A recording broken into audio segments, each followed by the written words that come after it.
Good evening. Me signing on. Hello, hello, hello. Hello. How is everyone today? Yo, I fucking hate spring. Vroom, vroom, vroom. First room of the day. I hate spring so much. Guess we're gonna start off with talking about the weather because fuck spring. Like, I've always complained about my allergies. Like, that's just like my #1 like hatred for spring. But like, right up next to that one is the temperature changes. Why? Why is it just so... Okay, in Australia would say, oh my god, it's such a nice day out today. I'm sweating balls over here. I hate the heat. Goodness. Anyway. That's my day. Me just complaining about the weather. Overall, me today is good. Very excited. Is everyone excited for the potential finale of Great Chronicles Adventures today? I'm gonna try and see if I can clear it in today's stream, but I'm gonna just say, please, please don't expect too much if I end up bailing out in the middle of it. If y'all are already used to the Ace Attorney trials, usually, especially if it's the last case, right? I'm gonna go like crazy midway through without a doubt, and then I'll just burn out. Nah, surely I can binge it. I just need to be strong-willed. I can do this. I searched it up though. I searched it up that it's what? I think we're at part 3. We're starting part 3 of the trial. I searched up and there's like 5 parts, I think. Part 3 was like... Was it part 3? Part 3 was like 1 hour. The next part was like 2 hours or something, and the next other 2 parts was like 30 minutes. The issue is that, guys, miyuu takes very long doing her trials, so you just multiply that number by 2 and then, you know, that is usually the outcome. Long story short, I'm cooked, but not the point. Anyways. Hi Chosos, hi Penta. Hi Borg. With a pumpkin in my hand. Yeah! The second it was the 1st of October, I put that little guy there. I'm not usually... what? I'm not used to celebrating like festive seasons, I'll be honest. But I can't deny that Halloween is like, out of all the seasons, is like my most favorite one. It's the one that I prefer the most. Very ironic coming from someone that doesn't like horror, but you know. I just like, I feel like there's just a lot more variety that comes out of it. Does that make sense?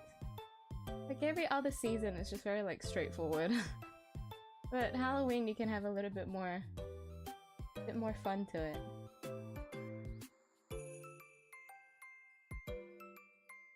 I reduce particles. Someone's allergic to good seasons.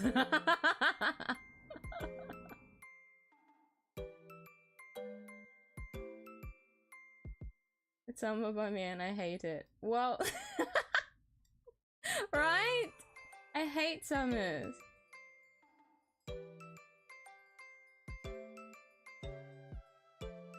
It's funny that I say that I hate okay, spring is where like pollen and like my hay fever acts the most, right? But it's like it's funnier when it becomes autumn because autumn is my favorite season. Autumn is when my allergies also like still act up, but I prefer it so much more than spring. My definition of a good season is when I'm not boiling. A season that makes me fucking sweat is not a good season, okay? Granted, this is in my climate, all right. If I was in like an autumn in a different country, usually autumn's in like what's the climate called again? The one where people have like humid autumns. Yuck, ew, disgusting. That's when I'll hate autumn. But the autumns we have here, I prefer it. Autumn and winter are my favorite seasons. Just done clearing some paperwork. You got through the paperwork? Yippee! Hi, Leon! Yeah, isn't it fall, not spring? No, the seasons we have down here are opposite. So we're going to be going into summer by the end of the year. Remember, us down under, we have Santa that's like half naked at the beach. Like that's our Christmas. Have you guys not seen it? Anytime it's Christmas season, you'll like without a doubt see like a Santa. Like a drawing of Santa or something at like the beach, half naked and like surfing or whatever. But don't worry, we do get the cold, like, you know, atmosphere by blasting the fucking aircon. So when you go into the shopping mall and you see like a hella suited up Santa ready to take photos of the kids, like it's okay. You'll be freezing in there. It's basically the same.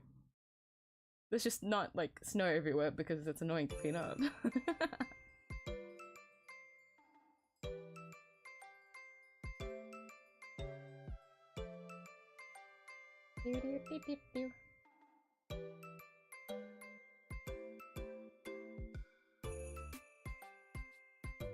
I didn't spoil myself what's gonna happen.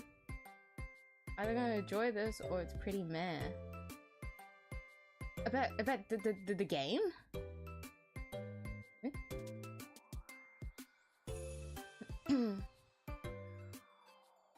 Hold on, let me get the game up before I try and catch up on chat. Apologies, let me get the game up. Just so that I don't get too sidetracked. If I have that BGM blasting my ear, I can focus better.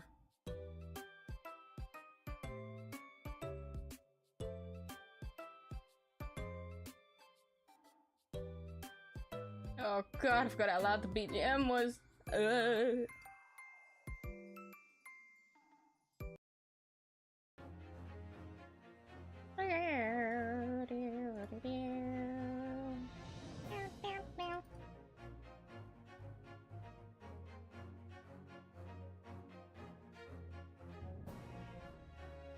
I'm busy since school has been stressing. Oh no, Josos! Good luck through school! You got this, you got this! Yo, when I got told... This was so embarrassing for me to say. Cause at work, I get like, I hear when like school holidays and like when school starts back up sometimes, right? So, when I was visiting my my younger cousins, I was talking to them like, oh my god, like school holidays have started, like what have you guys been doing? And they told me school, like they're like, it's going to end. I was like, oh no. I was 2 weeks behind. Oh my god, it was so embarrassing. I'm like, oh shit, okay, how were the school holidays? Like, yeah, it's been alright, we've just been at home. Like, okay.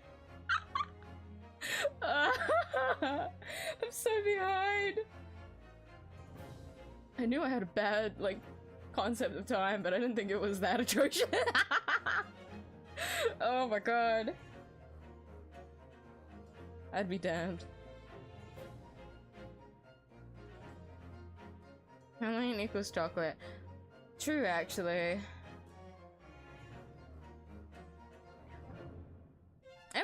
Although recently I haven't seen a lot of like trick-or-treaters though. Usually around where I am, Halloween, well, Halloween is more like an American holiday, isn't it? But like Halloween celebrated here is more like looking at people's, like, it's like Christmas, I think. People just like drive around, look at people's houses if they have like decorations and like marvel at them. More so on Christmas though. Halloween is like less so trick-or-treaters. Well, especially, you know, considering what happened 2020, but you know.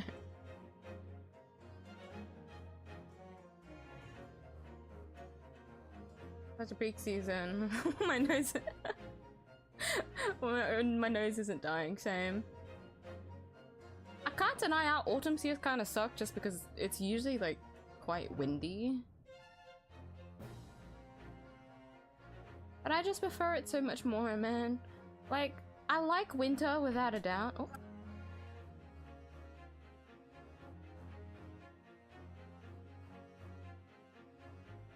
Wait, one moment. I completely forgot about something. Hold on. Hold the thought. Autumn, hold on.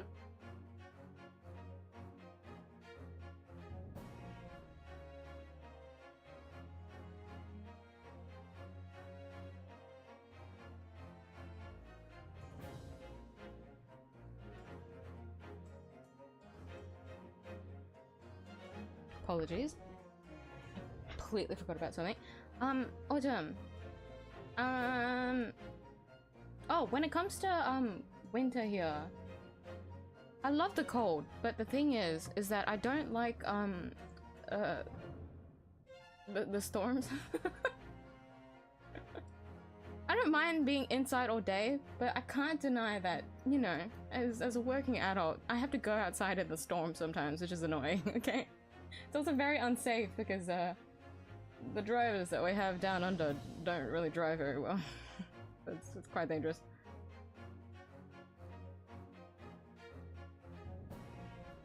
That's why I find myself preferring autumn over winter, even though I like thrive the best during winter. Because remember, all the insects are gone.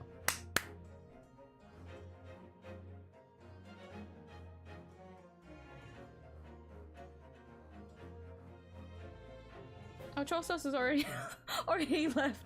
No. Good luck through school, Chorsos.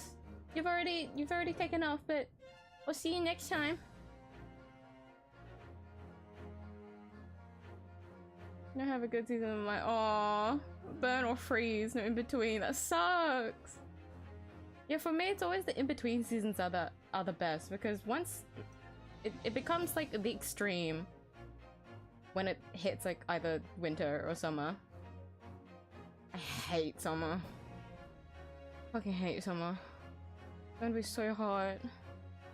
If I'm sweating now, like I'm cooked. I'm quite literally cooked once summer comes. Guys, me is going to die.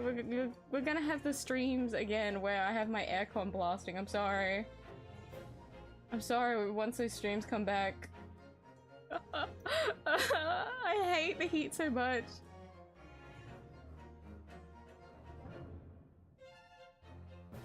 No paperwork for now. TM. Cross fingers, let's not jinx it. But at least you're free for a bit.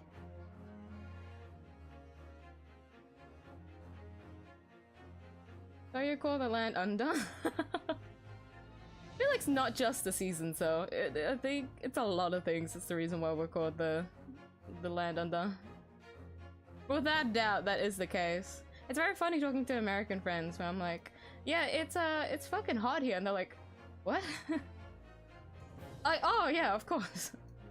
Your seasons are quite literally opposite. Like, it's dead exact, like, opposite. Where, you know, very, very hot summers, and then, like, the slow transition away into, like, the winter, and then, you know.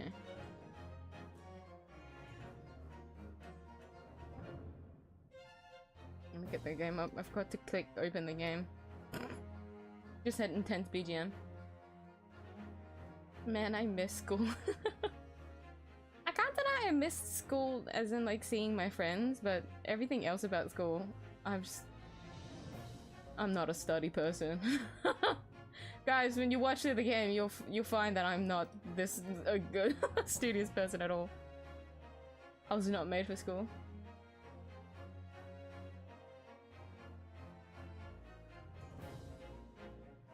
1 week of coldness in the winter. Only 20 Celsius.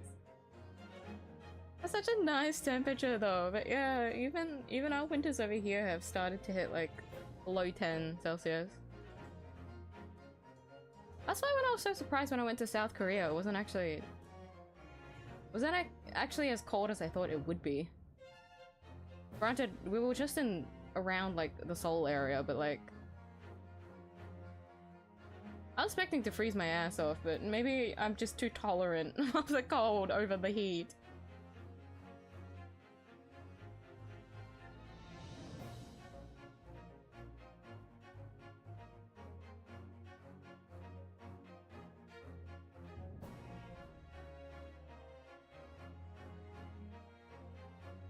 I have money I didn't take back from anyone. Right? That's why I feel like school is like very much a blur for me. Granted, working is also the same, but you know, once again, at least I have money. With school, by the end of the day, it's just like, okay, well, time to keep studying. Not for me, I prefer money. I know you make big money later, but money now. Rainy days are the best for me. Yeah, I like rainy days. Stormy weather though is like very different. Rainy days I don't mind. Can't wait to expect random rainy days now though. If it's hot, if it feels hot to me now. It's just normal temperature, but it's like temperature changes that fuck with me the most. But if the temperature's like this now, I can only expect that there's gonna be some foul ass rain later. Got to switch my charging.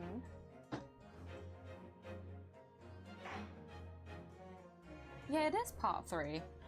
Okay, today's stream might go for very, very long then, so strap in, boys. Strap in, everyone.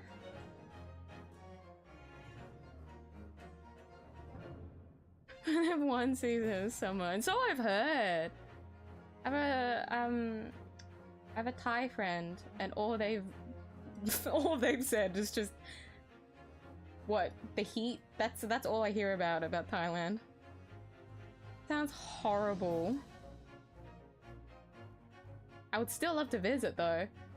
A lot of Australians actually don't mind going to Thailand for their holidays. I hear about it a lot too. Vroom. I don't know if that vroom vroom picked up. Vroom vroom. And come here, someone can reach me. No, no thank you. Yuck. I can't even handle 30. Yuck. Very hot, very hot. God damn, what the fuck is it so hot? Oh my god.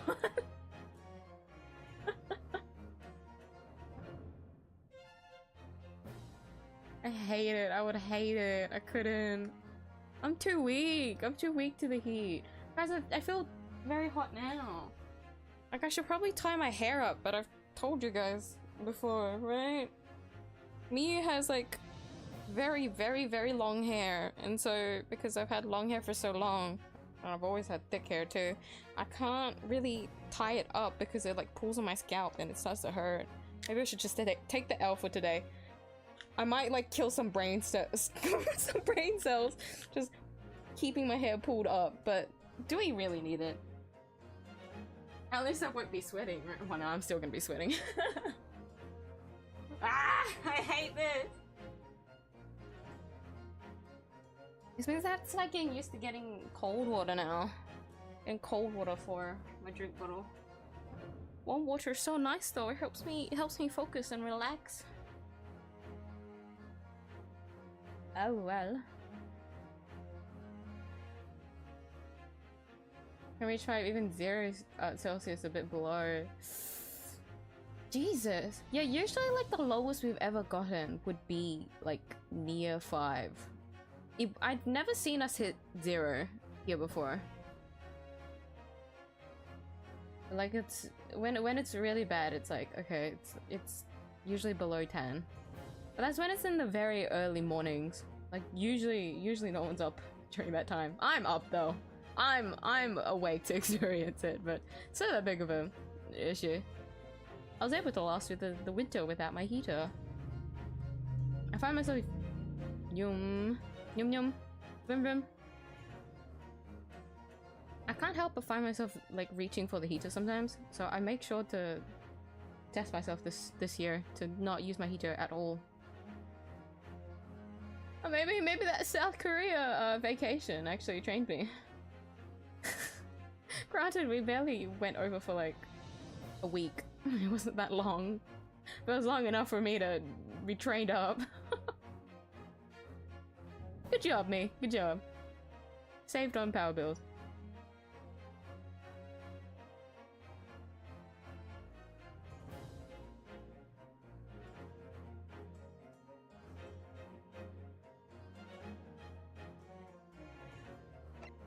Oopsie.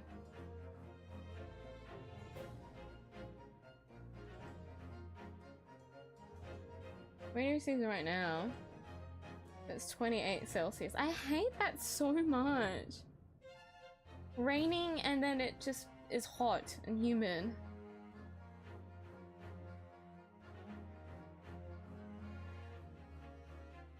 So that my hairline is in danger. I'd love to, bro. I have way too much hair. I think a lot about getting like an undershave because of how like the weight of my hair gives me like chronic headaches. I really should do something about it, but I've just dealt with it. I've just dealt with it for so long.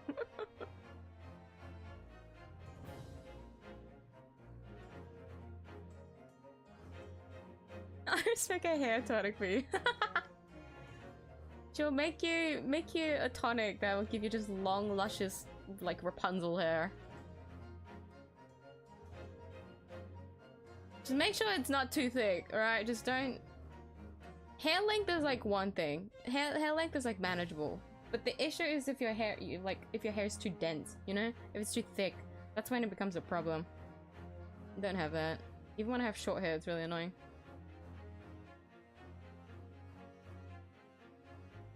In my life, I've even seen it hit 0 too. Yeah, same. I never experienced 0 in like other countries, but never here in Australia. Well, at least on my side of Australia. I'm not too sure about the other side. Because as we know, all states of Australia experiencing very, very different temperatures all the fucking time. It is the big plot of land, but we're so fucking far apart from each other. It takes like hour plane rides to even see each other.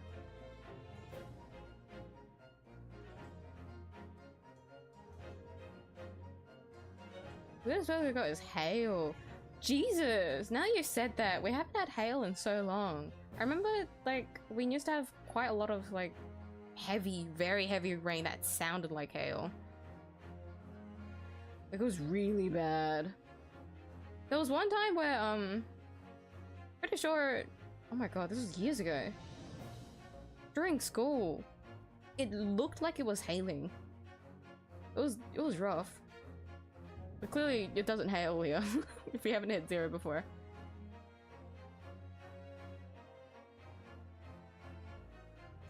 Raining ice in the desert. That's such a wild image. It sounds very scary to hear.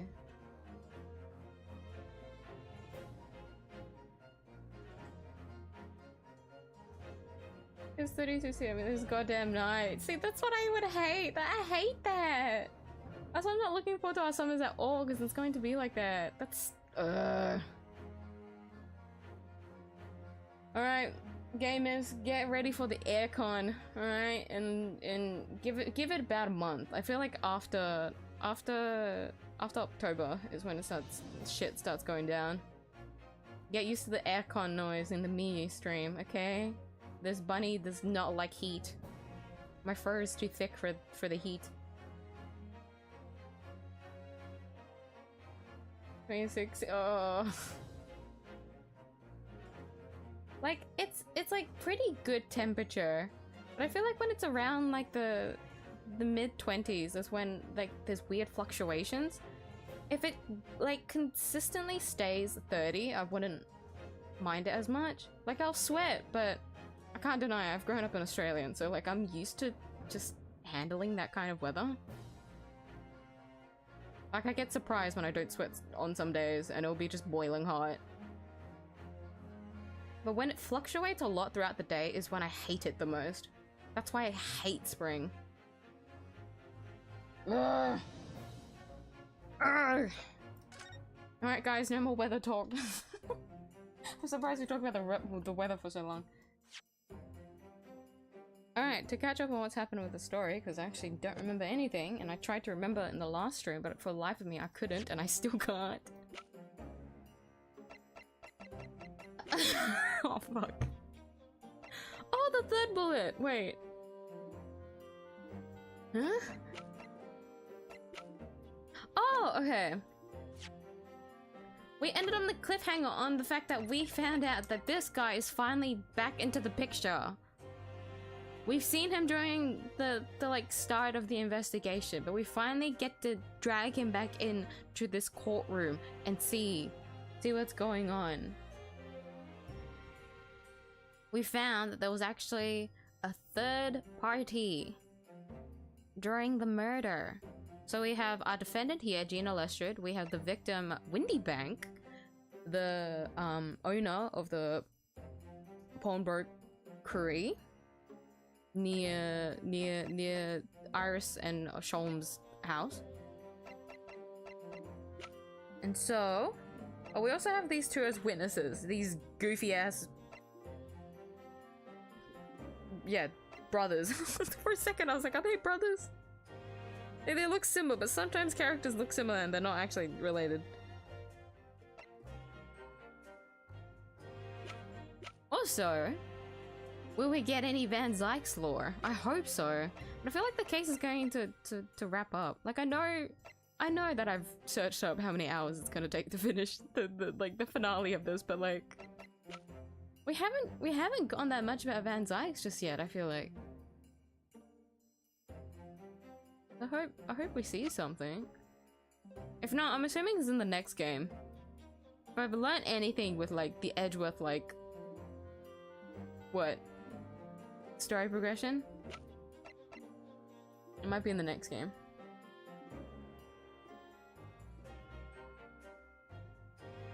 Stalking once again, oh Jesus Christ.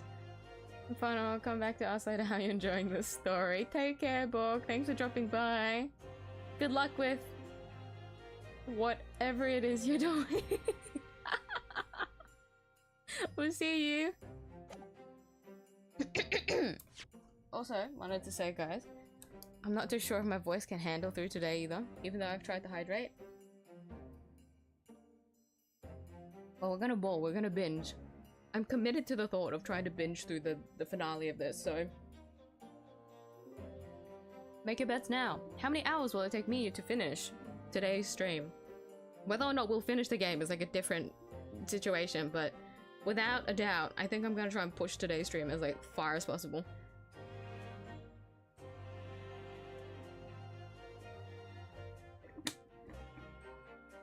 It's no more Borg things, don't worry about it. Okay, Mr. Menheader.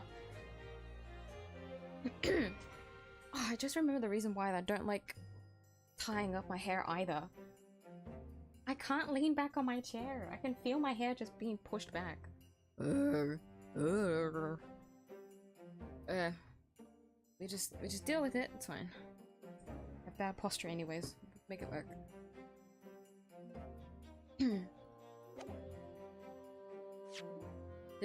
Alright, so now that we've got the Benedict guy to come in. We're currently in a recess. So we're currently in a recess break. That's what's happening at the moment before we go back into the trial. So 12:41 p.m. We're back in the defendant's antechamber. Gina, how are you holding up? Starting to feel quite warmly towards her freaking cold shoulders now. Ginny, are you alright? Why aren't you saying anything? Yum. I don't think that picked up on the mic, but yum. What's the point, eh? Why go to all this trouble and fight so hard for likes of me? What? Well, you saw it, that picture. What picture? Ah, you mean this? The photograph taken by 𝐢𝐧𝐟𝐵's red-handed recorder. I didn't think he would have captured a scene like this, that's for sure. It's hopeless. Anyone who sees that's gonna think I did it, ain't they? Well, I won't pretend it wasn't a bit of a shock when the prosecution first presented it to the court. Surely you've gotta have your doubts about me now. You can't still think I'm innocent. Of course I can.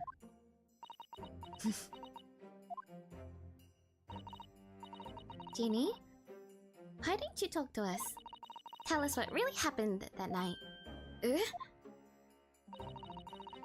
𝐢𝐴's cleverly managed to piece together a lot of new information, but still, we'd really like to hear it from you. Guys, my head already hurts from tying my hair up.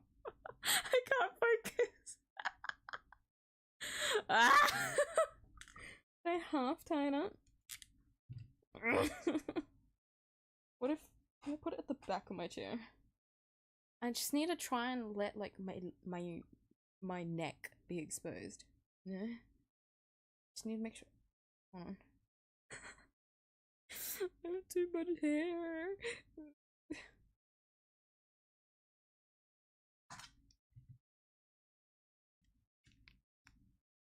Borg Shawm's eye. They're like a very knocked off version of Shawm's, but whatever stalking he's doing, we'll see if it's for the good of the world. Drink some more warm water and add. Yes, don't worry. No worries. Midway through the stream, probably, I will get like warm water, even though I'm probably gonna still be sweating. I'll get warm water anyways, since it's the best for the throat. Most normal and sane person here. Ah, you tell yourself that one. Painkillers? Usually I only take them when it's really bad. If you're referring to either my headaches or my throat. Don't worry. I only ever take them when it's really bad though. It's bad to become reliant because I'm someone that becomes reliant on things too easily.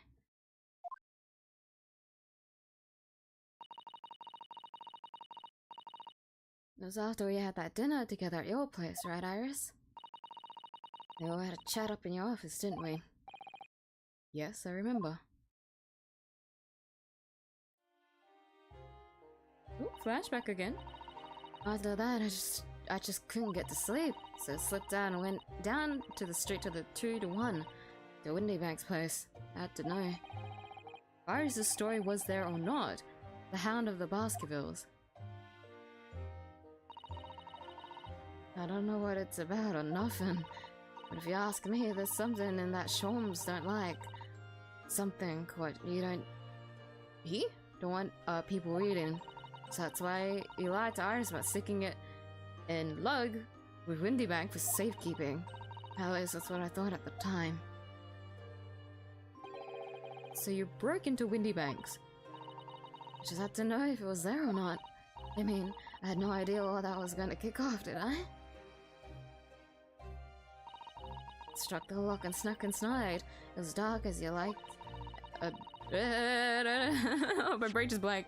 It was dark as you like in there, so I gave the oil lamp on the counter a bit of wick. That's when. What do you think you're doing here? Okay, I didn't read that fast enough. I like split second of Windybank's voice. Yeah, I forgot his voice because he's dead now. I nearly died, I did, and next thing I knew... I grabbed the gun at the counter and was waving in the air like... I don't know what. Ah, you're the girl who was in here this afternoon. Didn't think pickpockets went in for armed robbery. The manuscript. Have you got it here? Chums leave a load of papers with you. A story. I beg your pardon? A hound, something or other. If it's here, I want to see it. I'm sorry, young lady. I'd sooner die than relinquish an article belonging to one of my customers. I don't want it. What I do with it anyway? I just want to see it's here. That's all. Oh, you want to see it, do you? I want to know. Jesus, so loud. Gina! There's cars outside. you gotta finish up here quickly before there's witnesses. Come on. That car noise was the two witnesses, no. There were cars in this game. What? Wait. Did they mention that like automobiles started up? But it's mainly like horses, isn't it? Gina, you gotta hurry! I don't know if Sean's really pointed here or not. Please, just let me see it. I'll go. Oh, very well then. For pity's sake, stop waving my gun around, would you? And the old cove unlocked the storeroom door and we both went inside. And it was there, alright? Manuscript. Sholmes weren't lying after all. You did all of that just to check for me, Ginny?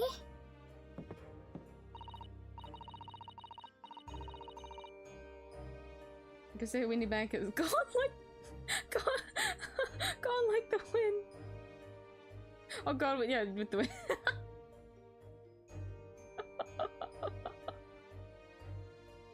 God damn it. I wonder if his name is a pun like that or something of like I'm so like Ace Attorney like driven to expect puns into people's names. I've just been so skeptical of everyone's name in the Chronicles game, but so far it's just been normal. It's just been normal names and it's like throwing me off.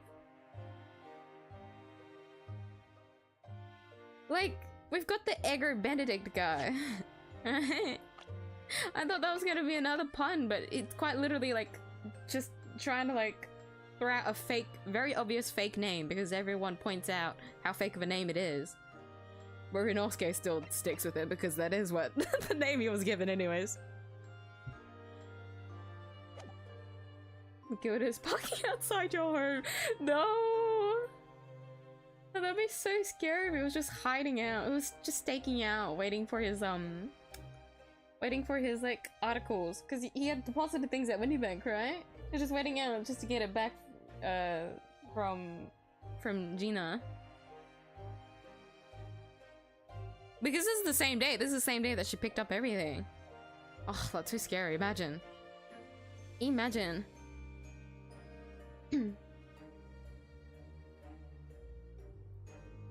Use his Japanese name. Oh, is that his Japanese name? Mugundo. Is that? The fan translations of this. Oh my god. I forgot that would have been that would have been the case like 2 years ago, huh? Because Chronicles only came out that long ago. Wow. When you put that into perspective, and then I think about how I'm just gonna have to get used to that with investigations when I do go play the second one again. Oh no. Oh no. This is like this gives me the same vibes with Akira / Ren from Persona 5. It was known as Akira for so long because that was like the default name the game wrote out. Everyone just called him Akira. But then officially, finally, he got a a name called Ren. And I'm not used to that ever. I'm so used to Akira. Mr. Hi, Poker Castle. How are you today? I kept the same from the original version, like you and 𝐢𝐧𝐟𝐨, but they're probably Japanese puns. Right, that's what I thought. That's why I was surprised to see that there was just like legit names here. But maybe it has to do with maybe they wanted it a bit more serious for Chronicles, since it's based on like a completely different time period. Whatever the reason is. But I like that they're just like straight up names. I'm just always so skeptical of puns now. Sorry, Gina. Just interrupting the middle of your flashback. Anyway, then there was a bit of a kick-up out in the main bit of the shop. Skulkin brothers arriving on the scene, yes. What was that noise? Someone's breaking in! Maybe there's some burglars convention here tonight that I don't know about. Like I forgot to shut the door behind me, sorry. Better go and take care of it. Could I possibly have my gun back? Oh, well, I'll come with ya. Now don't be foolish, young girl. You must stay right here. Don't leave this room under any circumstances. Wait, that's so sweet of him! Now if they took the gun out of me hands and walked me out into the shop. And walk back out into the shop. I'm back in the storeroom, like you said, straining my ears in the dark to hear what was going on. Sounded like they got into a bit of a scrap, so I didn't think I should help, see? So I was just about to go out the storeroom myself when...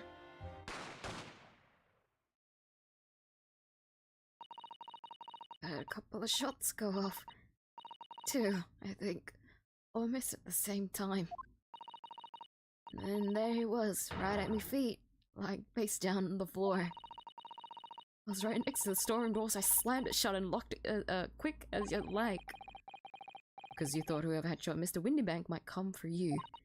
Yeah. Went to grab the old cove's gun. We gotta put up a fight at least. When I got a better look at him, I knew.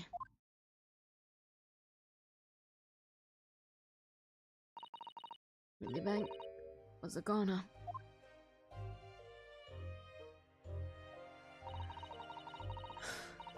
That must be so fucking scary.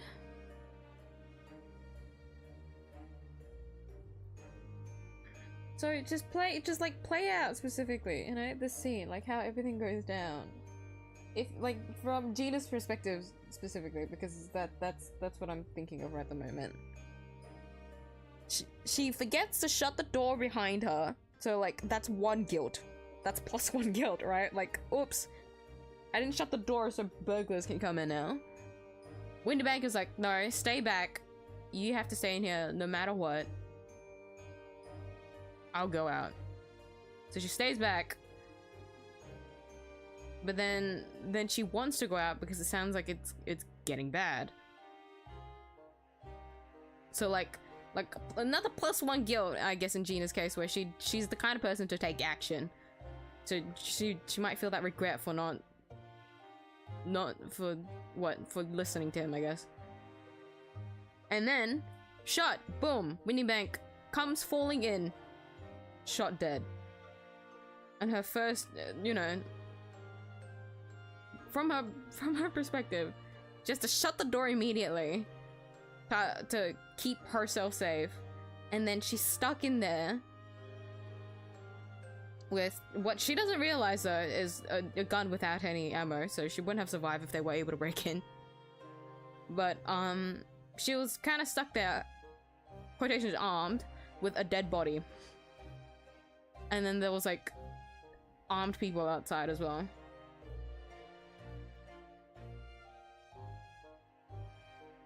Isn't that scary as fuck? You just saw someone die right in front of you, but you have to lock yourself in the room with them, sorry. Just don't say it. That may be a corpse, but it's still a person, oh my god. That's terrifying. That's absolutely scary. And not to mention, Gina's underage too. She's, I forgot her age. Was it 16 or 17? 17. Because I thought it was 16. I always mix up the ages, bro.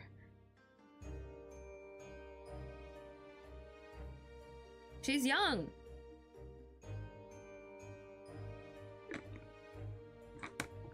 No children should ever have to go through that. Even if she had a rough upbringing, that's still something no one should ever go through.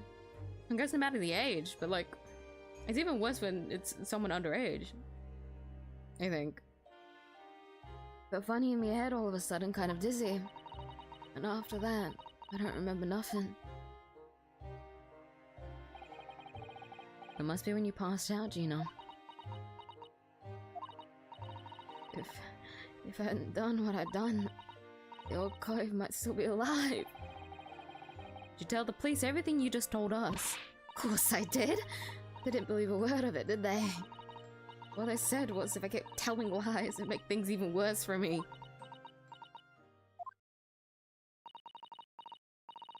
It'll be alright, Ginny. Don't worry. Just stay strong a little longer. Bruno's about to put the real culprit through the mill.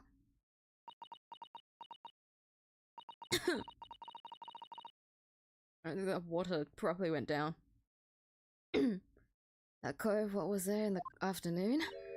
That Egget Benedict?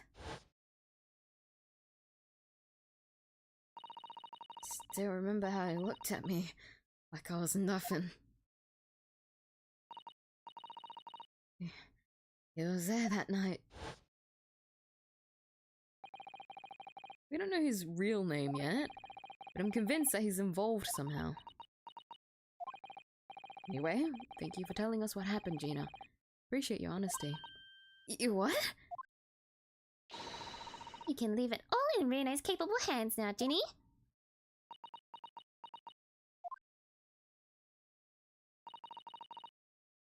Mr. Narrow. Yes? How come you trust me? I don't get it.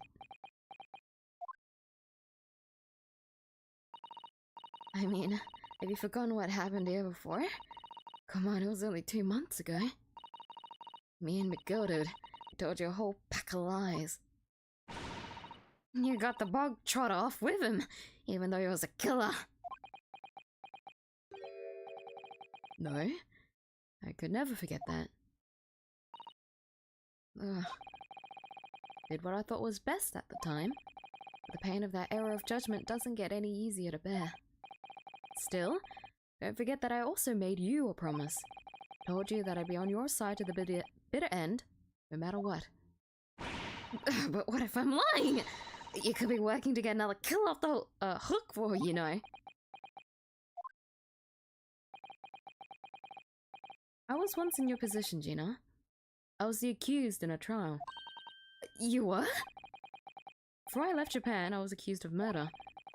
Strange as it might sound, the circumstances of the crime were pretty damning. I was sure that no one would believe it wasn't me who'd done it. Oh, Bruno. There was one person who stood up for me, who believed in me and was prepared to defend me.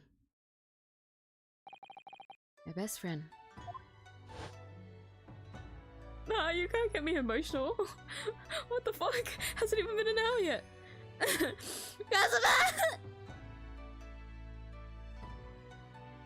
Runosuke, no one believes in you more than I do. Leave this to me. All you need to do is put your faith in me and I'll do the rest.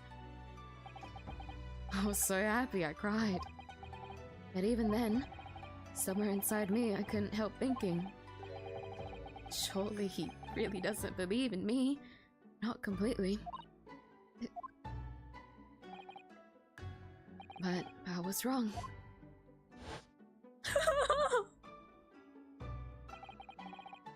As soon as my trial began, it was obvious.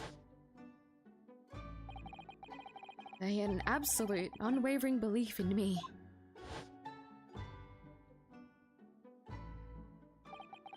And in turn, I developed an absolute, unwavering belief in him.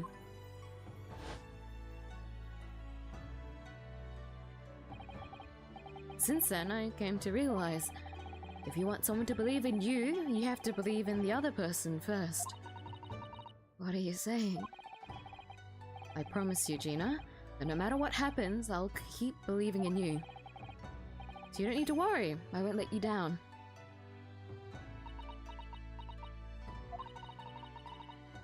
Even though I'm a diver? And a no-good liar? You're not like Migilded. I know that.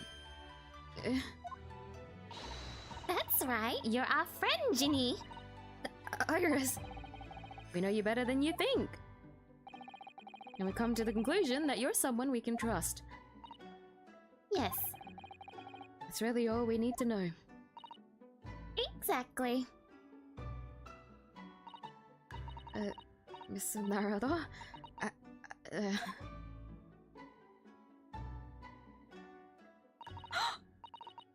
Oh, she's crying.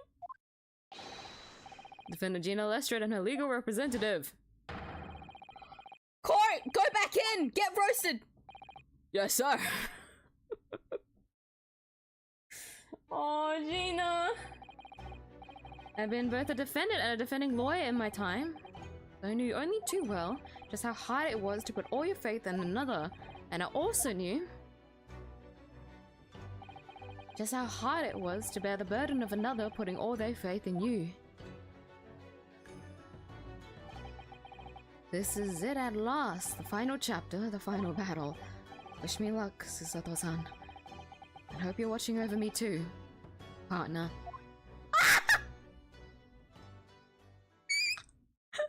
Kazuma!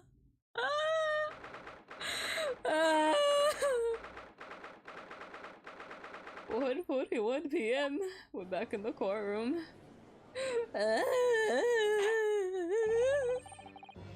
Pain. Can't stay long in the stream. I need to get some rest for work. We'll have fun, you guys. I'm sorry, but I didn't see that until now. But take care. Thank you for stopping by. Good luck with work tomorrow. I'll see you next time. We used to be able to make some eggs Benedict bread. Bro, anytime egg Benedict just comes up, I crave it.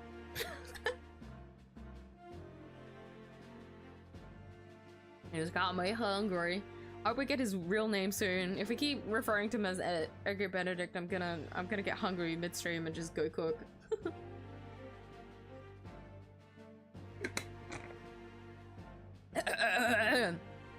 Hereby call this court to order as we resume the trial of Miss Gina Lestrade. Lord Van Zyke, if he successfully subpoenaed the witness. Bonio was delivered to the communication station. I forgot your voice.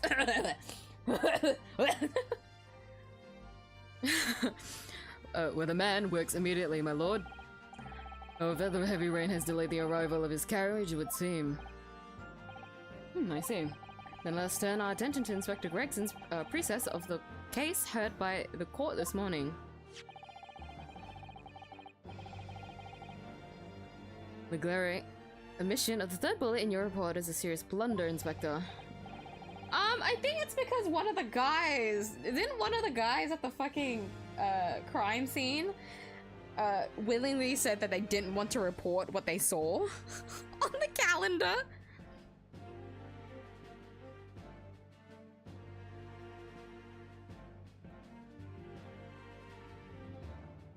Oh, unless they did report it, but then, well, I mean, other people probably saw it because we did find the bullet in Sholm's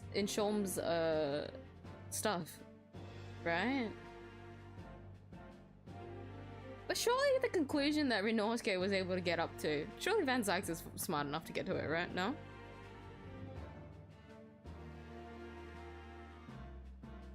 Maybe it's the experience stuff. Ryunosuke is still learning about the law. Van Zyke has too much experience with the law. They overlooked it. Oh, Gregson, your voice! I forgot! That is his real name, what are you talking about? No license here. Are you sure? Are you sure about that? Guess we'll see. Oh, Gregson, I apologize. You're apologizing, but I apologize for what I'm gonna do to your voice. I can apologize, my lord. Although the defense's chemical analysis of the blood at the scene makes for a compelling argument. Crack. Cannot permit such untried methods to be used as evidence in my courtroom. It's a big mistake to cross 𝐿𝐴 and me. A very big mistake. Oh, my lord. Appointed witness has just arrived in the building. Isn't it too much of a coincidence that we were able to get someone from the jury to identify who the guy was? Wasn't that just way too lucky?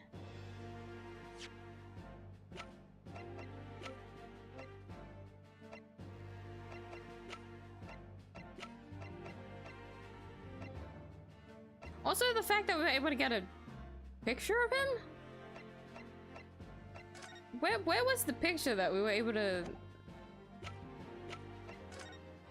Not here. Maybe it's a picture that we don't have.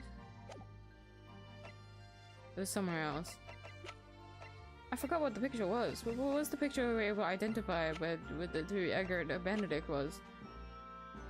Ah, it was one of these ones, wasn't it? It was one of the red-handed recorder photos they were able to get. The officer showed me the stand without delay. We're gonna be dripped up in something else? Mr. 𝐢𝐵 Benedict didn't expect to be crossing paths with him again so soon. Certainly not like this. Ah, there he is. What a lineup. Thank you for complying with the court's subpoena at such a short notice, huh? Fresh in my eye. But of course, my lord, as an upstanding member of London society, it's my pleasure to oblige. Now kindly state your name and occupation for the record. Ashley Graydon. Communications officer! It's not 𝐢𝐵 Benedict! You tried to gaslight me. In our hearts, he'll always be 𝐢𝐵 Benedict. Ashley Graydon. Would you say Ashley or Ashley? Ashley? Ashley Graydon, communications officer. Mr. Graydon and I both work at London's Central Communication Station. Now perhaps someone would kindly explain what all this is about. You're apprised of the situation by the court officer on your way here, I presume. Yes, I was. Something to do with a murder that took place at a pawnbroker's on Baker Street. And some nonsense about me having been there on the night in question. That is the accusation indeed. This really is beyond a joke, you know? Oh, thank you for stopping the music. It was so fucking loud. Very well. Without further delay, the court will hear your testimony now, Mr. Graydon. You respond to the accusation made against you under oath. Mr. Jojo ass. Gladly, my lord, gladly.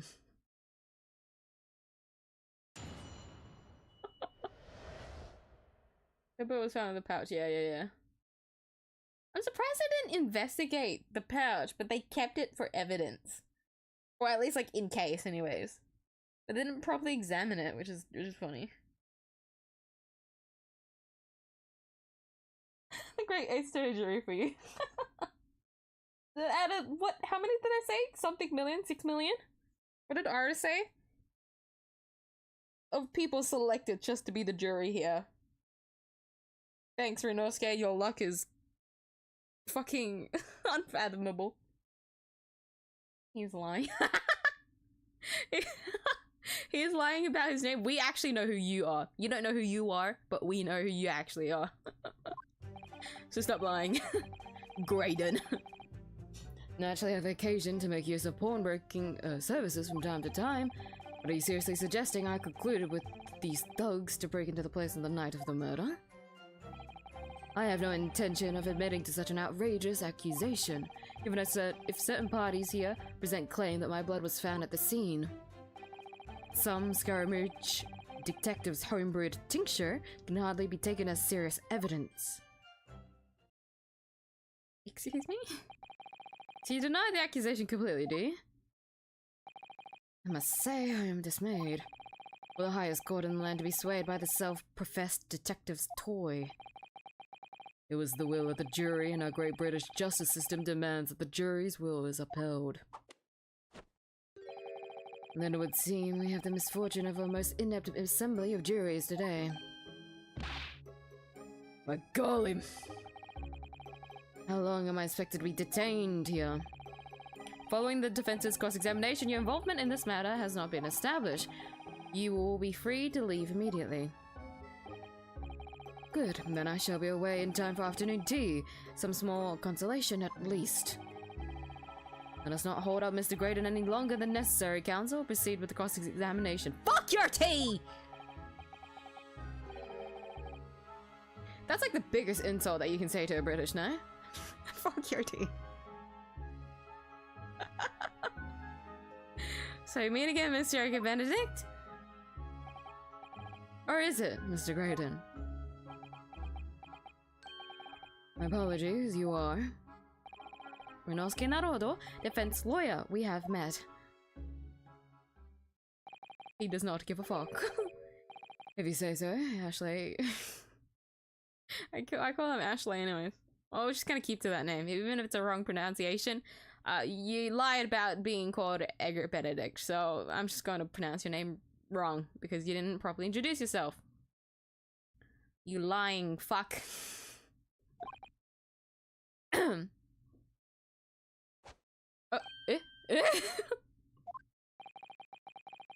Just so we can conclude this quickly. Ugh. But I'm not holding your flashy hat while we do it.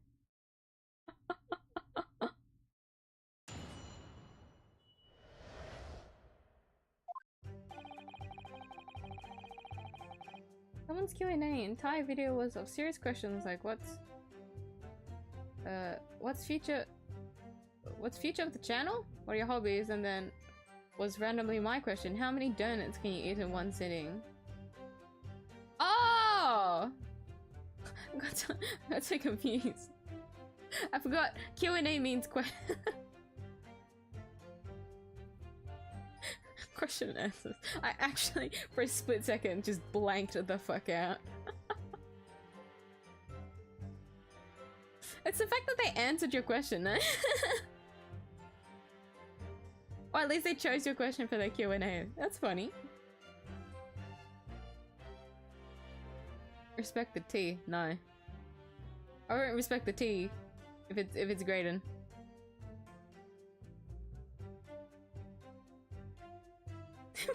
Yeah, but if you say so, peak conversation. I know Graydon is probably just like bluffing and lying for the fuck of it, but I can't help but understand what he's going through. There's people that I've met but I just don't recognize sometimes. I don't make eye contact and I don't remember names. So all I have is like their face if I choose to like make eye contact and remember their face. So there'll be situations where like we have met before but I didn't even realize. Seriously, how am I in customer service if I think like this?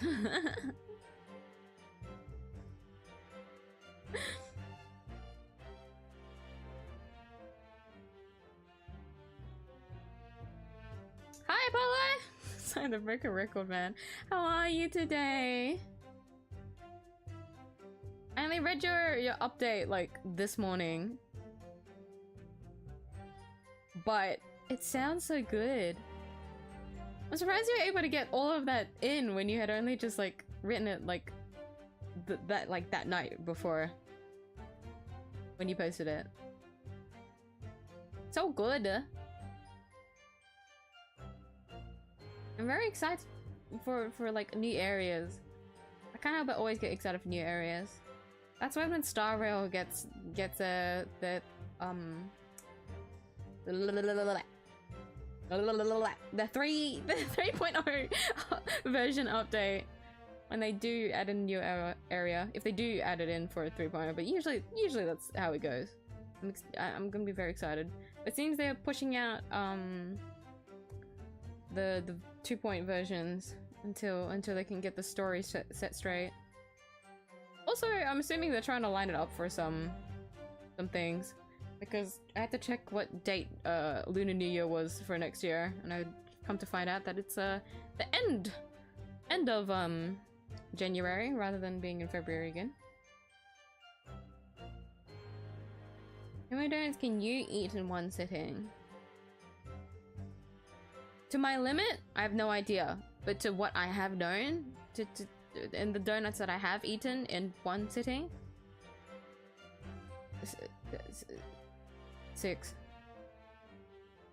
Like, just buy me like a box of Krispy Kremes, like, and then I can just eat all of that in one sitting.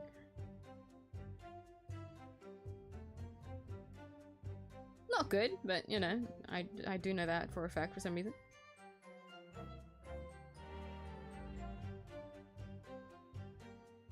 To do today's update. Well, if you have anything. If not, that's fine as well. I got a big feast last time. I'm still trying to digest it. Considering I just read it this morning. But if there is anything new, I'm excited to read it. If not, don't worry, man. Hold it! I can already feel my eyes going like cross-eyed. I even tried to nap again. I had to wake up early this morning to do some things. So I tried to take a nap in the afternoon, but I just ended up passing out for a few hours.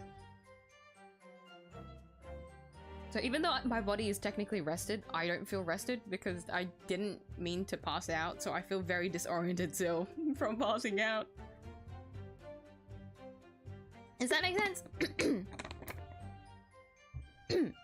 Yes, we even met in the very pawnbrokery where the crime took place on the afternoon of the day in question. Though of course, you introduced yourself by a different name at the time. Mr. 𝐢𝐴 Benedict, I believe. Tell me, what made you— The witness is here to testify about events that took place that night. He is under no obligation to answer such unrelated questions. Can't be serious. Thank you, because I certainly do not feel inclined to answer such an inappropriate question. He's gonna be evasive, is he? In an effort not to give anything away. This could be tricky. I just realized he actually doesn't have his hat anymore. Like, we actually have his hat still. Hold it! What the fuck? I stay committed to that, that's funny. When is he gonna ask for his hat back? Will we throw it back at him? Renosuke, do you know how to frisbee throw a fucking hat? I mean, you could try and chuck it, but I'm not too sure if it's gonna land at him. I think that would be more embarrassing. Have you seen these two men before? This pair? No, I don't associate with criminals. Except by a man who introduced himself as 𝐢𝐴 Benedict. Like to know what I have to thank. I like to know who I have to thank for this. Who made this outlandish accusation against me? The young lawyer there in the black. This is a farce. Whose idea was it to permit an outsider to work in a British court anyway? What, needless to say, I have no intention of admitting to such an outrageous accusation. Where were you at around 1 in the morning on the night in question, sir? That is past the hour at which I would normally retire. Certainly. I was not in the company of these rapscallions. You are able to prove that? Objection! Listen carefully, my learned Nipponese friend. For you appear to be under a gross misapprehension on this point. What do you mean? The witness maintains he was not at the scene of the crime. He has no obligation to prove his absence. If your accusation is that the witness was present at the scene, the obligation lies with you to prove your assertion. You will fulfill that obligation before putting any more unreasonable questions to the witness. So, the point is that we can't really use the blood. Right? Because it's not officially, like, recognized by the law. So we're gonna have to try and find another piece of evidence to prove he was there. But what would it be? What would we have? Would it have anything to do with like the moving thing? But the only thing that really proved was like the two bros were actually like doing something. But I feel like it didn't really. They're still hiding something, so I feel like this whole situation here, the moving thing on the table, if you guys can see it, wasn't really, I don't know.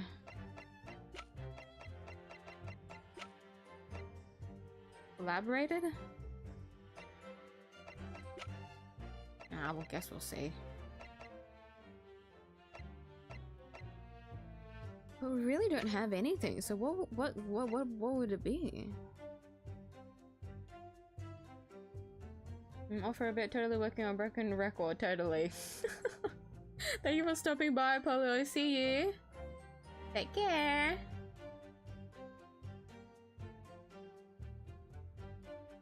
Evidence. Get hat. Wait, when you say it like that, I'm surprised that it didn't go to the court record. It'd be so funny if he gave us his fucking hat and then he incriminated himself. I'm sure he's not that stupid, but like, imagine if it went into the court record. We took a fucking peek inside and then there's something. Maybe it'll happen later. Maybe his hat will come in and then we can see something inside it. Like, hold up. Mr. Bennett, I mean Grayson. There's something in your hat that I seem to recognize. What would it even be though? What would incriminate him? What evidence would become the outcome of his involvement in this case? Ah, we'll see. Silent victory wiggle, thanks. Is he gonna get anything extra in the statement? Am I gonna have to actually think about this? Blood was found at the scene of the crime, there's no question of that. Mr. Sholm's chemical analysis has positively identified the substance as such. But I'm not the only human to have blood running through my veins, am I? I can be sure that the blood is mine. Could equally be the blood of one of these two miscreants. Every individual's blood has a slightly different composition, it seems. Mr. Sholm's chemical is able to differentiate different blood samples by... Spare me the science lesson. Who's the Sholm's character anyway? Oh, I assumed all Londoners would know the name. He's a great, well, a renowned detective. So even you are unable to bring yourself to say great detective. You don't need to point that out. Oh, hello. Great detective, you say? Now we're in the realm of fairy tales, are we? Excuse me. You have something to say about that, Mr. Skulkin? Yeah, what? Me? I forgot. I didn't really give them a voice, did I? I just kind of gave up. No, the Mr. Skulkin next to you. Right, I've had up with... Alright, I've had it up to deal with this. How many times have I got to tell you? Yes, I know, but you're not big, bruv, sulky. Mr. Nash, Skulkin. Cold blimey, governor! You would? Is it not the case that when Mr. Grayson just spoke, a thought went through your mind? Would you care to share that thought with the court? Eh? My thoughts? I don't have none of him. It must have been him. You what? Mr. Nash, Skulkin, answer the question, please. What went through your mind when Mr. Grayson just spoke? Nothing, honest, Gov, nothing. I was just thinking. If he waved his arms around like that much more, he'll open up the wound again, that's all. What wound? Well, I took the bullet, of course. It was only 2 days.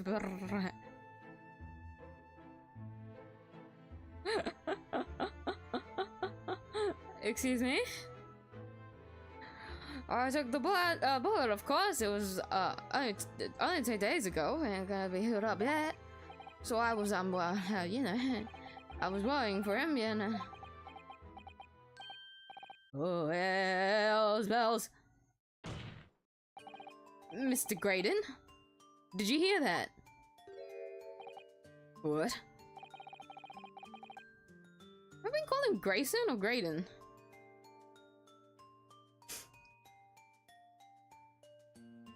I know I said it as a bit that I'll be mispronouncing his name, but that was only for the Ashley bit. You know what, guys? If I ever switch between Grayson, I'm just gonna leave it. We're just gonna keep to the accidental bit. I've already committed. Your comrade is worried about you, it seems. On account of your injured arm. My lord. Yes, Mr. Graydon? I have no idea what these two wretches are talking about. Certainly, I shouldn't be expected to answer anything in relation to their mindless insinuations. We know that someone other than the victim was hit by a bullet at the scene of the crime 2 nights ago. And from the height of the bullet hole in the wall, that person was likely hit in the upper arm or thereabouts. Perhaps you'd allow a court official to examine your arm, sir. The left arm that you're currently clasping with your right hand as if in pain. No, I refuse. You have shown no evidence whatsoever that links me to these common thieves. Accordingly, I'm not obliged to permit any such invasion of my privacy. As I've already said, I'm completely uninvolved in all of this. I've never had anything to do with the pawnbrokery where this fellow was killed whatsoever. I take offense at the insinuation that I was in any way involved. Claim to have had nothing whatsoever to do with Mr. Windybank's pawnbrokery. My lord, the defense would like that last statement to be added in Mr. Graydon's formal testimony. Very well, counsel. Continue your testimony, Mr. Graydon.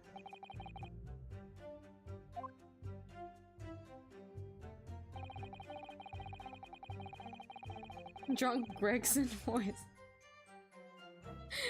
I try to go for the rough voice, but then it hurts my throat, and so I tried to like slur it a little so that it doesn't hurt as much. Ends up ruining the immersion, but it was fine. You can imagine him like, I don't know, chomping on his wedges or something. Pronounce his name correctly, I don't know what the joke is. For like a split second, I thought, wait, isn't his name Grayson? But then I've come to realize it's because right next to him is a guy called Gregson. So for that moment, I thought for a second, have I been saying Grayson and not Graydon?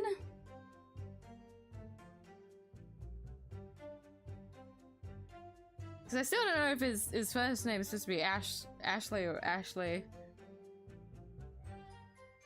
Hell, I keep referring to him as Graydon. We don't really need his first name. Anyone here on first name basis with him? Hope not. Wait, isn't this statement... Oh wait, no, never mind.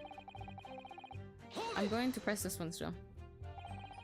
Don't forget, sir, that Mr. 𝐢𝐧𝐟𝐨 is the most famous detective in the world.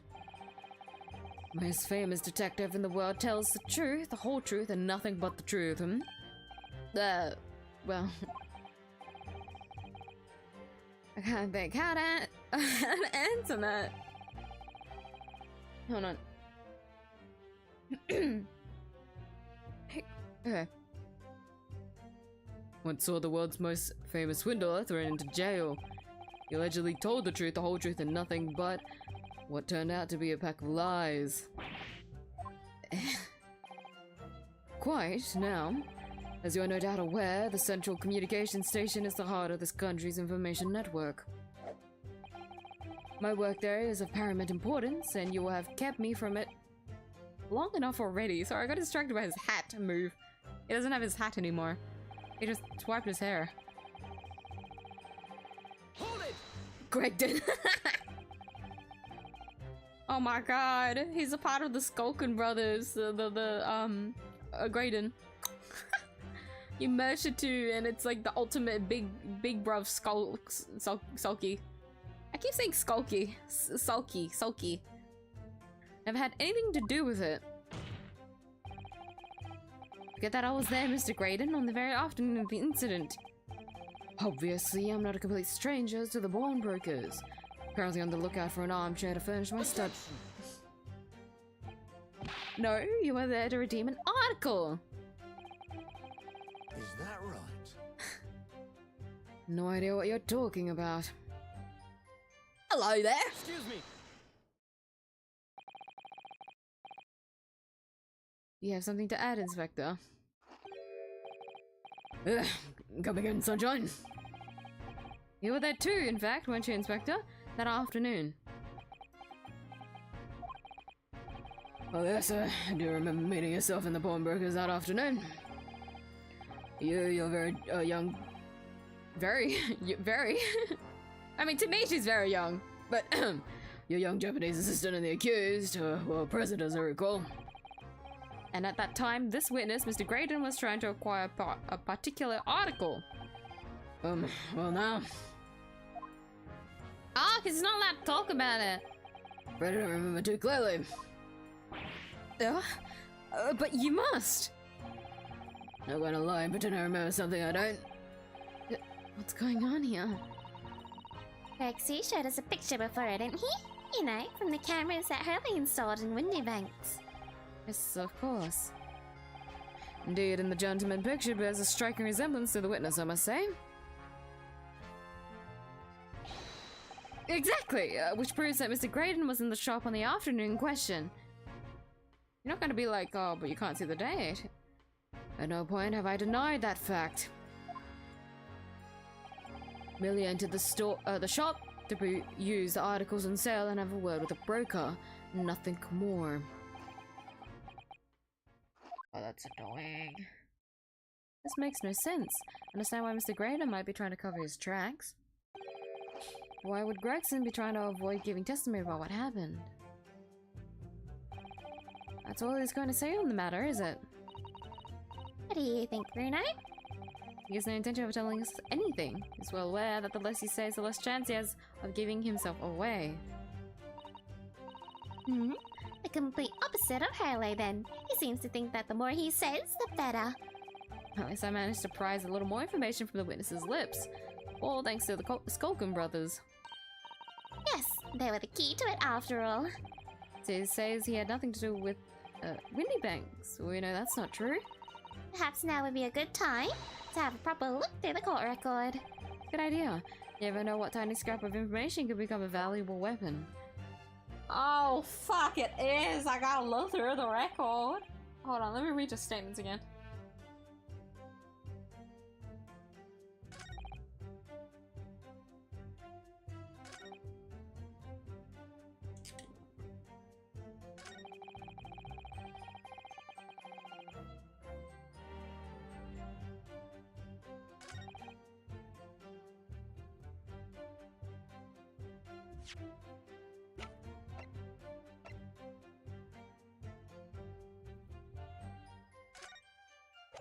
That the man was killed.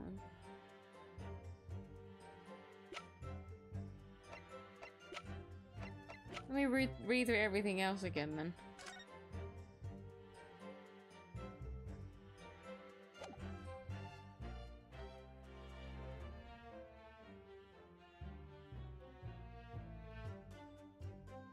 Owned by the victim. What was this for specifically again? I forgot. The winning bank appears to have used the back of this photograph to write out a redemption ticket. He's doing it very neatly, but still, perhaps he ran out of paper, so he had to use anything he had on hand. Date deposited 13th of April, 9 PM. One small box, 10 shillings. Receipt of the above mentioned article or articles. One small box, 10 shillings. Was this the one before the case that happened 2 months ago? I want to know what's the front and what's the reverse side now. I forgot.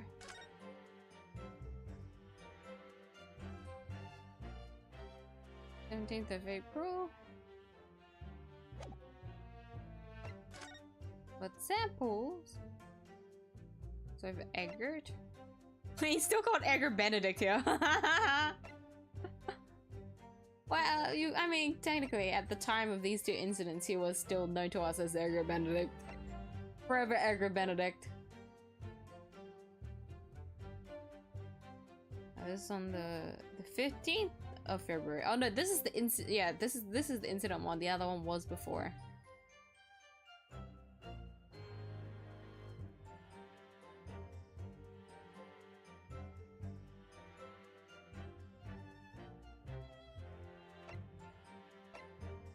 So the blood was of the victim, but this one was for this one was from McGilded. Okay.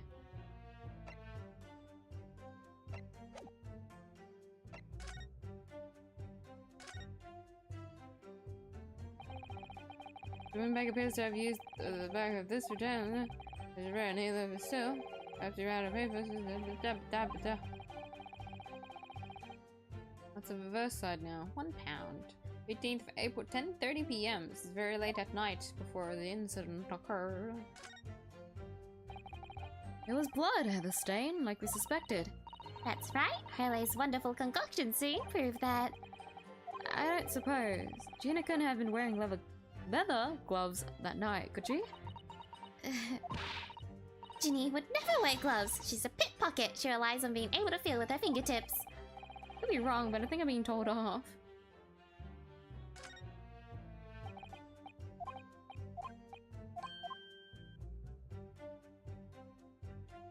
you could still try to use this to do the thing. That's funny. It should all be the same. Sound of the Baskervilles. That's right. I used Daddy's notes to write it. I think it's a great story. I don't know why 𝐢𝐵's forbidden me to publish it. What's strange, isn't it? That was the problem with the title. Mr. Sholmes is a family friend of someone who has that name or something? Well, it doesn't have quite the same ring to it, but I could change it to the Hound of the Nautical Doors. Fairly sure that Mr. Sholmes is a friend of someone who has that name too.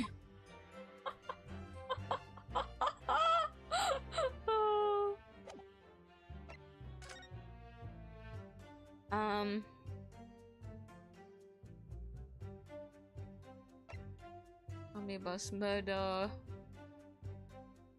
3 eyewitness testimonies have as falsehoods to result in acquittal due to insufficient evidence. Today's paper.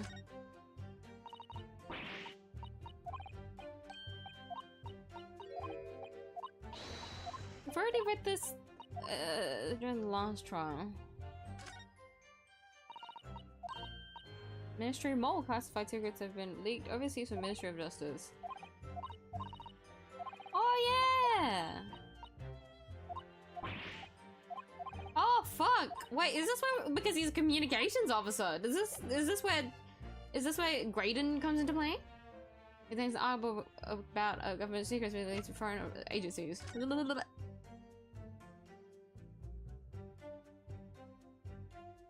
16th of April, 1 to 1:30 a.m.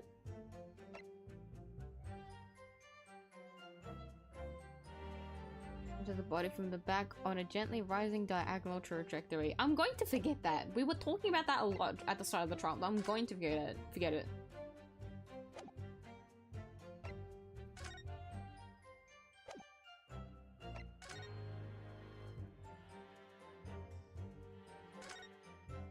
It's a good review of all of the court record, but I feel like nothing is going to stay in my brain.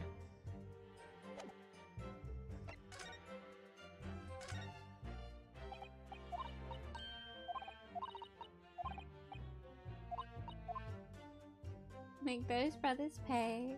Iris!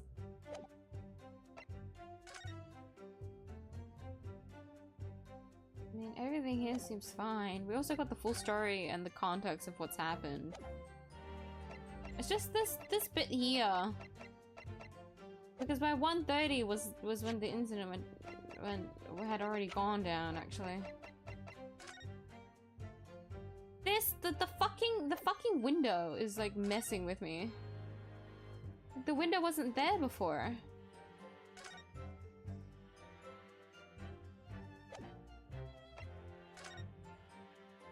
But now there is a window, so I only wonder what the fuck is going on. What's up with that?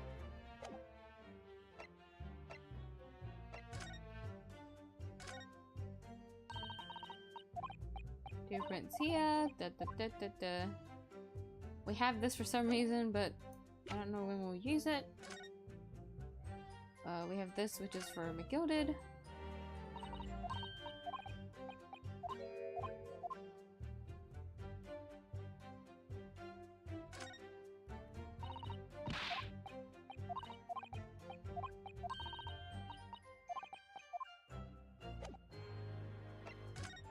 We've already investigated everything about this, no?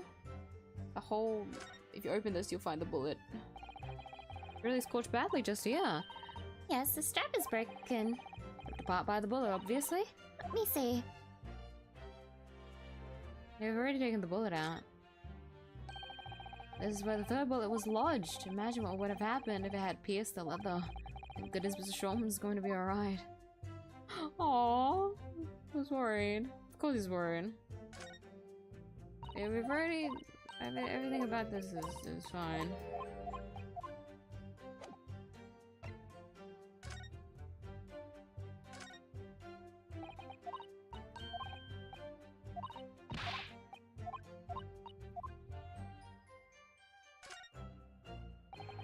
The look. Okay. Nothing about the bullet is changed.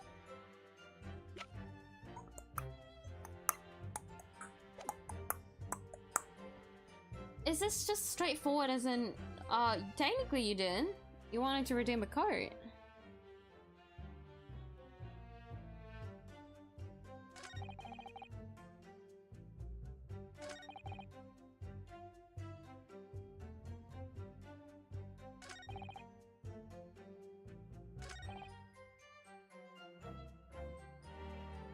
But that's... the incident in the morning isn't related to what's happened at night, so what are we pressing here? This is why I always find these so fucking difficult, because I don't know what I don't understand what the story is telling me to do. Like, I get sidetracked on what I'm supposed to be doing.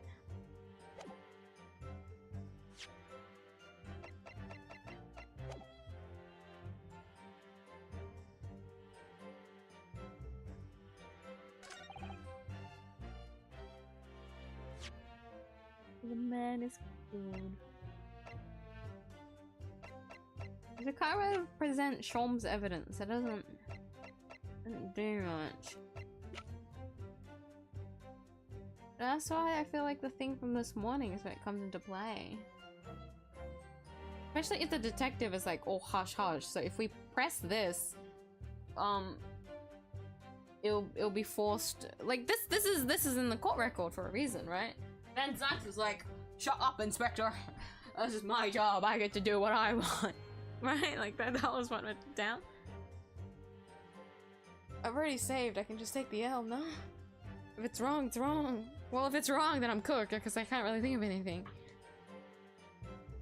Evans proves his true name. What makes the Shulm's famous concoction?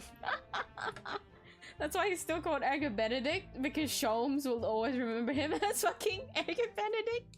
He'll never be known as Ashley Graydon until Shulms says otherwise. The fucking what did Iris's thing is called again? Her published like poem. The Adventures of Herlock Sholmes. Wasn't it just simple like that? I mean, it would make sense because of Gregson being all buttered up with Iris, you know?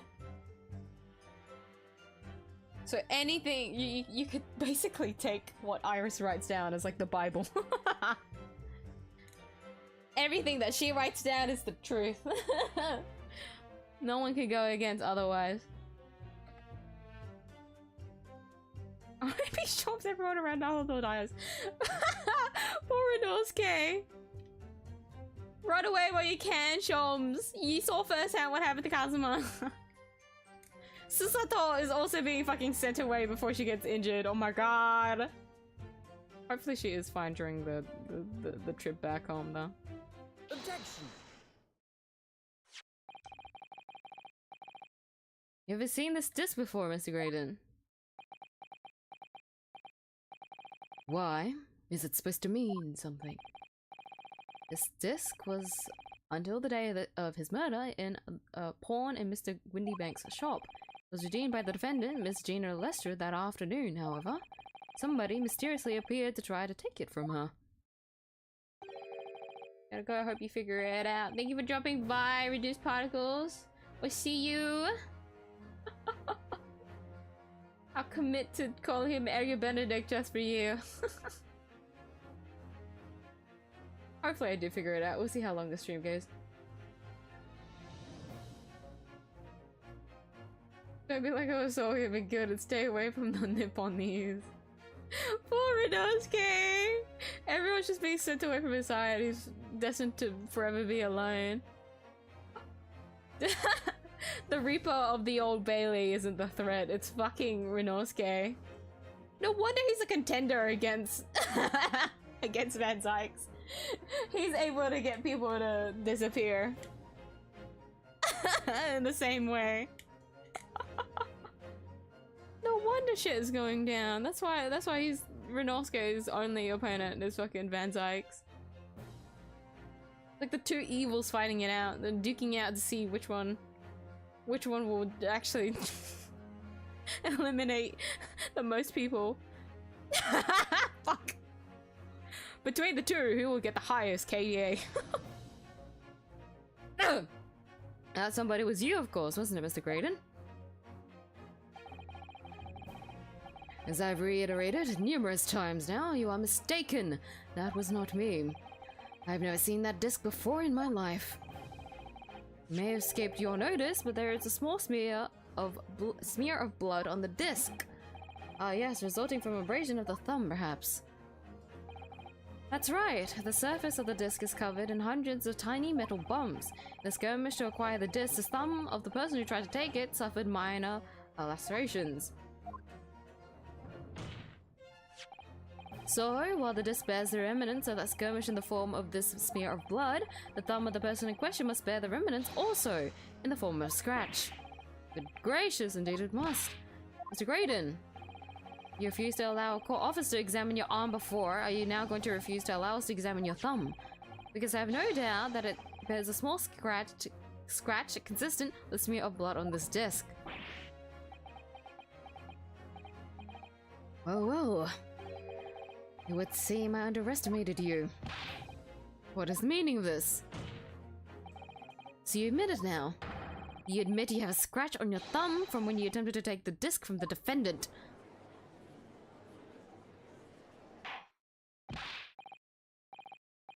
Well, Mr. Graydon? It would appear there has been something of a misunderstanding here. You did not attempt to take the disc as you put it. No, quite the reverse. What are you trying to say? It's really quite simple, you see. The disc was mine from the outset. As there some crime in taking an item that you own out of pawn? What? It would seem, Mr. Graydon, that in this piece of evidence, my learned friend has established a link between yourself and the incident. Accordingly, you will tell the court everything you know about this disc now. As you wish, though I'm quite sure he has nothing whatsoever to do with the pawnbroker's murder. Oh no. Oh no. Why is my... I'm like half cold now. Which is good. I want to make sure that I feel cold. I don't want to be a normal temperature because that means I could get hot quickly. There's a note on the disc saying for McGilded, but the item belongs to me. The redemption ticket was stolen from me by the accused, that filthy gutterling, on the day in question. Proceeded at once to the shop in order to explain my situation and redeem my article. In the end, of course, the disc was taken by the police. In other words, I had absolutely no reason to break into the shop later that same night. Did I hear you correctly, sir? McGilded, he said, the famous London philanthropist. He perished in this very courtroom 2 months after being acquitted of a distinctly messy murder. Yes, my lord, the one and the same. Good lord, Mr. Graydon! Are you saying that Mr. Gilded and yourself were acquainted? Yes, that's correct.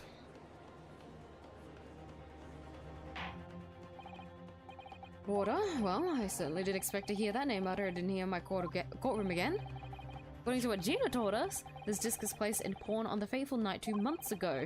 McGill himself gave instructions to deposit it at Windybanks. It's funny that Mr. Graydon here is claiming the disc belongs to him then, isn't it? In all likelihood, he's lying. So he appeared that afternoon at Windybanks in order to get his hands on McGillard's disc for some reason. Counsel, you'll commence your cross-examination, please. Already stressed. I'm about to drink all my water because of how stressful this guy is making me. We've just started on his second cross-examination. Hold it! Would you care to explain how this belongs to you? As you will observe, a communications officer such as myself commands a fine salary. You're certainly exquisitely dressed, sir. See, I have little need to make use of the services provided by the pawnbrokery trade. However, I did once find myself in difficulties having misplaced my purse whilst on an errand, which is why I pawned my fine black overcoat to the broker in question. You claim that was your overcoat. Obviously, and in my haste, I clean forgot that the music box disc was in its pocket. And yet, there's a note on it that reads, from McGilded. I'm a collector of rare and unusual music box music. First met Mr. McGilded at a gentleman's club in the city and was interested to discover that he shared my penchant in that area. So the disc in area. It's a pre-production sample. Promise to let Mr. McGilded hear it. But then you forgot it was in the pocket of the overcoat you were forced to pawn. Yes, exactly. Tina didn't mention any of that in her testimony 2 months ago, did she? No, because Mr. McGilded had threatened her to keep her mouth shut. Which means that if we dig too deeply here, it's going to expose Gina's perjury. Oh dear. This is complicated, isn't it? Let's leave it alone for the time being. Rum rum! Even the cars are saying that you're a fat liar, Mr. Graydon. You're saying that Miss Lestrade lifted the ticket from your pocket or bag.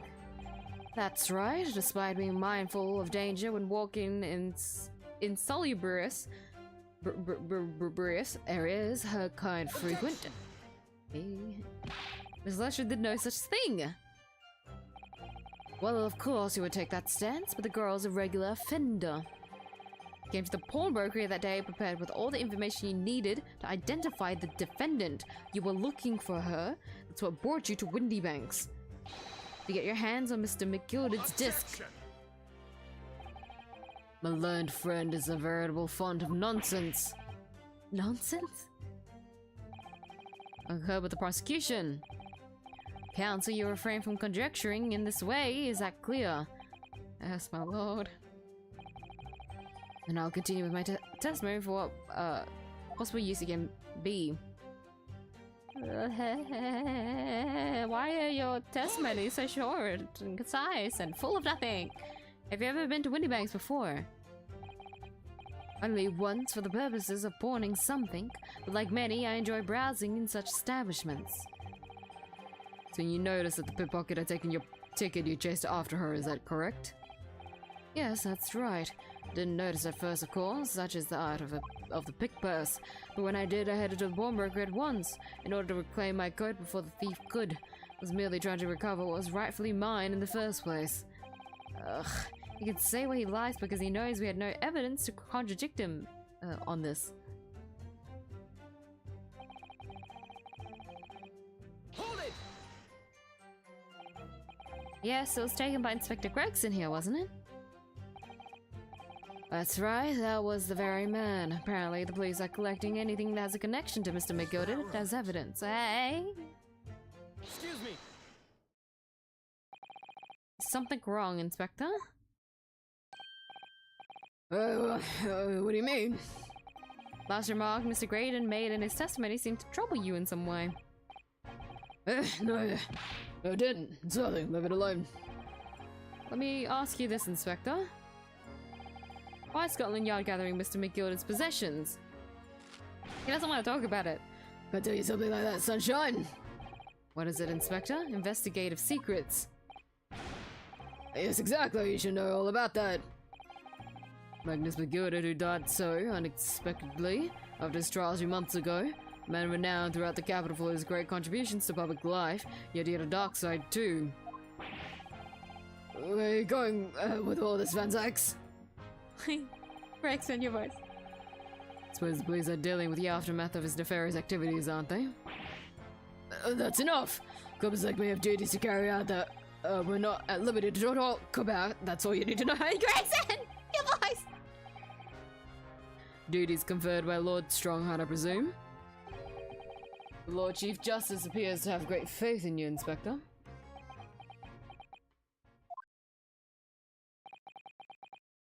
One line is, if you want to get more out of me, I'm gonna need Lord Strongheart's paw print first. What's all this about? It's like there's something going on between Gregson and Lord Van Zyks here. It would appear that the Inspector has revealed all he is at liberty to reveal. Mr. Gray didn't let us return to your testimony. I'm pretty sure that was it though.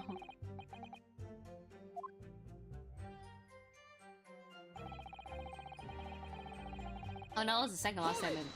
Apologies.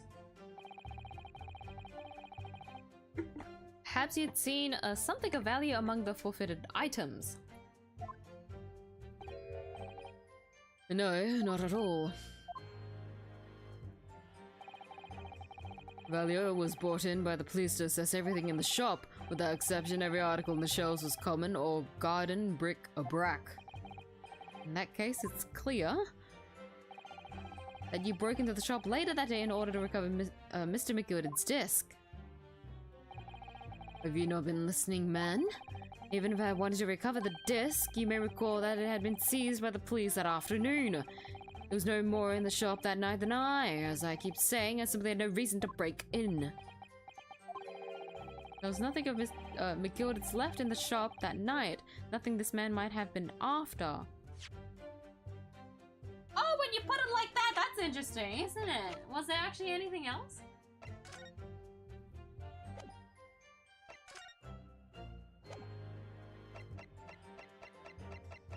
Oh. Yeah. I wonder if that's really true. Renner, if you have some evidence, then let him have it. I'm dying to see that irritatingly assured expression of his grumble. Me too, Iris. I just wish I knew what it was. McGilder had slipped the disc into his coat pocket and had it deposited at Windybanks. And when he realized he was going to be arrested on the suspicion of the omnibus murder, he had threatened Gina and forced her to take the redemption ticket.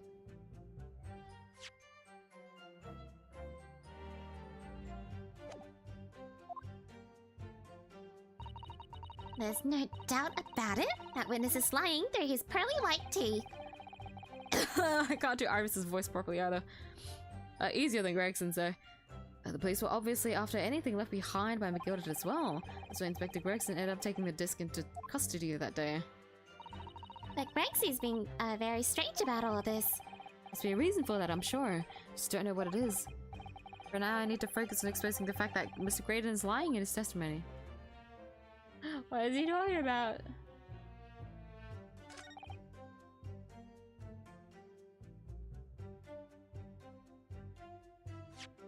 We don't really have anything to prove this, that's the point. So what do we have?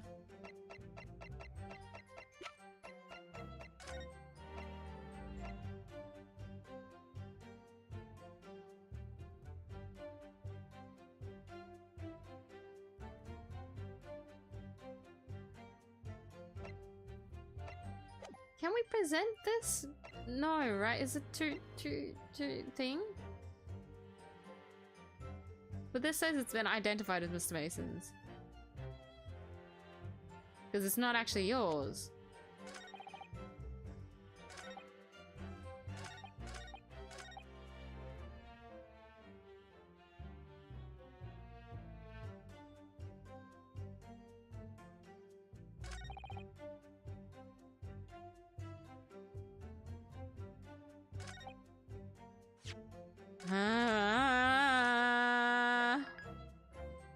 You're so annoying. I'll try and go straight for this one. I don't know if this is the right statement though. I don't think so. Objection. It isn't.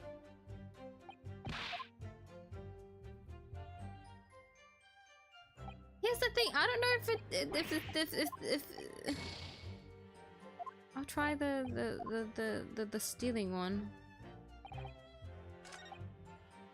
Because this mentions the redemption ticket.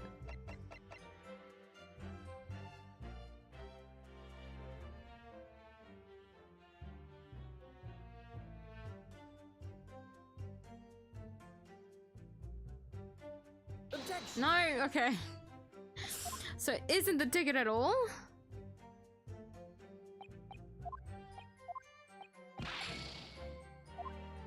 Wouldn't that be the case?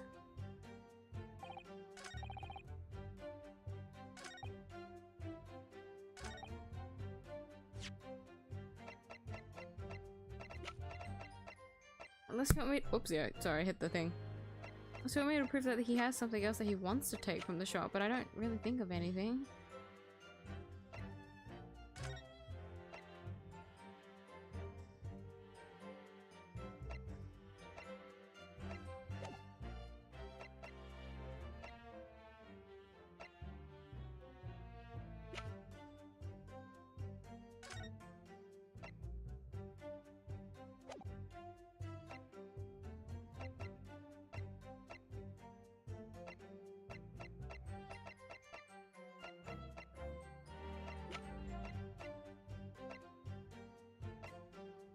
Huh?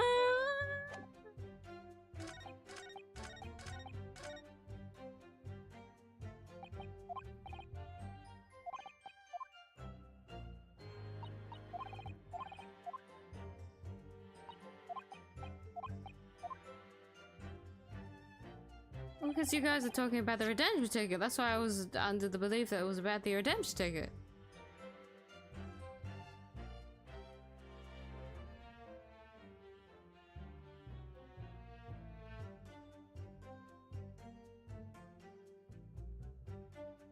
Wait, I need to think of this on a different perspective. Hold on.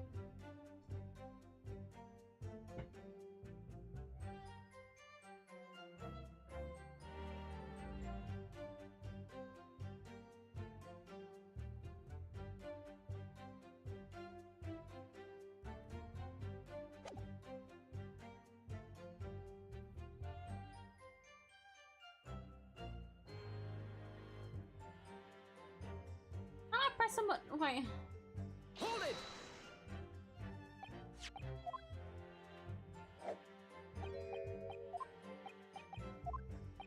Why is Mr. McGillicud's name on it? Well, if it was yours, why would it? Why would you want to write on the back for? Wait, does it actually say for McGillicud? Hold on.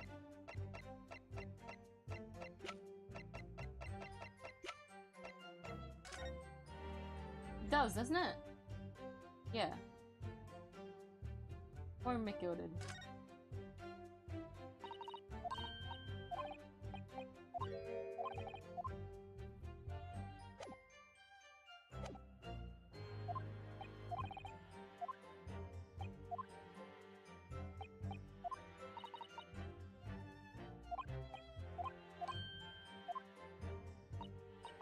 Wait.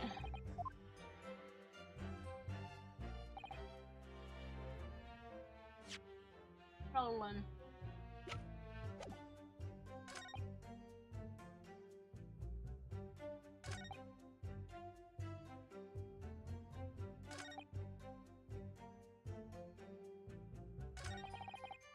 Wait, now I'm even more confused.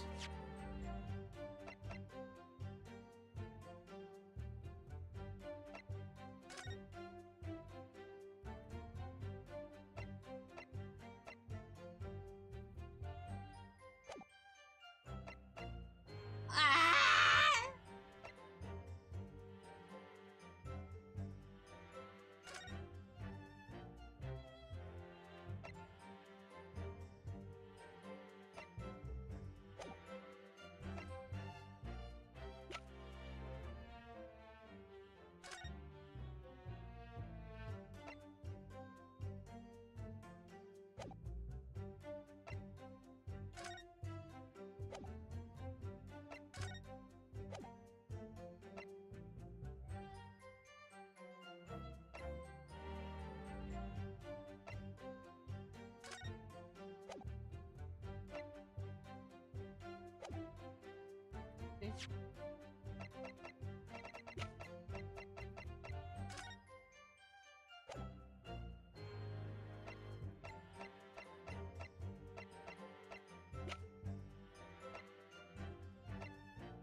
Wait,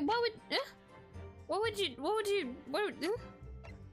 would you press against then, if it's not the redemption ticket?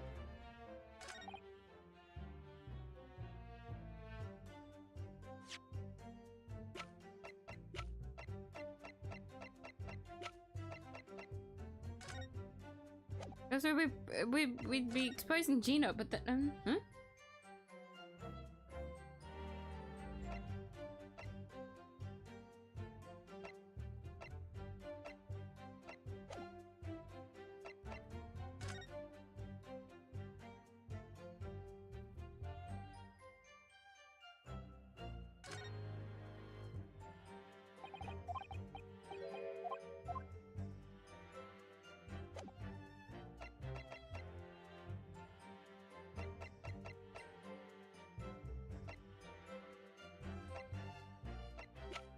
I haven't a clue.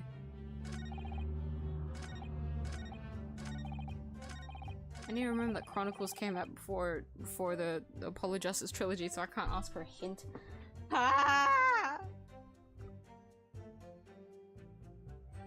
Think! Think! Oh, I'll press everything again. Fuck it. Hold it!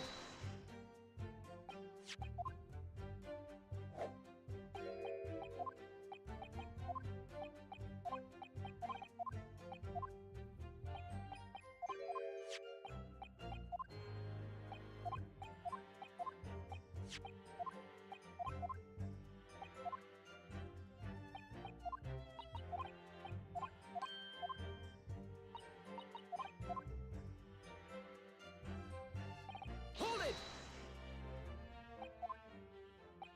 Objection!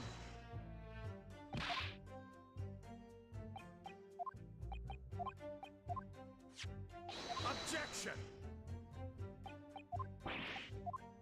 Oh! Maybe I missed one thing? That's my cope right now anyways. Ah, this probably isn't. Hold on, I need to think.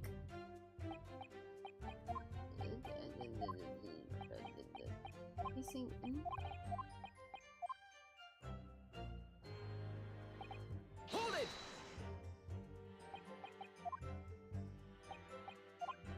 Is that right? Yeah, this appeared again. Excuse me! Can we keep pestering him? No, it's still the same.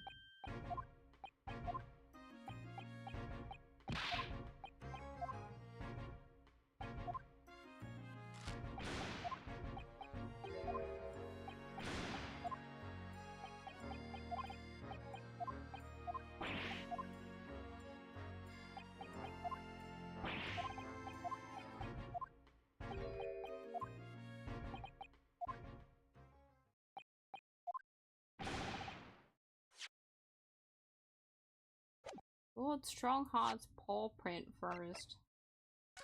Don't I have anything like that?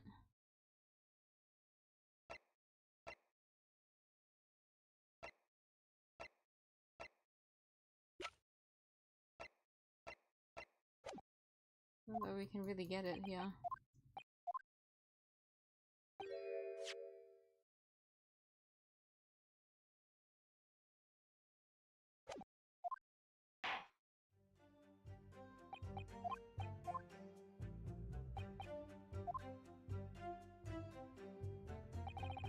Hold it! Excuse me! Oops, I accidentally clicked to pursue. What the fuck?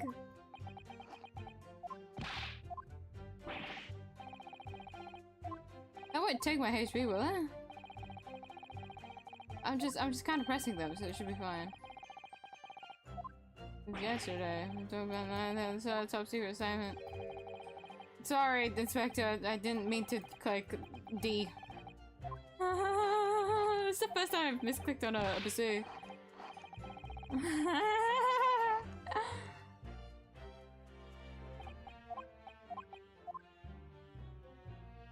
I have to fuck fucking press that last statement again. Nothing's changed though, and I still haven't gotten a different answer. Oh my god.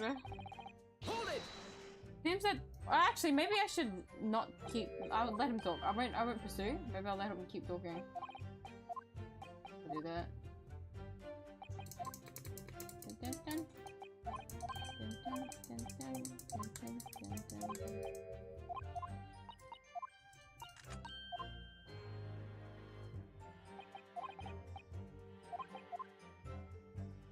And I hit the thing and the thing and the thing and the thing and the thing.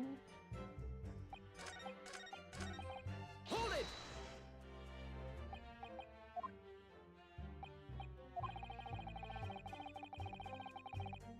Is that right? So the inspector said at least, as he seized my disc. Next to a skirmish with our wastrel, I snagged the end of my thumb at the same time. The disc in question is the disc here. Yes, it is. Going out have indeed been gathering items believed to have been the property of McGilded, presumably to aid their investigations in some way. And something I would be aware of. Really didn't know the man well, anyway. After all, I'm merely a communications officer with a penchant for music boxes.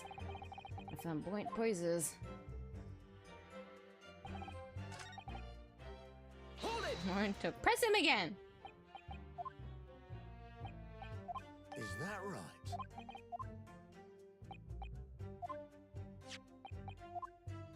Surprising how this can go on for you can press him for quite for a while before it goes away. I feel like it'll just be the same thing though, it doesn't really do anything.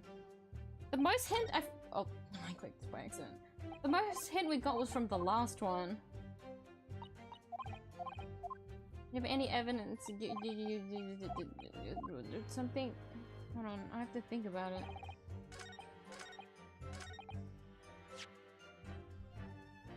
Oopsie.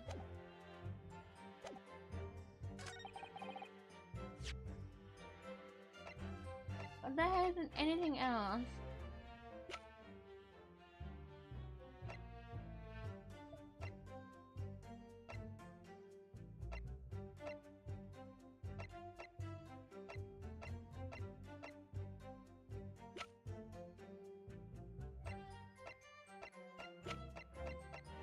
I think I had it.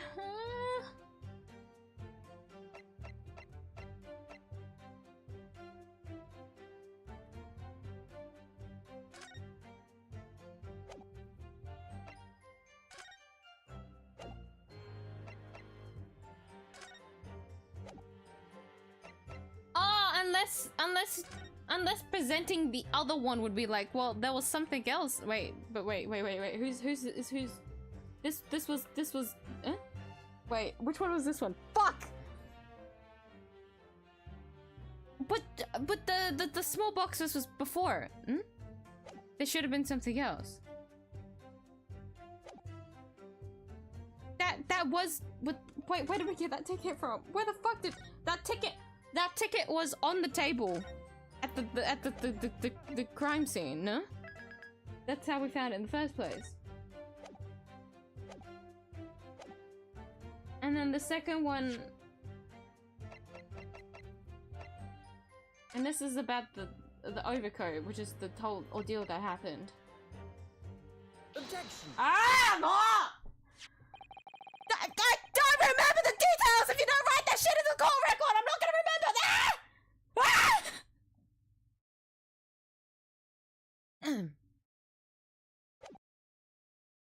Got there in the end. I'm already going crazy. It's been 2 hours.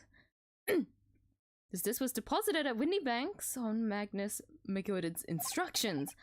You knew that, and you went there with the intention of obtaining it for yourself. Objection! I swear to God, if this is a fluke one and I have to press for something different, I'm gonna cry. Because that has happened before. Conjecture again, and in any case, the disc was taken into custody by the police that afternoon. The witness had no reason to visit the pawnbrokery again that night. It took me a while to figure out! Sorry, my learned friend, but that's not true. What? Mr. McGill had another article in pawn at Windy Banks, as the second pawnbroker's ticket proves. There were 2 articles belonging to Mr. McGilded in Windy Banks Pawnbrokery, and the reason you broke into the shop that night was to recover the second one. Together with your 2 accomplices, the Skulkin brothers. This is the second ticket, is it? What had the man deposited? The article description reads 1 small box. Rather vague description, it seems to me. He's suggesting that I broke into the pawnbrokery with these clowns in order to steal some trinket box? I believe that adequate grounds to suspect that you did. This is absurd! Why on earth would I do such a thing? Once the article had been forfeited, I could simply walk into the shop and purchase it. There would be absolutely no need for me to resort to theft. That's a good point. Indeed, the witness makes a solid argument. So that means that for some reason, this Graydon fellow needed the small box that very night, does it? It's time to put an end to this nonsense, my lord. To be a little less cryptic, Lord Van Zykes. I do hate to ruin my learned friend's argument, but the truth is quite incontrovertible. On the night in question, no small box was taken from Windy Bank's pawnbrokery. And rest assured, the prosecution can prove it. What? Good gracious! Inspector, show the photographic prints to the court if you please. Yeah, sure. What prints? These prints were taken from one of the detective's security cameras. Hurley's red-handed recorders again. Previously explained using this plan of the shop layout. There were 2. The victim's establishment was furnished with automatic cameras in 2 locations. One was set up to capture the counter where Mr. Windybank received his customers, and the other was set to capture the shelves on which articles were placed for sale once forfeited. Going to the information on this ticket, McGilded's Gilded small box had been forfeited already. 2 days before the incident, at 9 PM on 13th of April to be precise. Which means it would have been on the shelves of forfeited items in the shop front. Now what I have here is a print taken by one of the cameras about 2 hours before the incident. That's at 11 PM on 15th of April. Woohoo, cryptic. The victim certainly had a very full shop, it would appear. And then here we have another print. This one was taken about 2 hours after the incident. So we have 2 pictures to compare.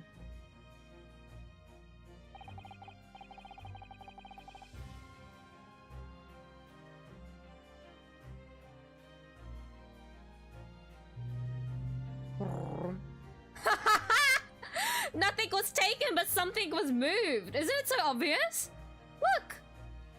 Look! Something was moved. Nothing was taken, but something was moved. I must say that the placing them side by side leaves me cold. To me, that's starting to make my head hurt. Obviously, at Scotland Yard, we consider theft as one possible motive in this case, as well as the possibility that something had been taken in addition to the victim's life. So you men have already compared these 2 prints thoroughly, Inspector. Yes, sir.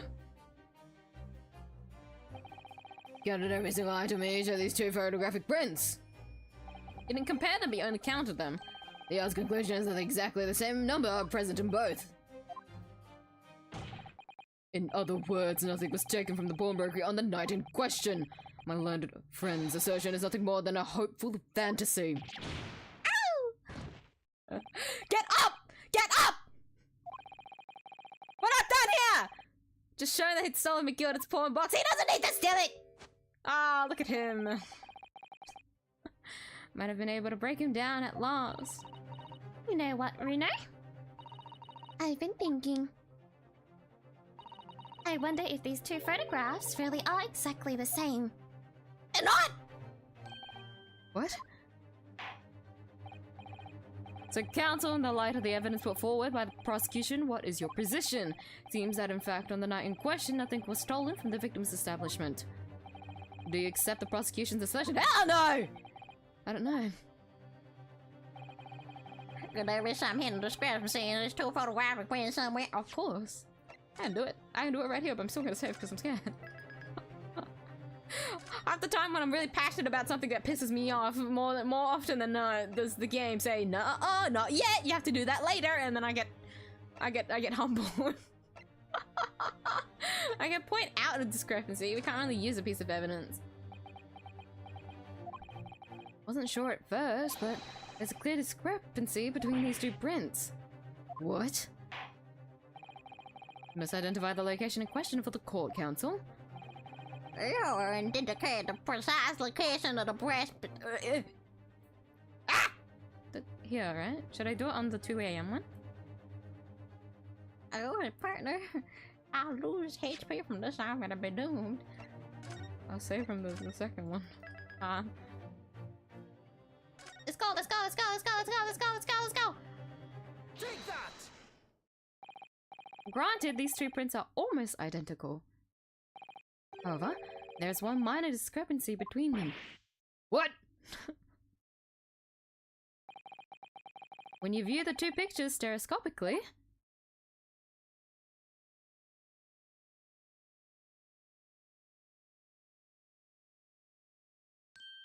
Wow, that's some detail. what?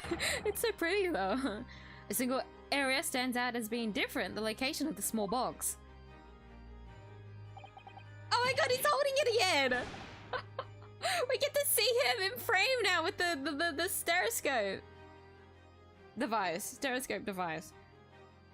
Let me... wait. Unbelievable. It's so cute that he has an animation to see it. And then everyone else just gets to look cross-eyed. Ah, such is the fate of an 𝐢𝐽. God forbid they make you look a little bit goofy and you'll lose your appeal. By Jove, you're right, how extraordinary. What this tells us is very simple. Mr. McGilded's small box is indeed not stolen from Windy Banks on the night in question. However, there can be no doubt that somebody picked up this particular box and then returned it to its place on the shelves. Suggesting that the small box originally deposited by Mr. McGilded is in fact, yes, the very same box I just identified in those photographic prints. Mindless guesswork, what if it was?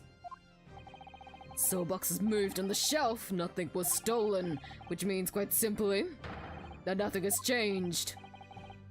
That may be true, but alright, McGilded's box wasn't stolen then. But doesn't the fact that it was moved like that change things? It changes everything? It has to change something! That's kind of the point of this entire trial? Or how we've gotten this far in the trial anyways. I believe this changes everything about the case. How can that possibly be? The crucial point is the fact that what was moved was a small box. In other words, we have to consider what might have been inside that box. What are you suggesting?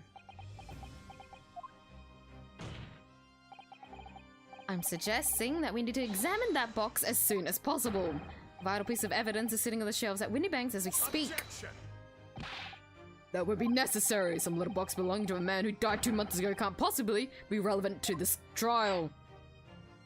No. I digress. The court does not uphold your objection, Lord Van Zyks. Bailiff, arrange for an officer to go to Baker Street at once, obtain the small box in question, and bring it back here for further examination. Yeah!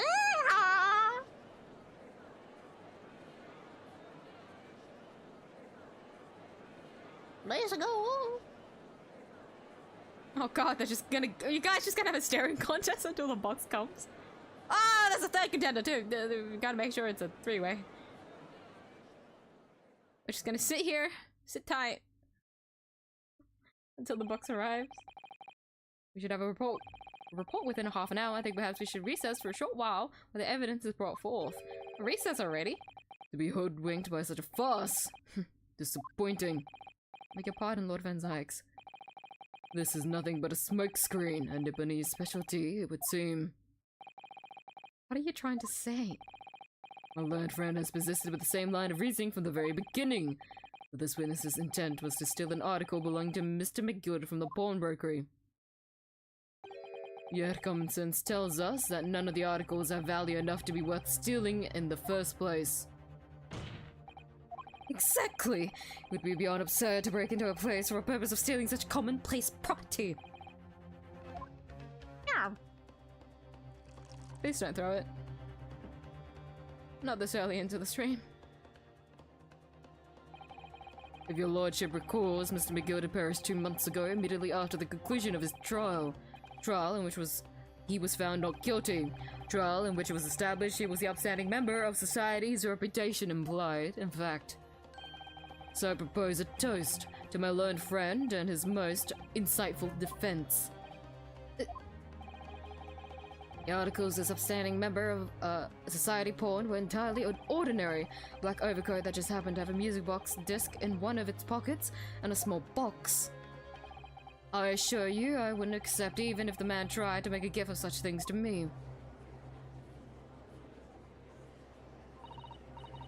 You know, that does make a lot of sense.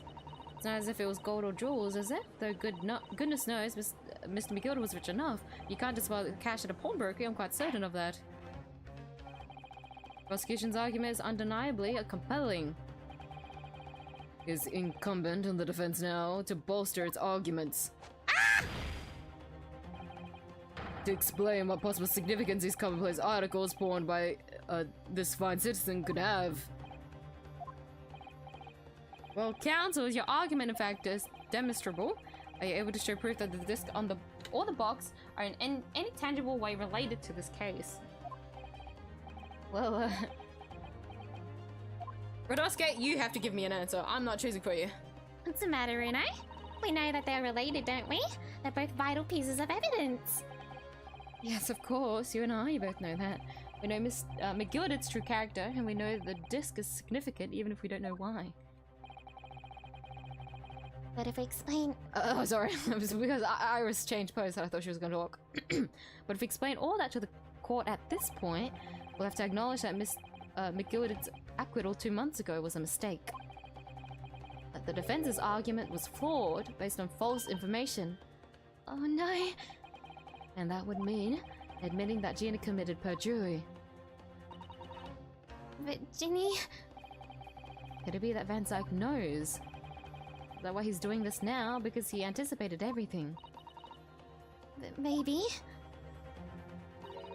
This could be a great opportunity for us. Sorry? What do you mean, Iris? Well, what is it that you always say, Aruno? Sooner or later, the truth comes out. Every time. Right, the exact significance of the things that McGilda deposited with Mr. Winniebank is something that only Gina can explain to the court. Ow, my hair is stuck on something! Ah! My chair, it's stuck on my chair.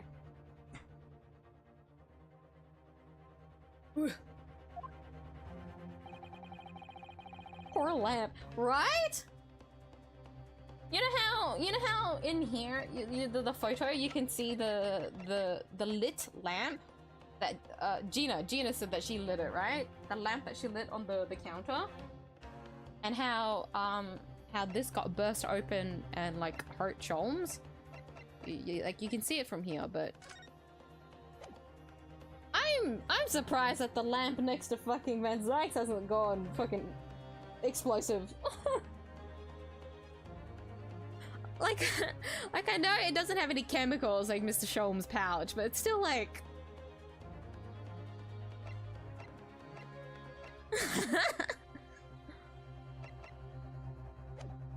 That lamp is holding strong. It's made out of industrial grade fucking material right there to handle Van Dyke's. I don't know. Hell! Who in the gallery is catching his bottles right now? The 2 times we've seen him. Two, right? We've only seen him 2 times throw his fucking entire wine bottle into the gallery. Hey, free wine! It's probably good quality stuff too, because he wouldn't drink it otherwise. If I put her on the stand to testify about that, it could critically damage our chances of winning this case. You can either do it now or at least try and prove Ooh. I mean, we have to testify now, no? Because if we're cornered at the moment to prove the significance of the desk and the box, which is in relation to McGilded, and the only way we can do that is for Gina to testify. We'll get fucked over, but we need to find the truth. And I don't think we have any way of to like keep stalling, I guess is the best way to put it. Keep stalling this current trial until we find something from that box.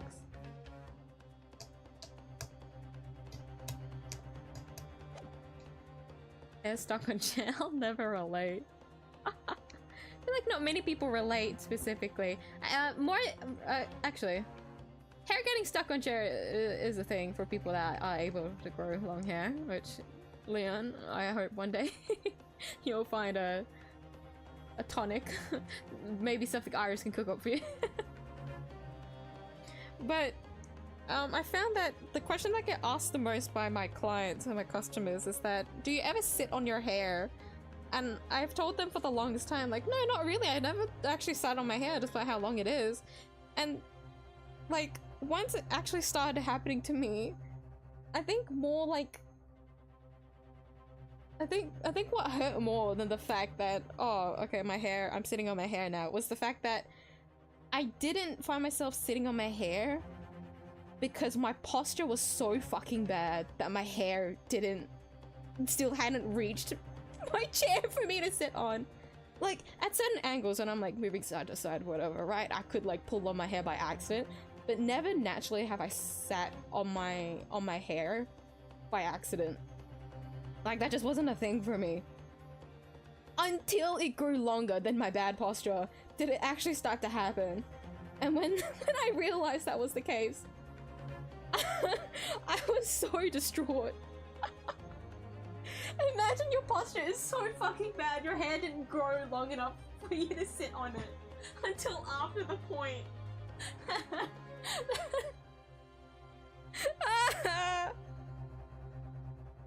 Like, I'll admit that I feel like that's when it's bad. If your hair is long enough that you sit on it, even with bad posture, then I think that is pretty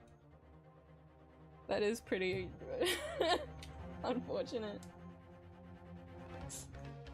Anyways, with that in mind, everyone posture check, I guess.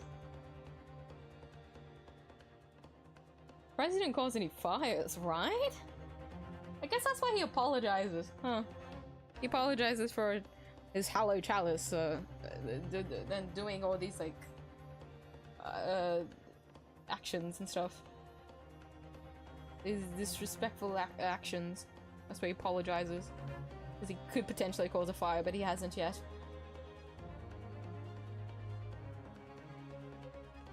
That's really be bad. I can imagine the curve, yeah. I don't have scoliosis though, I will say that. Not yet, anyways.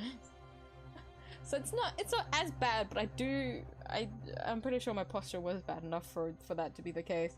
Like, I always find myself just leaning over naturally. I just don't know if I'll ever be able to give myself good posture. I'm supposed to have good posture for my workplace, but alas, this is it. This is what happens. Anyways, I'm going to push for Gina to testify. I'm pretty sure I saved, so if it's wrong, it's wrong. My lord, the defense would like to make a proposal. A proposal, counsel. While the court awaits the arrival of Mr. McGilded Smallbox, I'd like to call the defendant, Miss Gina Lestrade, to the witness stand. The defendant? To what end? It's to do with the various articles deposited at Windy Banks by Mr. McGilded, my lord. Mr. Lestrade has information relating to them. I believe it would be beneficial for the court to hear what she has to say. It will prove the significance of the articles in question once and for all. Whoa, things are becoming interesting. Presume you've considered the implications of the testimony you're proposing. In particular, the impact it will have on the accused's standing, and indeed your own. I have. Lord Van Zyks, would you care to explain that last remark? The prosecution accepts the defense's proposal. Oh, he's avoiding the question. I move to interrupt the cross-examination of the current witness and hear from the accused herself. Very well, if you have no objection. So the court will now hear the testimony of the defendant, Miss Gina Lestrade. You witnesses currently in the stand may step down until further notice. Bye, afternoon tea. And I shall bid you good day. Wait. You, sir, shall remain in the stand while Miss Lestrade testifies. As you wish. Oh, okay. Alright then, Gina, it's time. I know this will be hard, but please put your faith in me here. Good luck, Bruno. And this is where I'm going to quickly run off and refill my water. Maybe get some warm water.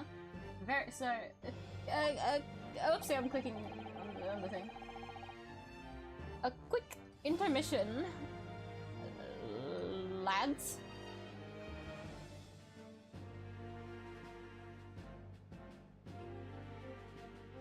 Hold on. We'll just do a 5-minute break. Oopsie.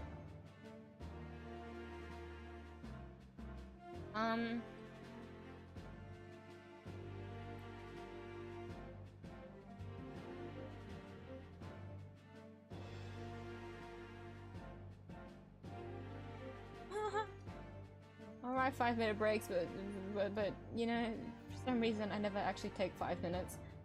But I'll put it there on screen for anyone that does drop by the stream while I'm away anyways. But yes, everyone here, go get your hydration as well. Get a snack because it's gonna be a long ride too, so strap in, boys. I might try and find a snack too. But yes, I'll be off and getting my warm water. Be right back, everyone.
My favorite pastime. Not actually taking 5 minutes because Miyu doesn't have a concept of time. Welcome back, everyone! I went off to make myself a drink. Mainly, most of it was waiting for the water to boil, of course, but I made a drink and then filled up one of my water bottles with warm water. I'm not sweating completely just yet, so I'll try and not drink too much of that water. Pretty sure I didn't do the proportions again correctly. Pretty sure it's too burning hot, so I shouldn't drink it anyways. But I have my second drink bottle that I also had to refill, which is just normal water, which I'll be drinking. We are back, everyone. We are finally going to bring the truth to light about the situation with McGilded and Gina.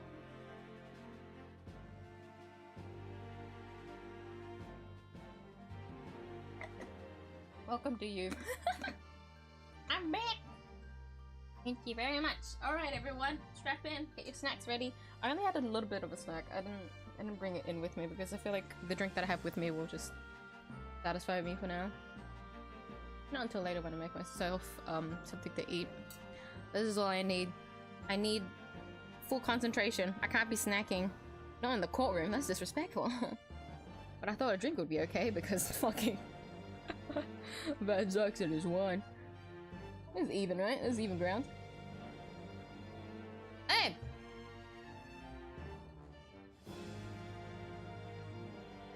I didn't stir this correctly. I can see a bit. Whatever. Who do you think done it? I mean, if we go meta, like the meta reasoning, Eggert. Eggert Benedict is looking hella sus. But with the current information and the evidence that we have, I can't really say that I can't really say who it is. Like, all we really know is that it's just tying back to the trial from 2 months ago, so there's a lot that could be at stake here.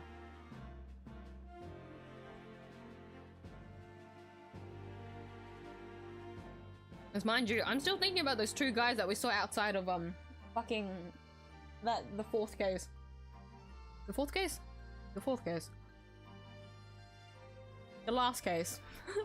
The people that we saw outside of Tsuseki's like place, the lodgings where we saw these 2 people. I'm still skeptical. Like, they haven't appeared like since. We don't know if they're gonna come into play here by accident.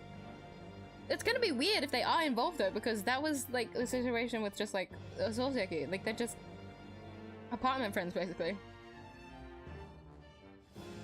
At least one of them. The other guy was like having issues with one of the lodging guys, anyways. But they haven't been involved whatsoever.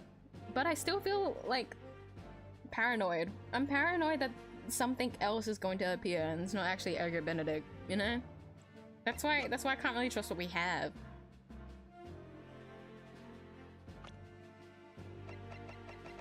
But just based off like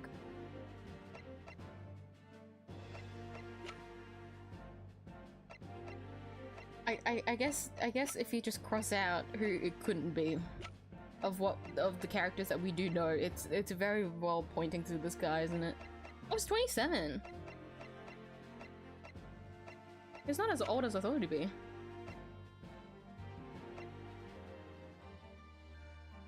Oh shit, technically he's the same age as the Skulkin brothers. That's weird.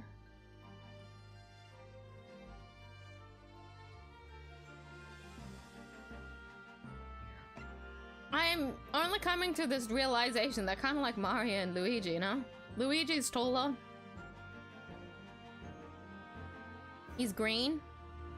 He's the younger brother, isn't he? Isn't Luigi younger than Mario? Ringo's older.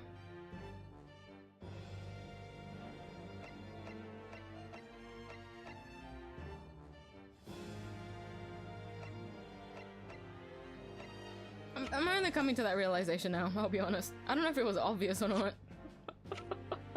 Anyways, continue on with the trial. Gina Lestrade is now on the stand. Articles said Mr. McGilded had deposited in Windybank's pawnbrokery. Intimately related with the omnibus case, the trial of which was heard in this courtroom 2 months ago. Yes, and I remember this young lady being brought before me in that trial as well.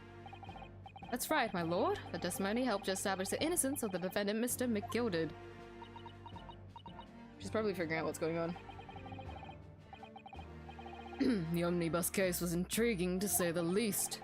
And now here we are. And now here we all are again. Reading the wrong A's. The same players in that trial facing each other once more. A twist of fate, perhaps, my Nipponese friend.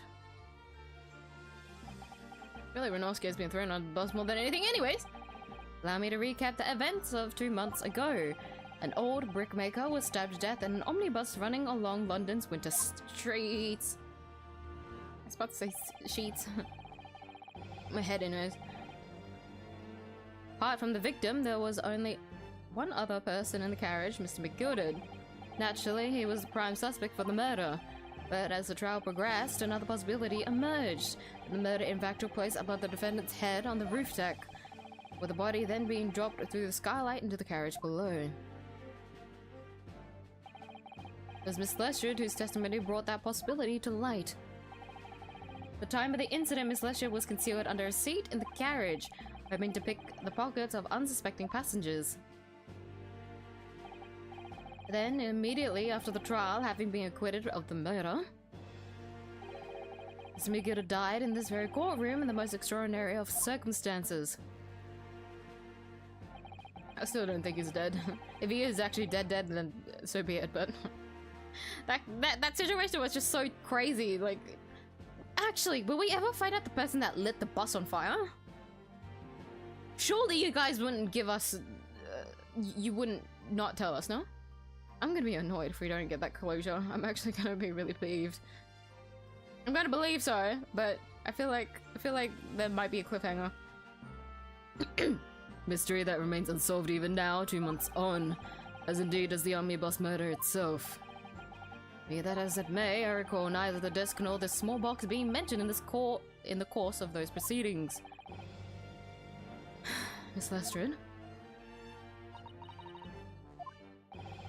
Would you tell the court now, please? What really happened in the omnibus 2 months ago, I mean? I don't know what you mean. I already said all of what I know. And what about everything you told us yesterday from inside your prison cell? Please, Miss Lestrade, this is extremely important. But... Remember, little girl, if it transpires that you willfully withheld information in the trial 2 months ago, the Home Office will seek to prosecute you for perjury. And naturally, you will lose all credibility as a witness. Well, let's face facts. You have little credibility to lose. Ginny, don't listen to him! Please, you have to trust Bruno now. Iris? We're on your side.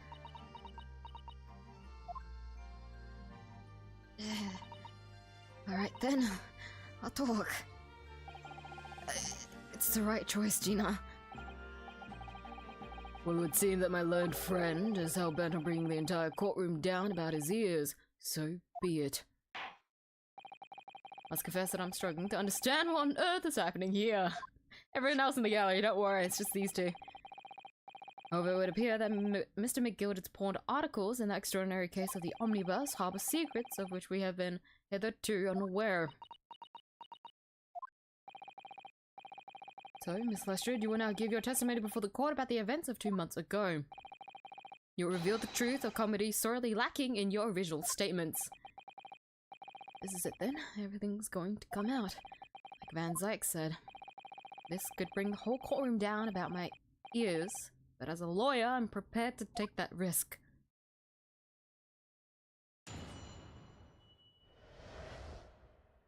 The real truth of the omnibus case.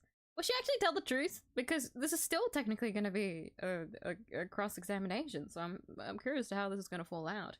It's going to be a case of, well, we have all of the truth, so if anything, this cross-examination is more to push out what the witness doesn't really understand or know. Alright, Gina! Shoot! Truth is, that Brickmaker Cove was in the cabin of the omnibus the whole time. And the Irishman dragged me out from under the seat. I saw that disc on the floor. All of a sudden, I heard a scream from over me head. And that pair on the roof deck went off to call the slops.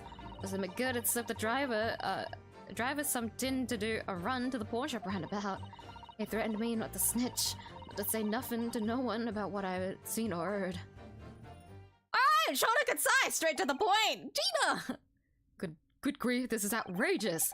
What you've just told the court bears almost no resemblance to your testimony 2 months ago. As you say, my lord. Then there's every chance I may have educated an error in McGilded's trial. Sounds very much to me as if the man deliberately deceived this court in an effort to cover up the most wicked of schemes. Without doubt, your lordship is correct. A great injustice was done in this courtroom 2 months ago, so I clicked too fast for me to read. Yeah, 2 months ago. The actions of the accused in that trial of this witness and of my learned friend are entirely inexcusable. I was closing his eyes just to take it in. Was a farce? McGirt fellow was rotten to the core, just like that pickpocket. Don't forget that lawyer from the east. They were all on it together. You're wrong, the lot of you, Mr. Naruto, the lawyer, they didn't know nothing about it. Humbug? I don't think so. Are we really expected to believe that? I can't do the old man voice, no matter how hard I try. An operation to get the man off scot-free. Forgivable, stop, the lies have to stop. Yes, the defense made a terrible error of judgment. I intend to take full responsibility and suffer whatever consequences. I can't. Renosuke, I'm trying so hard. Restart. I drink and restart. The momentum of the trial is catching up to me. I put way too much sugar in this. That's fine. Intend to take full responsibility and suffer whatever consequences are deemed appropriate. However, it's imperative that the court allows the witness to elaborate on her testimony, because the true significance of Gilded's porn articles must be brought to light. Van Zykes will, yeah, he'll find himself agreeing because it involves McGilded. So, whatever the hell is, joke's on you. The court is forced to listen anyways. Very well, my learned student friend. Given the depths of calamity you have just plunged yourself into, this may well be worth hearing. What's failed me, this situation is utterly deplorable. Mr. Naruto. Yes, my lord. I will decide upon your fate following the conclusion of this trial. Of course, my lord. Why me, Mr. Naruto? The counsel will proceed with a cross-examination. People should understand, like, the risk is taking, right? What the fuck? Wait! The truth of the omnibus case. Can I look over at the guy next to you? What pose is he in right now? He's looking away. Hold it! You were hiding in the cabin at the time as well, weren't you, Miss Lestrin? If I remember rightly, in the storage compartment underneath one of the seats.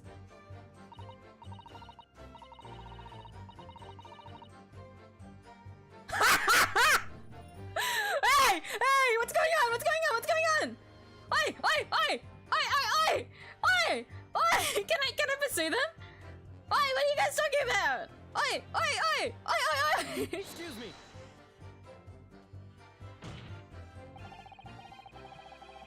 I show the court inspector Gregson, Mr. Graydon. Inspector, Mr. Graydon! Ah! Why are you trying to give me a heart attack? You've been whispering to each other for quite some time now. Tell us, what is the discussion about?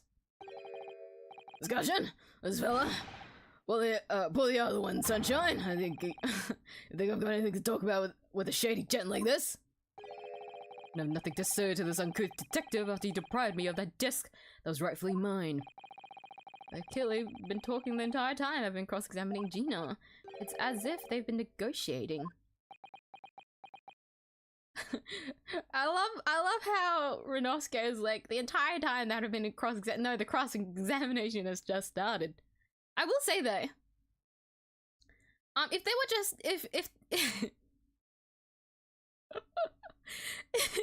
if Graydon just lied to be like, well, I just wanted some of his wedges and I was asking the the inspector, sorry, if he could share some, I would have honest to God taken that as an excuse.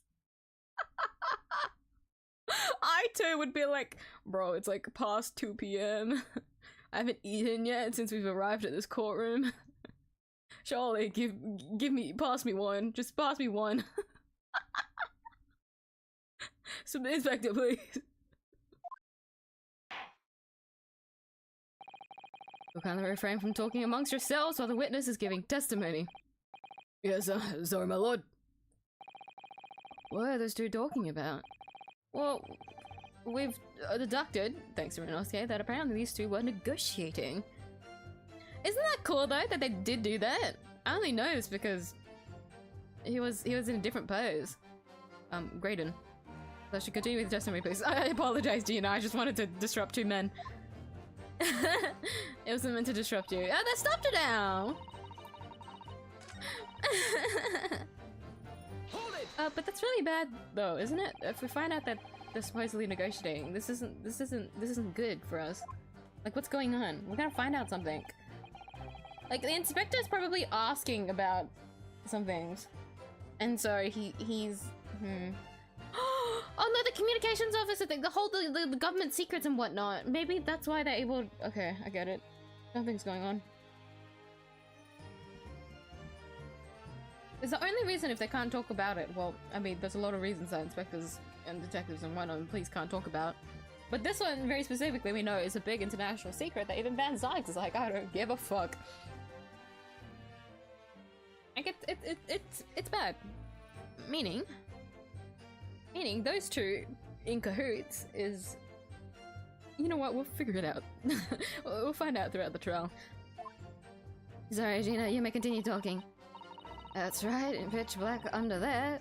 It's pitch black under there, so you can't see nothing at all. They're back in their OG positions now. Sorry, guys. What if you press that? No, I won't. I'm curious, but I shouldn't. It's gonna be the same thing. Now, in testimony 2 months ago, I feel certain that you claimed McGilded was a sole passenger, did you not? False testimony, my lord. That's what he told me I had to say. But it's important that you tell us the truth now. Were Mr. McGilded and the victim acquaintances? I don't know, but I did hear him talking a lot. What are they talking about? Well, I couldn't hear too well, if I had to say. I think it was about money or something. I kept talking about buying and not buying. Perhaps business dealings of some kind. Well, anyway, they got louder and louder and started to sound like a proper fight. I was pretty scared by then and I hardly dared to breathe, and then all of a sudden, I heard a noise like someone keeling over on the floor. It was booming loud and all. I believe you let an involuntary scream. Yeah, that's what gave me away. Oopsie. Hold it! Was the disc you saw this disc? Yeah, I reckon it probably was. It was right next to the cove lying on the floor. Could this disc have belonged to the victim, perhaps? I don't know, but Mr. McGilded picked it up pretty smartish. And then he set the cove with the knife in his belly up on the seat. What did it say to you at the time? Told me not to say a word about what I seen or heard to no one, about the disc and all. I was dead scared. The way he was looking at me, I thought if I didn't go along with it, I'd get stuck with that knife too. He started asking me a load of questions, like what my name was, where I lived and that. He asked me about being a diver too. After a while, what had happened in the carriage was noticed. Yeah, that's right. But it was kind of rapid noise. I heard there was a scream above me. Well, two gentlemen occupying the seats on the roof deck, I believe. That's right. Must have looked down through the skylight and noticed the cove with the knife in his guts. When he screamed, the driver pulled up the hoses and McGilded got me out of sight. Out of sight, where? Back under the seat where I started off. Once the carriage came to an halt, the two guys on the roof ran off to fetch the slops. They immediately left to fetch the police. It would appear they were entirely unrelated to the incident. So if McGilded, the driver, and you still at the scene. Yeah, only the driver didn't know I was there because I was under the seat. I had the cabin door open and a voice from outside. The driver, yes, he also testified in the trial, I believe. The guy that lied about paying four Was it pence? I forgot the currency. Instead of what was it? 3? 5? 4? 4? What did McGilded and the driver say to each other? I don't know what happened and stuff like that mainly. I surrendered the driver to something. That pawn shop obviously being Windybanks on Baker Street. Just a moment, counsel. Do you mean to tell me that the driver gave false testimony in that trial as well? Perhaps the excursion to the pawnbroker slipped his mind when he was in the stand. Indeed, Lord Van Dykes. McGilded took off his coat and gave it to the driver. He folded it up all careful like before handing it over. When I saw him do that, I remember thinking, that coat and what's in it has got to be worth a few bob. Christina was sure the disc must be worth more than Mr. Windybank was suggesting, wasn't she? Remember her quibbling with him over the price that afternoon at the pawnbrokery. Joe looked pretty happy when McGilded flashed some brass in his face. He went off running at a lick. And the bog trotter called to me and told me to come out from the drag's cabin.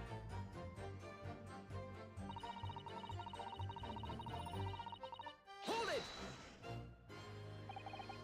Threatened you how exactly? Told me I'd only be able to scalp if I did exactly what he told. Which included giving false testimony in court 2 months ago. Yeah, that's it. There was one other thing he said. Which was? He told me I'd have to hang on to the ticket from the pawn shop and make sure not to lose it. The ticket? Well, I never. So that if he didn't show up to get the ticket off me before 2 months passed, I had to go to the pawn shop and pay the money to keep it in lug to stop it being forfeited. He left me with some brass to pay for it. But really? Why on earth would Mr. McGilded have done such a thing? Depositing his overcoat with a pawnbroker before the arrival of the police? It makes no sense at all. There would seem to be one logical explanation, my lord. What McGilded had the driver deposit at Windybanks was something he didn't want the police to see. Something very important that he needed to hide at all costs. Anyway, after that, you let me go, so I licked it before the coppers showed up.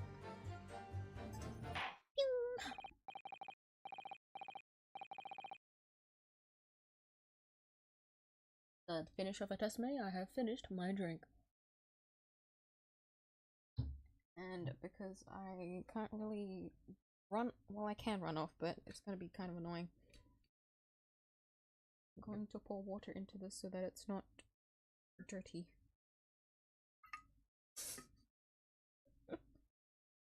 A little bit.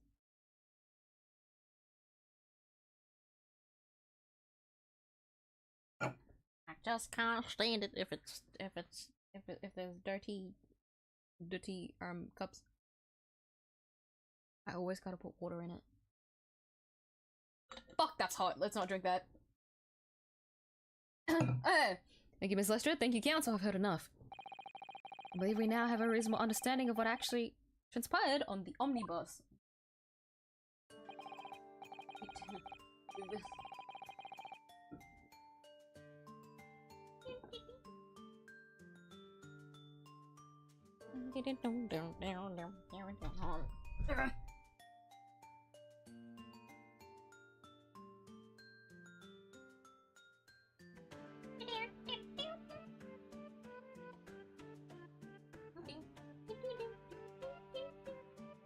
Alright.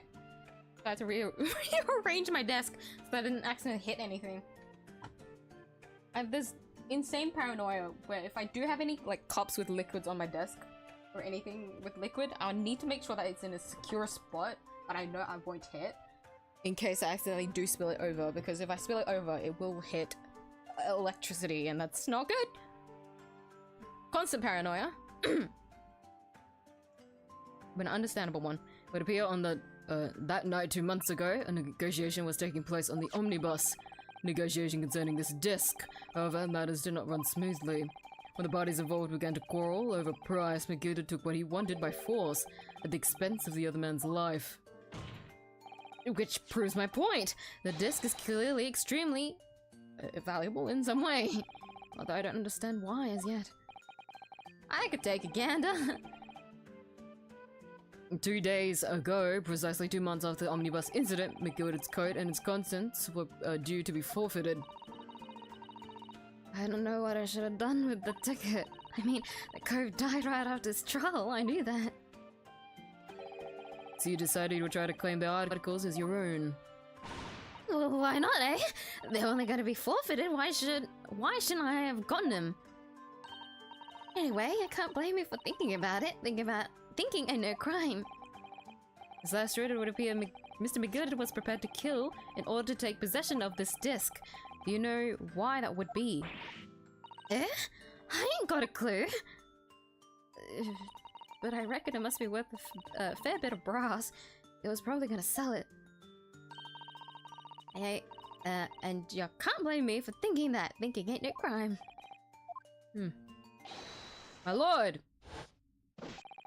Evidence your lordship requested has been located and is ready for the court's inspection, sir. Box. Oh, the box is gonna have nothing in it. I bet my. Oh no! Oh no! Oh no!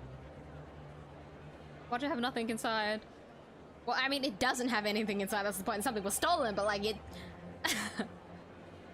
I should shut up. We'll figure it out. All right. Mysterious little box deposited by McGilded 2 months ago.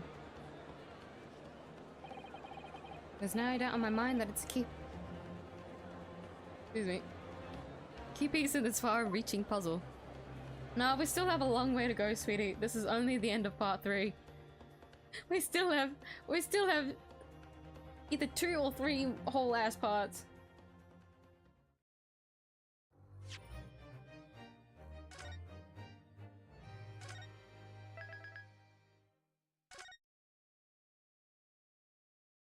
We have a long way to go, guys. We've 3 hours it took for me to do that. The estimation of clearing that was on the post that I saw said it was only an hour. I'm actually cooked, but you know what? We ball, guys. We got this. We got this. So this is the article in question, is it? Oh, I got scared. Mega Castle! Thank you for this and resub. I really gotta do something about the sound effects. Can't believe I'm letting it jump scare me too. Severely lacking a core part of the classic 𝐢𝐧𝐟𝐨 gameplay. Gay lawyers. Nah, you're so real! I think about that a lot! Doesn't feel the same without that, only because no one's around. I feel like there's like a severe lack of like sexual tension within the court, because you have that in like every other game. You know?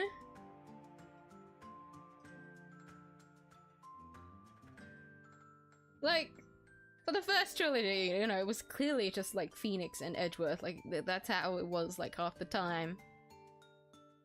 And then for like the second trilogy, it's like, okay.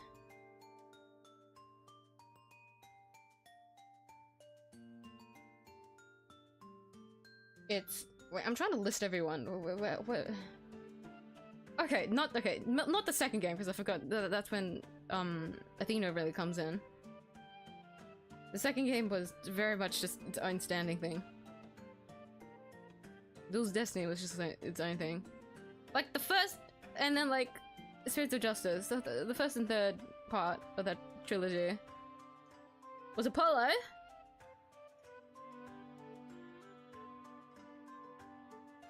I forgot his name. 𝐢𝐧𝐟𝐨. 𝐢𝐧𝐟𝐨?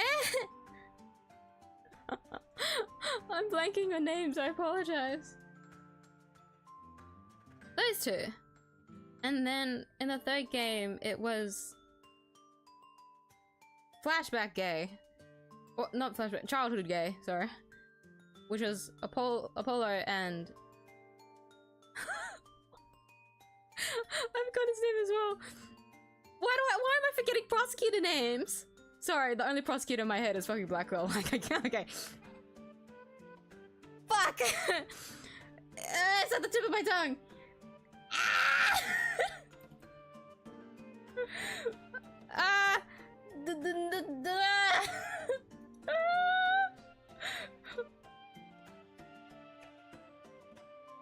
Nayuta! Fuck. Nayuta and Apollo. Granted, Spirits of Justice was very split on polls, but like, you get what I mean. Like, we barely got to see, like... We barely got to see Edgeworth and Phoenix. Like, the main appeal was the fact that Nayuta was, like, there. For Apollo to fight. I like crashed the stream on my end, did it? It's because I keep trying to resub for the alert to appear.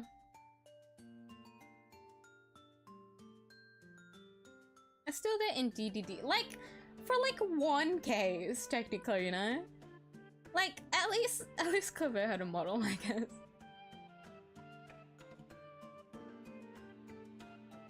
For like a very short bit, but like, at least they were there, I guess. In Duel's Destiny, I guess you did have like that short moment with both like Apollo and 𝐢𝐴 facing each other, and Phoenix and Edgeworth too, right at the last case, wasn't it? Oh, the last, the final case, not including the DLC extra. DLC is good old Naramitsu. It's more like like aged Naramitsu, no? It's like a glimpse into their future together. Or how they interact with each other. It's the gaze you love, but older. You get that a lot in BL. You get like the well, actually this goes for most romance. Never mind, this isn't just BL. For any romance, you find yourself with like, you know, the ending of the story being like, here's them in like 10 years time, you know. They had to do that kind of fan service for the Naramitsu fan. That was not their goal at all, but like, you know.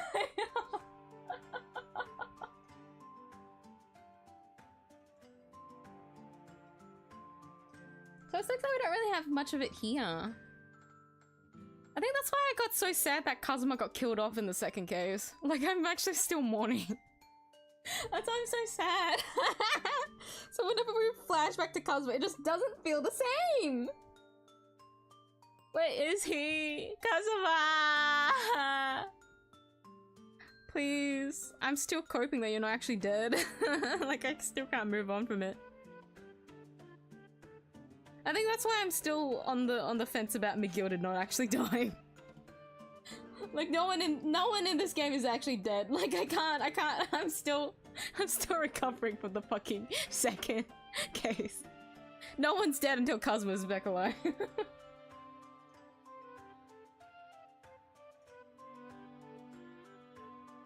The case is also about marriage. Oh wait, shit, yeah.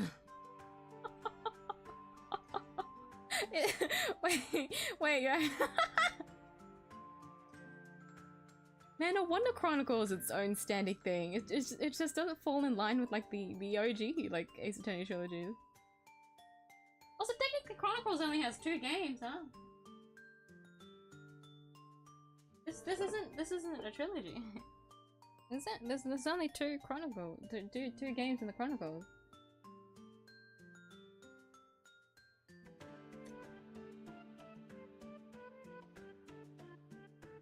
Because I'm thinking back, we didn't really have any, like...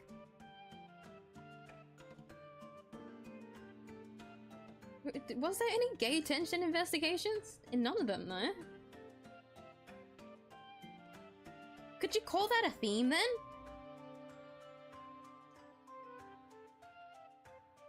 Ace Attorney games that aren't in a trilogy won't have any gay in it. Or at least like a live gay. I'm sorry, Kazuma.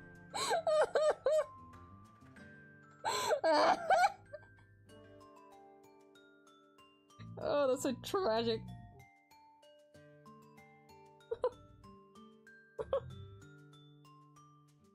Oh fuck. Megura's alive? No, everyone says he's dead, but I'm convinced otherwise on the basis of literally nothing. Other than the fact that I'm unable to cope through any deaths in this game. Not specifically him, I just need to clarify. It's because of Kazuma is the reason why I can't come to terms with any deaths in this game.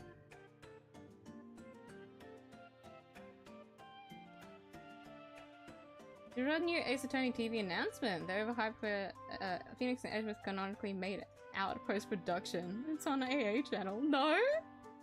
I don't really keep up with AA news, I'll be honest. So I'm not too familiar. It doesn't help that I'm not really in the community either. I just consume fan art. Not the point. No, I haven't. Miles regularly, subtly referenced right investigation, like they, like the man who changed me, pretty good if you ask me. Yeah! I do, yeah. I think about that one a lot.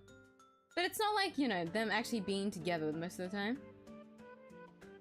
It's more like Miles, well, you know, the whole game is supposed to be like, what is he gonna do now as a prosecutor after the whole shebackle with fucking Phoenix's last case. Like he had a whole ass thing. And that's why he keeps thinking about like Phoenix. But it wasn't like, you know, it wasn't like how it was in the trilogies, you know? You get me? You understand? You do.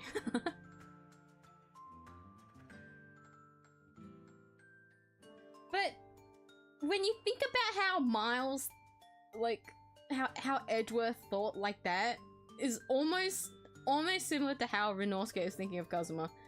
Kazuma's actually dead. But it's more on the case of, okay, you're following this one POV, right? This one POV of a guy talking very unusually affectionately about another guy, but then that guy doesn't appear either ever again or just doesn't appear in that game. That is the only two like differences. Look it up, it's straight up canon floating between the two. What is it called? I'll send the link to myself so I'll watch it later. Well, if I do remember to watch it later. It's on the official Ace Attorney channel, you said. But just to make sure that I'm watching the right video. Is it the 8-minute one? That's right? Ace Attorney TV?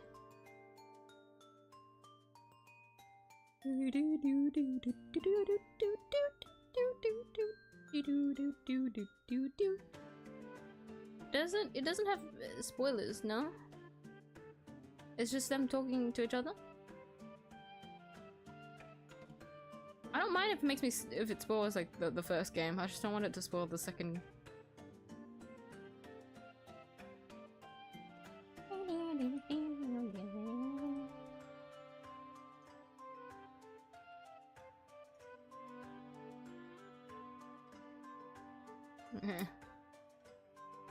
Ace Attorney, that's right, Ace Attorney TV.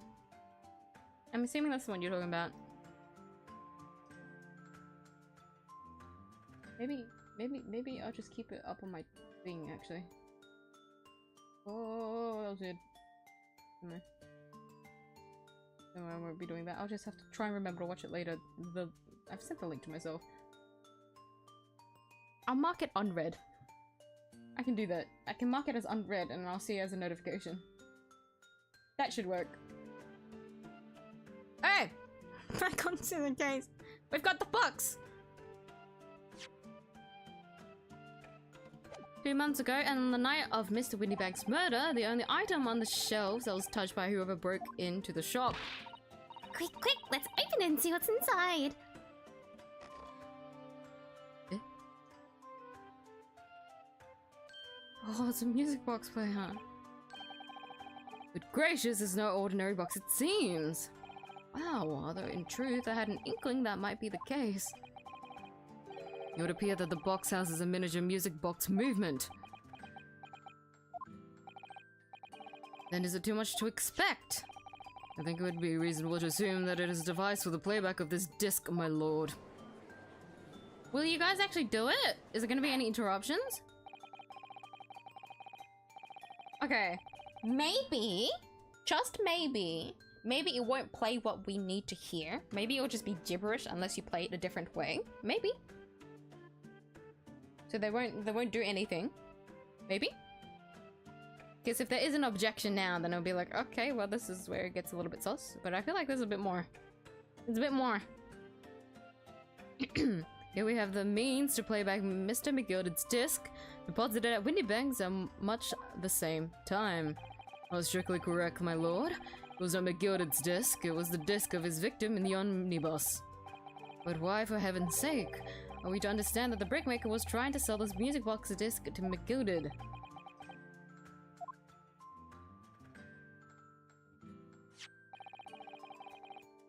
I believe the answer will come clear if we listen to the music on the disc, my lord. Yes, very well. Let the court now listen to this curious disc get locked. Wait, it actually happened! Someone actually objected! Ooh, ooh, ooh. Wait, my lord. Good grief, what is the meaning of this, Inspector? Music box and the disc, oh, well, I'm related to the case. Gregson, you wait. No need to spoil the somber atmosphere in the courtroom with some silly bit of music.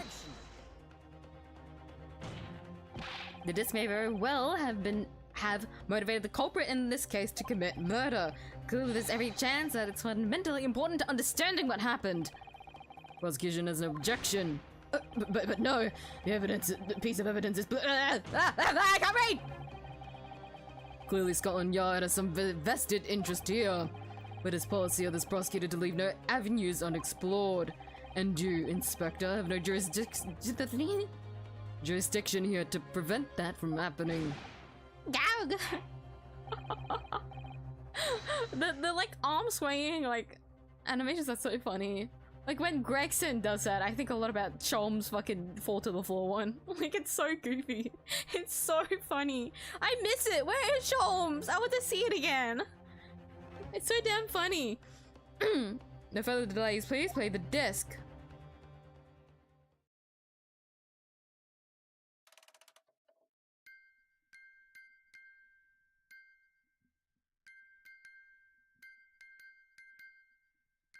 Not like Morse code or anything like that.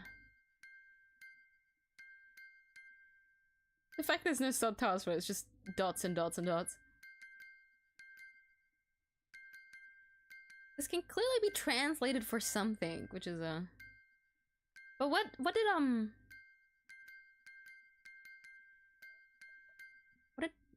did Graydon say?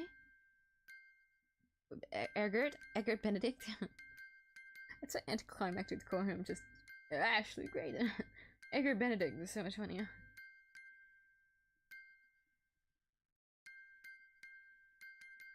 He said it was like a sample, like he was probably lying, but like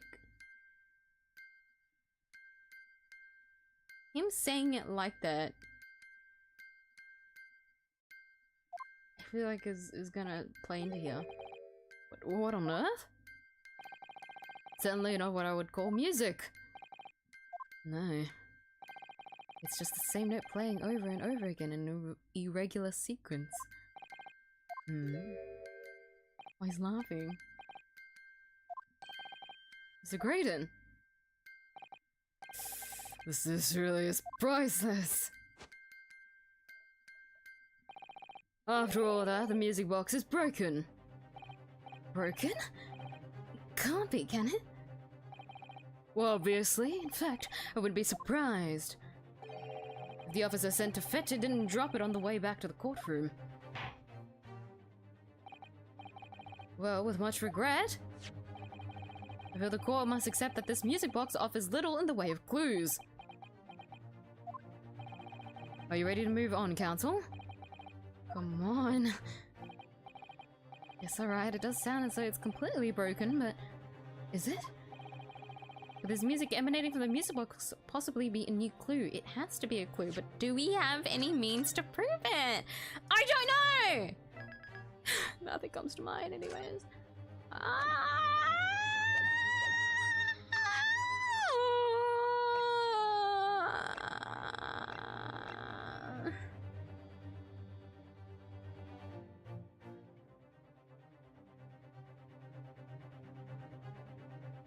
By the way, if you were perchance to make...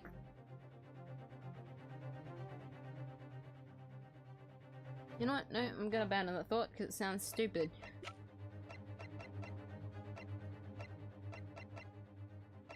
I'm also thinking about the copy that that Sholmes made of it. By any chance, he's gonna find himself coming back here? I hope we see him in the court. It'll be so funny. I want to see him in court. You never see the courtroom and Herlock Sholmes in the same place at the same time. By any chance, is Sholmes just around us everywhere? No, that's really fucked up to say.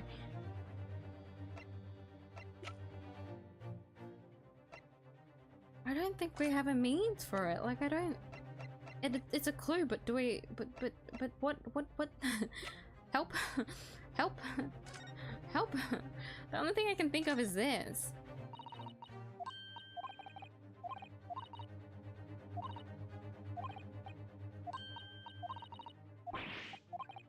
Can we really push something like this is the thing.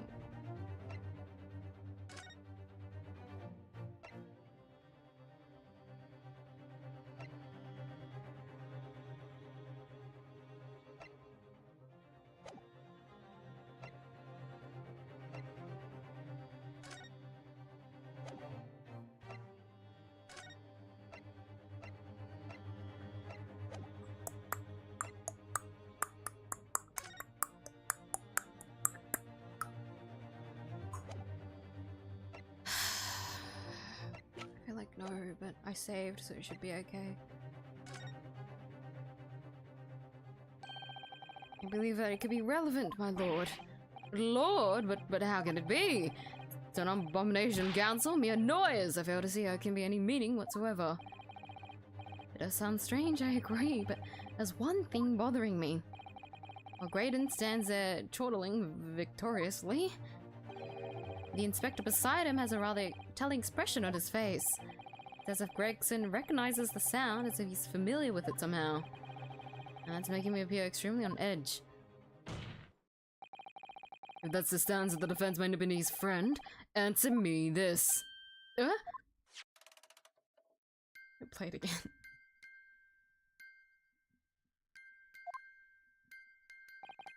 Just what relevance do you propose this woeful chiming has on this case? The defense's belief that the sound emanating from this music box is broken, an unusual genre of music not supposed to be broken. I mean, it's very clearly that, no? Like, even if you didn't really understand what it could be.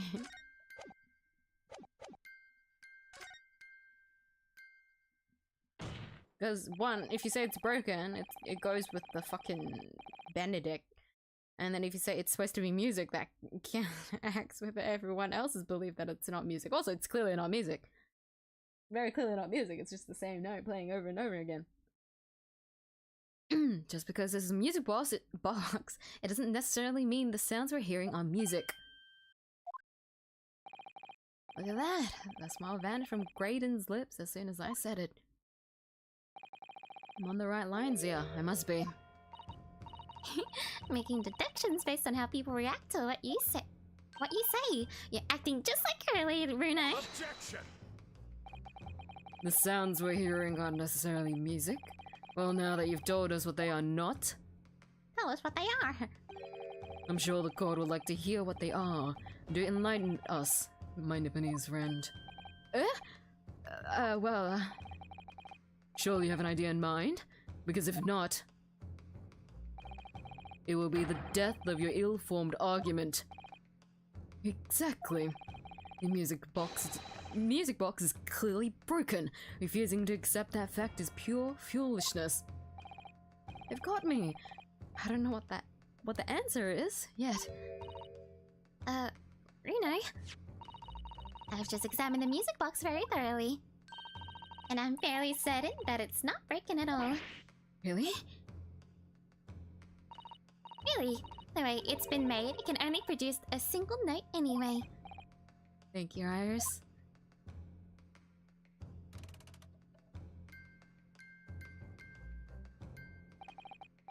Right, well, if the music box isn't broken, must mean that the sounds it's producing have some significance that isn't musical.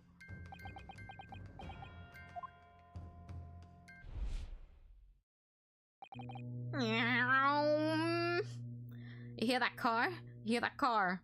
It's fucking Runosuke's.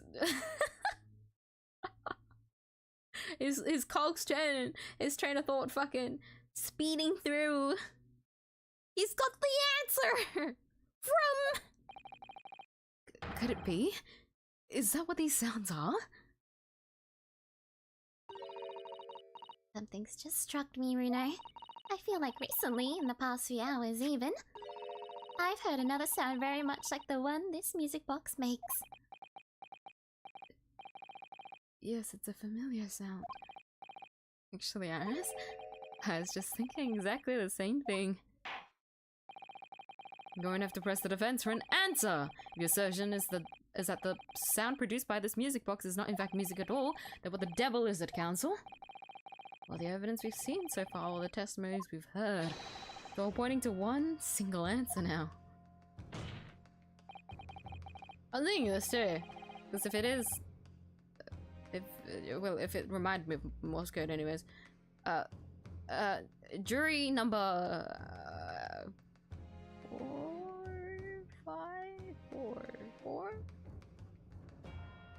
5? Is 5 old man or is 4 old man? 5? Jury number 5? 5, and then it was the guy, and then it was the Bolshevik guy. I forgot his name. The revolutionary guy. Prosecution demands that my Lord Nipponese friend presents proof now. Tangible proof of this latest wild speculation. How do we prove it? We don't have it on us right now? Right then. This could be the best chance I'm going to get to fight back in this trial. And if I'm right, it's going to join all the dots together. Get it, dots? Evidence that explains the true nature of the sounds on this music box disc is... Oh, fuck! We have to actually try and present it! Oh, fuck. How? Hold on. I just need to think about this.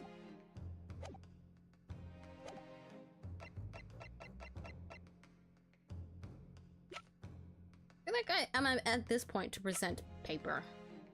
This is the only one really talking about communications. Do you have anything talking about communications?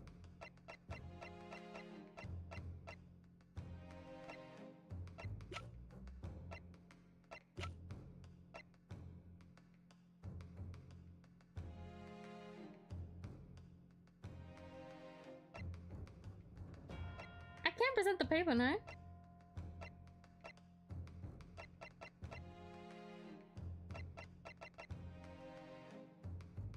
Take that! Today's paper, Council. The headline is Pawnbroker Perishes and Pickpockets Plunder. Are this part of your cause? No, my lord, I was hoping you'd look a little further down the page. Further down? Ministry Mole. Classified secrets may have been leaked overseas from Ministry of Justice. Yes, this is a very serious matter. Be investigated at the highest level, I understand. I've heard that international transmissions along supposedly secure lines are somehow being intercepted and leaked to various other countries. And presumably those transmissions are in the form of wired telegrams. Of course. Jury number 5, your input please. Oh? Me, sir? Whatever's the matter? She's 5. You told the court before that you worked at the same communication station as Mr. Graydon, did you not? Yes, that's correct. The particular station where you work deals with government communications and newspapers reports. Oh, yes. We're not your run-of-the-mill communication station at all. Our work is extremely important. Hi, Phoenix! How are you today? Nice to see you again. Oi! Just going through the trial right now. It's getting very intense. You come at the right time. That's where shit goes down. And tell me, is this not familiar? Not a very familiar sound. Hmm?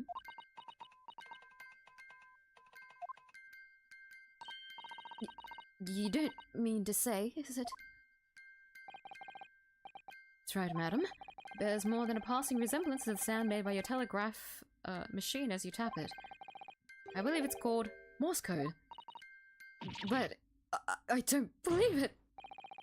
Now correct me if I'm wrong, but when it comes to leaking telegrams from government departments, there could be nobody more perfectly placed than a high-skilled communications officer. Are you suggesting that the music box disc contained stolen government secrets and Morse code? Ah, and it's been leaked. Order please everyone, order! But this is high treason council deserving of capital punishment. Too much vocabulary. What is treason? What is capital punishment? Sort of words I'd half expect you to know. Reminder, revolutionist, right there. I'm good. That's good. That's good. You gotta be in good condition if you're gonna sit through today's stream, because as you can see, shit is going down. So strap in, get your hydration and snacks in. We're going in for a roller coaster ride. For our sovereign government's confidential information, hostile nations would surely pay almost any price. Yes, and on that night 2 months ago, that was the very negotiation that was taking place inside the omnibus. But in the end, McGilded perished, and the all-important disc lay unclaimed in the pawnbroker room. My word. In which case, whoever stole that information in the first place must surely have been beside himself with worry, because if the disc were to be discovered before it found its way out of the country, you reveal an act of high treason punishable by death. Wow, it was really a death or death situation. So the culprit had no choice but to retrieve it, and in order to do that, he would have to gain entry to the pawnbroker illegally in the middle of the night. Because the article left behind by Mr. McGilded would incriminate him too much if it got into the wrong hands. This is all technically conjecture at the moment, no? Do we have any... Isn't that right, Mr. Graydon? You think I've been stealing government secrets? Preposterous! Absolutely preposterous! So in response to the defense's accusation, you claim complete innocence, do you? Well, of course I do! I've had to stand here in silence while that pretentious foreign lawyer has been prattling away. Objection!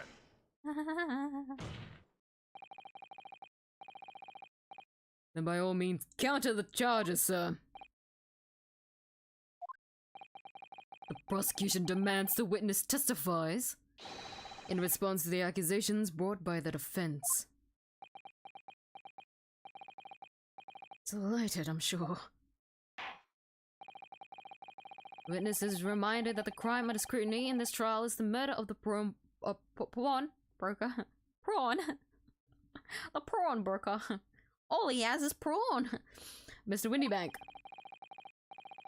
That being a most flagitious offense for which the law of this land sanctions a capital punishment The heinous act of high treason is no less serious a crime. I urge you to bear that in mind as you testify, Mr. Graydon. So then let us proceed. You may— Grayson? Grayson? Oh wait, no, you guys, you have a voice? Yeah, let us have a rap and a pork here, Governor. We've got things to say. I beg your pardon? Who do you think you are?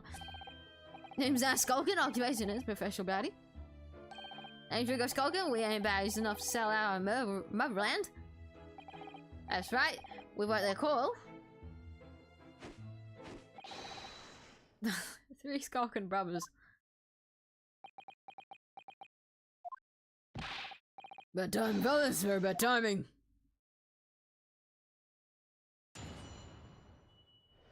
They're suddenly involved, meaning they're going to say some things in the middle of the testimony, and I'm not very, very optimistic about. You know what? We need the comedy relief right about now.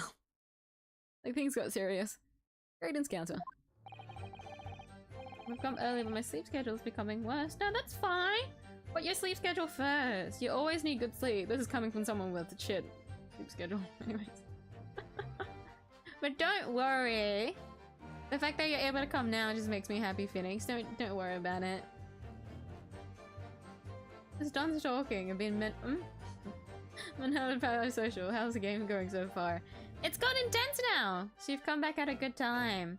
Finally got to the point where shit is going down about government, international secrets, and being leaked and whatnot. So you get to see Mr. Edgar Benedict finally, well, counter testified about what's going on. But welcome back! Hope everything went well for you on your stalking. I say that with a lot of hesitation. Your communications officer couldn't possibly steal confidential government information. Besides, the sounds produced by that music box aren't even Morse code. It was some low-class brickmaker negotiating with McGilden anyway, was it not? I have no relation to the man. Like all we done is break into the gap the other night like what he told us to do. Even knowing there was a doggy government secrets involved, we wouldn't have touched it.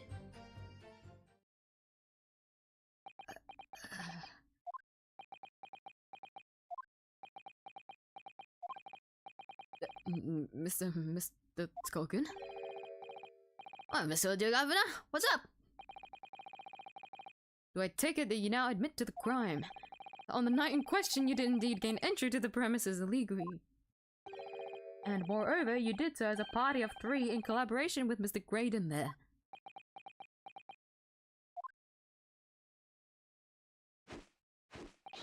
Ready, go for it!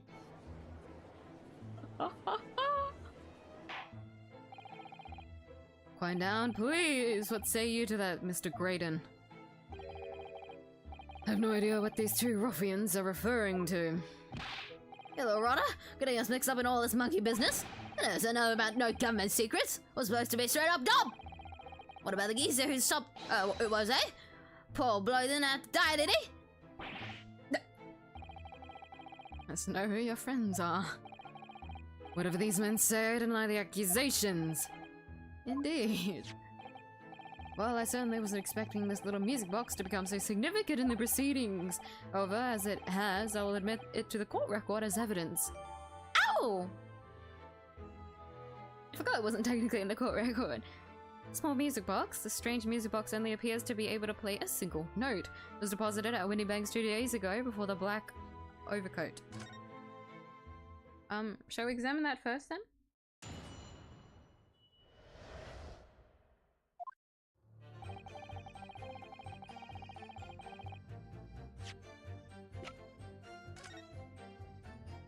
How's the disc in it? Hey! There's a... hey! Well, let's examine everything else first. It's the mechanism that turns the bumps on the disc into sound, isn't it? Yes, the movement. It's all thanks to the comb with its teeth that are plucking by the passing bumps. Usually the teeth on the comb are different lengths so that each one produces a different sound. Tone! I can read. I'm sorry, Iris, I just don't know what your voice is anymore. Probably sounds the same to everyone else, but it doesn't sound the same to me. But this comb is very strange. All the teeth are exactly the same length. Well, what does that mean? It means that no matter which tooth is blocked by the passing bumps, the music box will make the same sound. I haven't seen a music box like it before. Yes, it is strange. A music box that can only play a single note. There has to be some significance to that, surely.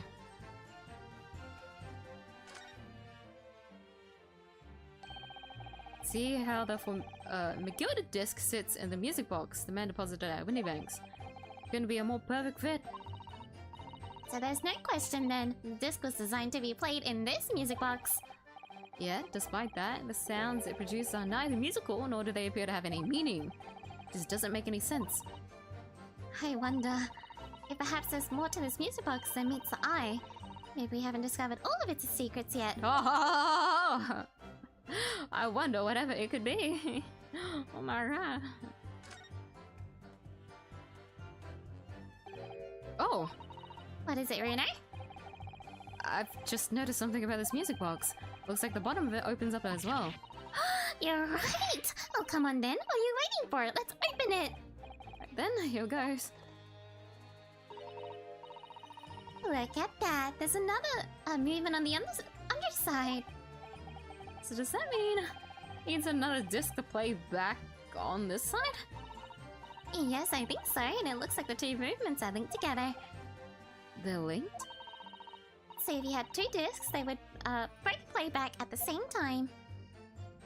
Oh, fuck. We don't have a second disc.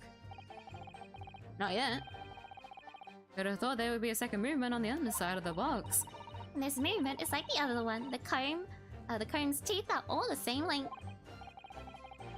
This movement only produces a single tone like the other one. Yes, it must do. Except that the length of the teeth on the two combs isn't the same. So the single tone produced by this movement will be different to the single tone we've already heard. What? Basically, each movement can only produce a single note. But the notes they produce are different. Music box that can only play two tones. That's an interesting little thing. Look at this.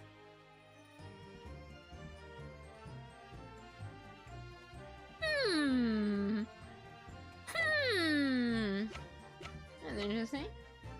Oh god, what happened?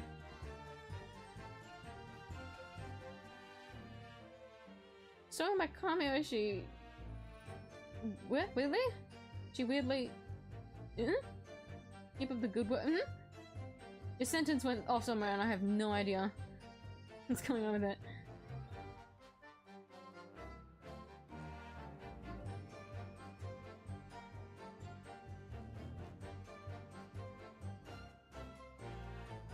What? Your Oshi wants you to stalk? You know what? I'm not gonna press on it. You know what? Just... It's fine. Join the miyuu hate server. Yeah, I forgot that's what it technically is, isn't it? Future Supreme Leader waiting for you.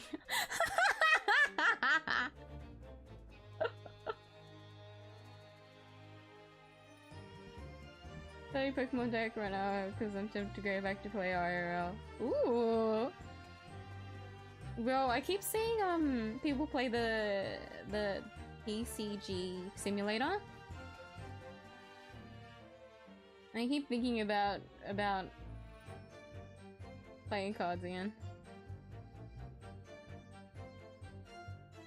Turning the Mentor into a leader again. I can't help you, man. They keep trying to recruit you. But your suffering only makes me happy. Messiah, oh my god, that's crazy.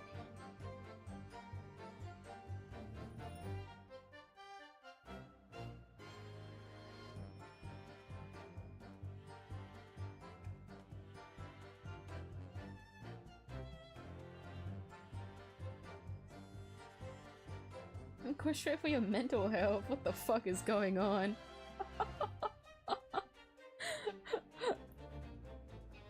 The more my curiosity is getting to me, but of course, I have no reason to pry. Very funny way of describing it though. But alas, welcome back on your ventures. Everybody, once again, remember to grab your hydrations and sit tight because there's gonna be a long strain while I try and figure out what the fuck is going on in this case. Well, at least try and see if I can conclude on this case anyways. We are nearly 4 hours in, and I feel like we still have roughly another 4 hours to go. We'll see! Maybe I can get through it. I need to stop sidetracking. What I need to do is listen to the testimony. We were just examining something. I haven't cross-examined yet.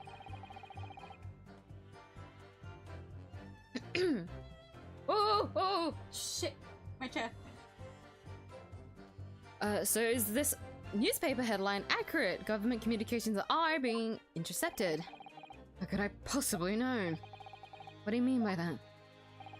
Any important government communications are handled by high-level officers, by specialists. General members of staff in the station where I work would never be entrusted with sensitive information. Oh no, stop! Must say something, stop! Oh? Let me guess.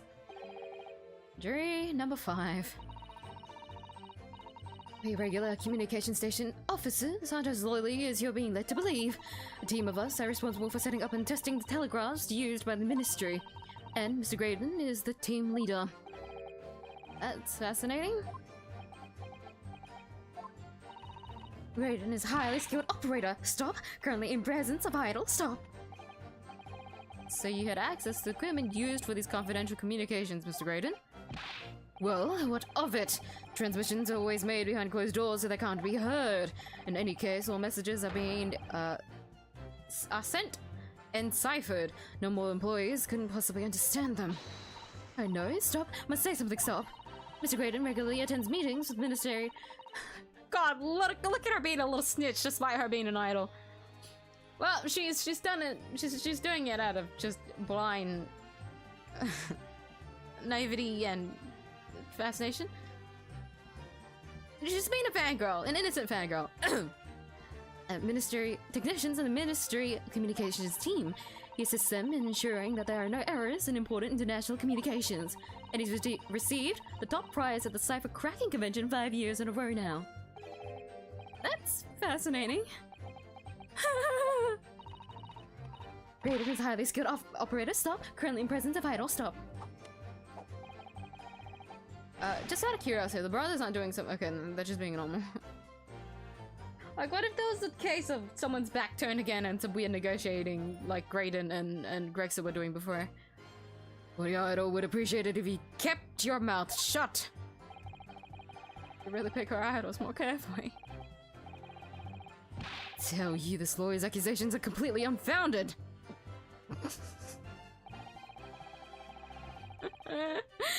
Once again, the coincidence of the fucking jury being helpful for Rinosuke is so damn unlikely, but very fortunate for Rinosuke. They're not. To anyone with a brain, that would be blatantly apparent on listening to that music box for even a few seconds.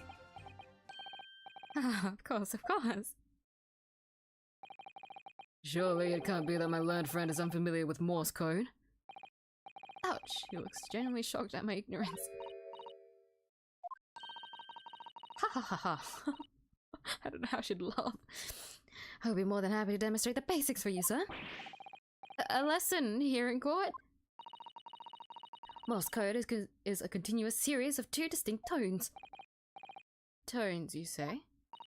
Yes, a short dot and a long dash.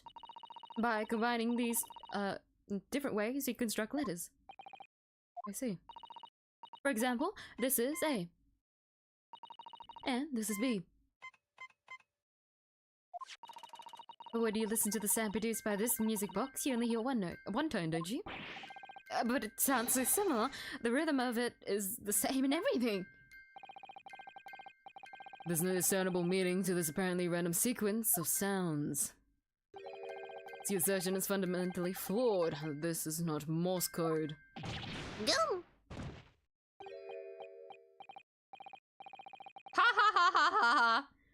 Really, you shouldn't be so surprised. What did I tell you? That music box is nothing but a worthless piece of scrap.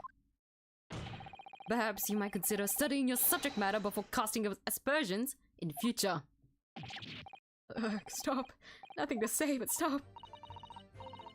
Oh, it's so frustrating, isn't it? Iris?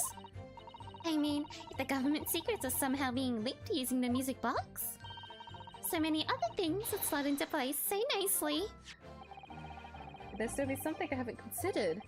Would it really be impossible to use this music box somehow to play back Morse code? It seems possible. Give it a try. It is possible, but we don't have a second. We don't have a second one. So also, I want to press the entirety of the statement first. You can see the music box is irrelevant for the time being. For the time being? Such optimism. Too demonard. to admit defeat, Howie. Those gesticulations are really starting to grate. Can't be Morse code unless it has two distinct tones. Perhaps I should examine that music box in a little more detail.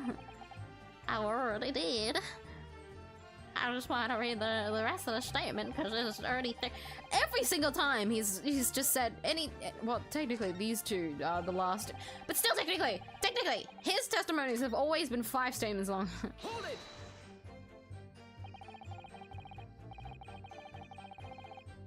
2 months ago, in the omnibus, McGildy killed the brickmaker and stole the disc. Mr. Mason was a single man with almost nothing to his name. It seems he lived in an artisan quarter some years ago, but people there remember little about him. It doesn't make much sense though, does it? How would a humble brickmaker come to acquire secret government information? How indeed. There must have been somebody else involved behind the scenes in all of this. Somebody who acquired the disc and gave it to Mr. Mason in order to take it to the meeting with McGildy to negotiate a deal. Dear me. You may have it in it for me, sir, but I assure you I have far more class than that.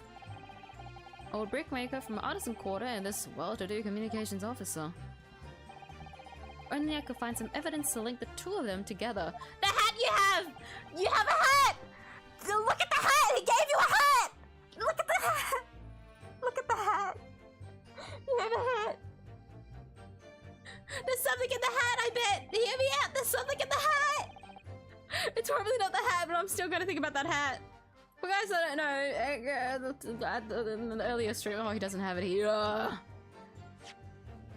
Edgar Bernadette has a hat.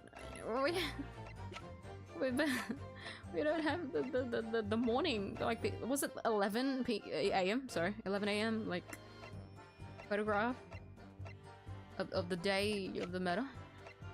He had a hat on, and he threw the hat. When he came into the court, he threw the hat over Norske, and we were holding onto his hat. He hasn't had his hat since. Look at the hat, please. Maybe it has a disc in it, I don't know. It'd be really fucked up if you did, actually. You have a lot of balls to do that and throw that at the He wouldn't be that stupid. If the hat has the second fucking music disc, I'm gonna be so disappointed and grated. You wouldn't. You have nothing more to add on that note, let us return to the witness testimony. Hold it! Like Mr. Graham told you to do, you mean? I said, yeah. Well, see? So like me, though he was just popping over for an ad after all them years, but the brother had a dodgy job for us. Hey, Ash. Is that why you guys the same age? Are you guys actually classmates or something like that? Wait, what? You got... Oi! I mean, okay. It's either that... Wait, no, it would make sense! Because the brickmaker was someone that wasn't really well off either. He was on the grind, if you would say. As the brickmaker. So needless to say, he looked poor. These two, being burglars, implied something of their wealth. By any chance! Hold on. No age. I'm pretty sure it was pretty old though. Doesn't really make sense. But like, it could be still. Maybe I'm stretching. We'll just leave it there. Miss, are you there, Mr. Skulkin? After all them years, you say? You mean to tell me that Mr. Graydon is an acquaintance of yours? Well, search what kind of baddies, you know? Sure, let's say Graydon's an old China. Excuse me. Something wrong, Mr. Skulkin? Ah! No, the other Skulkin. What? Who, me? I was ready to see the bit again where fucking the inspector reacts for the second time. When your brother was testifying just now, he said something that seemed to cause you to react. I was just remembering the old days, that's all. We used to have a right old life together way back when. Together with Mr. Graydon, you mean? Yeah, with Ash. I mean, look at now. Look at him now in his fancy whistle and flute. And you wouldn't Adam Evett. When we was younger, he was from the poor part of town, just like I told you! The taste! The only reason why someone like him acts like he doesn't know those people is because he's grown. He has to stop associating with those people if he wants to be part of the higher class. Well, I guess the middle class. Is he technically? No, he's higher than that. What is deemed middle class in this? No. Huh?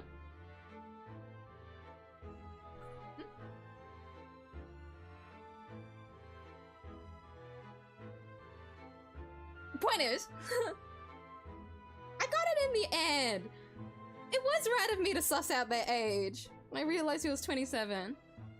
Well, there you go. I think that's the extent of my like detective skills. It's only gonna go downhill from here. Is that so? There was always a lucky one. He had the brains. He had the savvy.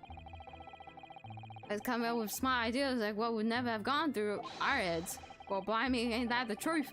Remember Milton and Skulkin Milk Run? I was a corkway.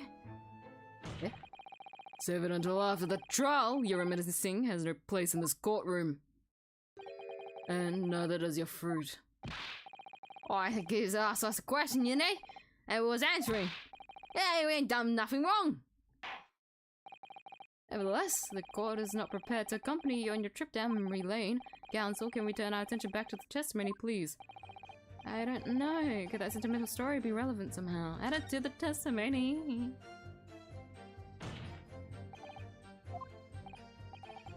Yes, counsel. I sentimental statement could hold vital information about this case. Very well, counsel. Our familiar brothers supplement the testimony without detail. Briefly, I hasten to say no more, Skulkin, sir. Skulkin!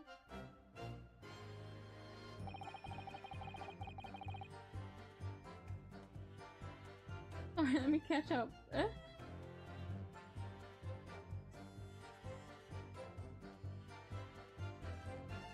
Block here, it worked on on Aussie. What? Why you keep seeing people play ETC? Oh, the game. I got so confused. It's blocked here. Is that what you what? This what you mean? Sorry.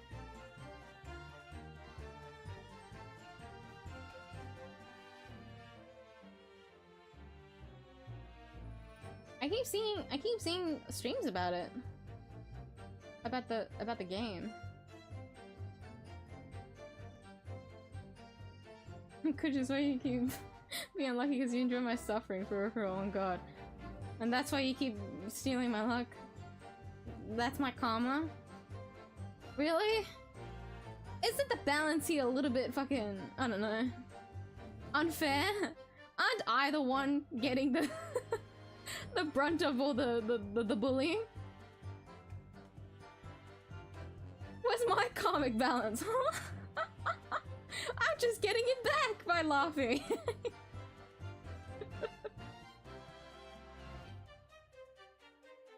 The second best option then. You lead the rebels against yourself. The only person that can fight, who can fight, would be yourself. Your biggest enemy will always be yourself. Will have to be another one of the miyuus if she ever joins the server. We have questioning sanity channel in the server. Do you actually? I mean, I feel like you could just really call that the whole server, actually. Why does this server exist? What is wrong with everyone's sanity joining the server to talk about me?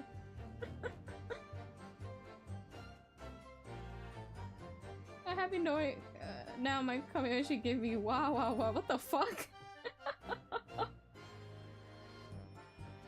If that was the case, it seems that you've done your job well. I can't deny my immediate thought reading wow, I just thought of Waluigi.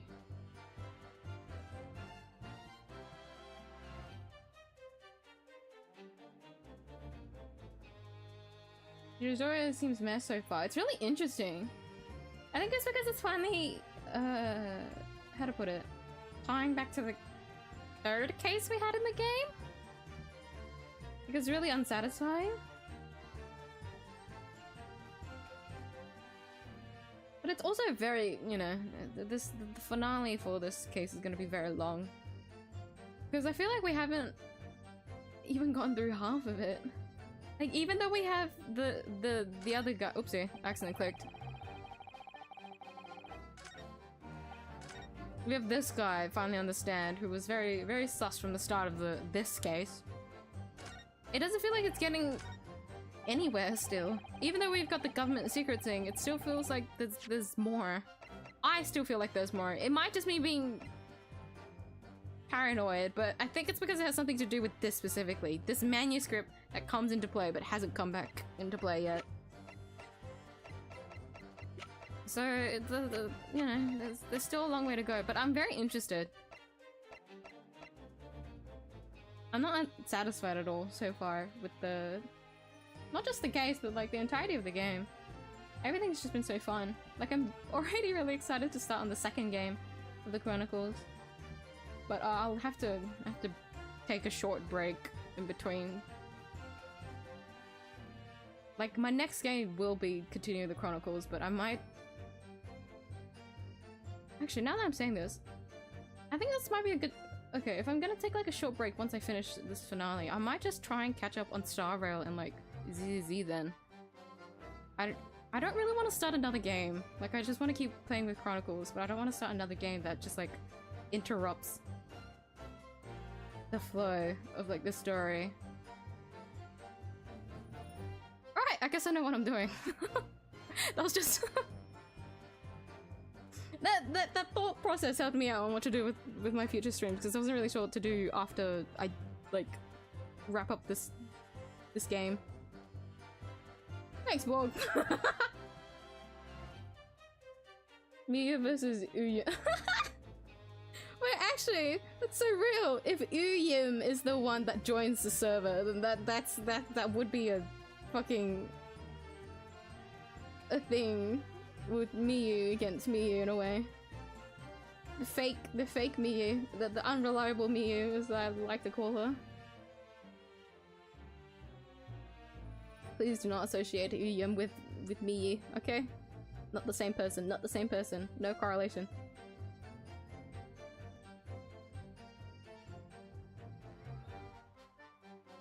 Hit each other once and then stop midway and start arguing about nails and keyboards. Weirdly specific. I feel like we'd have a lot other things to argue about, but I, of course, feel like you guys wouldn't know about that.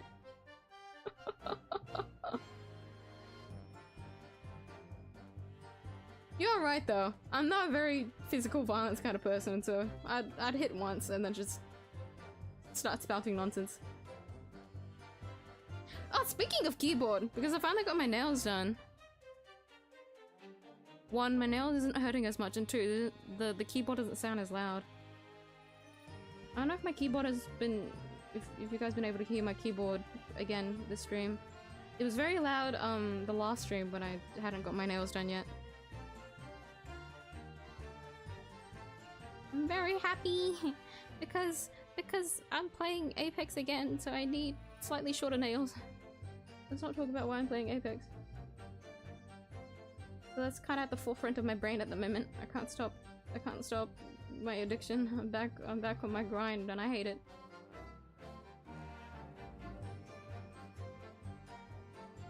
More into talking about now because just I'm just getting to talk about feet too.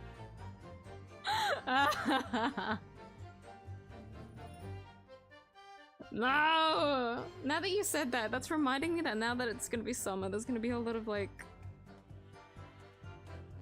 leg.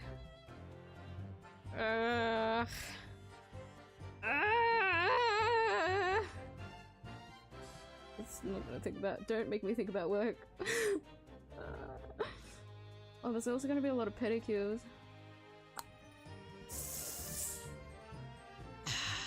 What's with Australians and walking around like barefooted all the time?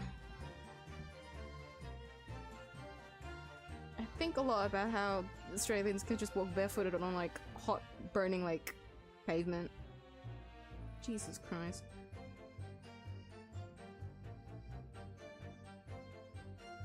You Harvest Moon, more friends and Minera's calling you. Maybe after I finish Chronicles. Because I actually don't know what I'm doing after Chronicles. I'll have to vibe it out, obviously, but I'm not too sure what I'm doing after Chronicles. I might do something chill because it's been so long since I've played, like, a chill game. We'll see. It might finally be the case, Poker Castle. I might finally play Harvest Moon. We'll see. Mia has to vibe out how she feels in whatever months that I finish the Chronicles. When it comes to games, it's always a vibe, whether I want to play it or not. I'm very envious though. I'm not really the kind of person that can just pick up something at random and then just play it. I just have to make sure that I feel right to play a game, because if I don't, then I won't get through the game and it'll be a waste of time and money if I don't fully invest myself into it. And then I feel like I would have disrespected the devs by not fully committing to the game. If that makes sense. I don't know, I'm just that kind of player.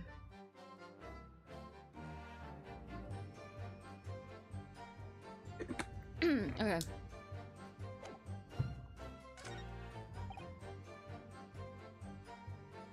Is this the one that Hold it! Yeah, it is. Okay, sorry.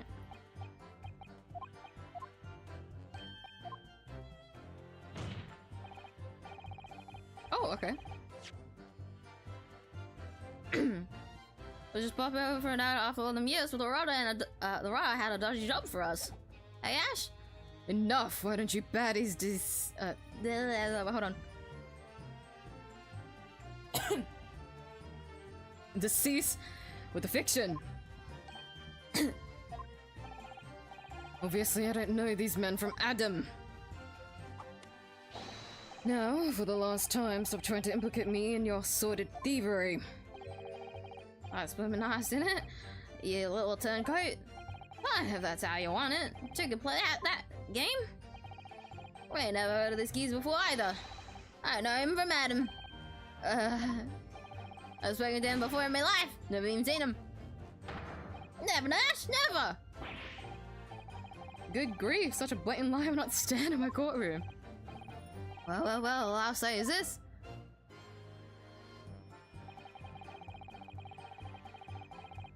Have you ever played Fire Emblem? I've played Heroes, so the mobile gacha. I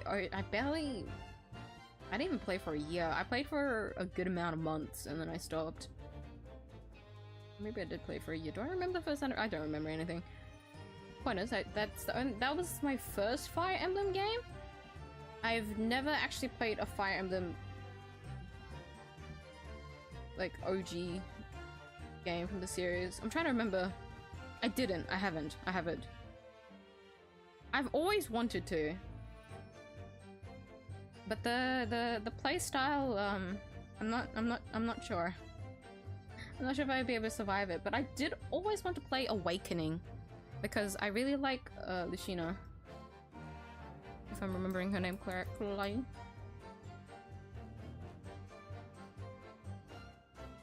Yeah, Lucina. I always found her really cute. And also because when I first rolled in Heroes, the first character that I got was blah blah blah blah blah. Her dad, I forgot his name. Chrome.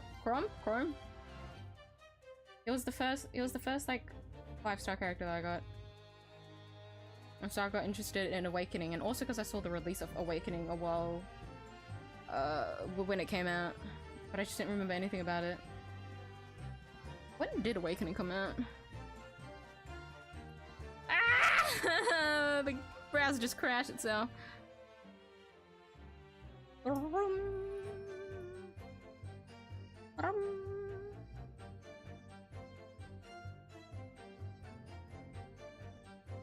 2012, yeah, that sounds about right.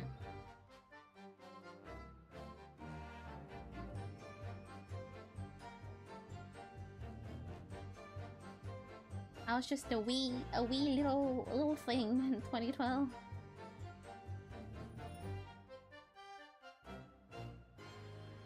But I remember seeing it. I remember seeing reviews about Awakening. I just didn't know anything about it. Also, what was the other fight? I've always been interested in Fire Emblem, but when I watched the gameplay of it, I just didn't know if I would be able to, like, do well in it. It just didn't seem as interesting to me. Even though I was able to get through Heroes, it was still kind of tough, because in the end it's a gacha. Meta, something meta, something, what's the word? Too many, strong characters, and I'm not lucky enough. Something. I have to draw my Oshi as Waluigi now. She would hate me so much. Would you? Would you actually do it? I would entertain it. That sounds funny as fuck.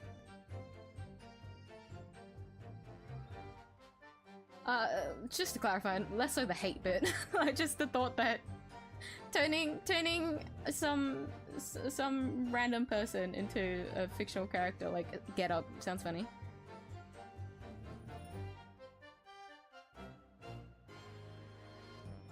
Much from playing Fire Emblem. Got corrupted. Oh god. I remember enjoying it a lot. That's why I've always been so curious to play it, but I just didn't know which one to play. Like, I'd always wanted to buy one of the Fire Emblem games too. But alas, it all goes back to the gameplay, I'm just not too sure. I know that my brother has played a bunch of Fire Emblem games. But, his interest in games is very different from mine.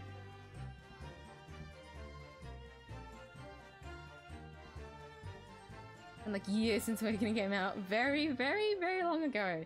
Over a decade when you put it like that. 2012. It's 2024. Power creep was disgusting, yeah. The power creep was really, really fucking bad. So bad that the entirety, like, I know this is like every gacha game, but like, very bad that most of like Heroes, that all I hear about is just re-rolling. If a gacha starts off with just constant re-rolling, you know it's bad. That was the reason why I got introduced to Heroes, because my brother was like, do you want to make an account and try and re-roll? And I was like, I don't know anything, but sure. And then I just started playing. I didn't really get addicted though, is the thing. Because I didn't really have anyone else to play it with. It was literally just my brother. And he's not fun to play games with. I say that with a lot of affection. But yeah, it sucked. Like when I did finally get standard, like, pretty good characters, they already died from the meta. Like, at least they were usable, but... Power creep, a loss. It sucks. Should murder me, but it's so worth it. Do it! I'm an enabler. Do it! What could go wrong? Nothing, right? You probably enjoy Three House. Yeah! With the amount of things that I thought about Three House, I thought that like that's the reason why I was tempted to buy a Fire Emblem game, because I saw so much about Three Houses. But then because it's Three Houses, it seems like a lot of time to play the game. Guys, I bought fucking P3 when it came out, and I still haven't touched it. P3R specifically, because I'm still trying to get through P3P. So, much less dropping money on a game that I'm barely interested in and don't have a lot of understanding of. Not really a good idea. One day! Guys, if I ever play Fire Emblem, it will probably be on stream because it'll actually force me to play the game. But maybe one day I'll actually commit to it. But alas, it's a JRPG, so it's a lot of investment, a lot of time and grind and whatnot. Hargrave is with two of my favorite characters too. Oh fuck.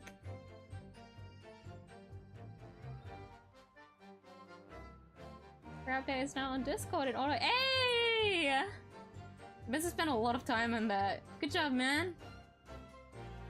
Now it's all in one place too. Alright, for anyone else here, Broken Record Lore is on the fan Discord. That's so weird for me to say. On the Discord. If you want to catch up on it, you don't have to worry about jumping YouTube comments to try and piece it together. Yippee! That makes the organization part of my brain happy. I'm glad that it's all in one place. I had a sudden urge today. I'm fucking sidetracking from the game, oh my god. Anyways, I had an urge to just clean a part of my room today. Because I got irked by something, but I had to hold myself back because I knew that the second I start cleaning something or reorganizing something, I do like the full like area, and I can't really do that. I can't really afford wasting space in my closet room. Because I need to organize every small little bit, and I don't have a lot of space in my room to really like section everything. Seriously, just organizing's too much work. This is just how it is, but I know that once I spiral, I keep going. Like, I can't do that.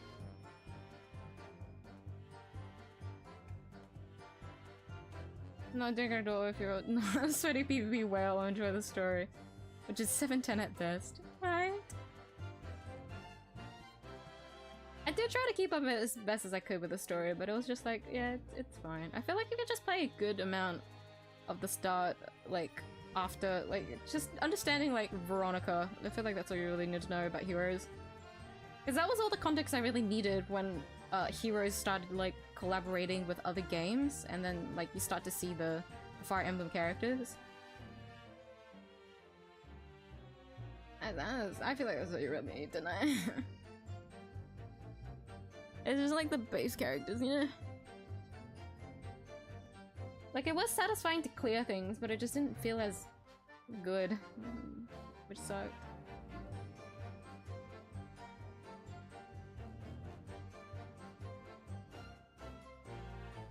Laura's so scuffed, I wish you luck. It's not as scuffed. There is, you know, it's still work in progress. That's the enjoyment of watching the progress of Broken Record, man. The scuff is the good bit.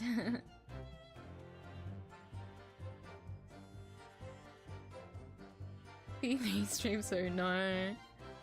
I try to avoid very long JRPGs or just RPGs. Anything that's any longer than like 100 hours, I try to avoid. I don't mind if it is 100 hours, but I know for something like a Persona game, it's gonna be like 200 hours. Also, the fact that I actually haven't finished Portable. Oh, I want to go back in though. I miss my favorite voice actor. I want to hear his voice again. I miss him.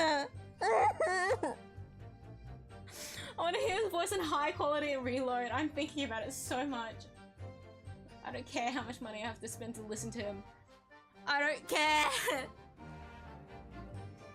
But I desperately miss him. But I really should finish Portable before I start Reload, or at least finish a vanilla like blind playthrough of Portable. I initially wanted to do 2 playthroughs of Portable as the funny thing, so that I could experience Courtenay's path, so that I could romance the character that my favorite voice actor is voicing.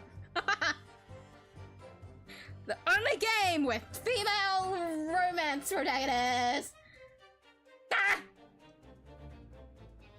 P6, please, let me romance any gender, thank you.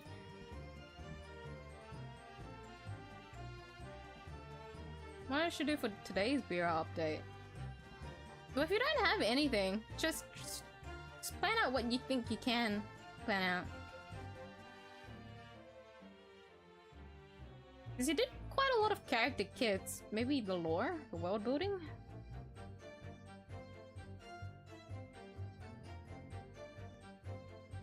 Free advertisement. You're welcome!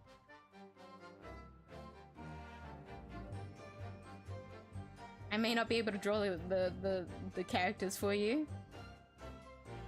No free labor for me, sir. But I'm okay with the doing free advertisement for you. Most sane Miyu. Yes! When I'm talking about my favorite characters, this is the most sane that I'll ever be. You know, you haven't even seen my final form. Gotta go stalking again. Okay! If you ever commit to the Waluigi, tell me. We'll see you, Borg. Thank you for stopping by.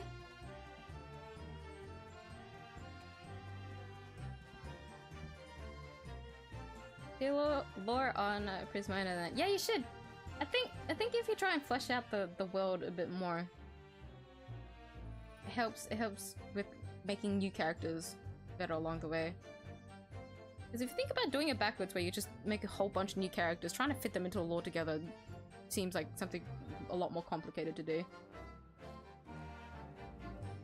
Anyways, good luck with that. Miyu needs to focus on the game. Hold it! So did you know nothing about this music box? We know nothing, we still know nothing. Oh, well, why is the game pressing by itself? Okay. It's fine now.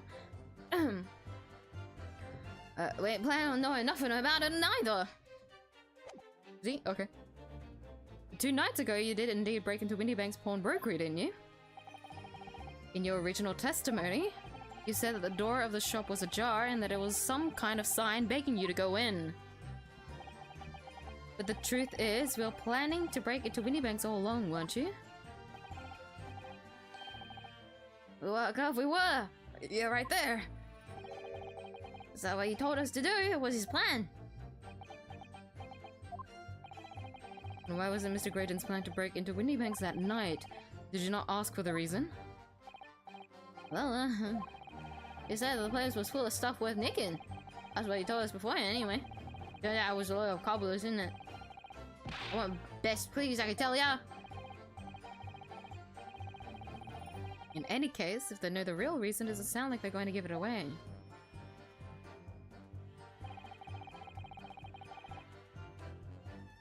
Hold it! Oh, this is the extra piece of information. How much concern isn't that okay? Don't I always sound concerned when referring to you, Borg?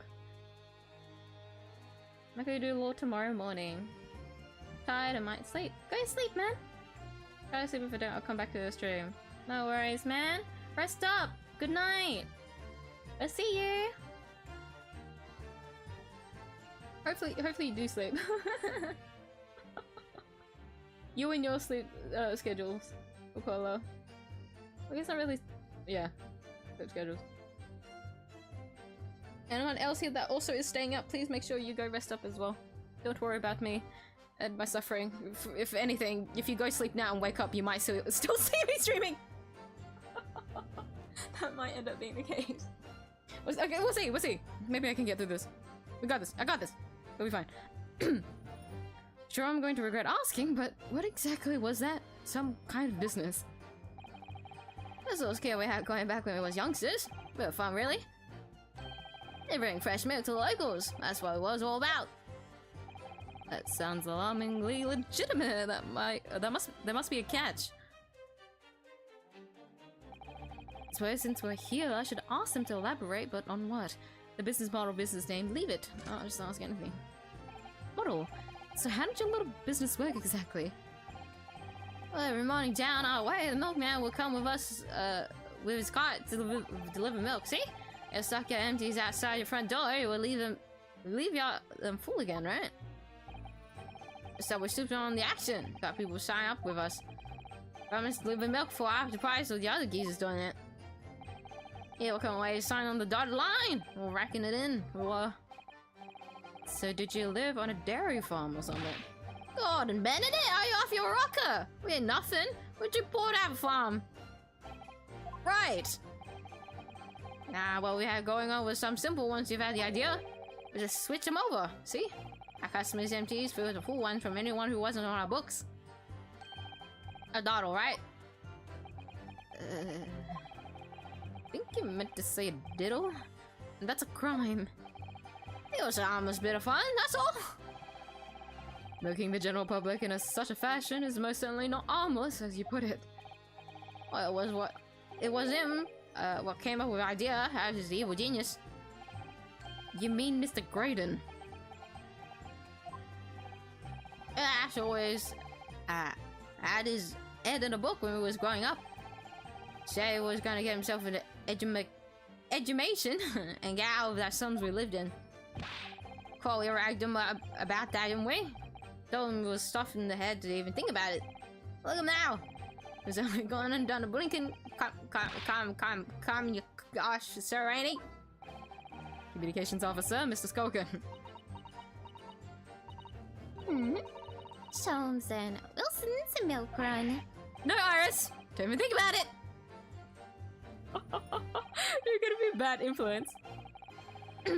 All of a sudden, we seem to be up our necks in a serious matter of national security. Although all this talk about interception of secret government's messages is still just conjecture at this stage. It would explain a number of things, though, wouldn't it? The negotiation Ginny overheard in the omnibus 2 months ago, and the break-in at Windy Banks. But the trouble is, it wasn't Mr. Graydon in the omnibus with Mr. McGill. No, that was Mr. Mason, the brickmaker, who was horribly murdered. So horribly murdered. If only there was some link between the two men somehow. I know. Mr. Graydon's testimony seems to be as watertight as ever. What if the key to us making headway with the cross-examination here? Could be those two brothers. The pear and the apple is really making me realize that they really are somewhat like the Plumber brothers. I'll press you back on that last statement, so. Oops! Fuck! Ah! Misclick! God damn it!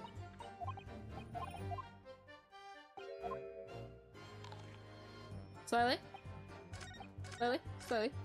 Slowly. Slowly. Hold it! We'll ask about the second thing. Come on, come on, come on, come on.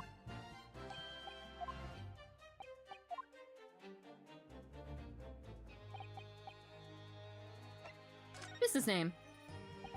So this business was just a bit of fun, you say?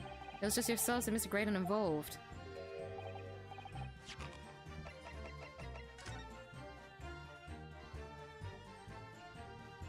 I was always wondering why this case file was still with us. It's to refer to Milverton. Huh. Huh. That's it. Milverton and Skulkin's Milk Run, was it? That's it. And where did the Milverton part come from? Alright, I thought a clever clogs like you would have worked out that one. That's just... Oh. Enough of this. How much longer are we expect to listen to this dribble? Let me guess, you don't accept anything these two witnesses are saying. Tell me, why is it that it was only at the mention of the name Milverton that you decided to interject? Because well, the obvious of homes that one came from. Yeah, this old man was struggling for money so much his wife walked out on him. Took the name Graydon then, see? Bash will always be Milverton to us. Milverton. That used to be your surname, did it? course not. This is all bunkum. I've been a Graydon since I was born. You really think you can rely on the testimony of these two thieves, hmm? You're a communications officer attached to the civil service. As such, your personal details will have been thoroughly checked at the time of your employment. It would be a very simple matter indeed to Saponia, these records, Mr. Graydon. Man, 3rd times! Fucking different with a different fucking name. So, will it appear that Mr. and Mr. Skulkin's testimony has been reliable for once? You're born Ashley Milverton, then. Is that correct?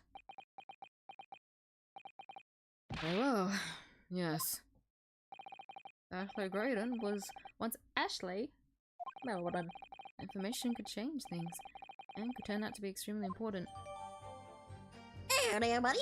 Oh, sorry. Updated, his last name was once Milton years ago. His childhood friend of the Skulkin brothers.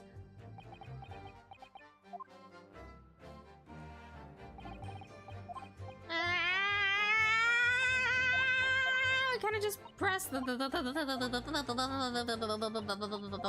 previous record? Oh my god! Thank you. Slowly, slowly.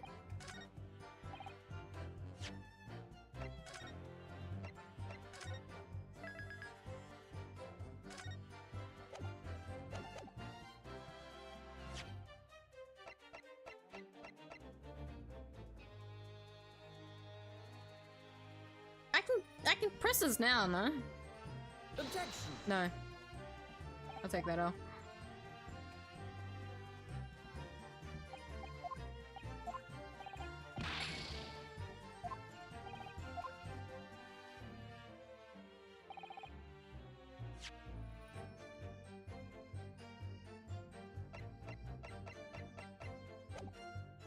Because I can't deny, I'm not really paying attention to wait, maybe it's not. Wait, no, this is me just. Wait, what was his previous name? Hold on. I've got no relationship. It was meant to be on this one. I'm sorry. I'm so sorry. I've got the point of the fucking testimony.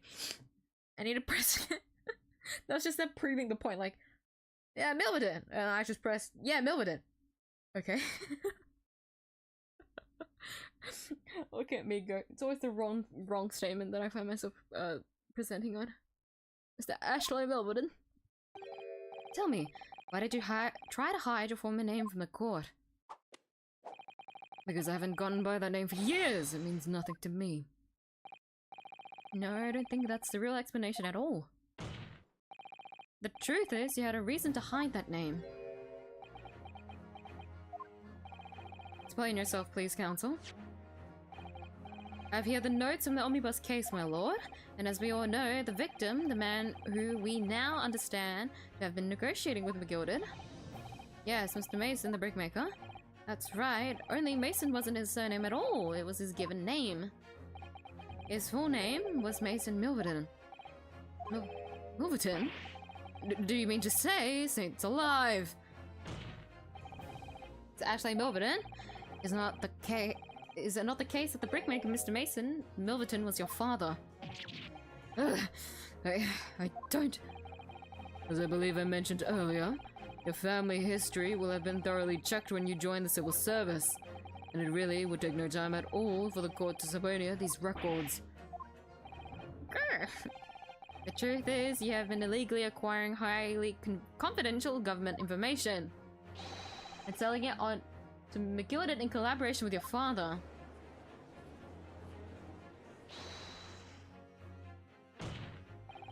This is slander! I carved a new life for myself as a respectable communications officer, as a gentleman! I have no idea what my father has been up to, but it has nothing to do with me. May I remind the court that the assertion that this disc contains some sort of message in Morse code has been reliably disproven by a professional and independent communications officer, no less. Oh, we need to find that second disc. The relationship between the victim of the omnibus case and this witness is undoubtedly significant. However, the defense's argument remains somewhat incomplete, I feel. No! I believe the cross-examination should continue. Alright, so Morse code uses two tones. I could just demonstrate the possibility that this could have been used to generate two distinct tones. Perhaps we should have a really good look over the music box, Reno. Was it updated when we examined? I actually don't remember.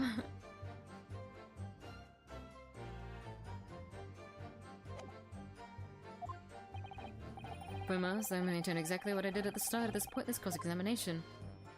It's rather a shame, though.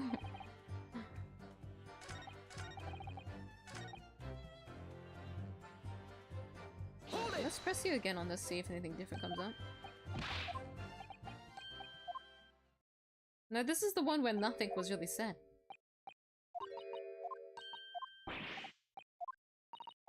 Oh, wait, never mind. We got a whole ass lesson. Okay, if that's the case, let me go examine this quickly again. See if anything's updated, but I feel like it's the same. Oopsie. Windows. But it's all the same though. Dun dun dun dun dun dun dun dun dun dun dun dun. Ow! Ow! It wasn't really updated. We just know this is the case.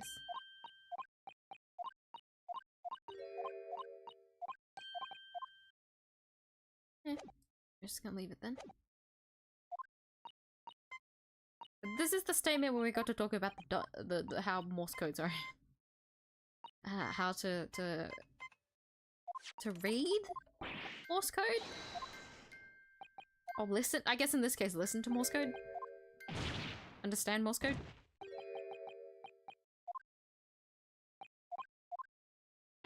Now, does that mean I can just press the thing?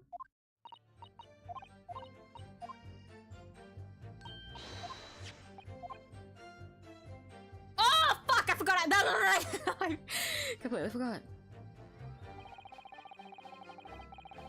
So, every possibility that this music box was instrumental in the leaking of government secrets. That's the belief of the defense, at least. I'm so glad I fucking pressed. I genuinely forgot. I rambled off to chat, that's why. Now I'm blaming y'all on distracting me. You know Grandma has bad memory.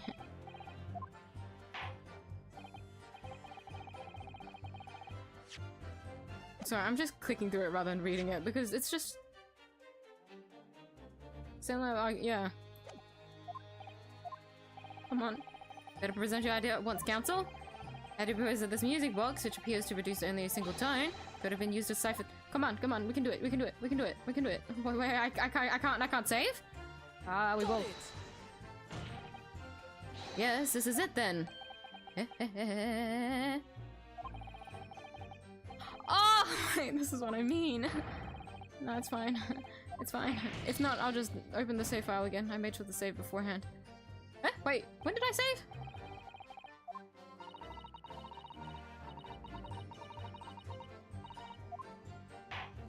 The bottom bit hasn't been identified yet, so what I'm trying to do is... Okay, I actually am on 1 piece of HP. Maybe I'll just roll back the save in case I fuck up somewhere. Is it to present the actual, like, bit? Yeah?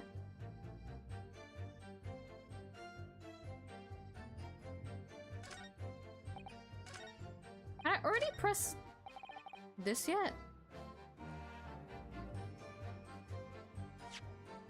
Was this before the thing? Hold on. Objection. No, I hadn't. Okay, I'm sorry. We're gonna have to go through this entire dialogue again.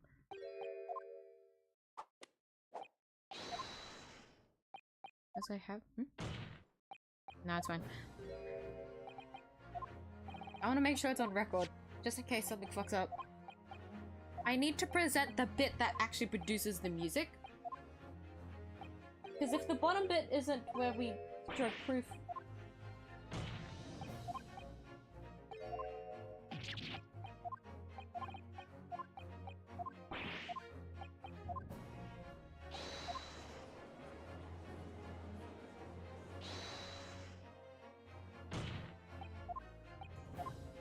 Yes, I go. Oh, wait! Maybe my train of thought was wrong again. It might be. I need to read the thing on what to present first. I'm getting fucked up. It's because I'm rushing now. Focus! Focus!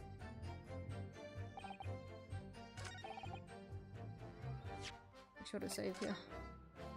Return back time. I'm supposed to have only 2 points of HP, but don't worry, I'll just take an extra L again later. Don't worry. That's just how it is. But it really matters because I'll turn back the save anyways. That's how the game works. But I stick to my word. Come on, come on, come on, come on, we can't, come on. I've had to do this for so long. Please. Please. Please. Please.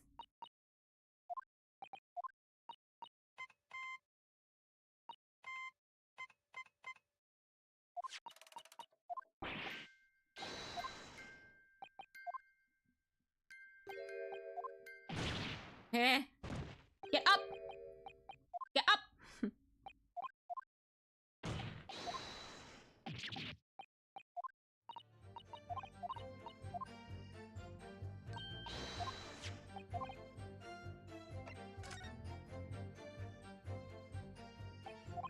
Objection!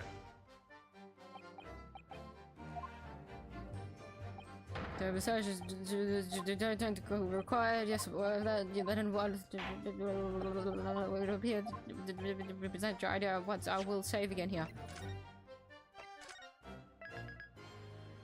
So that I don't have to click through dialogue again. Idea proposed that this music box, which appears to produce only a single note, could have been used to cipher secret messages into Morse code.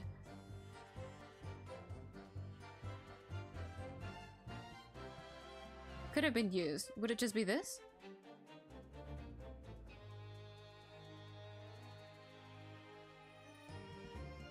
Because if this isn't considered... Could have been used to cipher a secret message. Wait, do I have to... Oh. Oh.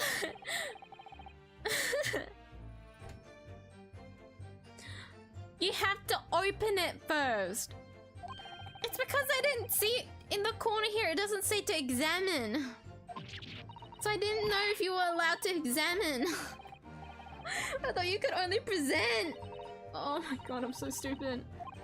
I'm blaming the game on that one.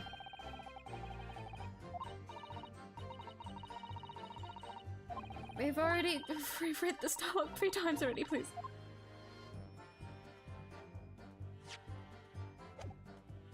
Yeah, I can't open the... Okay, you know, I saved right before this, so it's fine. So if this doesn't work, I'm gonna be annoyed. Ah! I'm blaming it on the game. I'm blaming it on the game. I follow instructions too well, alright? If it doesn't say in the keybinds and interactions that I can't examine, then I'm gonna believe that I can't examine, okay? Now the movement on the other side of the music box. What? I should have known to examine it. I don't know why I just clicked. Just interact with the bottom. Like, guys, look at this dot at the bottom of the box. Look at it. It's very significant. It can play music. Like it's just the button. You have to click it yourself before presenting it. Kind of make other people click it. This is me. I'm lashing out now. I'm annoyed. Also, welcome back, Reduced Particles. Looks like a game over. Yeah, I dumb fucked up. Because I was rushing through the dialogue.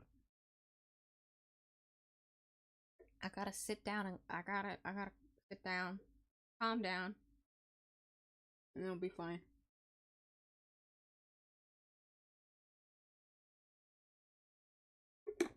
You got this far, you can do it.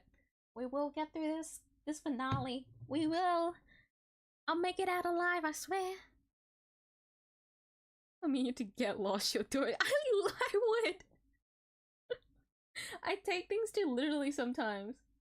It's really funny that's the case because I make a lot of sarcastic comments too. But I think that's just like Australian. That's just the Australian way of speaking. That's just how we communicate with sarcasm. But even though that's the case and I am used to sarcasm, I still will take things literally. Don't worry. I won't get lost. I am a pest. I may be a bunny, but first and foremost, I'm a pest. You guys are stuck with me. If you say get lost for the second time, though, I might actually do it. It appears the two movements are linked together. In other words, you can put two discs in this music box, and the sounds of both will play back at the same time. Good heavens! As the court has heard, Morse code comprises of two tones, a short dot, and a long dash. With a second disc in place, the music box could be used to generate Morse code and convey a message. Oh! He spun. Span. Shit, my lifespan is fucking shortening from this trial. New facts and evidence unveiled by the cross-examination of this witness all come together to reveal the truth. The truth, you say? You collaborated with your father, Mr. Mason Milverton, in illegal dealings with Magnus McGilded. But by dint of this music box, you mean, counsel? Yes, stealing information being sent in secret government communications and selling it on to McGilded.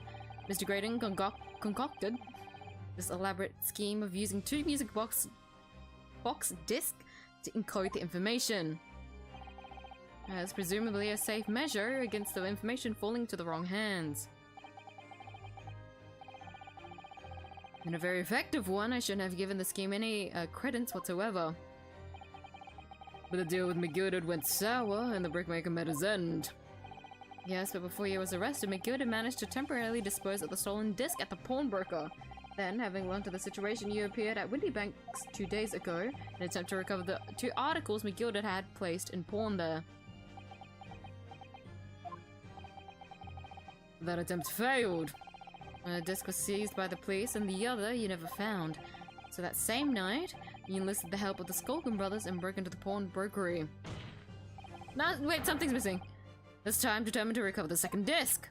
Are you suggesting that the second disc was inside the music box? Eh? I don't know enough about that. On the night that Mr. Windybank was killed,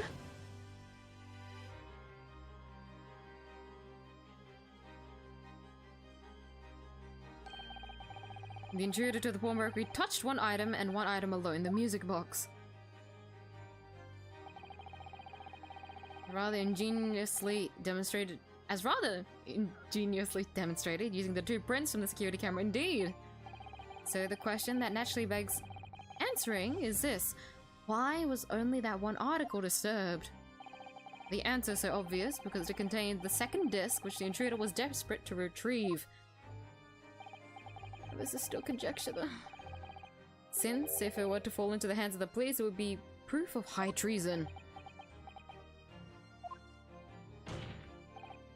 Well, Mr. Graydon, do you deny that all of this actually began on that fateful night 2 months ago? I refuse to accept any of this nonsense. Sir? There appears to be blood seeping through the sleeve of your jacket. What?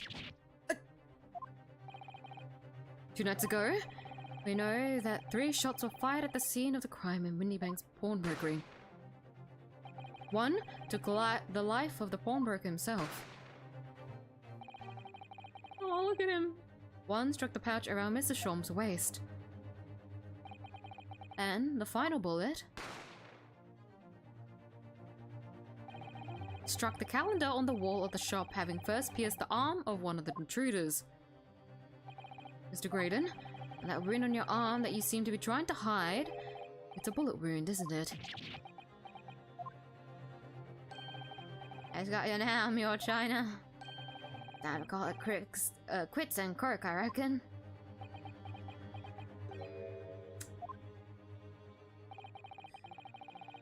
Don't acknowledge my presence under any circumstance whatsoever.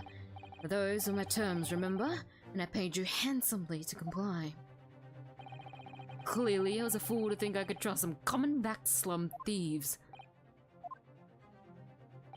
Fine, I admit it. I was there in Windybanks that night. I paid this pair 10 guineas to accompany me, and as you've noticed, I sustained an injury in the course of my adventures. He's admitting it, but isn't Ginny still... But that is all. I admit to nothing more. Stealing government secrets? Negotiating with Mr. McGilded. As God is my witness, I'm sure I recall nothing of the sort. It's not going to go down without a fight. Not until I can show hard evidence, I suppose. Nevertheless, the defense has now established a crucial fact. Which is? Well, we know that one bullet was fired from each of the two firearms we have in evidence. A bullet from Skulkin Brothers' gun hit the pouch around Mr. Shawm's waist. And the bullet from Mr. Windybank's gun clearly must have been the one that caught Mr. Graydon on the arm. Indeed it must. We can rule out the possibility that the man shot himself. And that leads us to only one conclusion. Mr. Windybank was shot by a third gun, which can only have been fired by the third intruder. Goodness. That's right, Mr. Graydon. The only person who could possibly have shot Mr. Windybank that night is you. Hold it!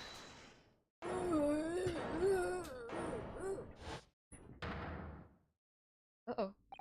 Uh-oh. Is he cracking? Hello? Right. Ace Attorney needs a rework to become suitable to for Australians. Hey! My complaint is just that they didn't say that you could examine. I feel like this has happened like a little bit before in one of the other cases before, but I didn't really say anything about it because I actually used common sense in that time. And I faintly remember, but I could also be gaslighting. It's fine. I just think it's a flaw in the game. It's nothing to do with me being Australian. Can you blame me? Can you blame me? Everything is listed at the bottom with keybinds. Okay. I know that is common sense because you're but like, come on, come on. You little upstart. Made a grave mistake when you summoned me here. What? What's that supposed to mean? Yes, as you rightly say, I was at the pawnbrokers. I did my best to hide the fact, naturally. I had no intention of ruining the distinguished career I had built for myself at the communications station. But did the thought of it never cross your mind? Did you never consider the possibility? What do you mean? What thought? What possibility? Possibility that if I was at the scene, I may have witnessed the crucial moment. You see? This makes me a key witness in this case, and I have my hands firmly around the neck of your client. What? Are you suggesting? I saw it all. And I saw the very moment that pickpocket girl pointed the gun at that poor defenseless pawnbroker and shot him. You what?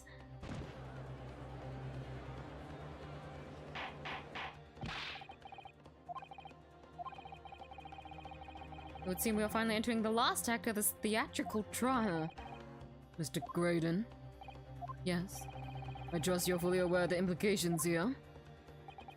If it is shown that your claim is false, you will have incriminated yourself as the killer. He has nothing left to lose at this point, to be honest. Oh, I fully understand. Must ask you to give your formal testimony once more. You will explain to the court precisely what you saw at the moment the defendant allegedly shot the victim. This is it! This is where I can finally present that the weird fucking cutout on the door comes into play. Yeah! Yeah! It's real, isn't it? It's not just a line drawn, it's real, it's there, like the cutout. Like. They didn't just forget to like draw it in on this one, right.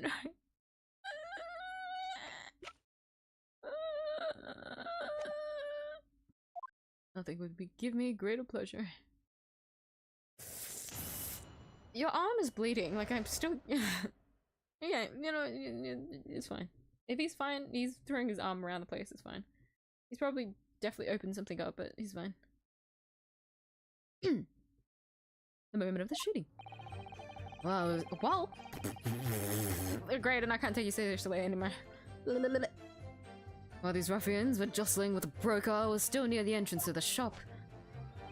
When Windybank threw Nash over the counter, I felt a sharp pain in my arm. Pursued the man, but he shut himself in the storeroom. I could see him through the peephole in the door, though.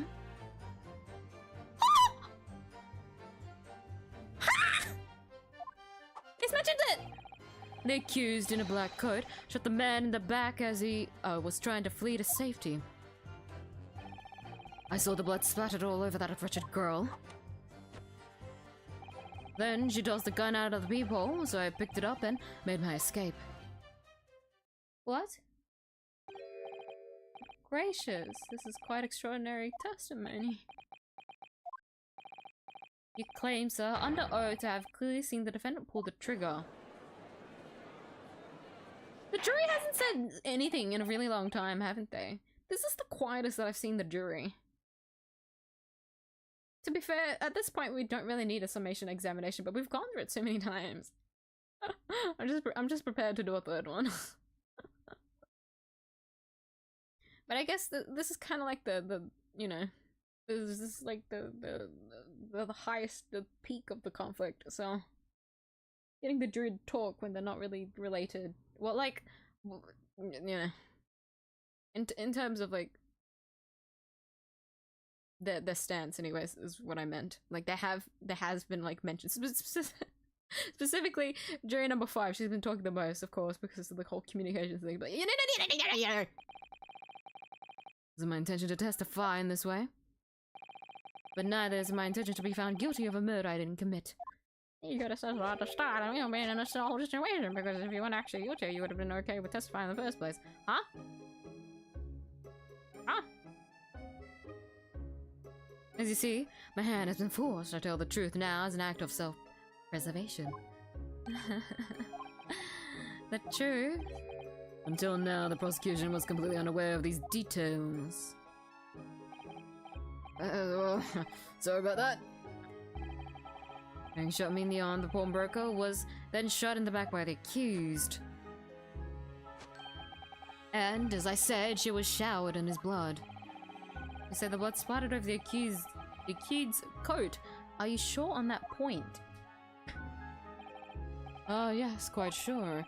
All over the black overcoat that pickpocket girl was wearing at the time. Really, if a coat could somehow be shown to harbor vestiges of blood, that would be conclusive evidence here. Such an investigation is entirely possible, my lord. What? Only very recently, a German scientist has developed a technique to identify human blood. So here's to true science, not some amorous detective's dubious foray into the world of chemistry. There's nothing dubious about Hurley's work. His ideas are all sound. Ideas are no use to us here. In science, as in law, theories must be proven before they stand. In Germany, the technique has already been employed in the courtroom as the basis of evidence. Scotland Yard has a small quantity of the chemical reagent used, with your lordship's permission. Ow! We could shatter all vestiges of doubt within minutes.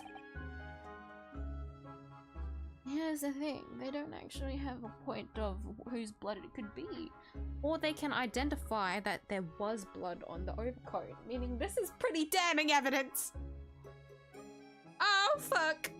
And we can't really point out being like, oh, but like, the color of the coat isn't actually who you think it is, you know?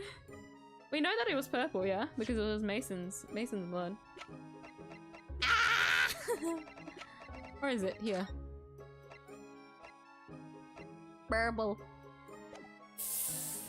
And they don't really identify this as official stuff. God damn it. This doesn't look good, Bruno. Why not? Well, we know, don't we? That there's blood all over the front of Ginny's coat. If they test it with their chemicals... I hope you're right. I was forgetting what happened yesterday. Ginny, I'm going to shoot. Boom!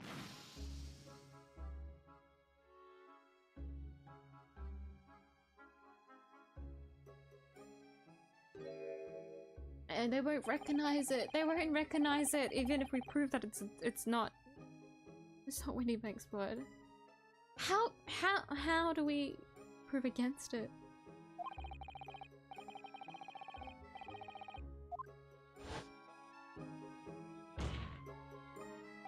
My lord, the defense objects to the test proposed by the prosecution. Overruled. Lord Van Zykes, make it so at once. Pleasure, my lord. Well, we make the results the defense may proceed with the cross-examination. Maybe this is where we get another fucking summation examination. The jury's gonna be like, oh, there's blood all over her coat. And then shit goes down. To find the blood on the overcoat, Gina will be... Counsel? Yes, my lord? Cross-examination. Of course, my lord. This cross-examination doesn't go well. If it managed to uncover some decisive evidence or a really compelling clue now. I have a very bad feeling about the outcome of this trial. Yeah, we're cooked! Transforms into Link. Yeah! Oh! The new Legend of Zelda game that came out. I was watching a little bit of the playthrough. I haven't watched the full thing yet. But apparently there's like official lore in the game on how, like, just for that world, of course, because all like the multiverse of the Legend of Zelda games are all different. But in that game specifically, you find what in one of the houses you can find out that the reason why Link is mute is because of the things happening in the world of that game. So there's actually like canon lore about why he's mute. When you like most of the time we don't actually get information about it. Which only makes me wonder, did he ever make noise? He always made noise in like the other games, like but he chose like he's mute and not talking.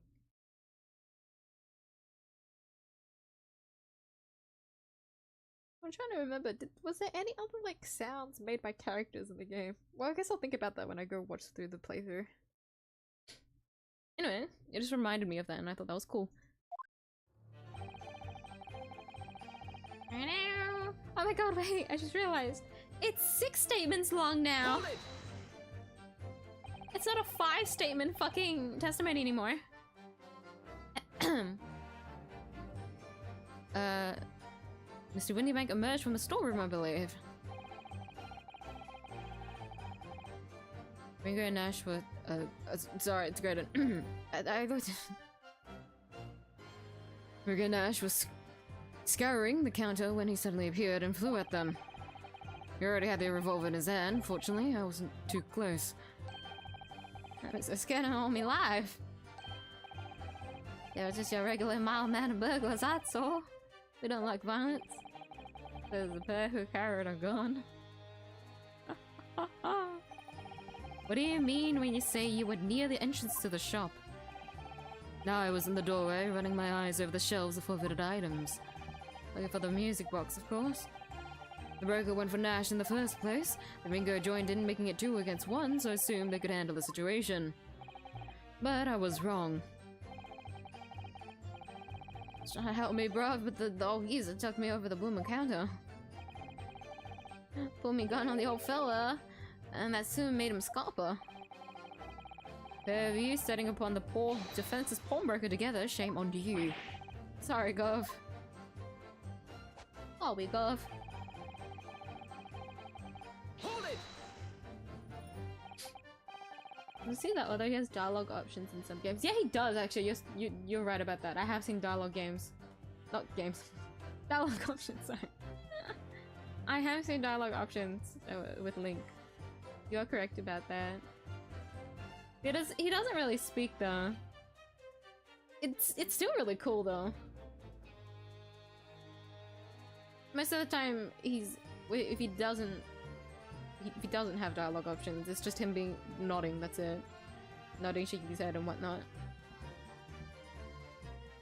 Because technically in Breath of the Wild, doesn't he reply with some things? Like there is some options when you're like interacting with NPCs and whatnot. I'm not wrong in that one, right?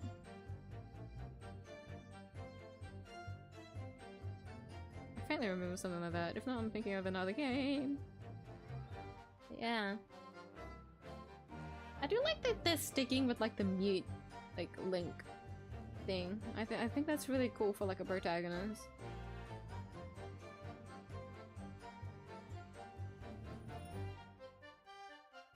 Dialogue games like Ace Attorney. Yeah. Imagine a Legend of Zelda game where it's a fucking it's text based.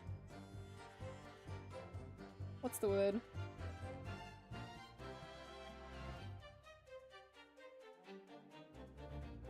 What is this genre of game called again? Fuck. Visual novel. Visual novel Legend of Zelda game. That'd be very strange. Is there any Legend of Zelda game like that? No, right?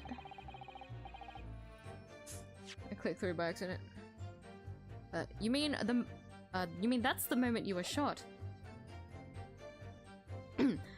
Yes, so I didn't immediately realize that it happened, of course. Things crashed to the floor from the counter as the three men were brawling.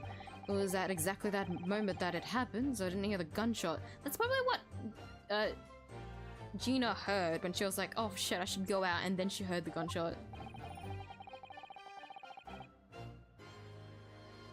Or maybe she didn't hear the gunshot yet. It was only until she opened the door that the gunshot was heard.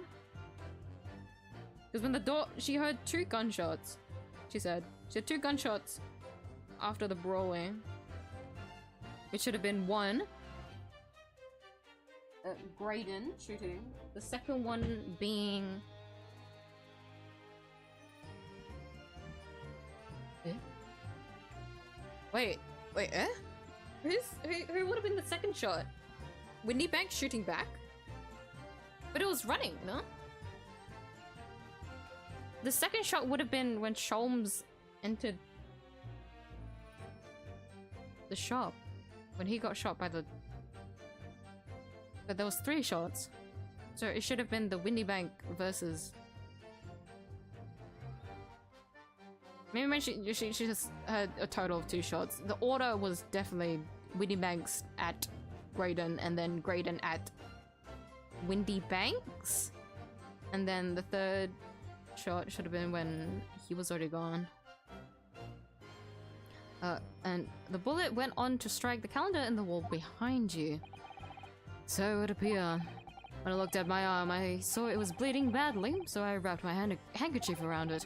Seeing as I can explain what had happened to a doctor, I had no choice but to wait for it to heal. I didn't imagine it would still be bleeding 2 days later. Oh. He didn't get it checked out. Did Mr. Windyback intend to shoot you, do you think? Well now, I don't imagine he even noticed I was there, to be honest. Perhaps the gun went off accidentally. Anyway, it didn't quite strike home. Pulled me gun on him, he tried to shove me out of the way. I scampered through that door out back. At which point, what did you do? Is that what a visual novel? I'm so... I feel like that would be really interesting. Possible, there's a short visual novel where you play as Princess Peach in Super Paper Mario. I know what you're talking about. Yeah. I like with Zelda would be quite different though.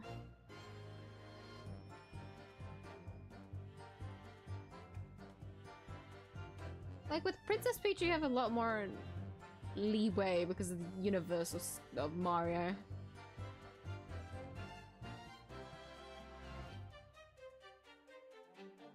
Zelda's quite restricted.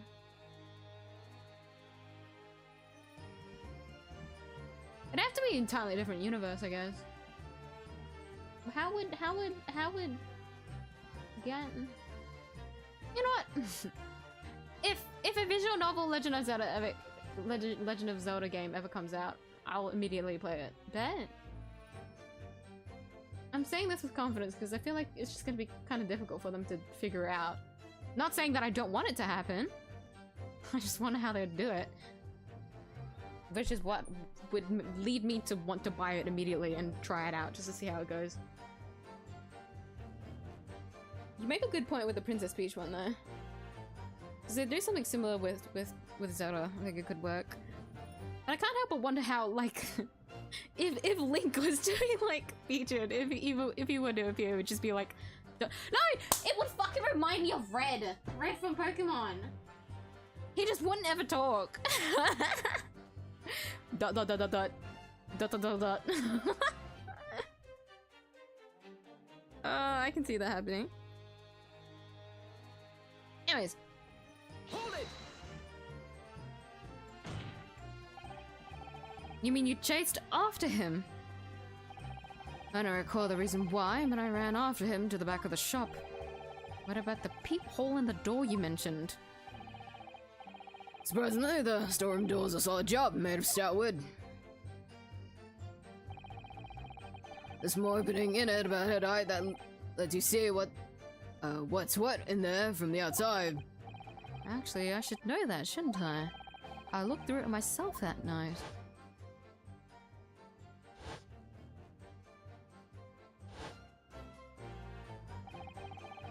What about you burgling brothers? Did you see what went on through the this peephole as well? Not likely, I didn't see nothing of the sort, Gov. Doubt these two buffoons were even aware of the Peephole's existence. The Skulkin brothers were there, but they didn't see the killing of Mr. Windybank take place. Maybe another submission examination come into play for us to use this? Well, we have it with us for a reason. Unless we have to present it to be like, well, we can use it. Please, this peephole is fucking annoying me. Please, we must discover. Please. See the killing of Windybank take place? Inside the storeroom, I could see the breaker and the young girl standing there. And the defendant? Yes, though neither of them noticed that I was looking. The girl raised her head and pointed it straight at the man. And then? What did you see next?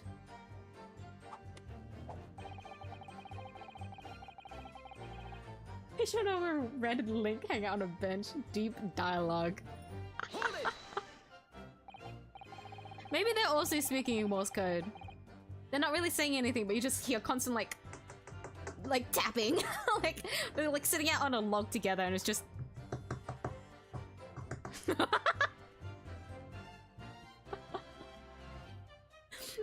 be funny though if there's just complete silence, like not even tapping, no, just complete silence, just the ambience of like birds and like the trees rustling and they're just the longest 20-minute section of like the game. You have to sit through those two just talking to each other. That'd be a funny crossover.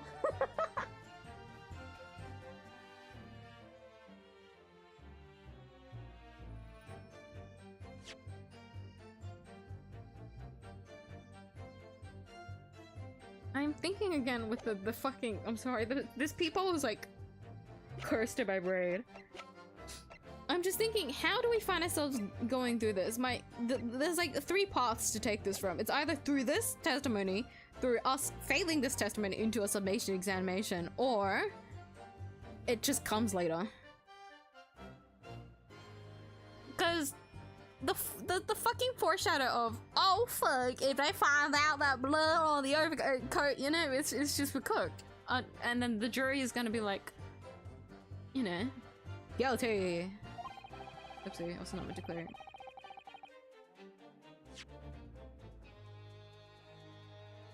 When the crime was discovered, the defendant was found with a gun in her hand, but that was Mr. Windybank's gun, from which only a single bullet had been fired.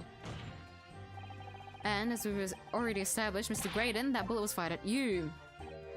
Ah, but no, it wasn't the broker's gun that the pickpocket girl had when I saw her. Yes, the bullet from Windybank's gun grazed my arm, and yes, the Skulkin's gun granted the detective, but this was another gun entirely, a third gun. Broker's gun was not the murder weapon. Sorry, when I'm like deep in thought, I lose the voice. Hold on, Vazox, I'll get to you. So he's... third gun just... Oh, that's just so convenient for you to say, isn't it? Brugger's gun was not the murder weapon, so clearly there had to be a third firearm involved. In other words, the accused must have had her own gun with her at the time. No! That's not... We're drinking water from the night. The viewer has to decode all the Morse to get the story. You're a genius! It's just... Or like the first blind playthrough of the game, it's just 20 minutes of tapping noise, and then you're just like, is this game broken? Like, did they forget to add in dialogue, or like, what's going on? The people that know Morse code, you're just gonna have to search it up. And then figure it out. Well, unless the game gives you like a, okay, now listen to the, try and decipher the 20 minutes of dialogue and then get back to it. That must be the worst. Hey, I mean, that's a way to teach people Morse code, I don't know. If you do it in a roundabout way like that. I mean, that's kind of cool, isn't it? If you think about it like that. There is some games where they, like, try and teach you a language. Surely there's games that teaches you, like, Morse code.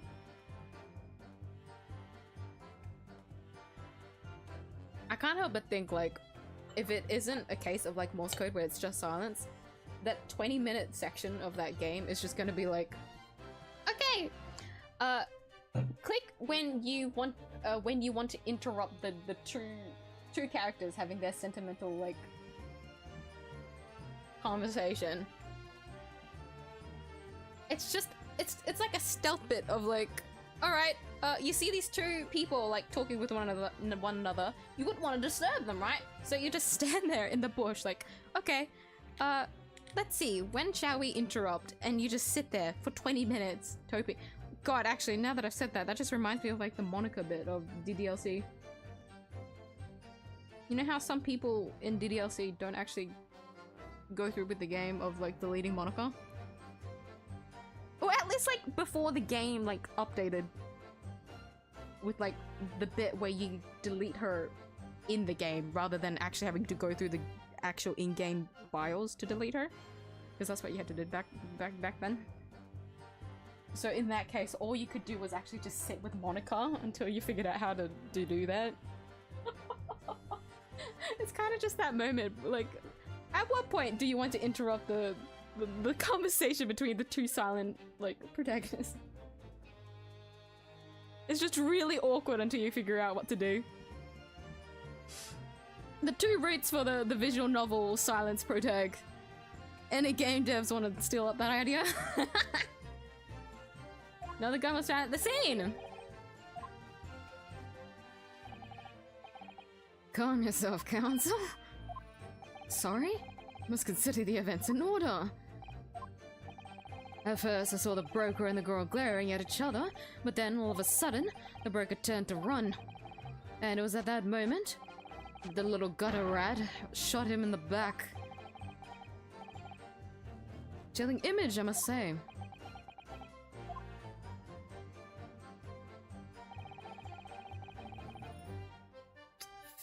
Hold it! I don't want to press this one. All over her. Yes, through the peephole, I saw it clearly. Of course, the stains are invisible now, what with the coat being such a dark color. The fact that you knew the coat had blood all over it, I wonder how that can help us. But I assure you, that garment is sullied with the victim's blood. Well, it is sullied with blood, that's for sure. But it's not Mr. Windybank's blood, is it? And that's right, it's Mr. Mason Milverton's blood from when 𝐢𝐧𝐟𝐨 stabbed him 2 months ago. It's so annoying. If they'd only accepted Hurley's chemical analysis, we could prove that. But they won't, so unfortunately, we can't use it as evidence to support our case. Bother.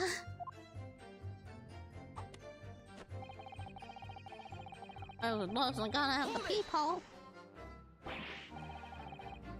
Did I hear you correctly? She threw the gun out of the room. That's right, after the broker fell to the floor, she started walking over. Over where exactly?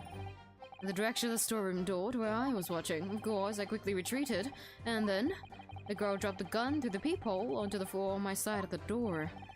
Why on earth would she do such a thing? I couldn't tell you. Perhaps she was hoping to distance herself from the murder weapon. Without thinking, I went and picked it up. I suppose I was worried about just leaving it there in case any more tragedies took place. That's so convenient of you to say! It was you, in fact, who took the third gun from the scene of the crime. Yes, it was yours, truly. I left it clear up to my lackeys and left. Clear up? I made a bit of mess around the counter, so Mr. Whistle and Fluya told us to tidy up. I think I blooming mum sometimes.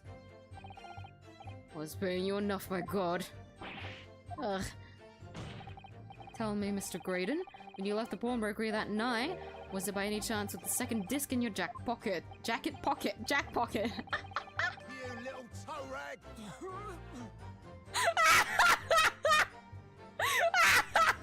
What the fuck? I got so surprised by the noise and then I just see this.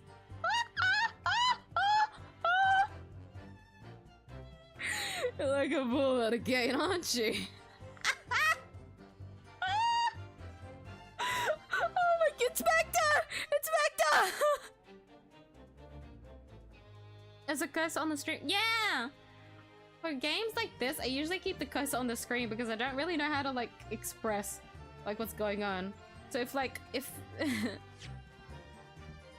there's, like, a piece of, like, information, okay, maybe not this one specifically, of, like, I guess I could show it like this, huh? But I'm so used to using this on, like, the previous Ace Attorney games, where we didn't really have anything like this to show what's going on.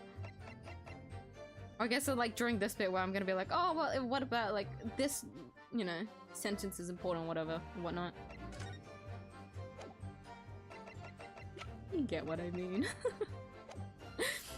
But yes, that's why I always have a cursor on the screen. It used to be a little bit more obnoxious. It used to be yellow, but I've changed it now. So it should be a little bit more subtle, but it does become a bit annoying, so I try to throw it out when I do see it myself.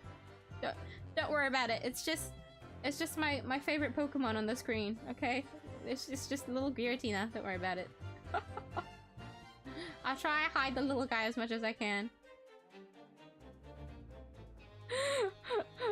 But this is so funny, fuck. Excuse me. Gentlemen?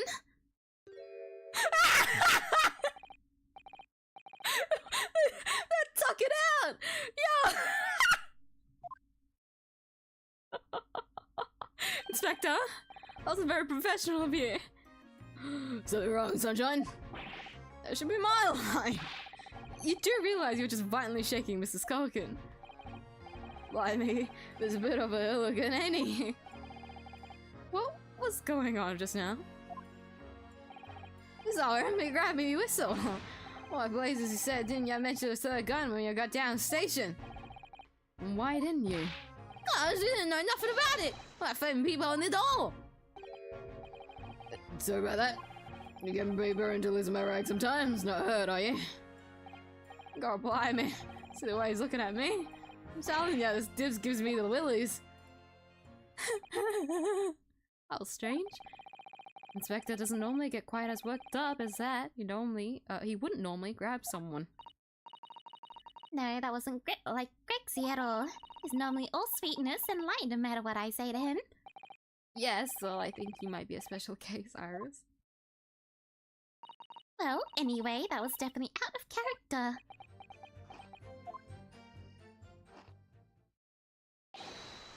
Oh, that's why I didn't want to press the statement. The blood. No. Wasn't there one more statement after this one that I still needed to press? I shouldn't have pursued. You little toe rag. I got so shocked by the fucking voice, the sudden voice, and then just go over and then see the fucking animation is so damn funny. Oh, the animation in this game is so good. They really went all out for this one in this game specifically. It wasn't like this with the DS games, which is like fair enough. It was the DS game. Spirits of Justice and Bill's Destiny were different case, to be fair. But still, it's funny. Police brutality is real. What are you gonna do about it? Oh fuck, man. We got to see firsthand the police brutality in fucking Chronicles. Inspector, no, you can't. You can't do anything, even if he is a criminal. You can't be doing that shit, sir. Inspector! Requesting your lordship's permission to interrupt the cross-examination. Explain yourself, officer. Uh-oh. The results of the test was ordered today. Oh, the blood on the accused's overcoat. Overcoat? Yeah, the overcoat. There's an L somewhere. You just need to believe. Thank you, officer. Very well. The cross-examination is hereby temporarily suspended. Let's not do that. I don't want to do that. Can we not do that? Presume you have no objection, counsel. Actually, a lot, but I can't.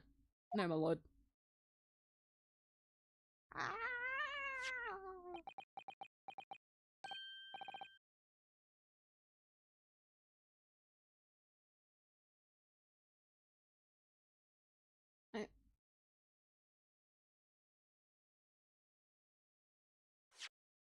I just came to the awful realization. I know, okay, I know they won't ever take this seriously, but oh, his name's updated to Ashley Graydon now. Rip Edgar Benedict, R.I.P. He's not here anymore with us. But at the point of these two, it's only just ever been like, we know it, but the court can't really trust that this is the case. That his blood is actually green. Like anyone else's blood could have been green. He's bleeding right now. Can't we just spray him? Can we just spray him and then get the overcoat in the room and then spray it?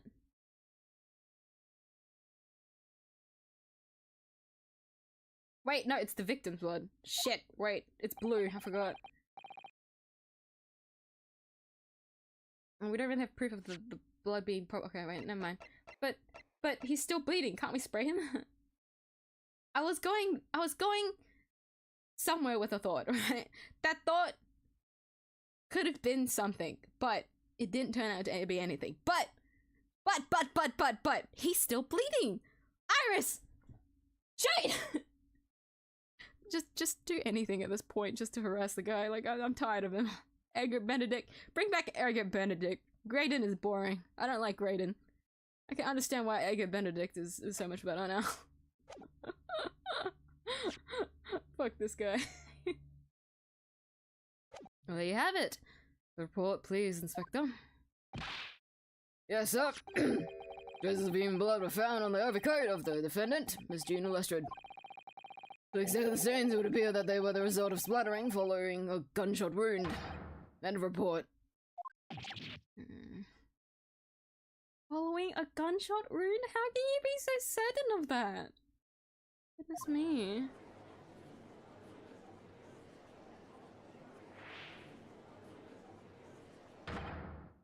Ew, that one was new.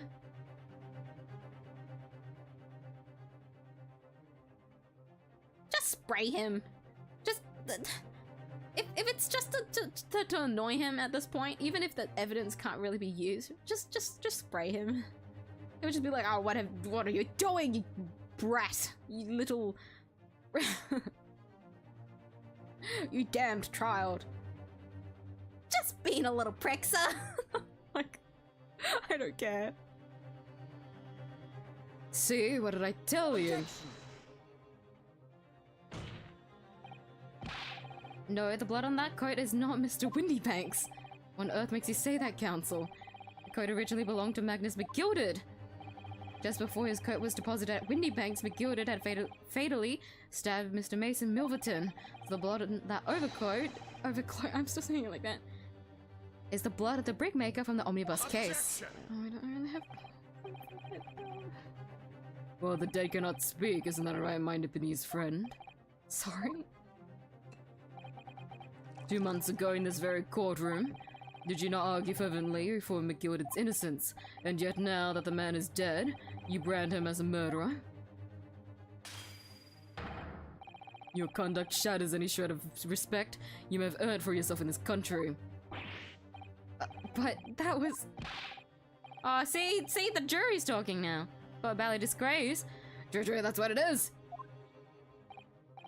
How to determine whether the blood on that coat is 2 months old or not. If a stereoscope can help that, help the answer to that problem pop out, it can't be done. But we use Mr. Sholmes specially for it. Sholmes is a detective, not a chemist.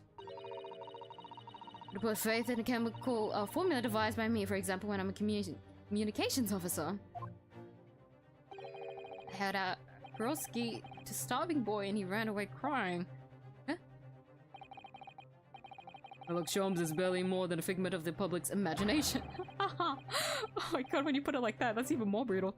His name carries no weight in this courtroom, no weight at all. How could you say that? Victory, sweet indeed. This proves that my testimony is the whole truth from start to finish. How do you arrive at such a conclusion, sir? As the witness said, the accused's coat was splattered with the blood of the victim. The only way Mr. Graydon could possibly have known that fact is if he saw it happen. In other words, his testimony is solid, and the conclusion is singular. He was the accused who shot the victim in this case. That is the whole truth.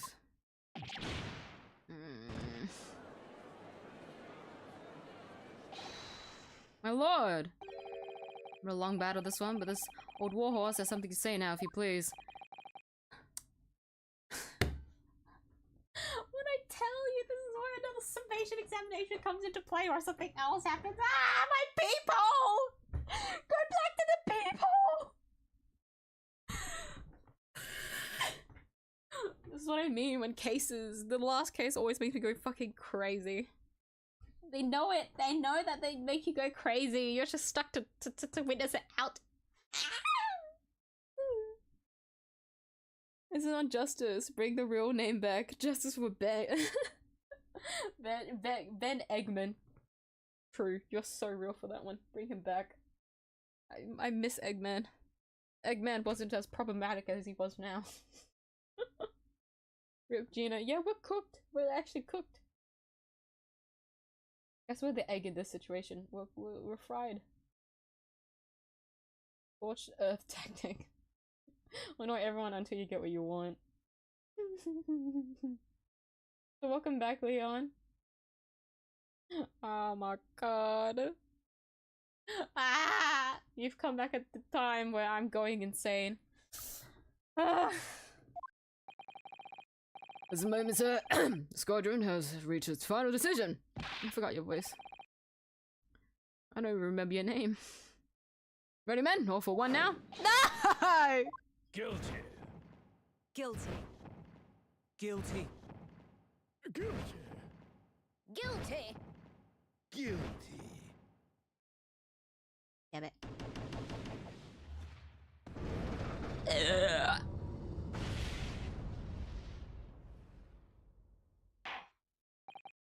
Well, it would appear the ladies and gentlemen of the jury have reached a unanimous verdict. I wanted to use the fire because that's what you'll be saying the entirety of the fucking game. You're cooked. We're cooked. I'm cooked. I clicked by accident.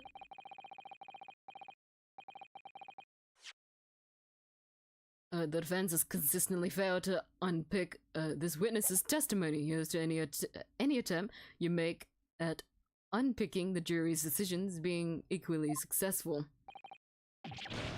Stop doing that, Rinosuke. Get back up. I believe it. After I've come so far, how's it all unraveling on me so fast? Yeah, that's it. Oh, very distressing to be held in such low esteem. Yeah? Wouldn't you agree, Mr. Naruhodo? Bailiff! Officer? You've delivered the report now. That will be all, thank you. Occurs to me with some regularity, Mr. Naruhodo. That scientific truths are determined not by science, but by none other than the human mind. I know that voice. I'm going mad. Ah!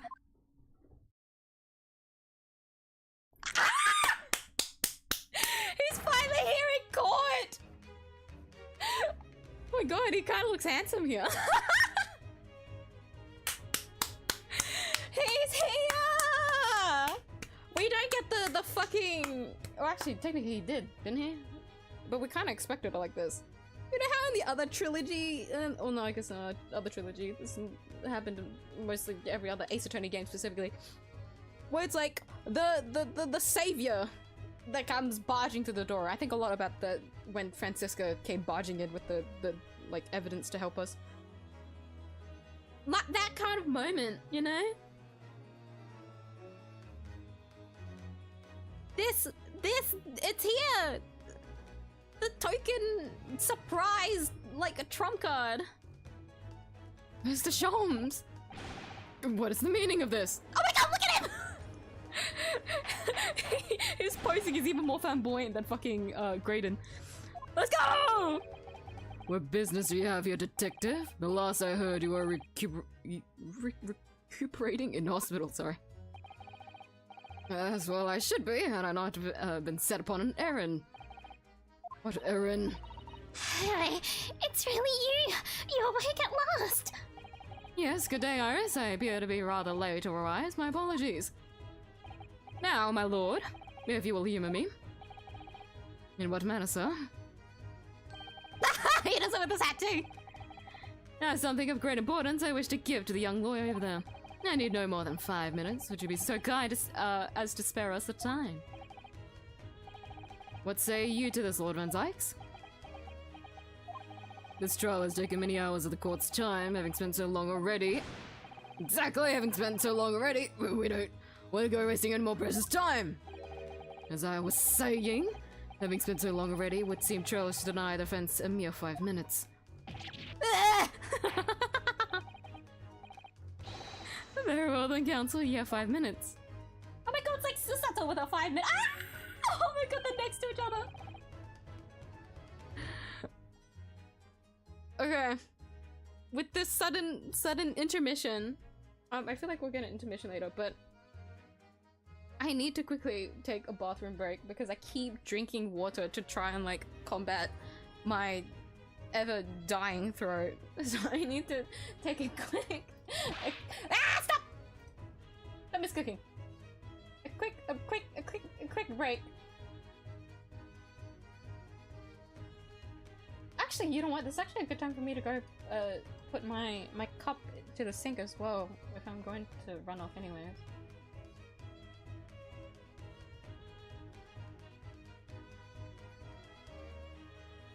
This works out. I have my cup that is only slightly filled with water. I would like to go put it in the sink as well. Okay, everyone, just a very quick intermission. Quickly, this is my 5-minute recess. All right. Shit is gonna go down. All right, after this point. So everyone, go get your bathroom break as well, because I'm not gonna be moving after I go. Be right back. Quick break.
Okay.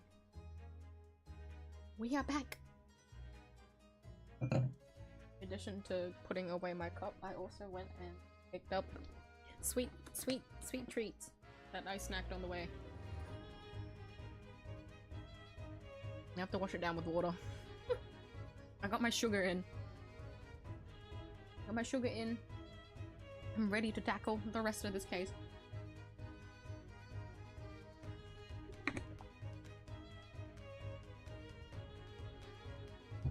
My streamer freaks out over a hole in a door. It's a pretty important fucking hole in the door, alright? I think so! I love when I find myself getting pressed over like one simple little detail in Ace Attorney, in like in an AA case. Because the game tries to make you forget like little points of like during the trial, usually. Like small little points. They usually try to make you like get you to remember some of it, like through the court record. But like today specifically, I really don't remember anything. So I'm trying to like hope that they keep pressing over something that I'm getting pressed over so that we can get it over and done with so I don't forget about it. Because I've already forgotten about one thing in the case that I had to really backtrack to try and remember for me to proceed with the game.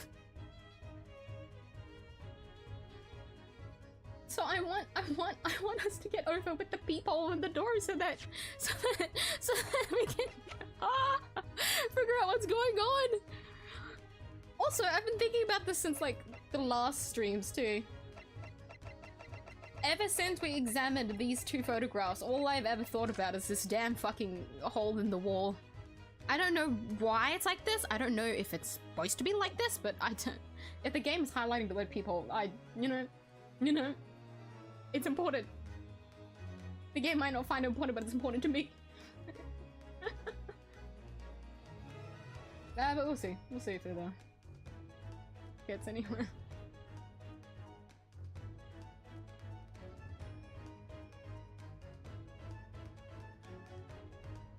Oh wait, I should remove the text on screen before I forget. Oh my god.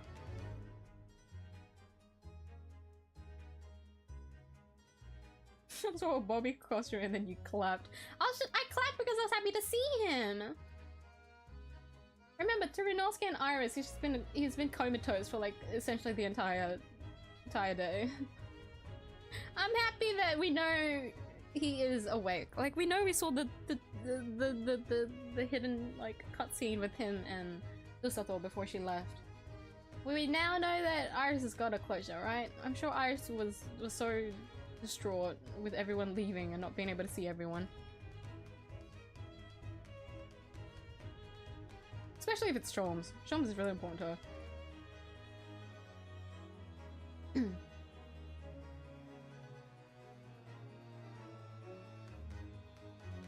The form that works, I guess. Bursting into the door, right?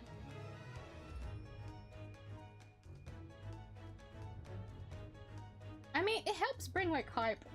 Like it's hype to suddenly see a character that you weren't really thinking about because like the trial got really intense, you know? So you're too focused on what's going to happen instead of thinking about other possible outliers coming in to help. He changed clothes so fast. Max dexterity. He did change really fast, didn't he? We have 5 minutes to talk. He would have been... Well, I guess any normal person, if you were changing back into, you know, the Sholmes gear, would have taken more than 5 minutes. He would have used up those 5 minutes. Damn, Sholmes!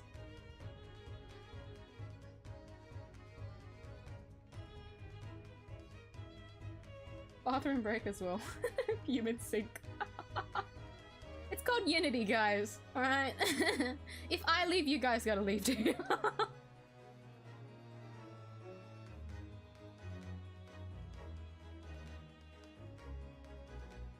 The peephole is just in your head. There is no peephole, see?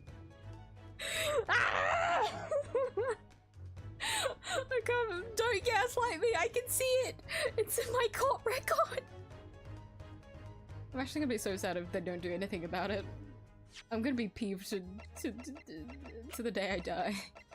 if this stupid image doesn't get fucking clarified. Please! Please! Okay. We have Sholmes with us! Everyone! My dear fellow, I apologize for my tardy arrival. Mr. Sholmes, are you alright now? Alright, I'm all wrong. Sorry? I've only just managed to summon the strength to stand, man. I asked the judge for 5 minutes. But I fear even that may prove too much for me. Pray forgive me should I pass out. What? Let's make this discussion as short as possible. Hurry! This place is full of idiots! None of them can see how wonderful your chemical blood analysis is! Ah, well, that concoction of mine really was just a bit of sport to assist me in my investigations. I took the trouble to refine it for appraisal by the scientific community, and oversight on my part. Right. Modesty! Surely not? But enough of that. I'm here to give you this, my dear fellow. What's that? Lavender Roshki wrapping? Leaving present from Miss Susato. Miss Susato? If possible, matters were to be settled without me giving you this. Those were her instructions when she asked me to do her this favor. I don't understand. Miss Susato foresaw today's events, I believe. She knew that the culprit would attempt to escape justice by means both devious and underhand, and that you, Miss Naruto, fighting fairly as you are wont to do, would find yourself in considerable peril. At that very moment of crisis, you were to be given this small parcel. Those were the dear lady's instructions. Even present from Susato-san? Whatever could it be? What is this? Oh? It's the machine I made! The fucking...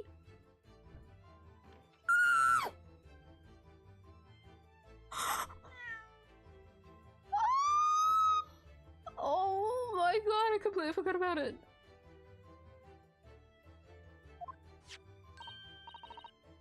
This is the side of the case. That's why it came to play. I always thought it would come into play, but I completely forgot about it. This is what I mean by the game telling you to forget things. My peephole. My peephole. My peephole. What's Susie up to? Miss Susato muttered the following words before she left. No, I'm a failure. I don't deserve to be a dutiful assistant. What? Didn't she say something like that?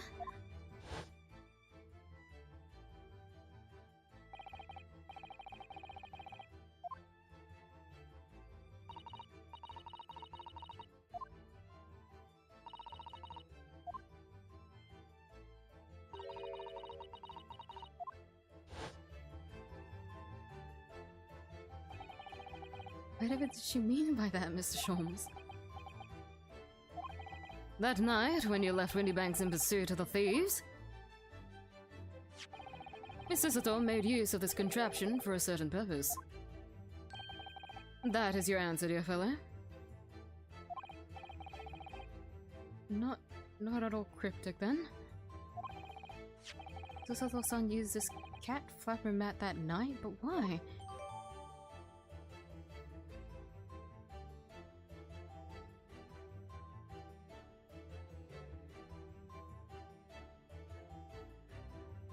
Wondering, when could she have made that? The only time she would have been able to do that was when Ryunosuke ran out the door to try to sue the two witnesses, so the Skulkin brothers. Was it in that time period? Cat flapper mat, a compact machine for the rapid creation of small flaps and larger doors. It allows cats to come and go freely. Please don't throw it. Or at least throw it at my face. Ah! Wrong way! Sorry, I just need... why I said that was because I just need something to clear my mind. And I think glass and a liquid being thrown at my face is a good combination. Your 5 minutes is over. We're out of time already. Surely if Iris can say, sorry, oh wait, no, he's back down. Oh wait, I forgot, he's gonna pass out, isn't he? Grateful to you affording us that brief recess, Mr. Reaper. I need no thanks, Detective. After all, the die is cast. Is it really? The juries are unanimous in their leadings. No doubt my lead friend will consider a summation examination. But any attempt to alter the verdict now would be utterly futile. I wonder, Miss Naruto. The rest is down to you, dear fellow. What is your plan? The rest is down to me. Need to be careful here. If I make a wrong move, the trial will end badly. My lord, the defense requests is summonation examination. A further cross-examination, time to think. I actually don't know what I'm supposed to be doing here. What am I supposed to be? What? Wait, okay, wait, I should. Hold on. Well, I have to do a summation examination because I won't be able to do a further cross-examination unless the jury. But we've. What was the only time where the summation examination was halted? I forgot. Well, we got interrupted by something. It was in this. It's in this trial because Iris was with us. What the fuck happened? I don't remember.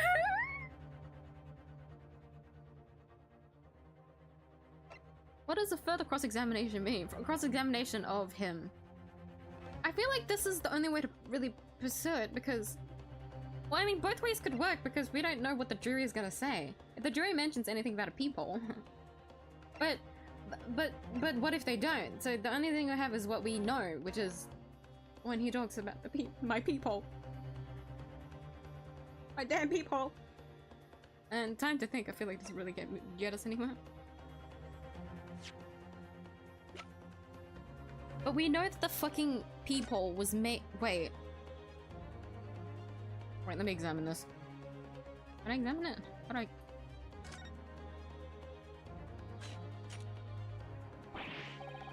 Ew, those vicious teeth look like they could rip through almost anything. They're good, aren't they? They're made of a special alloy I developed just for this job. The cutter rotates 10 times per second so it can get through any kind of door in no time at all. And what are the two parts at the top there? These upper attaching hinges to the section of the door that gets cut out. Right, of course. Nothing can match this machine for power. It can make mincemeat of even the toughest of doors.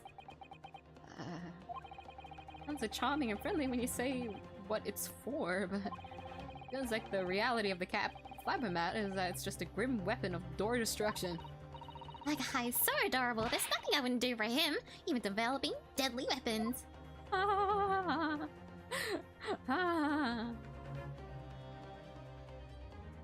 We know that Susato was the one that used it, but what does that mean?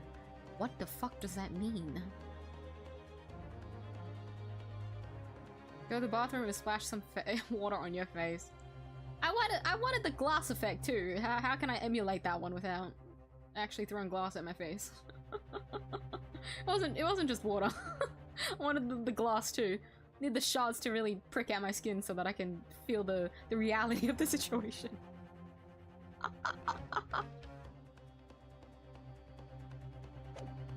Then it just suddenly becomes difficult in the final case. I swear to God, this shit always happens. It's always the final case where they just make you have to backtrack your thinking. But that's the fun of it.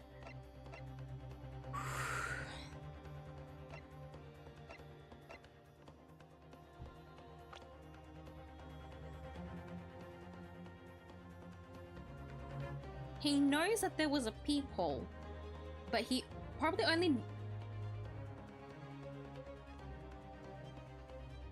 Hey, that is a good question. Why does he know there's a peephole? If she's the one that made it, well, I guess if the point is that... Hold on. Hold on.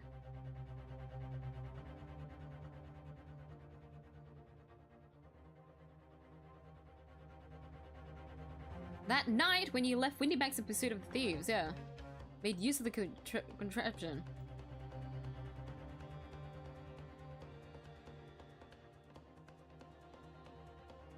It was during that time...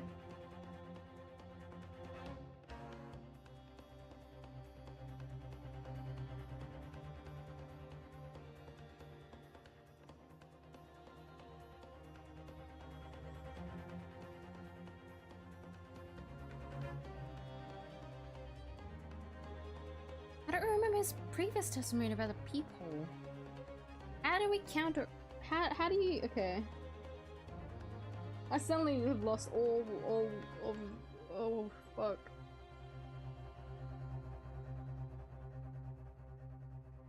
I feel like if we do a summation examination, I feel like we need another testimony. I don't think we can use this testimony. Can we continue the cross-examination? What does this cross-examination give us?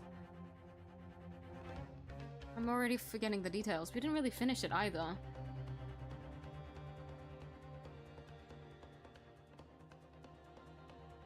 It can't really continue with the cross-examination because that'd be a waste of time, and I feel like that's where pressure comes into play. You need the summation examination. I feel like this is just an illusion of choice where we'll be able to choose what we want. It doesn't take HP anyways. At least I don't think so. I don't see it. But I can't help but think, what if I were to follow a train of thought, where does this go? Where does the weapon map come into play?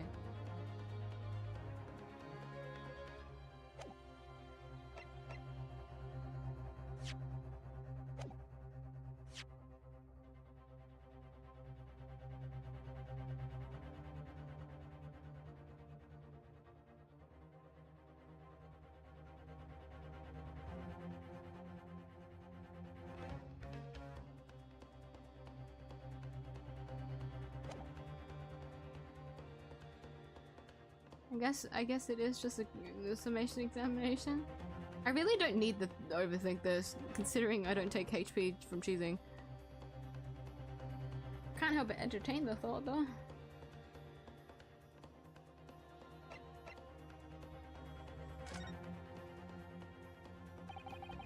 Now it's come to this, my only chance is to appeal to the juries and try to change their minds. What do you think you're doing, Mr. Nahodor? It's not continue the summation examination. I mean, the cross-examination. Just like this final piece of evidence, but that means my first train of thought was correct.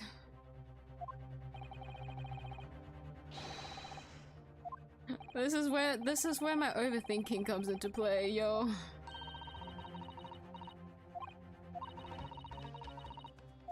This is why I always take an extra hour in Ace Attorney. That's why I always find myself taking longer in this game. Ah!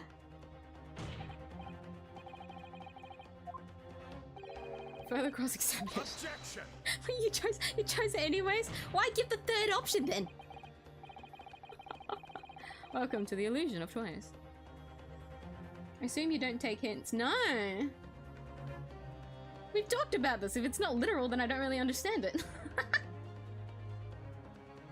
Also, overthinking. Me overthinks a lot. That's why my Ace Attorney playthroughs are always like twice as long as what is like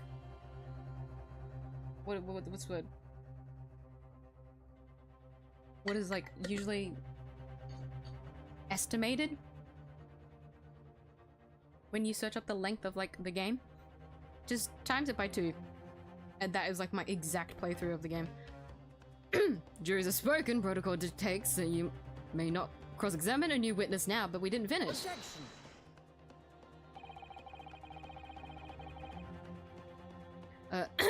Defense is not asking for the cross-examination of a new witness, rather to continue with the one of an existing witness. What?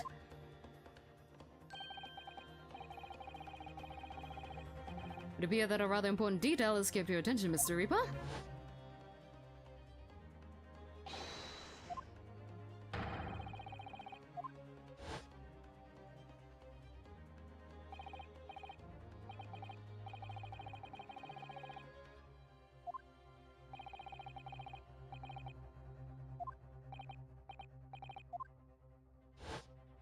I've learned from the last time. An interruption. Wow, it's the fact that it was also Iris that said it, huh? Iris and 𝐼𝐼 are really linked when it comes to thinking. Well, I guess it's mainly 𝐼𝐼 because Iris was influenced by him. Either way. So nobody can say anything then if Reno asks to resume his cross-examination of Mr. Gradient. God is obliged to allow it. This is absurd. Get played! You don't want hints from chat. Oh, that's what you meant! I thought you meant that, like, the game was hinting something, because the game always hints. Trust that choice, I also need for a hint now. I can say for a fact that the 2 trilogies that I played, I guess even in Investigations, I can't remember how much I struggled in Investigations. I was just having too much fun. I wasn't really focused on the actual gameplay. I can't remember. Point is, when I was playing those games, I definitely needed hints. So far, I've come to realize there was only like one point where I actually searched up the answer. Wasn't that like the last stream? When I do hit like a really bad roadblock, I don't mind asking for help, but usually I try to go as like long as possible until I'm like at my limit. You should have seen me when I played the first trilogy. Jesus Christ, I was doing so bad. Granted, I hadn't played a single Ace Attorney game until I started Trilogy, but I guess that's everyone, to be fair. But I'm so bad at puzzle games, it was so bad for me. Long story short, yes, I don't mind a hint. It's just unless I'm at my limit, unless I ask. I guess I can say this now as well. I don't mind backseating. Unless I ask for it.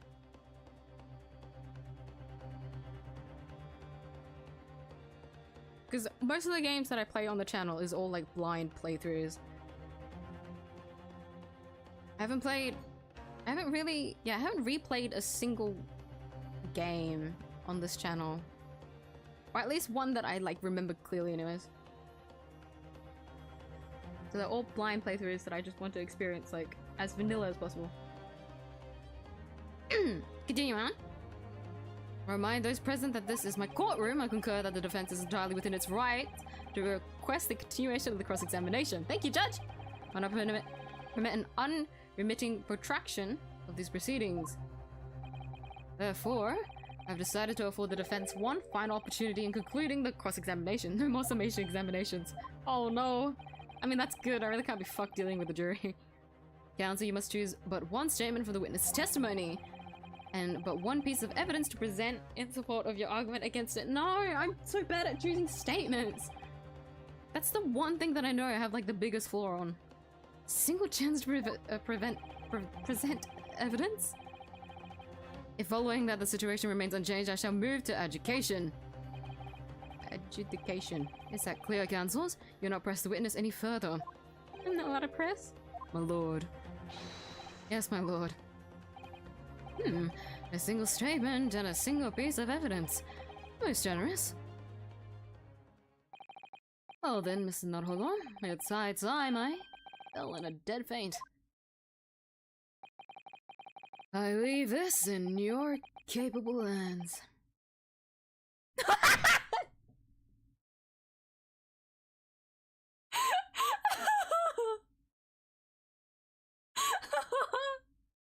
For a split second there, I was like, oh my god, he's gonna get a new animation of him like, oh, so graciously fainting. No, he's got his stupid, goofy ass fall. As his faint.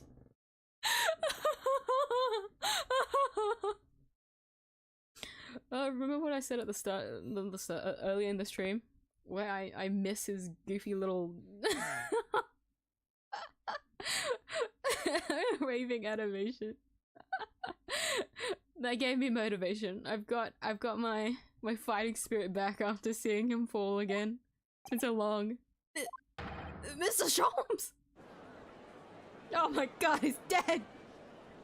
He's dead.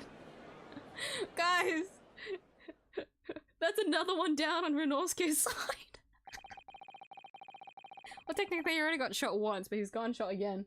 Because he went back to Inosuke's side, so now he's fallen. You can't keep doing this! We'll overthink, but it's all good as long as it's about the game. Yeah, true, actually, huh? If it's about, you know... It's about, especially puzzle games. But I guess in any games, overthinking is fine. Outside of that is when it becomes a little bit concerning. But I overthink so much in games, it's actually really bad. This is why I don't do many puzzle games. It's weird to call Ace Attorney a puzzle game, but it is technically that.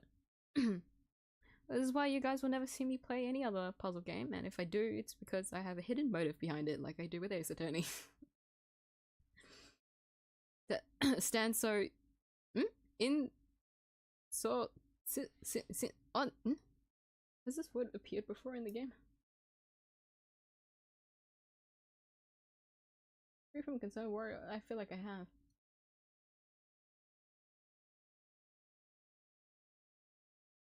Text to speech?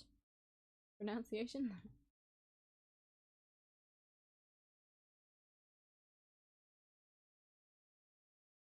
Insouciantly.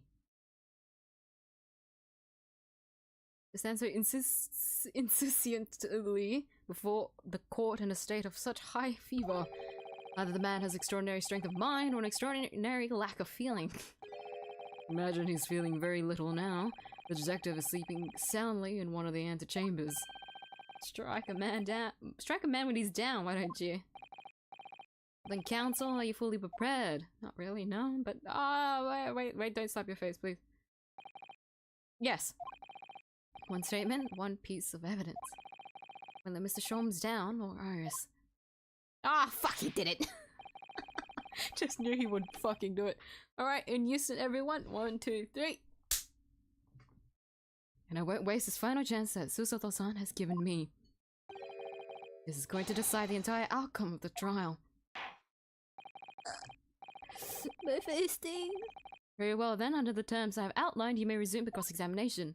We're not allowed to press, we'll just get absolutely flamed, right? Moment of the shooting again. Oh my god, the music! Ooh, so good.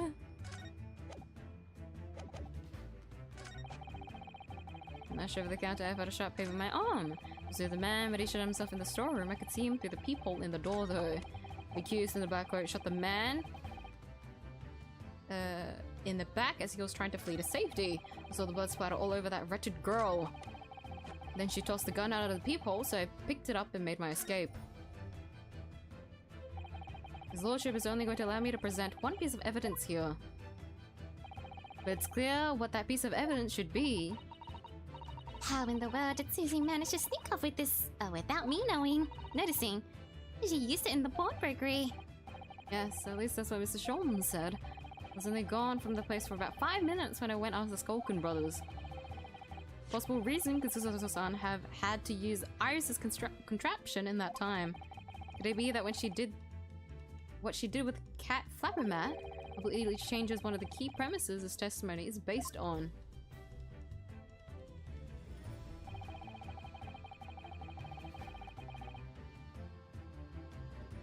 So I'm not allowed to press, right? Is this finally a case? Like, we haven't had this since, like, Von Karma, where if you press one of his, like, testimony situations, you get absolutely destroyed. He takes a point of your thing and you're not allowed to press ever again. I've been traumatized ever since that trial with Von Karma, to the point that whenever I hear shit like this where it's like, this is your one last chance, don't fuck it up, I can't trust the game. Like, is it real? As in, if I'll get flamed? Like, I'm okay with taking one bit of HP just to see if it's real or not. At least let me press on the statement that I know is the correct one. I'm gonna do the peephole though. This is the only one where it mentions the peephole, no? She tossed the gun out of the peephole, so I picked it up and made my escape.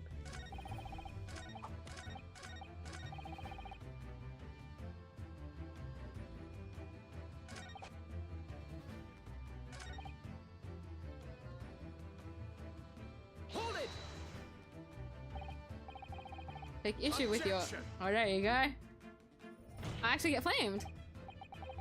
Now my learned friend, I take issue with you. Oops. Made it very clear that the defense is permitted to present only a single piece of evidence.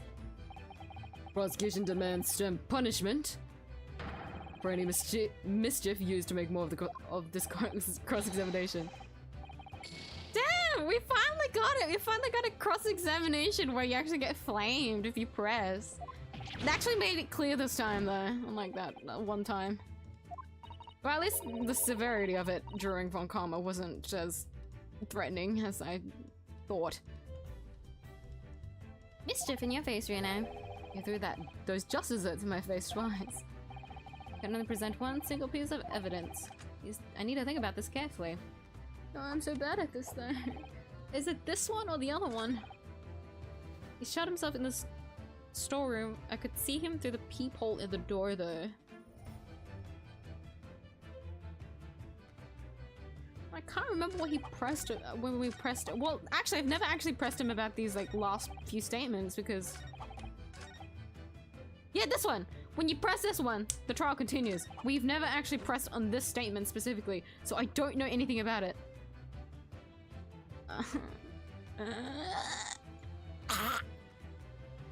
Tossed the gun out of the peephole, so I picked it up and made my escape.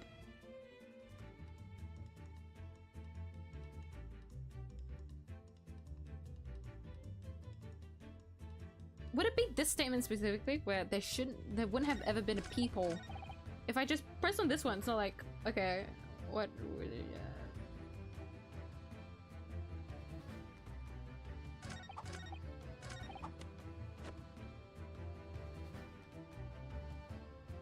There never would have been a way for you to get a gun from the peephole, because there was never a peephole.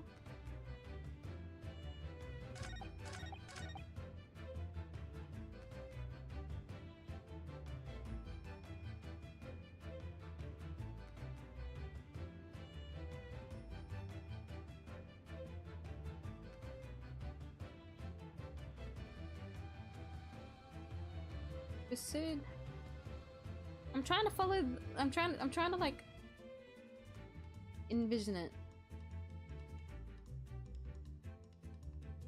based on grade in it anyways, I suppose, perspective of it.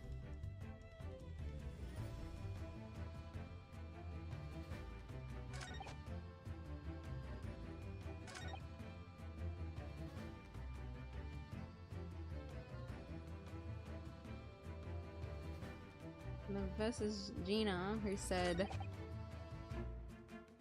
they are roughing it out, and then he shot Windy Bank. The body fell over, and then she shut the door.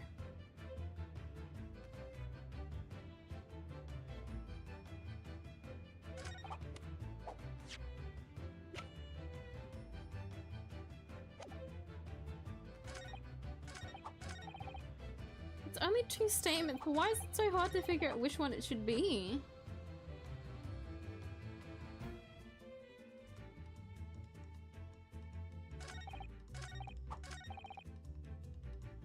I feel like it's the first one where he first mentions the peephole.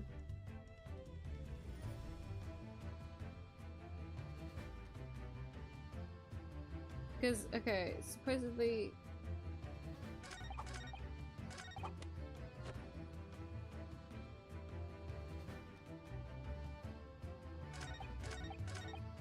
Well, I guess I have 2 points of HP, so it's wrong. I could always try the other one. But if it's both is wrong, then I'm very, very, very fucking... very cooked. Oh, that retrograde. Yeah, none. It shouldn't. Well, if it's wrong, it's wrong. Objection! What on earth is that eccentric contraption council? Oh, it's my cat Flappermat, my lord. He makes a way for cats to get in and out of a room. He can cut through any door you can think of and make a neat little door in the middle of it. That's right, my lord. It's a device for creating so-called cat flaps. Small doors for cats to come and go as they please without their owners having to open the... Imagine you're in the gallery. You don't know what's going on. Shit is about to go down. There's like you know, everyone is with the guilty verdict against the foreign lawyer and the bad rep fucking defendant, right?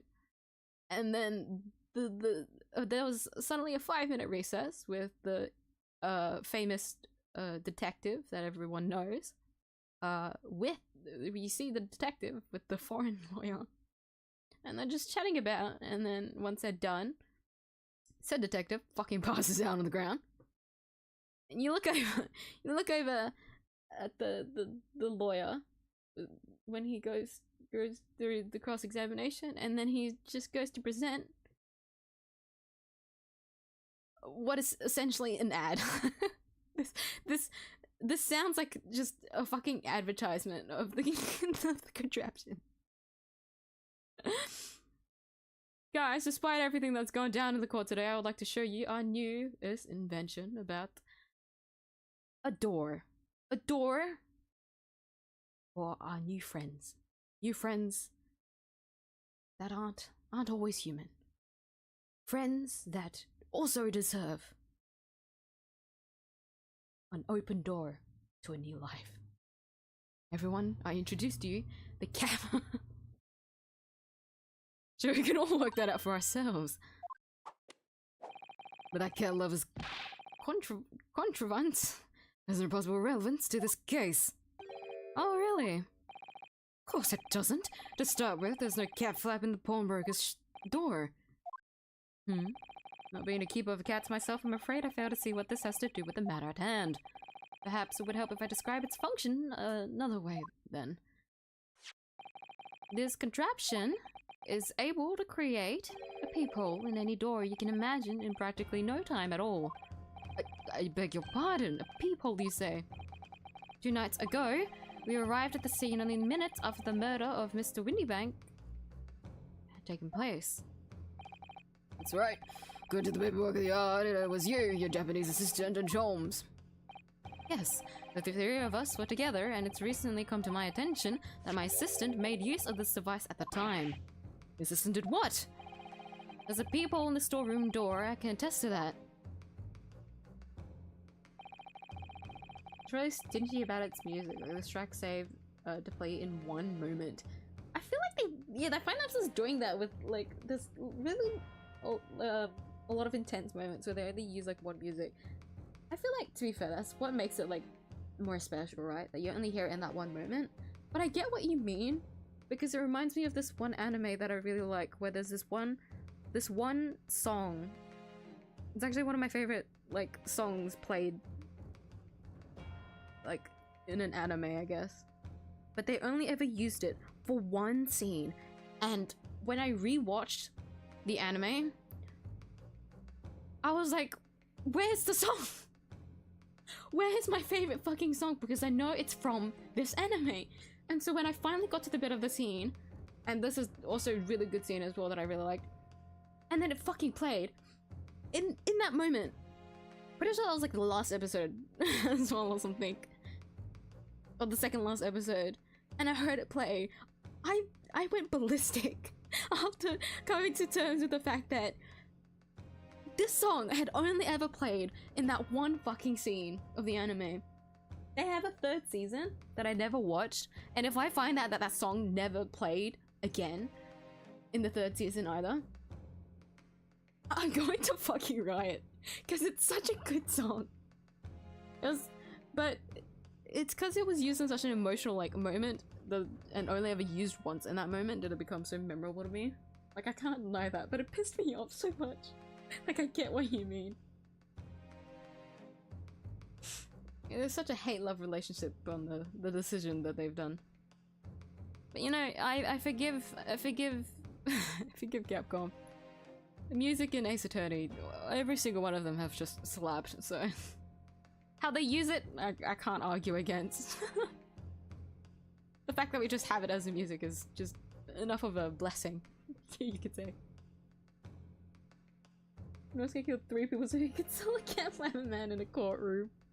Hey, it's good advertisement. You know, it gives people the shock factor, you know? Keeps people entertained, invested in what's going on so that they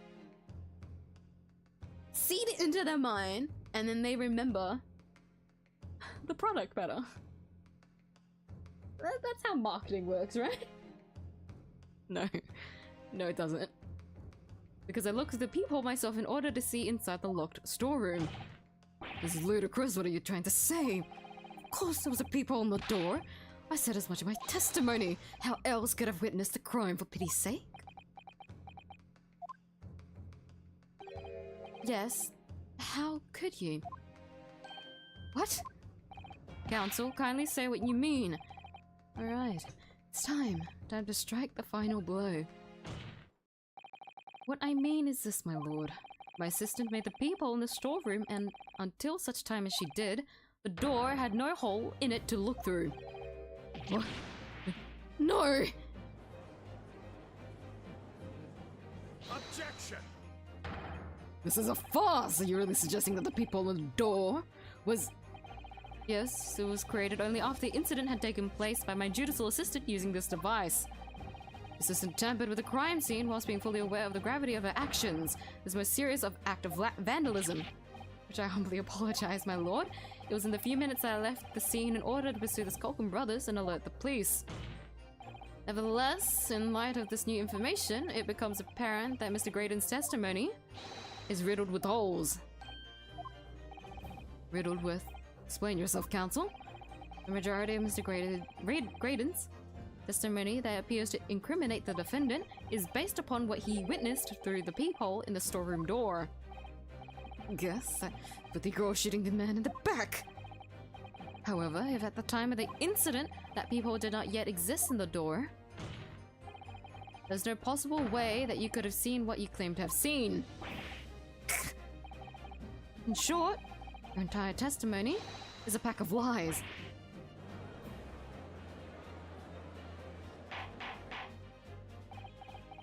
Order, is there any credence in this revelation? None whatsoever, as my learned friend must surely realize. Exactly. This is just a cheap trick designed to discredit me. I'm afraid not, sir. Of course it is. You seriously expect people to believe that plaything can cut through a solid wooden door? Yes, I designed it to be very powerful. It can even cut through the toughest of doors. That's absurd! I don't believe it for a second! I had a feeling you'd say that. What? Waggy, Cooey, time for dinner!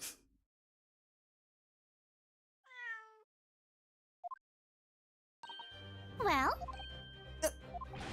Young lady, this is the Old Bailey! One does not make cat flaps in the oak paneling at the Old Bailey!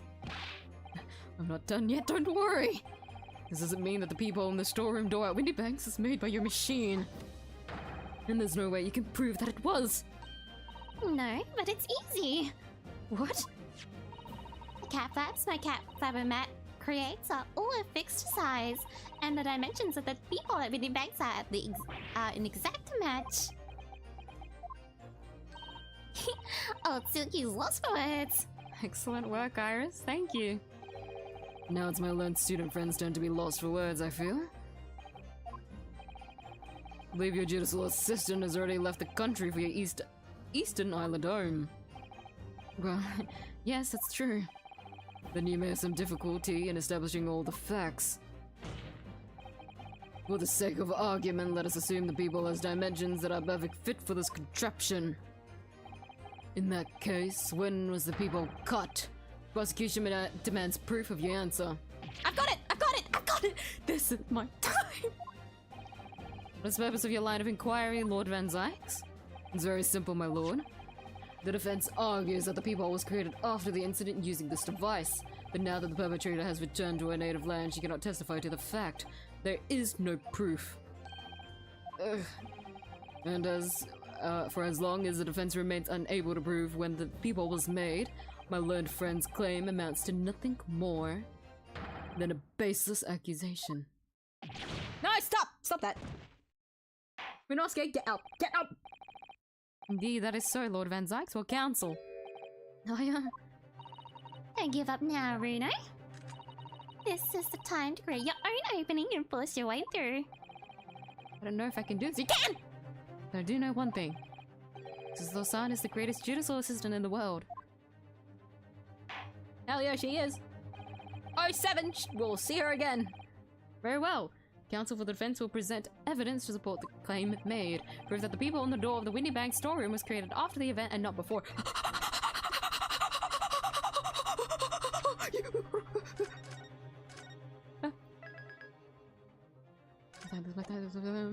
It's this one, it's this one, it's this one, it's this one, it's this one. Because you can't see the door. You can't see the door. You can't see the please.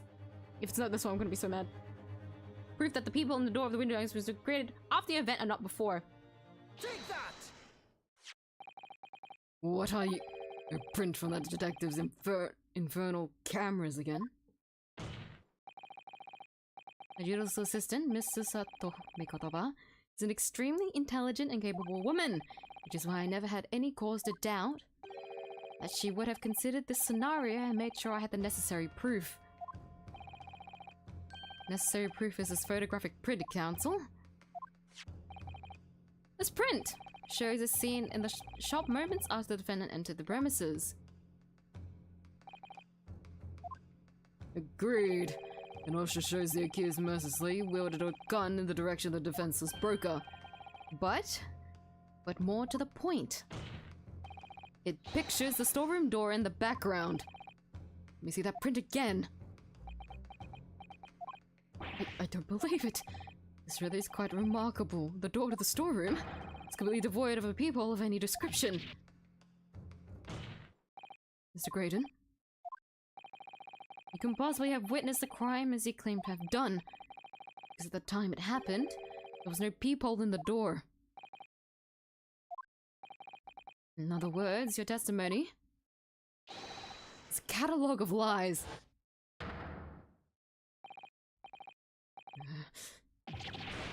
Ah!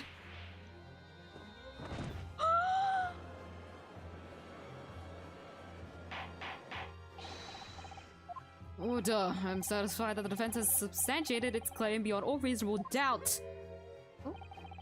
This witness's testimony was entirely fallacious. That's not the only thing we know now beyond all reasonable doubt. My learned friend's assistant's guilt can no longer be denied. The woman tampered with a crime scene. More importantly, Good lord, there's more, Lord Van Zyx. the defense may have established a reprehensible instance of perjury. But that is no proof that this man is the victim's killer. Yes, that's right. What? I was at the scene. It's true. That I was shot in the arm. It's true. But that's all. Yes, in fact, if you look at the circumstances, I am the victim here. Oh, please, no! I don't believe this. But they're right. As it stands now, I don't have the definitive proof that he is the culprit. Still, can't worm his way out of it now. Iris? You know what they say. There's no point locking the cat's door after the cat has bolted. Isn't that right, Runo? As Hurley always says. One lie begets another. No, wait. That might have been a line I wrote for him in one of my stories. Well, no matter who said it first, you're right. Mr. Graydon, not only did you give false testimony to the court, the lies you told make no sense. Make no sense? What do you mean by such remark? You said in your testimony reveals that you know something you shouldn't have known. In other words, there's a fundamental inconsistency in your statements. What? Objection! This is provocative talk. Counsel, would you enlighten the court? Explain this alleged inconsistency. Iris was right. One lie begets another. Inconsistency is revealed by the lies in the witnesses' statements. They show that Mr. Graydon had knowledge of something he shouldn't have known about, namely, the third gun, the peephole, the bloodstains on the coat. This one! It's fucking this one! Because how did he know about it? Also, he's mentioned that in the statement. That was kind of the point of the whole statement. We know about the gun, we know about the peephole.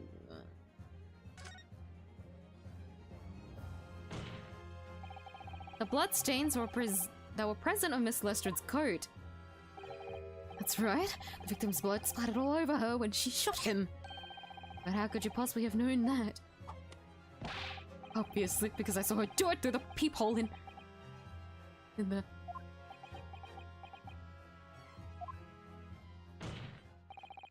The point is not that you lied in your testimony, Mr. Graydon. It's the nature of the lie you concocted that is so revealing. Not making any sense. Let me ask you a simple question. How is it, Mr. Graydon, that you knew of the existence of the peephole in the storeroom door? What? Well, obviously Has the cat got your tongue, witness? The peephole in the door was made after the incident occurred. Once I returned to the shop having failed to catch the two burglars, Scotland Yard's investigators arrived immediately. Since that time, the police have been at Windybanks constantly carrying out their investigation. Isn't that right, Inspector Gregson? Well, yes, of course, The place is chock full of porn articles and my lads have to thoroughly examine them all. So I give the order to have officers working around the clock and shift so we get through it all. And consequently, there's no way that you, Mr. Graydon, could have gained access to the shop. Therefore, you should have known nothing about the peephole in the storeroom door, so the fact that its existence forms the basis of your testimony is completely inexplicable. Objection! Bye-bye, Giratina. And yet the fact remains that Mr. Graydon did maintain that he witnessed the crime take place through the peephole in the door. On earth is that possible?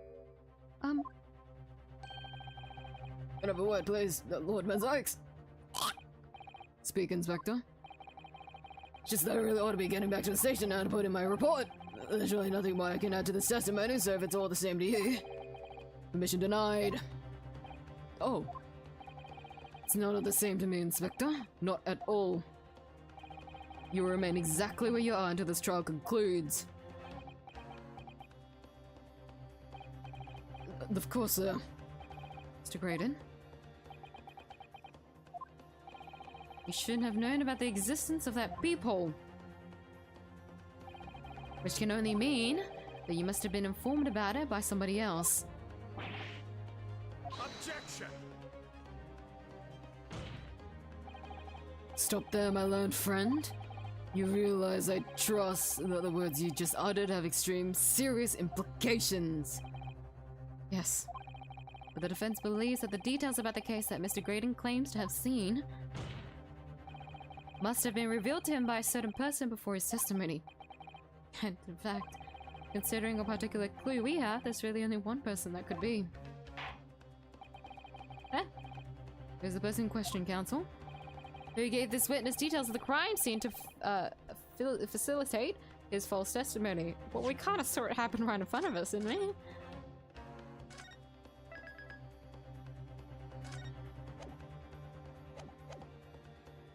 Also, Gregson tried to run away, so isn't it kind of obvious? Well, if it's wrong, I'd be damned. The truth is, it can only have been you, Inspector Gregson. Hey! Me! Objection! You had better have some proof to substantiate such a rash claim, my learned friend. I actually don't know.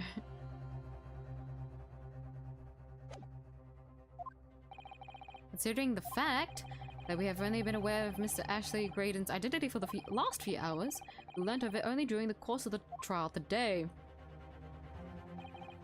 Indeed, preparations for his testimony were made with great urgency during our hour-long recess, while the police executed Sarpania and brought the man here from the communications center. And until that time, Mr. Graydon would have had no idea, no inkling that he would suddenly be required to appear in court. You're suggesting that until such time as he was summoned?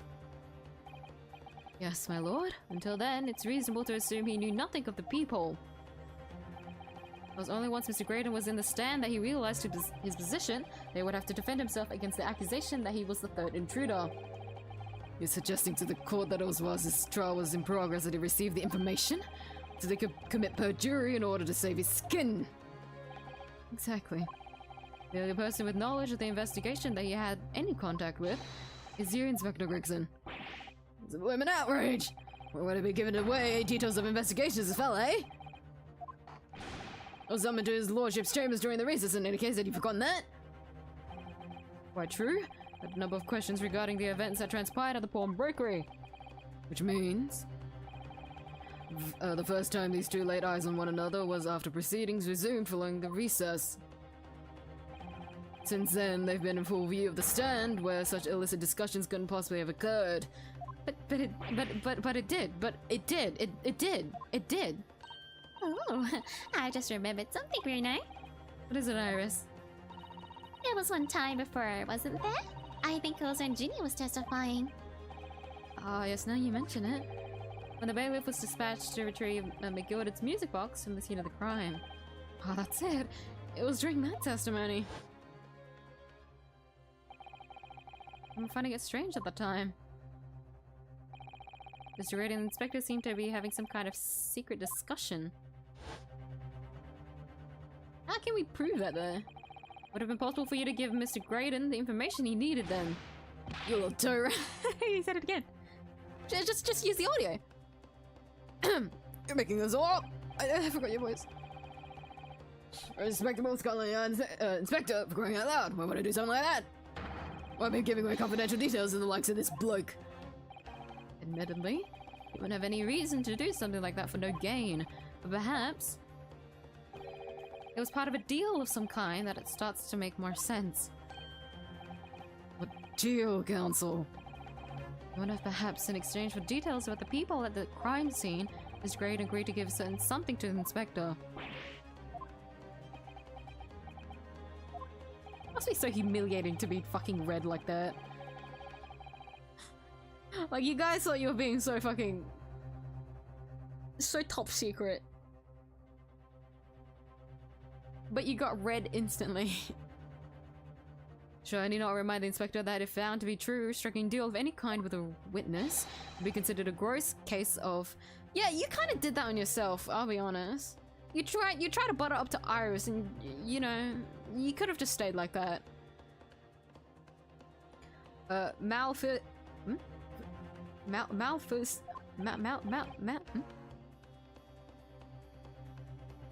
Pronunciation be damned.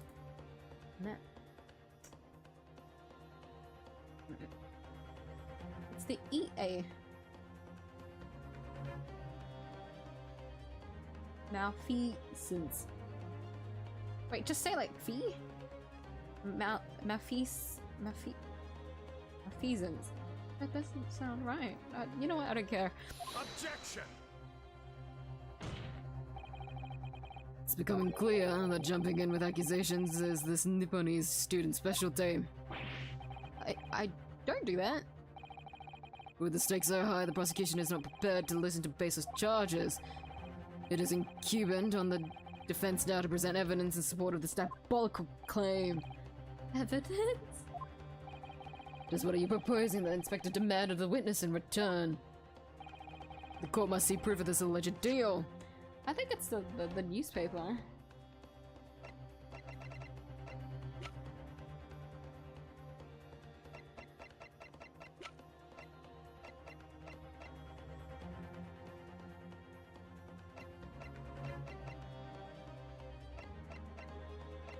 It has to do with the communication thing. I can't deny, I don't know what specific evidence though. Hell, I could be on the completely wrong train of thought here.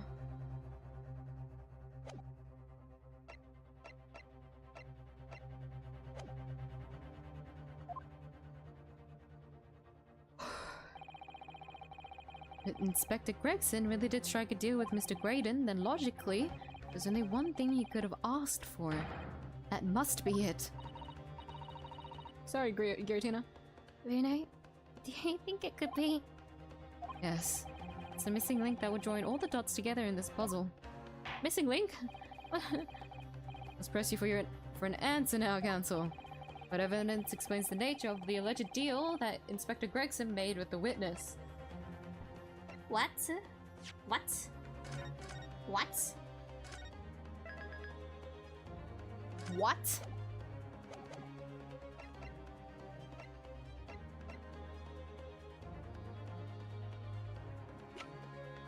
I think if we need to single out specifically, because he needs to get something that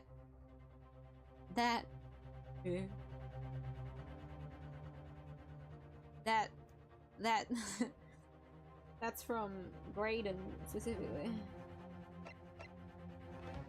which would be the second music box. But if it's an exchange of information, would it be where the music box is if he's already, well, where the not the music box, sorry, the music disc?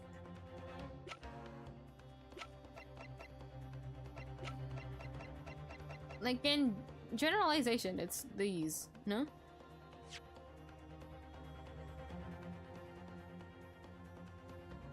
The missing link that will join all the dots together in this puzzle.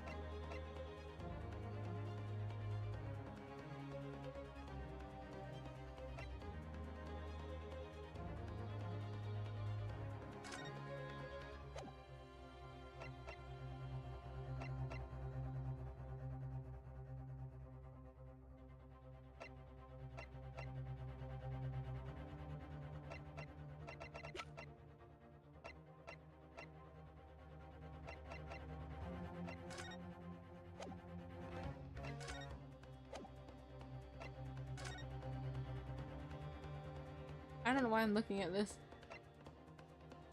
I'm panicking.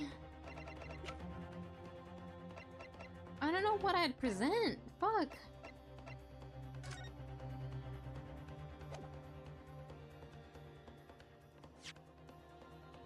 Because I feel like this only makes sense because before Gregson was like, the disc doesn't have any involvement. Please don't put it into the evidence. Don't officially, please. And then he got denied. It's very clear that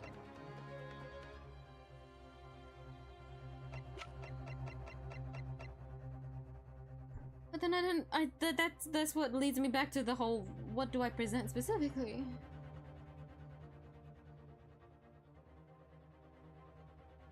If you were to make a deal with someone, I feel like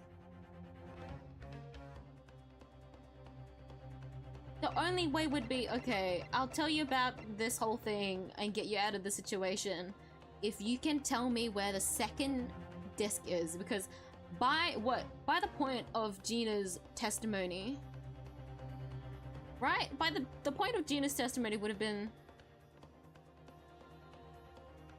wait, was it that point that we found out about the music box?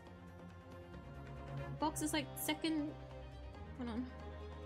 No, I don't remember. Was it after? Gina, when did you appear?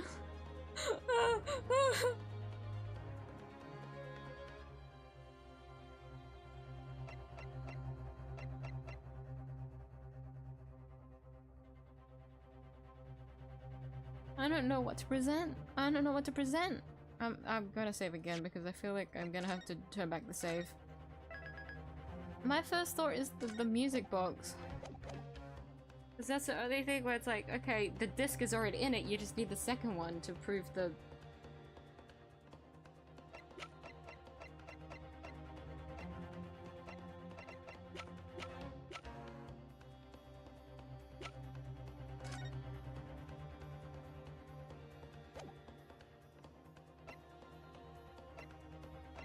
But this one's such a very generalized, like, choice that you can be like, okay, well, but because it's so generalized that you can't really press on it about the whole foreign government secrets. I think I mean, what these two make more sense. I feel like this doesn't really help us as much. It's like this specifically, but it's not updated about the full. I hate it here. I'll try and present this. This probably is wrong though. Take that! Inspector Gregson? Besides this murder, is it not true that you've been working on another very important case? What are you getting at now, Sunshine?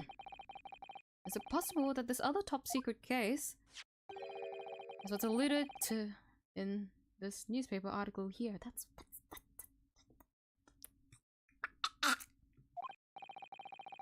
classified secrets being leaked overseas from the Ministry of Justice. The bleeding Nora, could you? We discovered during the course of this trial the music box deposited at Whitney Banks by Magnus McGilded. Special music box designed to play 2 discs at once. It would seem very likely now that encoded on the pair of discs that were in McGilded's possession are the leaked classified secrets. So I put it to you, Inspector. In order to recover the second of the disc containing the secrets, you covertly made a deal with Mr. Graydon in which you exchanged the disc for details of the case. You little... Ah!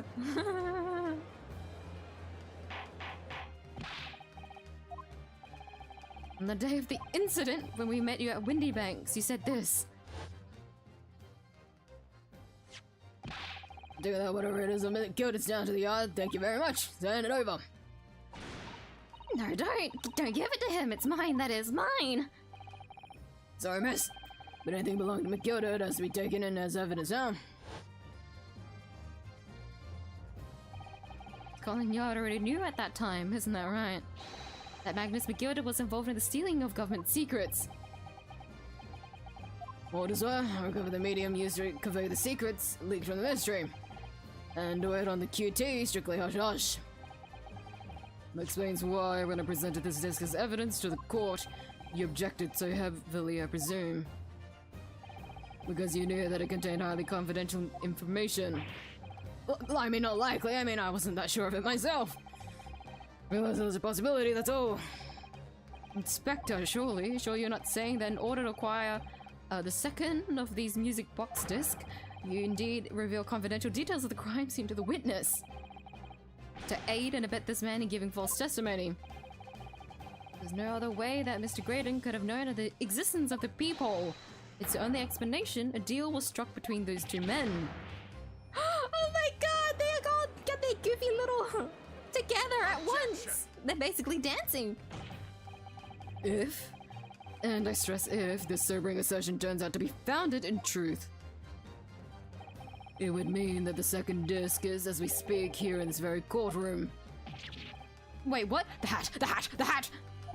In this room? How could you possibly make a claim like that? Because Inspector Gregson is Scotland Yard detective. What? What's it supposed to mean, eh? As a seasoned policeman, the inspector will have approached this alleged deal with caution. Certainly he would have accepted a good gentleman's agreement in this matter. No, he would have insisted on having the article agreed upon in the palm of his hand. Gracious, and you mean to say Inspector Gregson already has the item in question in his possession? Yes, the second disc actually on his person. Yes. The defense demands that the inspector is searched at once. Definitely. They could have only struck a deal with each other when Ginny was testifying before. And Grexy hasn't moved from the witness stand since. My lord, please order an examination of his personal effects immediately. Well, Inspector?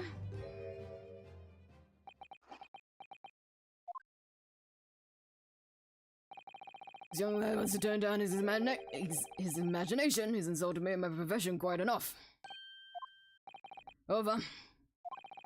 We'll put this man in bed and dispel any doubts about my involvement, and I'll happily submit to a body search.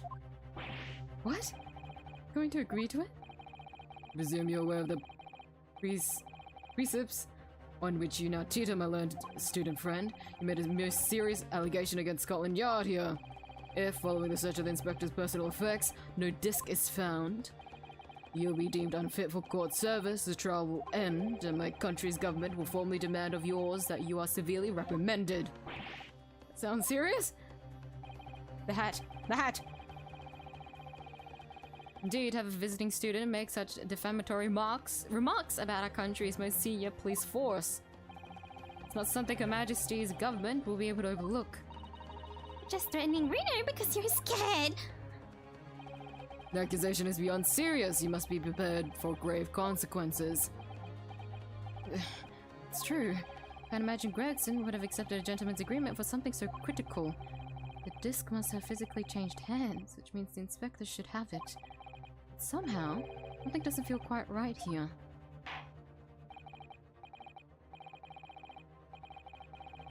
I'm gonna save here just in case there's a situation where I can't find myself fucking saving and I get absolutely booted in the ass. Paranoia speaking. Very well, Counsel, you know the implications, so let me ask you one final time. Yes, my lord? You still possess and formally requesting a search of the inspector's personal effects. Search him. Search someone else. Withdraw the request. Search someone else? That one's interesting. Changed hands is an interesting one.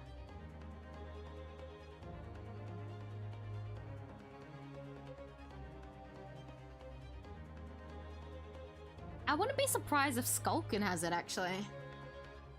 That whole bit of the... you know?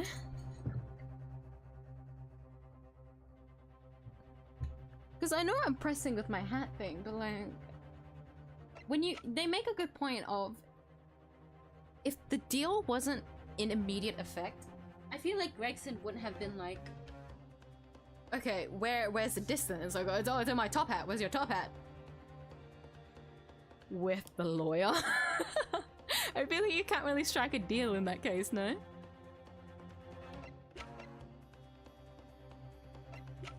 If we think about the time that Gregson has interacted with someone, his moving was after Gina, no?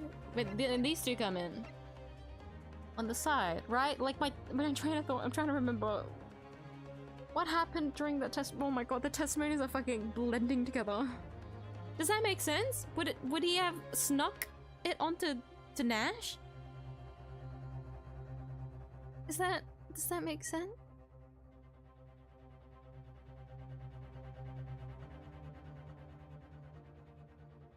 Because the thing is, this sounds stupid to give it to Skulkin, but the two brothers have technically admitted to their crime, no?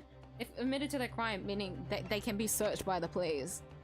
So even no matter what he throws onto these two, he should be able to retrieve what he wants.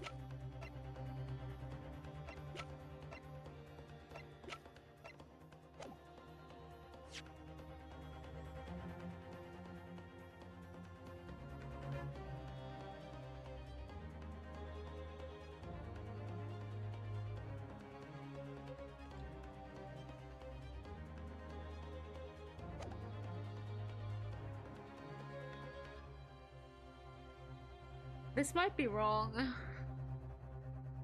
I want my silly little hat to be the answer because I think that'd be so funny. I'm saving again. My hat. What about my hat? I want my hat. Is it actually Nash? Like how big of a stretch is that jump to be like he put it onto Nash? Because that whole him, you know, doing that to Nash was kind of weird, I'll be honest. We haven't really settled on it either, on why he was so... What did Irish say? Out of character. On why he was so out of character in that moment.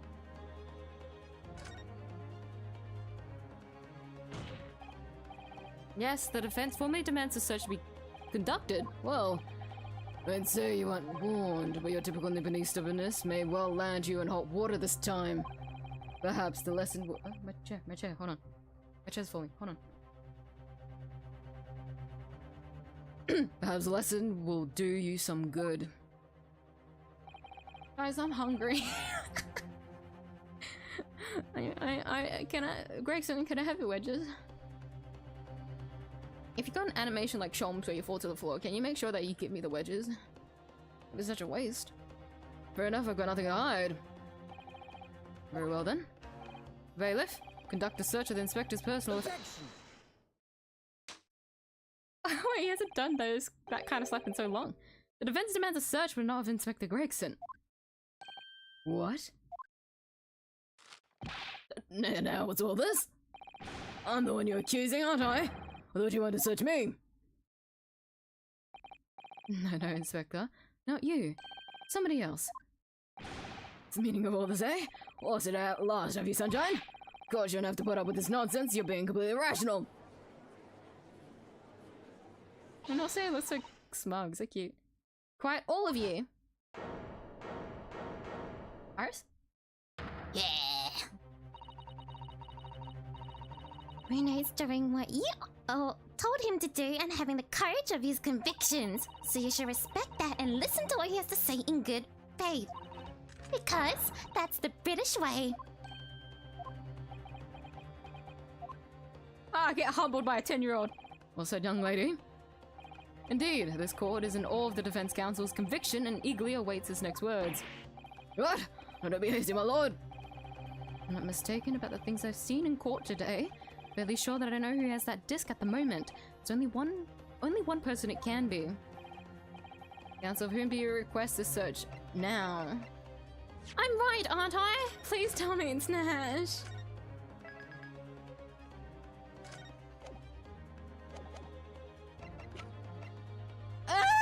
Take that! Of my lord, Mr. Nash Skulkin. Well, I never. Eh? Me? Him? Well, very well then, bailiff. Restrain the witness and conduct a thorough search of his personal effects. Please, my lord. Inspector. I object to the search. Objection! Unfortunately for you, Inspector, your objections carry no weight here. In this courtroom, only the prosecution and the defense have the authority to object. But Lord Van Zyx! I have no idea what forces are in play that might influence your actions. But personally, I have no intention of obstructing the course of this trial. Hey, let's carry out the search! Now, hold on, I don't know nothing. Nothing about no disc. Cut it out! Ah! Yeah, my lord. In the witness's pocket, I found this. Oh, I was right. You can't act OOC in front of me. Or at least not in front of Iris. You're just too obvious at that point. Hello, that's another music box disc. I don't know nothing about it, nothing.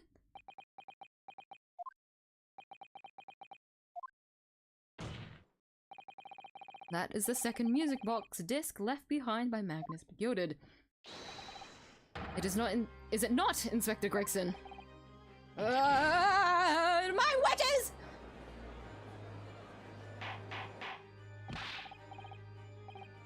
Skulkin, whatever you say for yourself.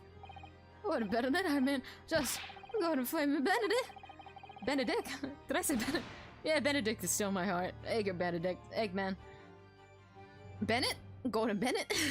So I didn't know nothing about that dishonest god. Counsel, would you please explain what exactly is going on here? The alleged deal that was struck was between this witness and this detective, no? Without question, my lord.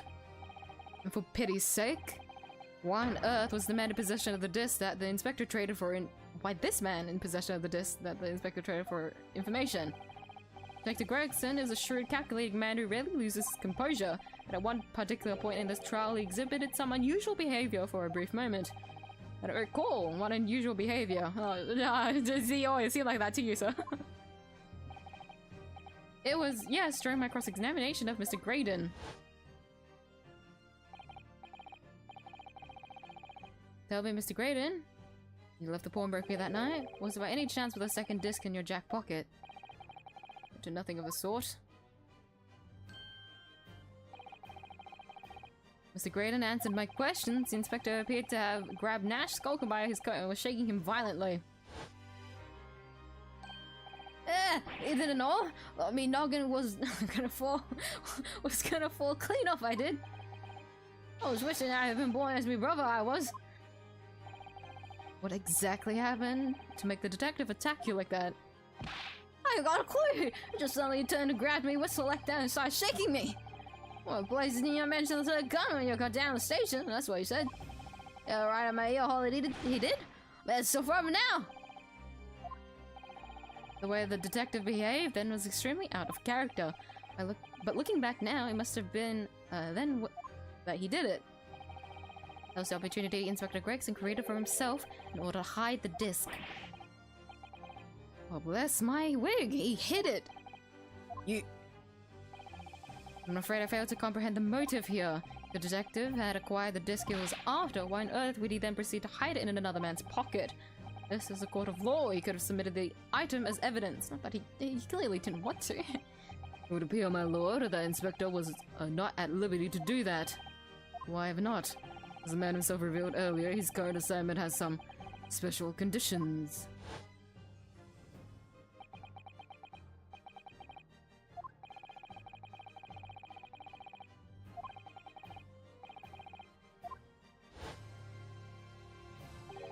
Hush hush? Top secret assignment, is it? As far as we're aware, the information stolen comes from confidential government communications. It would seem that if the information were to be revealed in court as evidence, it would be problematic. Does that sum up the situation, Inspector? I'm operating on direct orders from the Ministry. Afraid I'm not at liberty to answer that question. So, realizing there was a chance that you may be searched here in court, you took steps to hide the disc you had acquired from the witness. How does that mean? He only pretended to attack Mr. Skulkin in order to get close enough to him to slip the second disc into his pocket. It was all pretense.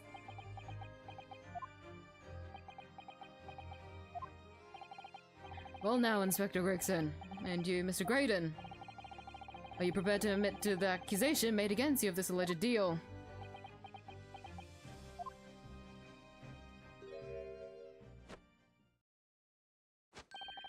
Admit to it? Yours truly, please. Mr. Graydon. Clearly our Eastern visitor has an uncommonly active imagination. However, there is no proof that I passed that disc to the inspector. Objection. But then, how to explain the reason why you knew about the peephole? Under no obligation to explain. Yes, I lied in my testimony. That I admit. So sentence me accordingly. That is all I admit. Murder, leaking government secrets, striking a deal with a detective. All of it is this young Eastern man's fancy. I have no idea what any of this is about. You what? How many times will we go through this fucking song and dance? What about you then, Inspector Gregson? Do you admit to making a deal with Mr. Graydon in order to acquire the disc? No, you won't. Ladies and gents of the jury, Mrs. Collins, Inspector, I will declare this and nothing more. I'm acting in the best interest of the country. Whatever I've done, it's been in the name of justice. Oh, fuck. As members of the public of this fine country, I'd like to think that justice will be your guiding light when you're making your decisions.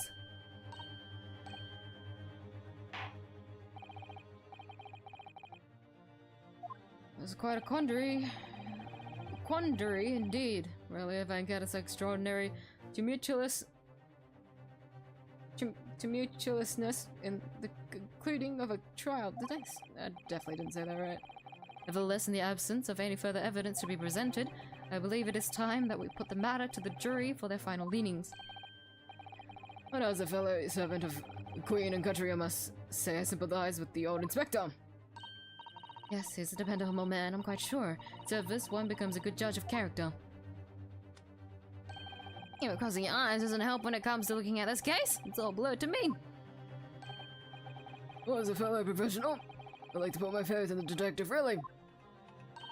Graydon is highly skilled operator. Stop! Currently in presence of idol. Stop. Detective has very much trust in 𝐢𝐧𝐟. This I cannot say. Don't believe it. These 6 juries are going to believe Gregson if they declare their decision now. Is Judy going to be found guilty? If we don't manage to bring some definitive evidence right now, then we're going to lose. The hat! Please, please, please tell me the hat is somewhere. Please tell me the hat has something in it. If the hat has a hole, maybe indents? Maybe the hat there has indents? I don't know. It'll be so stupid if it does. The hat! Please bring the hat back! Either some proof that Graydon killed Mr. Windybank or stole those government secrets. Or some evidence to force Gregson into admitting that he struck a deal with the witness. Well then, counsel, I think it's time I impose on the juries to declare their final decisions, no? That is, unless you have some compelling evidence you have thus far not presented to the court. Let the judge call on the juries to announce their leanings. Gina will be found guilty. So there's no choice then, Runo. You have to throw some evidence at them. Is it now? What comes down to this? Did I present evidence against Gregson or Graydon? Oh. Fuck. Oh, this is stressful. Oh my god. Okay. Alright. Everyone, meeting. What the fuck do we present?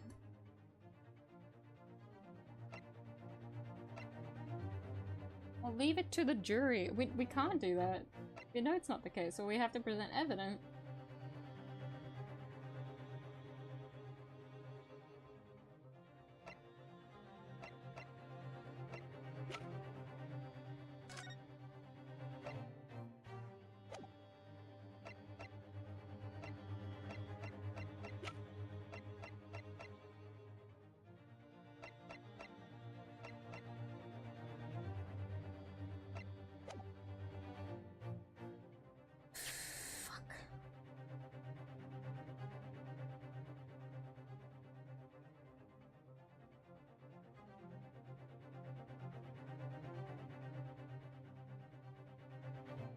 I feel like with Gregson we can't really get anything. Do we have anything to... everything that Gregson has done was within the trial, so... Like, a lot of our current evidence doesn't really... Something tells me it has to do with Graydon.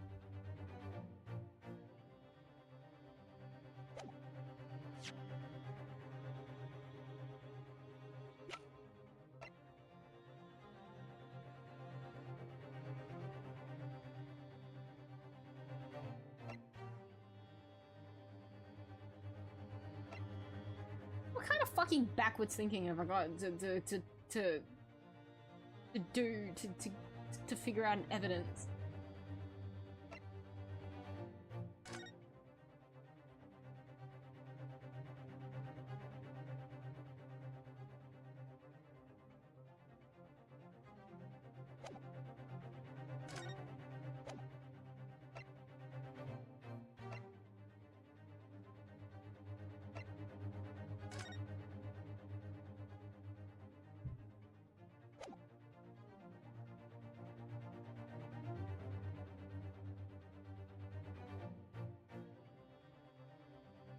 Can't we just present their music box and be like, it's Morse code, but the only people that can really understand the Morse code would be the jury number 5 and Graydon, and they wouldn't say anything, would they? The point is that this current trial...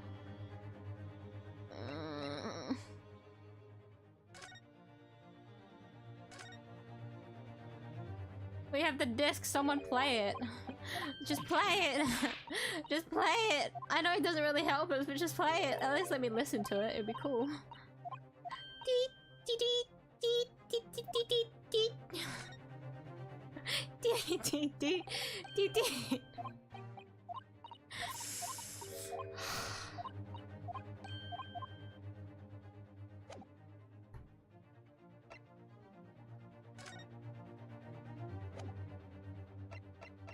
What the fuck?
Because I inspected the music box, I've lost some piece of dialogue. God, be fucking damned.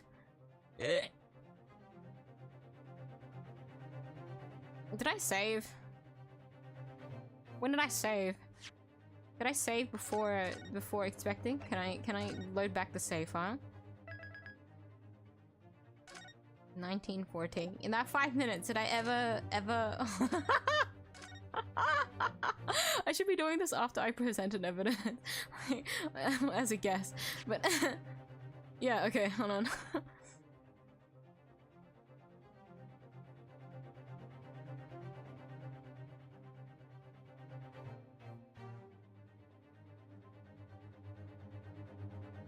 Pass that disc to the inspector.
I'm so clueless.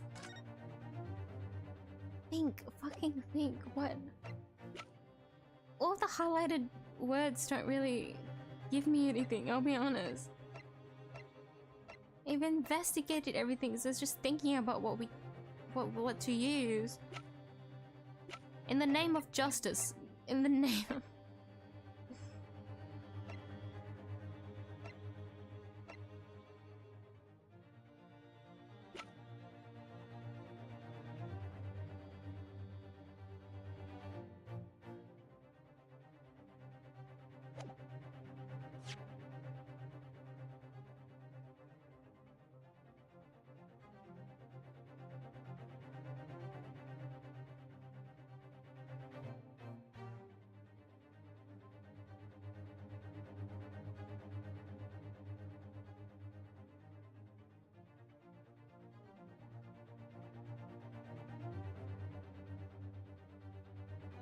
Would it have to be against Graydon?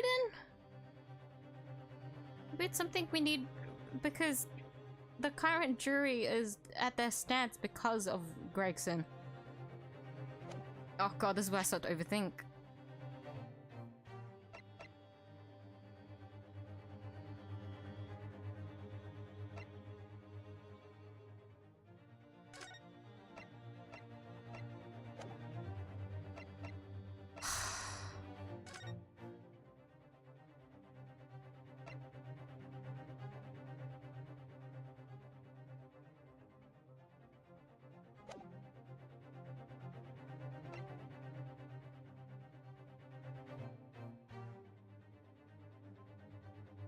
But we can't really prove anything against Gregson.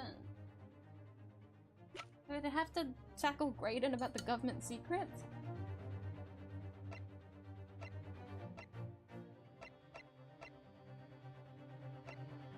Oh my god, I'm going crazy! Fucking, I want to take a L so that I can get a hint. They'll have a dialogue about a hint, but I'm scared that's just gonna be like a straight game over.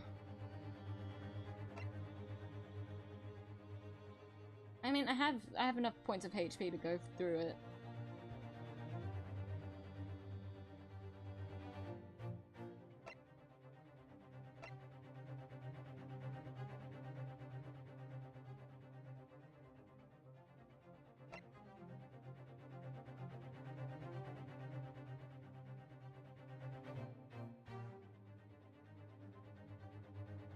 I gotta think about the crime scene, fuck.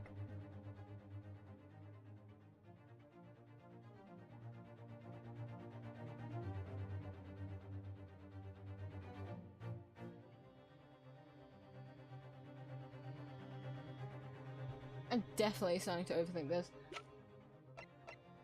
So because Gregson got involved. You damn bastard. Ah! Ah!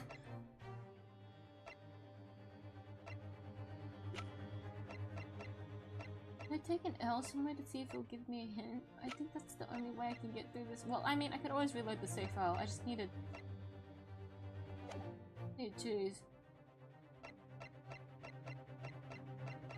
My brain is like, well, if it's the jury, we need them to.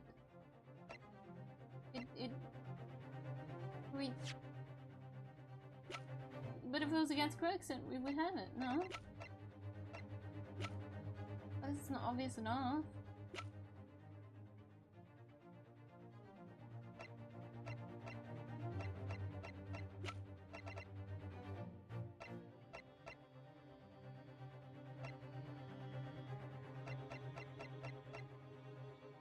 Kazuma, help me. Is your spirit in here? Help me.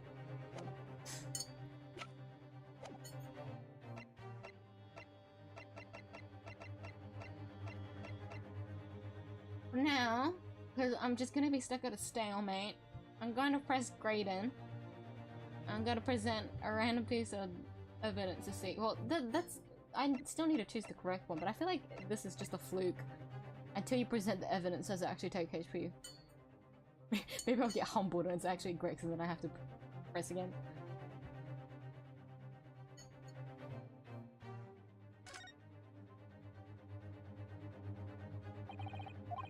The Graydon and John Hart, he shall, I like to see. Misguided fool, whatever you intend to show me now, you'll be wasting your time. You have nothing left to lose. I assure you, I'll admit to nothing. My last chance. It looks like I'm going to have to force his hand here. One final piece of evidence to get him to admit to the deal he clearly struck on the stand. I don't know. One piece of evidence. This is the one with the old dial. Okay. I need to make sure that I don't overwrite this top one here. A first one.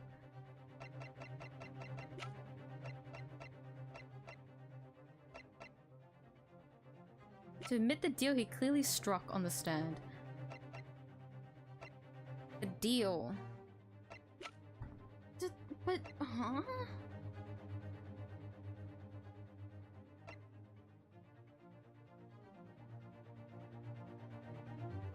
Does this by any chance lead back to the trial? Because the whole thing of him knowing about the coat.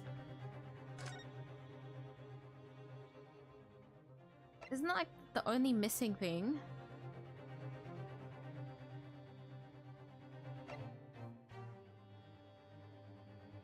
How does he know about the coat? Or is that in the case of, oh, well...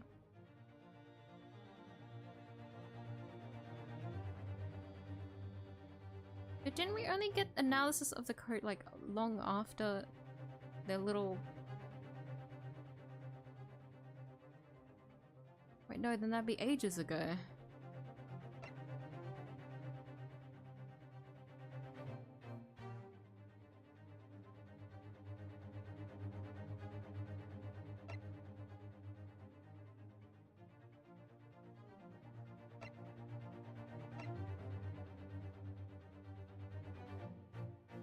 How would he have known about the...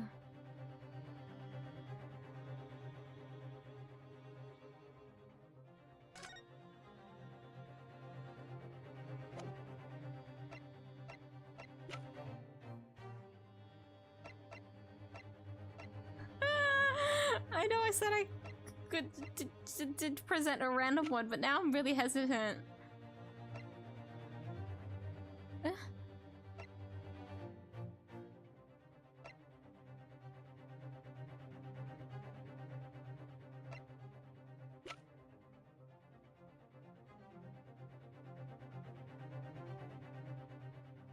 Oh wait, I completely forgot. When we examined Gina, the inspector was there. The inspector was fucking there to see the... Oh, fuck's sake. I completely forgot about that.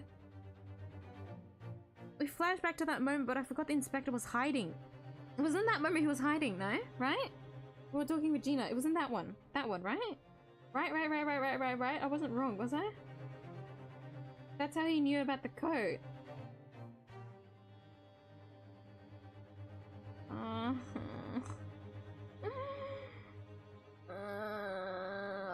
Fuck.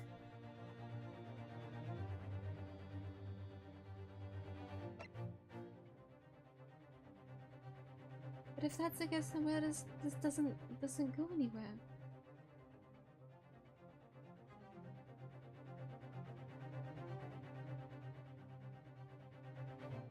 A piece of evidence came to admit the deal. If he's gonna have a deal, he's gonna get something on the other end of the bargain. Meaning, what would it be? What would he can get?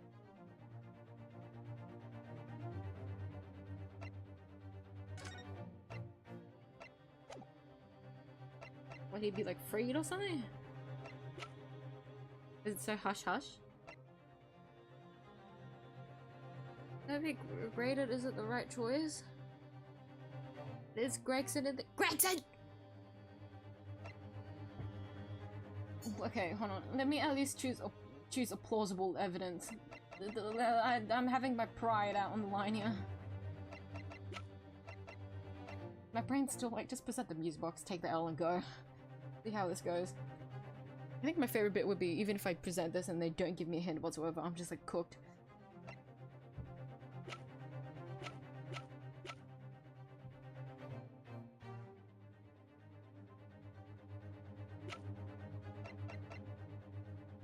He's said himself that he has nothing to lose. Yet, what would he have to lose?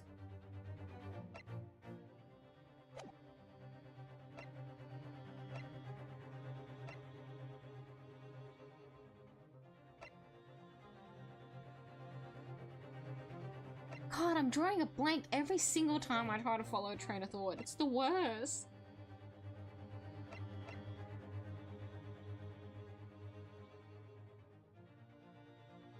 My brain is like, okay, what evidence haven't you presented properly yet? We've had this on us, you know? We've never actually presented it. I always thought this would just come at the end of the trial or something. Like after the trial, be like, Gina, don't worry. Remember these papers that you signed? We always had that trust in you. But like we already had that moment during that 1 hour reset. We really need to do that again? Can I do the justice? What if you guys are doing your justice? What about my justice? I don't know anymore. I'm actually going crazy.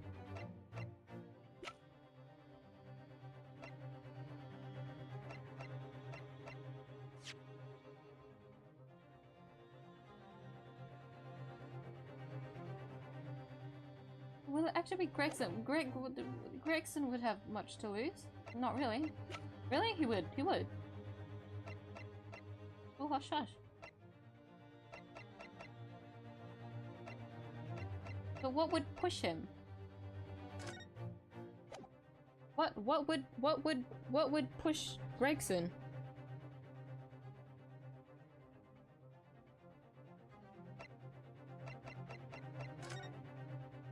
I've examined everything already, though.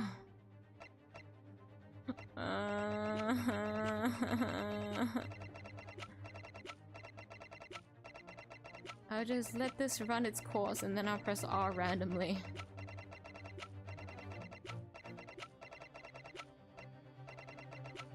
It might actually end up being Gregson. I'll finally present evidence for a hint, guys, don't worry. I'm closing my eyes. Take that! What was it? Oh no, there's this council.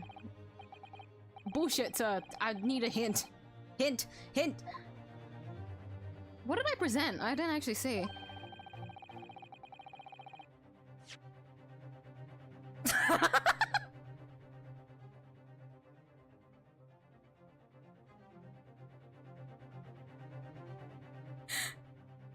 I'm so sorry, Iris. Hint! After this point, just take the HP, please. Iris, hint! They only struck that deal at the very last possible moment where they were in the stand. What's more, there's no love lost between them. Clearly, it was strictly business. Think about it, murder and treason are both such serious crimes. Yes, punishable by death. So I don't think old Silky's going to admit to either anytime soon, do you? No, but Gregson, on the other hand, is just refusing to admit to what happened because he's been sworn to secrecy out of a sense of duty. I wonder, if Greg's lips are sealed because he's determined to do his duty, then perhaps to prise them open, you're going to have to be determined enough to do your duty too, Runo. Of course, you do anything to follow his orders, so... So it was Gregsy! Because he'd have something to lose. As indicated its readiness to declare its final findings, I urge you to consider this as your own final deed in this trial, Council. My last chance. I know, don't worry. I might have to read.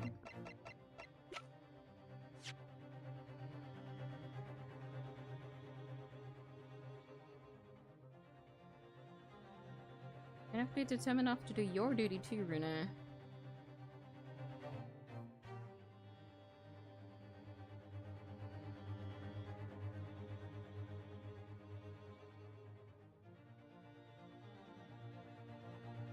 Gregsy's lips are sealed because he's determined to do his duty, then perhaps to prise them open. Determined enough to do your duty too. Is this actually a sentimental case again? The whole justice thing? No. No? No, no. No, no!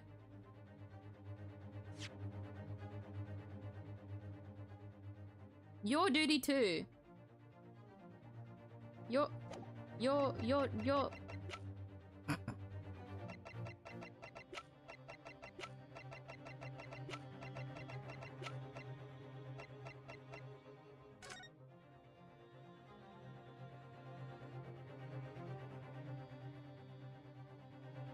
That's so... that would be... No?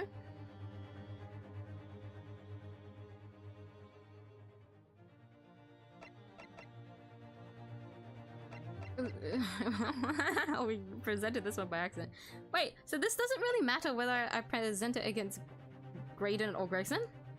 Because this hasn't sent me back to the, oh, who do you want to present this against? This is a very generalized statement of to get him to admit to... Unless you're like locked here? But they wouldn't do that to you. They would at least give you a chance to... You wouldn't be soft locked here if you... Oh my god, they wouldn't. No, meaning this is general. Meaning I can...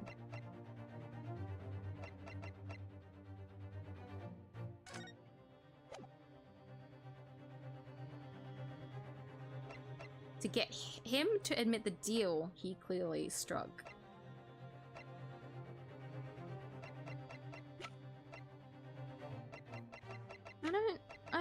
I don't know.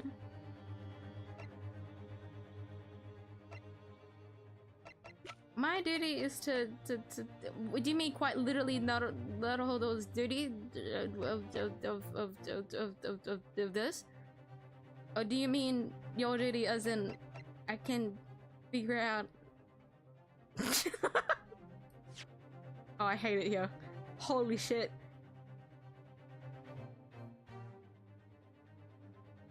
Add a sense of duty. Like, this seems very...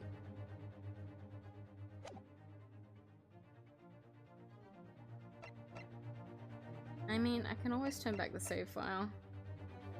This feels silly. Take that! Oh, it's wrong. That means it is something else.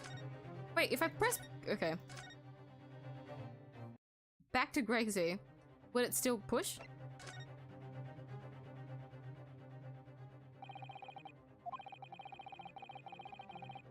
I'd like you to see. What's that then? Refuse to acknowledge that you did in fact strike a deal with the witness here today, then you leave us no choice but examine this piece of evidence thoroughly. We'll go on.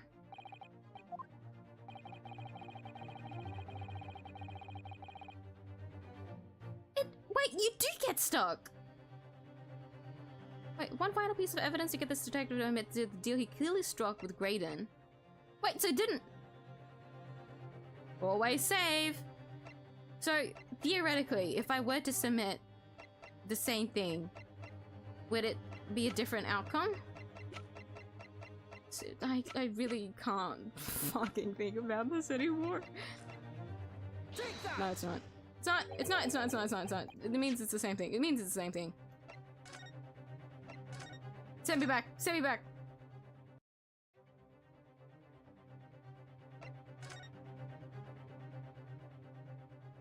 I found that interesting. I thought they'd do that. I thought they'd send you back. Is it actually real where you haven't hmm?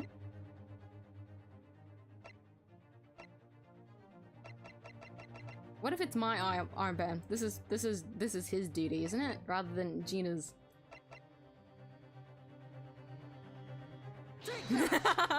I'm gone for the sentimental. I'm sorry, I'm going crazy.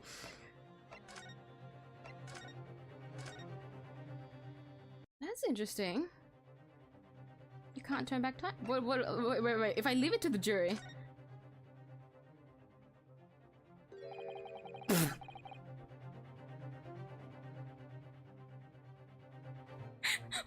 Renowski just immediately his eyes.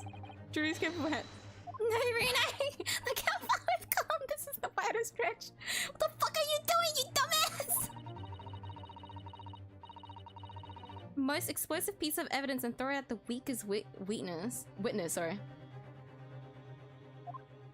Isn't the music box again? Hard.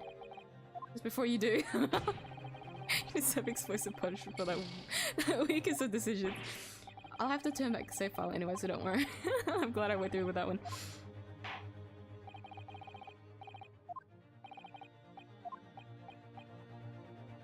Just take my last piece of HP. Go for it. The weakest.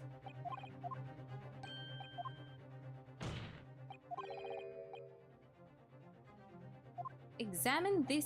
What do you mean by examine thoroughly? What piece of evidence have we not examined thoroughly? Iris's manuscript.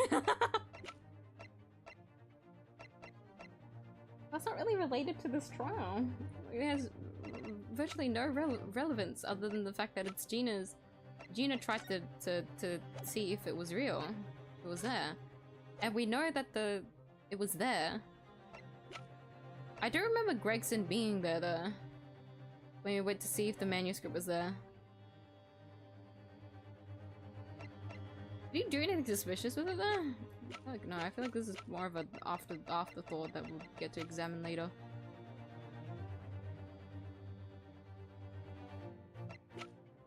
Oh, it'd be funny though if this has government secrets. Iris is smart enough though, so I feel like she would have figured it out. Anyways, is it the music box? What Iris? What did you mean? What did you mean by the? See, I'm overthinking again. Strange, I haven't seen this before. If I chose a different option, as in like the Graydon or Gregson situation?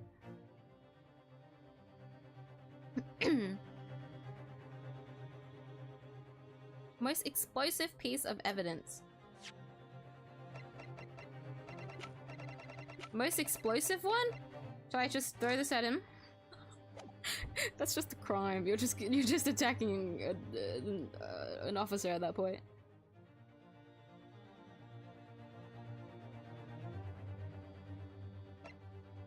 It'd be so funny if I just threw this at him. That doesn't make any sense whatsoever.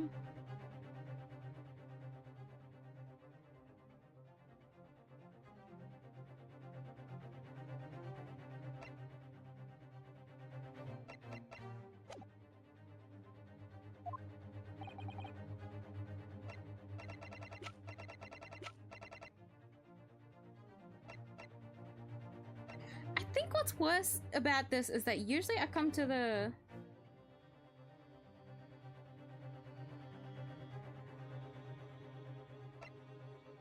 Usually when I get stuck like this, how I did it in the previous game was that I presented every single evidence. But I can't really do that here because it's too it's 2 points where it could either be Graydon or Gregson. And the game doesn't seem to let you switch if you commit to a choice. I mean, I could still keep going with it though. But I really want to figure it out, but I can't seem to. Admit the deal.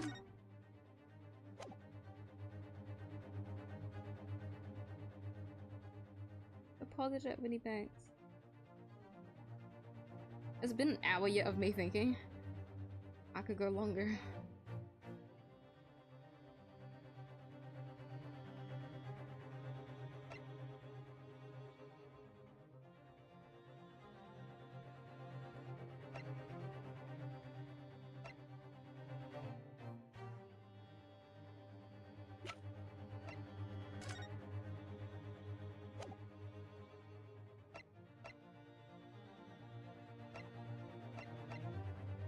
Admit the deal. What deal? How do we admit the deal? What?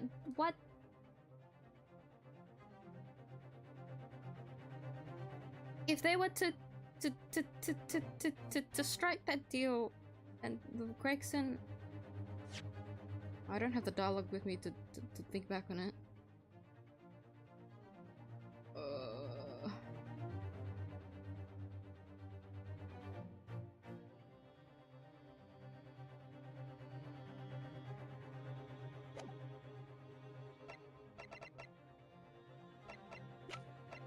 My brain is quite literally just play the music box, but that doesn't really do anything in this situation, I think.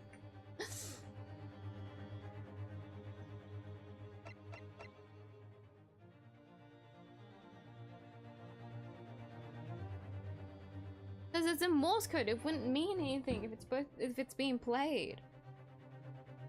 But to me, that's proof. That's proof of the thing, but it's not like it's proof of anyone else's. So it's tied with Gregson thing. I'm going crazy.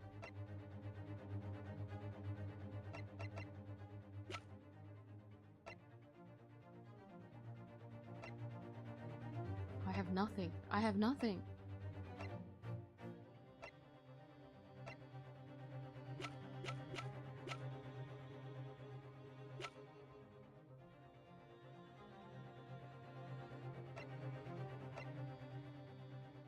So the core of the evidence is to see what will make Gregson talk? Is that what you want to find? Am I on the wrong path to think like that?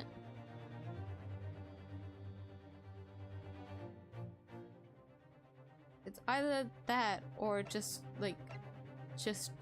evidence that you had to like think back on to lead to this point.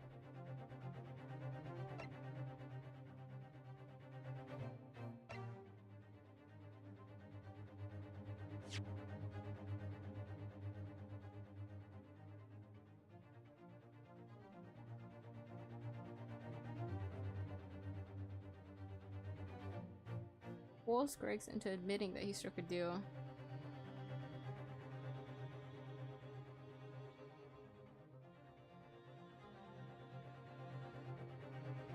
Wrong for me to outburst. You should finish this first. No, you're fine.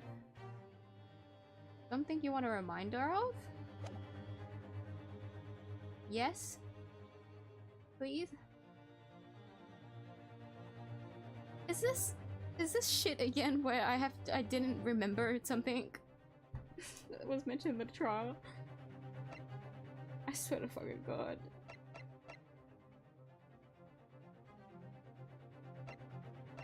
I feel like the only thing, like, we know it's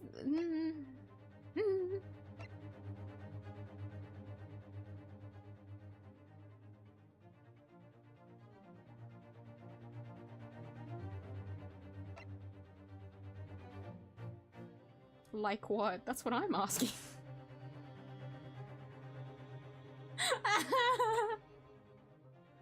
Wait, so okay, is it right at least to press against the detective, right? Because that's kind of what the game said when you try to go for Graydon, but you can't really turn back on that.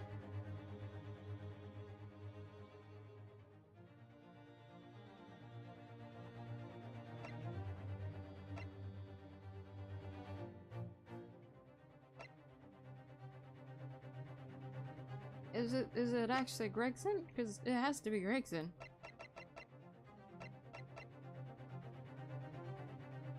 Graydon's already used all of his cards, but he's probably understanding of the point where it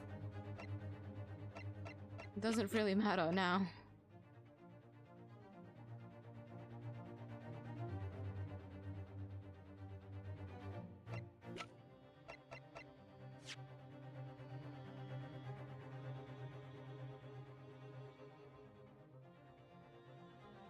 This is not trolling you, Pinky Promise. I can't help but just overthink on her statements, though. What has she said so far? Explosive piece of... Is this what you mean by what... Of her solid answer, was it one of the previous statements that... Before I turned back the save file? What was it? Explosive piece of evidence or...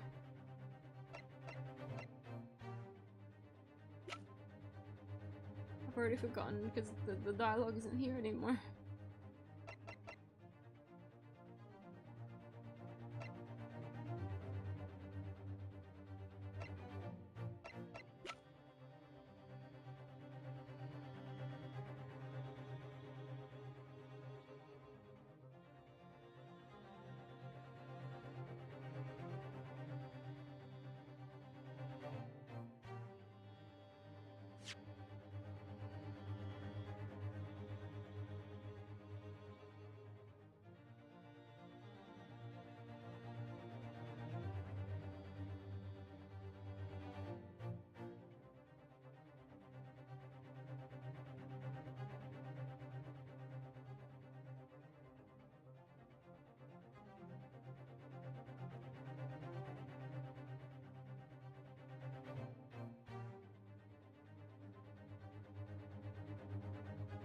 Henry presented evidence against Graydon. That's the thing I forgot. I'm going back just to see what... Wait! Shit. But the second one was the one with Graydon, no?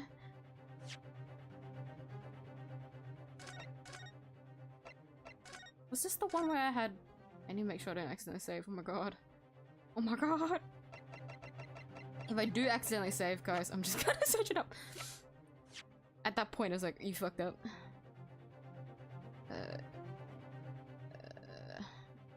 I hadn't yet. Huh? Yeah. But I chose Graydon at this point. To get him to admit to the deal he clearly struck on the stand.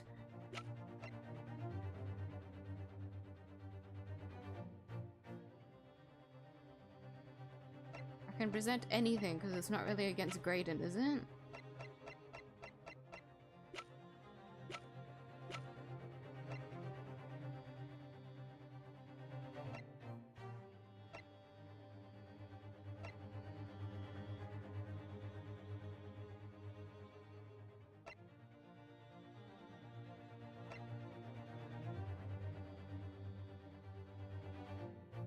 He clearly struck a deal.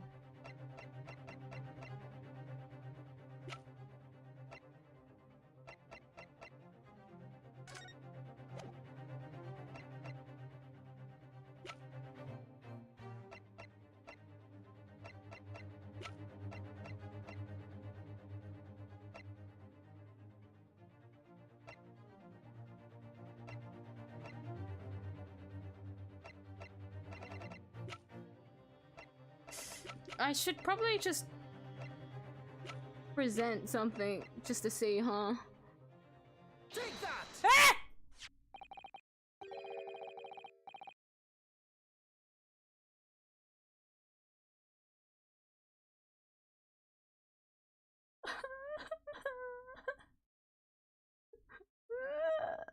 I did overthink it.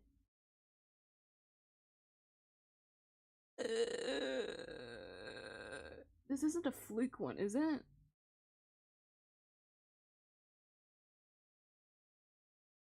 That's what I was saying at the start, though. That's what I was saying at the start.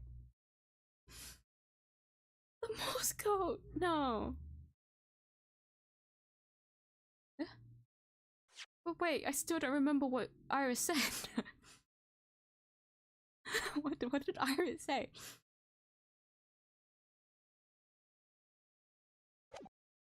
Is Mr. McGilded's Peculiar Music Box Council? Yes, with the disc already in place, ready to play. Perhaps now would be a good time to listen to the sound produced by the music box again. Only this time, With a second disc. with the second disc, we've just discovered set in place as well. That's what I said. What does that mean?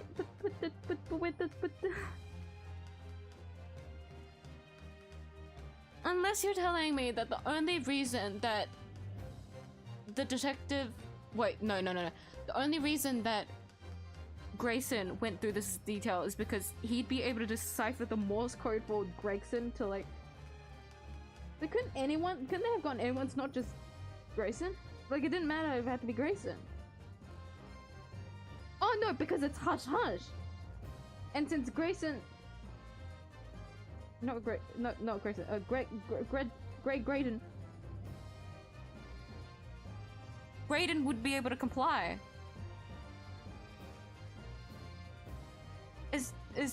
Would that be the reason?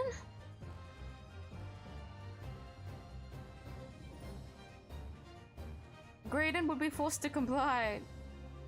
Wouldn't he be forced to comply anyways? Is that why he had nothing left to lose? I know, but that doesn't make sense to me. Any fucking time this game does something like this, it's because I should just continue with the story. We've been stuck here for so long. Guys, sorry, I'll continue. Immersion. After I drink water.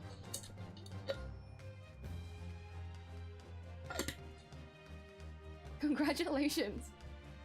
Is it really a congratulations when it was an accident though? But thank you. Goodness, the disc. Cancel. Oh, what? No, wait, I can't let you do that. Why not? Because, well, because it's got nothing to do with this case, that's why. Objection.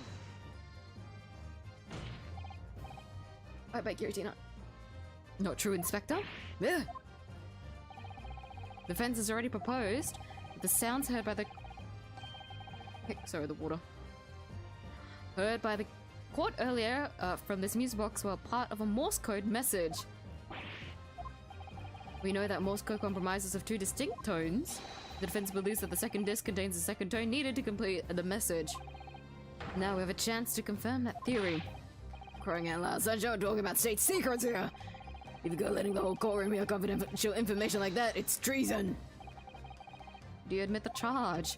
That in order to protect those state secrets, you engaged in unlawful dealings with the witness? You're mad. If you let that secret information out into the public domain, you'll be making an enemy of the entire British government, you know? You idiot! Let's not forget, Inspector, that you, a Scotland Yard officer, lead confidential case details to a witness. They continue to lie to the court, and all because by fair means or foul, you're determined to do your duty. Well, by fair means or foul, I'm prepared to do mine. Don't you dare! I will stop at nothing to protect my client. I don't care who I make an enemy of. My lord, if you please, the court must hear the sounds made by the music box. Come on, Van Zykes, for Pete's sake, stop him! Objection. Oh! Inspector, you should know my methods by now. I'm a prosecutor, I'm not a Scotland Yard puppet. This courtroom, my duty is to the law, so let me propose a toast to uncovering the truth by fair means or foul. My wedges! I am blaming Gregson on this one, he never gave me the wedges. I'm running on an empty stomach right now. I wasn't able to focus. Fuck you, Gregson. Very well, the defense's stance here, and that of the prosecution has been made very clear, I feel. Therefore, in accordance with the defense's request, Of course, we're not listening to us as this music box is set in operation. What's more? this time with a second disc in place and both discs playing simultaneously.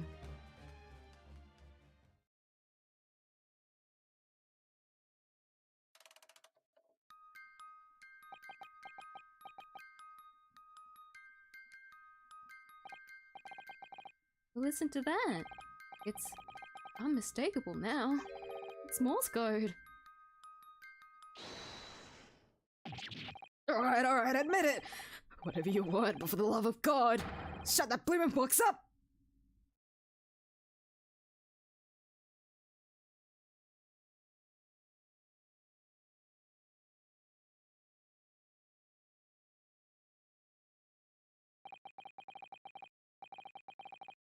Let me ask you again then, Inspector Gregson. Did you or did you not strike a deal with the witness next to you in the stand, Mr. Ashley Graydon?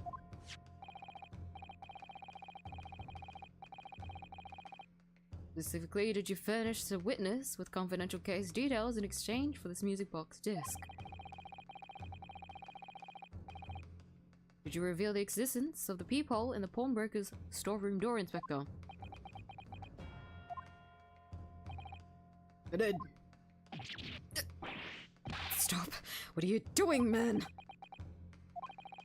So exactly like the young Eastern lawyer said, when the trial resumed after the recess and we were stood here in the stand together. That's when he approached me with the deal. Shut up, you imbecile! Shut up! Psst, you there? You're the detective who turned up at the pawnbroker the other day, aren't you? There's something you're looking for, Inspector. With me at this very moment. It's about a trade. I suggest you accept, or information that may make certain individuals uncomfortable will soon become very public indeed. Could let the information become public knowledge, not under any circumstances. So I accepted the man's appraisal and told him details about the case that should have put him in the clear. People in the storeroom door and the bloodstains on the overcoat. By giving false testimony, this witness intended to have the defendant wrongly accused of murder. Inspector, you knew that. Yet you still revealed those details to facilitate the witness's perjury. Had my neck cracked. I did. It turned out the people had only been made that night after the incident took place. If only I wasn't aware of that, if I'm perfectly honest. Well, Mr. Graydon, what do you have to say for yourself? There's nothing and no one left for you to hide behind. You struck a deal with the inspector in order to escape conviction of a very serious crime, namely this. You are the third intruder who broke into the pawnbroker on the night in question. And you perpetrated the murder of the proprietor, Mr. Pop Windybank. You... Traitor!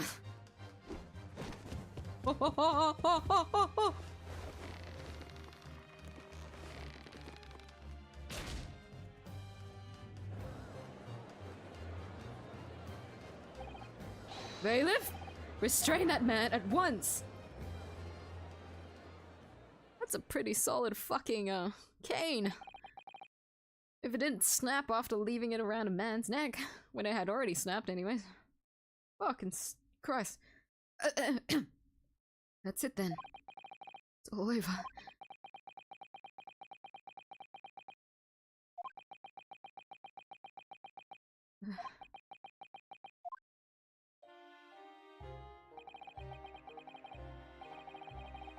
I suppose my life growing up, the slums are vile places. I was cursed from birth, born into poverty, the son of a penniless artisan. My parents did nothing but quarrel all day long. The little money they had was never spent on me.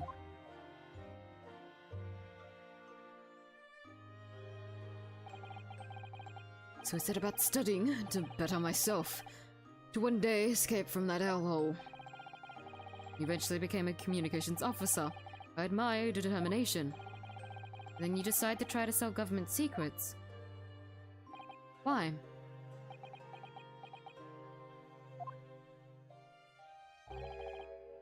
Isn't it obvious? Because I wanted money.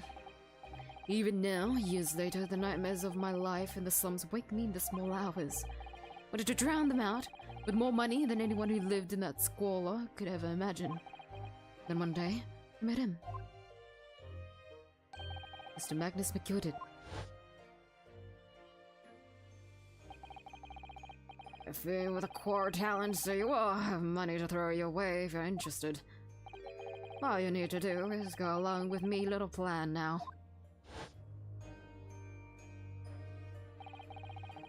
It was to steal the ministry's telegraphic message logs, and McGilded would buy them for a handsome sum. As I was responsible for inspections of the ministry's communications office, it was a simple enough task. The lure of the devil's offerings, how easy it is to succumb. You surely realize the seriousness of the crime you are committing. For that reason, I took great lengths to ensure that my actions were untraceable. By using the music box. My father was a brickmaker, and my mother divorced him when I was still a child. Yes, Mr. Mason Milverton. That's right. He was very skilled with his hands. He had once been a music box maker's apprentice. Imagined his skills would be sufficient to create a machine that could generate Morse code. So I sought out my father again to employ his services. It was the first time I'd seen him since I left the slums 10 years earlier.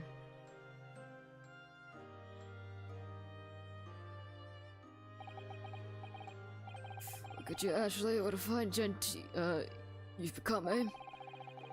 As a different man to the one in my memory. Thin, frail old man. Poverty had never broken him, never corrupted him like it had me. I was sure that it wouldn't help me if I told him the real reason, so I made up a story. Got some work for you, father. I need some music box discs made. Music box disc, eh?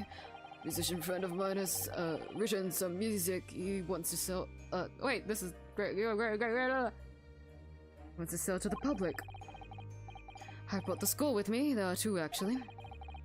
You'll be delighted, son. It's been 20 years since I did any work like this, though. Fetch my tools, would you? In the loft. So I had to make the two discs. Thereby splitting the information in two, you were taking considerable precautions indeed. Just to protect myself as much as anything. It meant that I could deal with McGilded in two separate transactions. The first involved the first of the two discs in the music box for playing them. I exchanged them with McGilded for 10 guineas. Then, on receipt of the second disc, he would pay 1,000 guineas. So what happened on the omnibus 2 months ago was the second part of a deal, the exchange of the second disc. Yes, I sold the man information that way a number of times already, but he seems became reluctant to part with his money. Doesn't make quite, that doesn't quite make sense, Mr. Graydon, for why it was that on the omnibus 2 months ago, your father, Mr. Milverton, was the one dealing with Mr. Gilded and not yourself. When I received the 1,000 guineas after my first completed dealings with Mr. McGilded, I decided to give 200 to my father for his troubles. Huh? My father realized something was amiss. In time, he worked out that I must be involved in something dubious. And when he did, he said to me, "Next time there's an exchange, you'd let your old man do it, understand? Otherwise, I won't take your money anymore." That's why there was an argument. Oh, oh, thrice fired Mason, how could you? He was probably trying to save his son. Well, to believe if he had a good shoulder, good head on his shoulders anyways.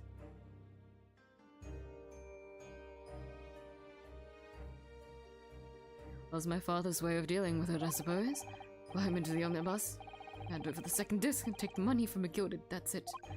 He had no idea what was actually on the disc I asked him to make. He never knew. Just like I'll never know why everything went so horribly wrong that night.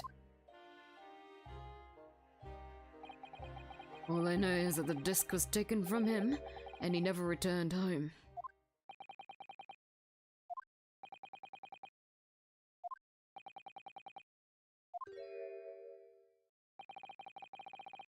It was only then I found out that what sort of monster McGilded really was. After 10 years of not once uttering it, I swore my father's name.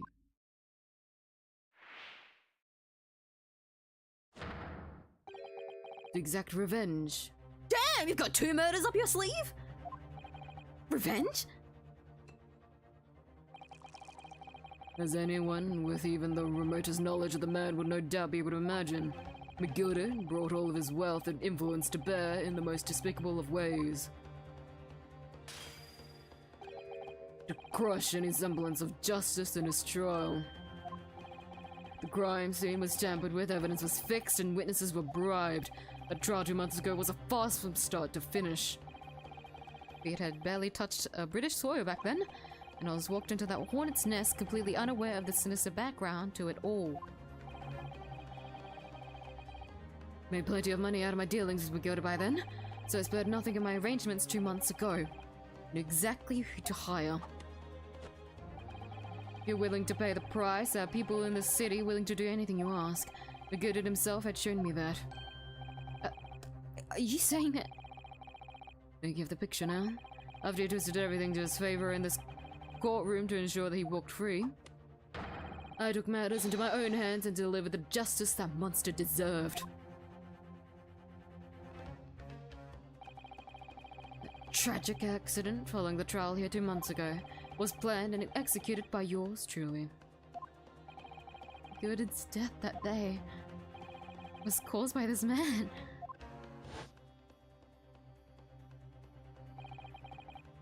Everything is ready, sir, if you'd like to follow me into the courtroom. What's this officer? Just sooner than I was led to believe, yeah.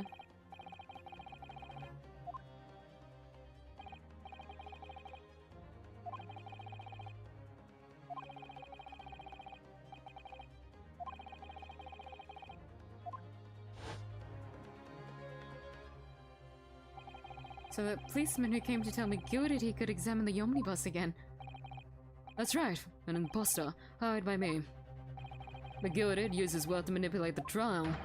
He paid people to alterate the omnibus with all manner of false evidence. He threatened witnesses to lie in their testimony. So I gave the man a taste of his own medicine. Once the omnibus was doused in paraffin, one of my sham policemen ushered McGilded inside and sent him on a one-way journey to hell.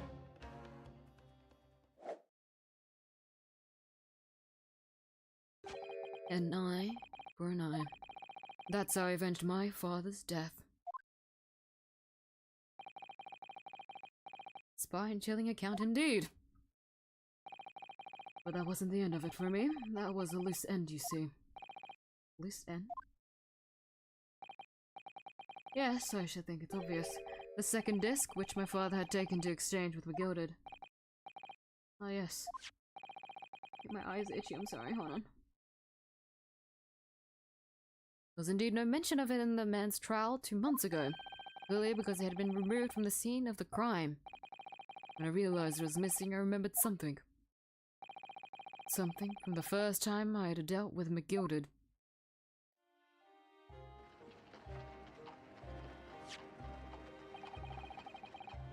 This is the first of the 2 discs in the music box. You need to play them. Oh, look at that now. What an ingenious little invention. So then, as promised, 10 guineas, you young man. What's this? Wittybank's pawnbrokery? It's a pawnbroker's ticket, so it is. You can use it to redeem an article at once there for you.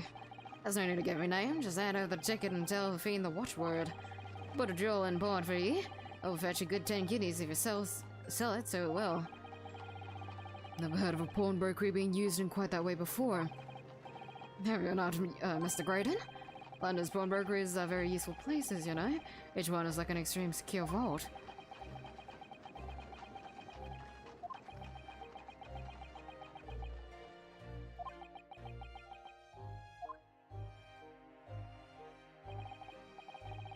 So I knew that if he'd taken steps to hide the disc, it would be in that pawnbrokery somewhere. That on the night he killed my father, he must have entrusted the ticket to someone. Yes, to Gina. Remember now? That when we first met you at Windybanks that afternoon 2 days ago, you had a description of Miss Lester written down. How'd you know who you were looking for? From the trial. My pickpocket's testimony was clearly peculiar. Anyone could see that. Realized immediately that she was another of 𝐢𝐴𝐺𝐼's pawns, and he must have threatened her somehow. I was fairly convinced it would be her who had the ticket, so I started to make some inquiries. I had a strong suspicion the girl would come out of the woodwork on the redemption deadline. And he was absolutely right. Yes, sure enough, she did. All I needed to do was wait until the girl went to Windybanks to redeem the articles. Unfortunately, she redeemed only 𝐢𝐴𝐺𝐼's overcoat and the one disc that was in its pocket. The all-important music box with the second disc inside was missing, because it had already been forfeited 2 days earlier. But I wasn't aware of that fact. Had I not been, I could have avoided my nighttime excursion. Meanwhile, the investigation into stolen government secrets was progressing, we'd pick up on the fact that 𝐢𝐴𝐺𝐼 was involved. Inspector, you recovered fast. Orders were to recover the stolen information as quickly as possible. So we started gathering the fella's possessions, examining whatever we could lay our hands on. We had a full-scale investigation going at the yard, but we had to keep it as quiet as we could. Then, when the inspector here took the disc from me in the pawnbrokery that day, I became nervous. I was sure the music box and the second disc were still there in the shop somewhere. So I knew there was a race against time, but to find those articles before the police did. So I prompted you to break into the place that same night, with the help of your old friends, the Skulkin brothers. What happened that night in the pawnbrokery? I can only describe as a nightmare. When Nash and Ringo were searching the counter, I located the music box I had sold to 𝐢𝐴𝐺𝐼 on the shelves of forfeited articles. The second disc was inside. Yes, I slipped it into my pocket with a very deep sigh of relief. But then, something entirely unexpected happened. What are you doing in my shop? Bang.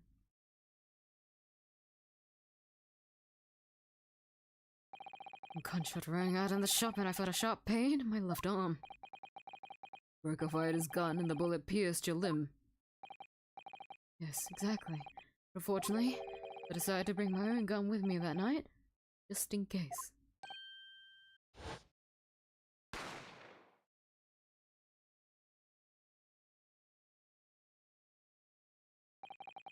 Before I knew what was happening, I fired back. Man had already turned to flee. I hadn't intended to fire in his direction, much less kill him. But unfortunately for both of us, the bullet hit home. Struck him in the middle of his back as he fled through the storeroom door for refuge. Sorry tale. All took place in the blink of an eye. I imagine Nash and Ringo even realized what had happened at first. I was terrified, so I fled. And that's the whole story. That's everything that happened at Windybanks on that wretched night.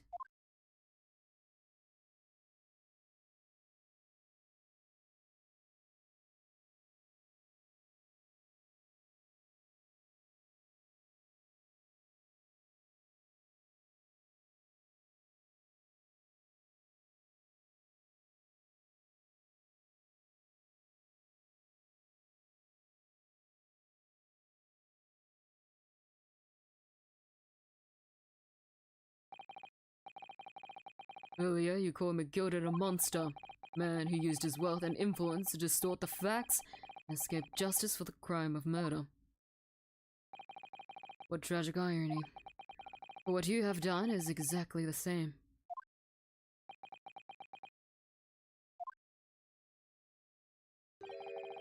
You've become the very monster you saw and despised so deeply in 𝐢𝐴𝐺𝐼. Yes, I think I have.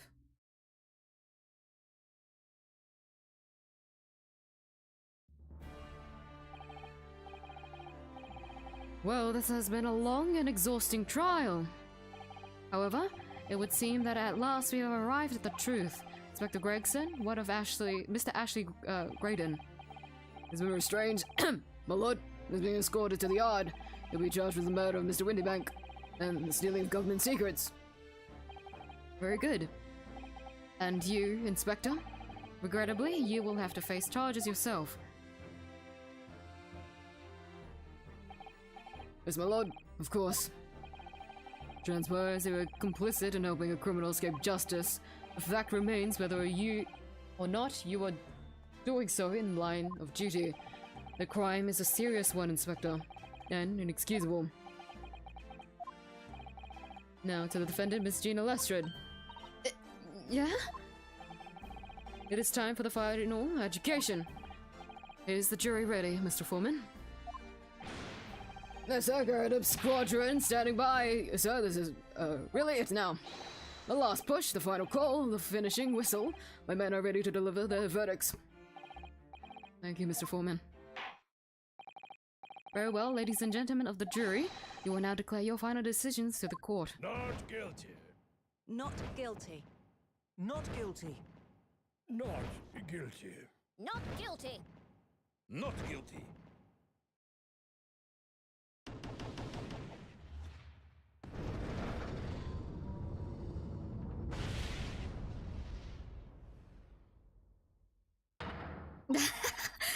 That's the stuff. I'm off the hook. Finally, Rena, you finally managed to do it. Finally is the word. I wasn't sure if we'd come out on top for a while there. Susie was right. You're the best lawyer in the world. Miss Lestrade, I'm not finished with you yet. What are you looking at me like that for?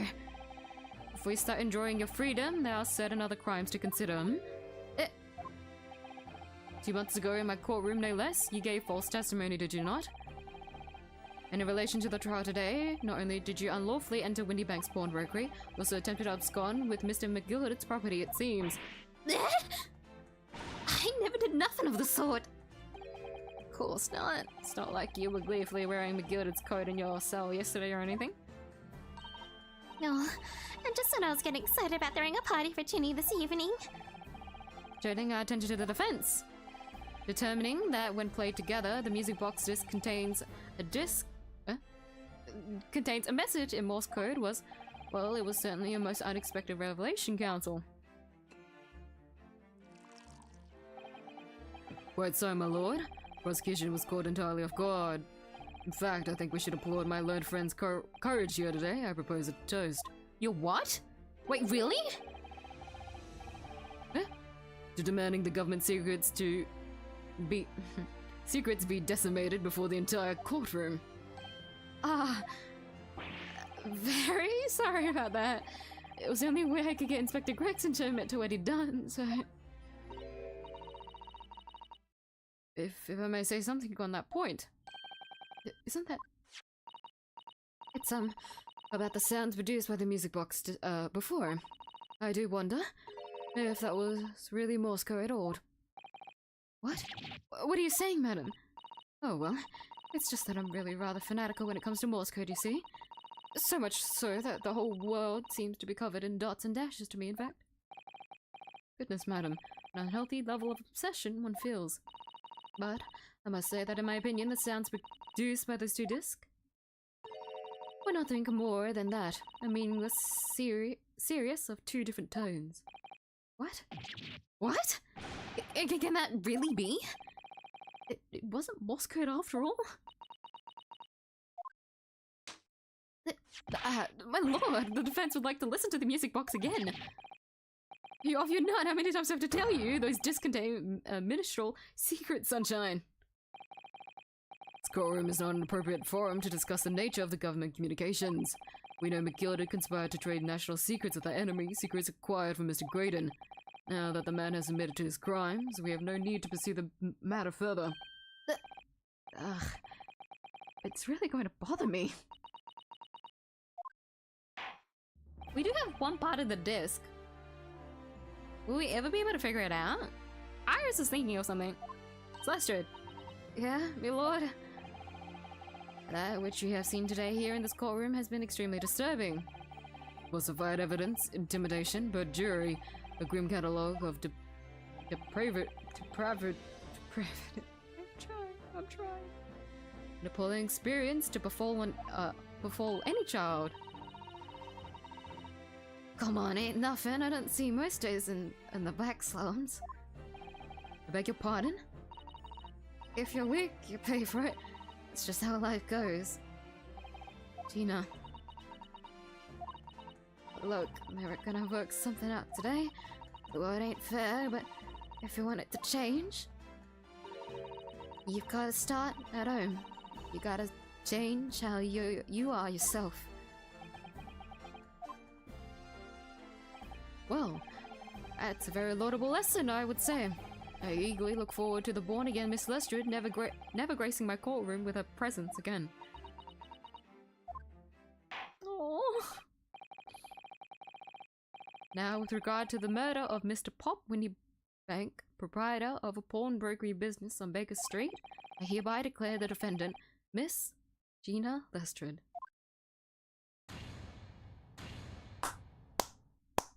Not guilty. Wait, I've been holding it in until I saw not guilty.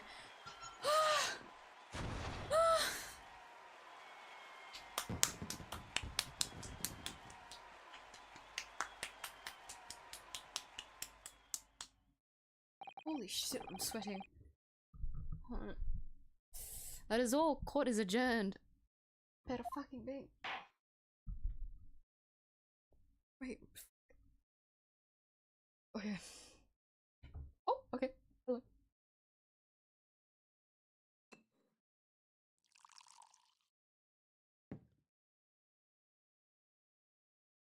Hold on, let me drink water. That was a lot of dialogue.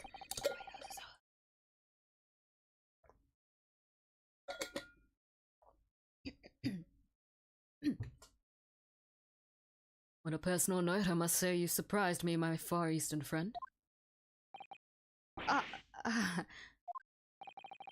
Despite being Nipponese, you saw through the pretense to the malice that festered within that Englishman. And at the same time, saw through the grime to the surprising heart of your English client.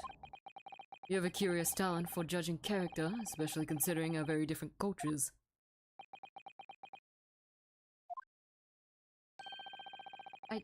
I don't think there's anything curious about it. Whether you're from the Empire of Great Britain or the Empire of Japan, we're all human beings. We're not so different on the inside.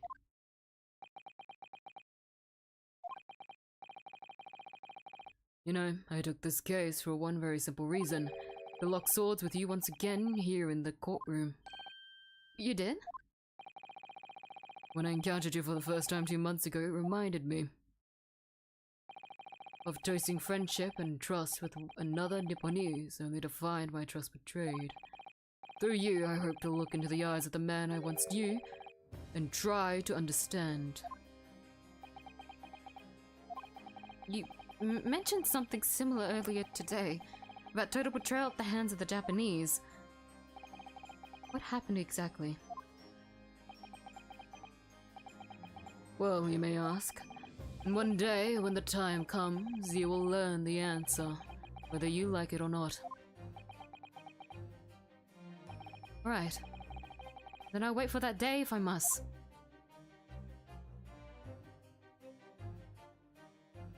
Why does that feel like the first time he's ever fucking taken a sip of that glass? He has taken a sip, right? But like, why does this feel like a proper, like, actual sip? Like, you're not gonna throw that glass, right? Like, it's literally just us in the courtroom right now. Coming to be known as the Reaper of the Bailey in my retirement from service 5 years ago gives me cause to wonder if our meeting has some deeper purpose. Ah, no, he broke it anyways. So farewell, my learned Nipponese fellow, until we meet again.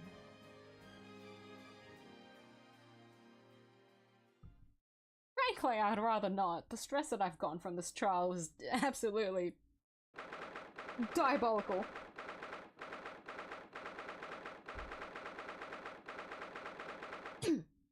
17th of April, 5:24 p.m. The Old Bailey Defendant's Antechamber. It's done! It's over at last! But... where's Cyrus disappeared to? Congratulations, Gina!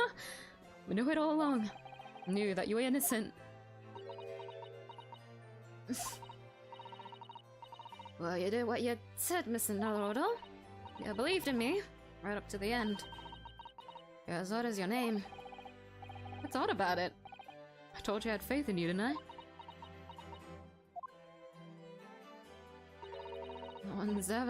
No one ever has before, see? I kept a promise, I mean. Properly. That's awful. I figured something out today. All my life, growing up in the slums, I've never trusted no one. But that's just because I've been scared of being stabbed in the back. I mean, the more you trust someone, the more it hurts and they let you down. Yes, I think I can understand that. After all, I had a taste of it in that trial 2 months ago. I chose to trust someone and paid for it. That betrayal left a big scar. You know though, Gina, I worked something out quite recently too. Trusting in someone else is really an exercise in learning to trust yourself. And when your gut tells you it's the right thing to do and your trust is rewarded, there's no better feeling in the world. I think I have you to thank for reminding me of that button that you fucking clicked by accident. Of that valuable lesson. Well, if you say so, it don't make a fat load of sense to me though. Trying to say that putting my faith in you, Gina, has been a real pleasure. Crying out loud, pack it in! I suppose. So I'd feel the same way. I mean, sometimes trusting somebody else is, you know. Alright. Thanks.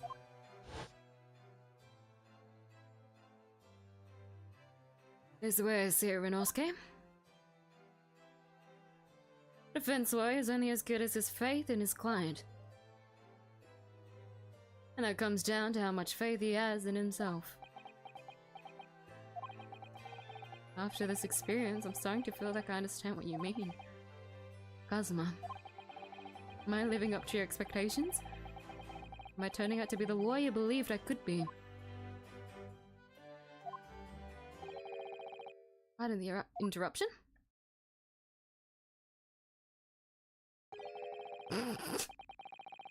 What the deuce does a man have to do to be noticed around here, my dear fellow? That voice. Still late for that voice now, Mr. Naruto. I've been standing here patiently in the corner of the room for an eternity. Yes, it was me all along. I would have said when you finally noticed me. But you people with your incessant babbling! The Miss Shams! Yes, it was me all along, you see? Fuck's sake! I'd assume you've been taken back to the hospital, to be honest.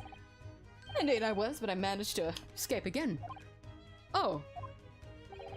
Happen to be aware of one or two foibles with of the doctor who was standing to me. Merely made my knowledge of them known to the man, and he was happily issued me with leave of absence. How very above board. But enough of my adventures. It was a fine victory, Mr. Naruto. Your tireless efforts justly rewarded, I feel. Congratulations are in order. As a close friend, I tip my hat at you. Oh. Thank you. Some great detective you are. Great at being caught as ice, maybe. Have I irked you in some way, Miss Lestrin? Why, you've been having a snooze in your nice outfit. Some of us have been fighting for our lives. Oh well, that bullet did cause me to lose a substantial amount of blood, it's true. So I've indeed been feeling somewhat cold. Perhaps as cold as ice, but well, I have a feel. Could you take your hands off my neck, please, Mr. Sholmes? And in some way, I suppose, congratulations are in order for you too, Miss Lestrin. What's that supposed to mean? Why so hard-hearted? Well, naturally, it isn't my intention to alarm you, but... Acquittal in a trial with that particular prosecutor is perhaps a little precarious. Well done, Mr. Sholmes. Not alarming in the slightest. Oh, the Reaper, you mean? Because anybody's found not guilty in the trial it was working on winds up dead anyway, is that it? The very point I was trying to make. Exemplified by the fate of Mr. McGilded, in fact. Ah, but of course, I pay no attention to such irrational drivel myself. Well, it don't bother me. Oh, really? Of course not. The way I see it, the Reaper's a bit like him upstairs. Him upstairs? You mean like God? Yeah, him upstairs knows what's what, right? He knows what people are like on the inside. Hey boy, and I've got the wrong end of the stick. There's some coves, like the bog trotter, what are rotten to the core. At the end of the day, him upstairs make sure that they've got what they've deserved. I can't read your sentence at all. I'm like, my reading is going. The deeper into the night it goes, the longer this case finale tries to wrap up, the more I start to go cross-eyed myself. I'm going to see things stereoscopically, as they would say. Come on. Oh my god, my neck. Suppose that's one way of looking at it. Divine justice is one thing, though. The Reaper taking matters into his own hands and claiming lives is another. Well, I ain't like the McGildeds of this world, so I ain't scared. I got principles, see?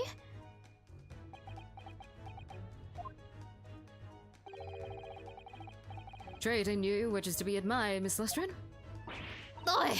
Just give a rest, alright? So saying congratulations are in order. The news of your acquittal was very welcome news to me indeed. Let me express my heartfelt congratulations, Gina.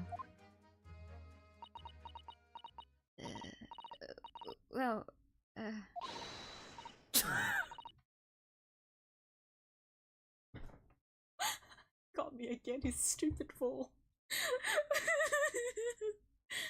I hope the second game keeps it. It's so damn goofy. I fucking pray to God. I pray to him upstairs. I hope the fucking fall animation that he has stays in the second game. There you are, 𝐲𝐿. How long have you been there? Here. Honestly, I went to the main entrance especially to meet you there. Ah, Iris, my dear. I do apologize. But wait until I tell you what happened. This pair made out of fools of themselves. What happened? As you know, I have a penchant for disguise. I was hiding in this room dressed as a bailiff. But they still didn't notice my presence at all. They had no idea. Can you imagine, Iris? Would you credit it? I'm not sure, really. Beg your pardon? I'm sorry, 𝐲𝐿, but you just don't have the weighty presence you seem to think you have. In fact, you really ought to be careful about that. It's going to land you in trouble one day. I'll be careful. Ouch! Anyway, it's such a shame. I was hoping to throw a party for Ginny tonight, but you won't be able to come, will you? Oh, look at me, I'm going nowhere for a while. You heard the judge's patter. I got stuff to make amends for, apparently. All them offenses. What was it again? Breaking and entering, taking the bog trotter stuff, what was a loan, blah blah blah. Yes, I think you'll find that basically being a pickpocket is the main offense.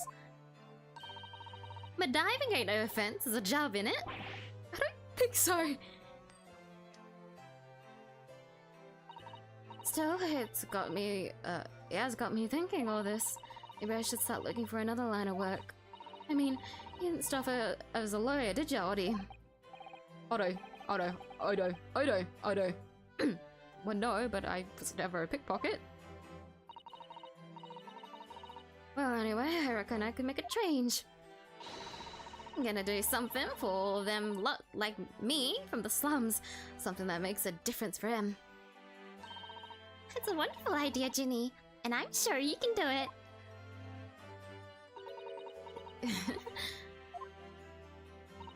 Oh, what is it?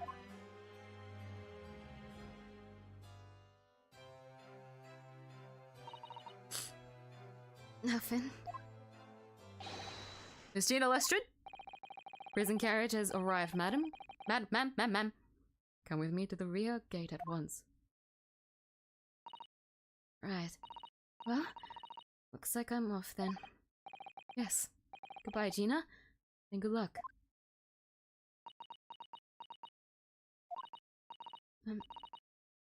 𝐢𝐴? Yes?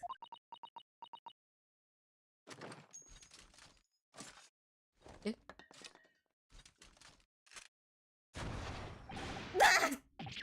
What was that for? I dunno. I mean, I don't know what to say, so... Ah, indeed. Perhaps the situation calls for a phrase hitherto missing from your vocabulary, Miss Lestred. On occasions such as this, I would recommend a simple thank you. Oh. Yes! It's good advice, Ginny. Right, I see. Well...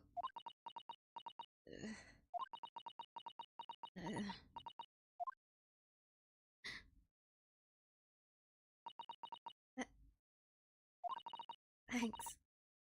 𝐢𝐴.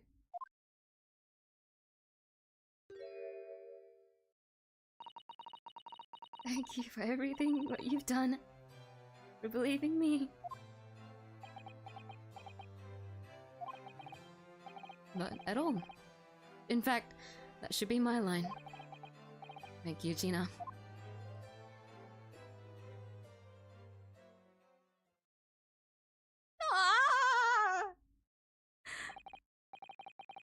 Well, there she goes. I wonder if I ever see her again.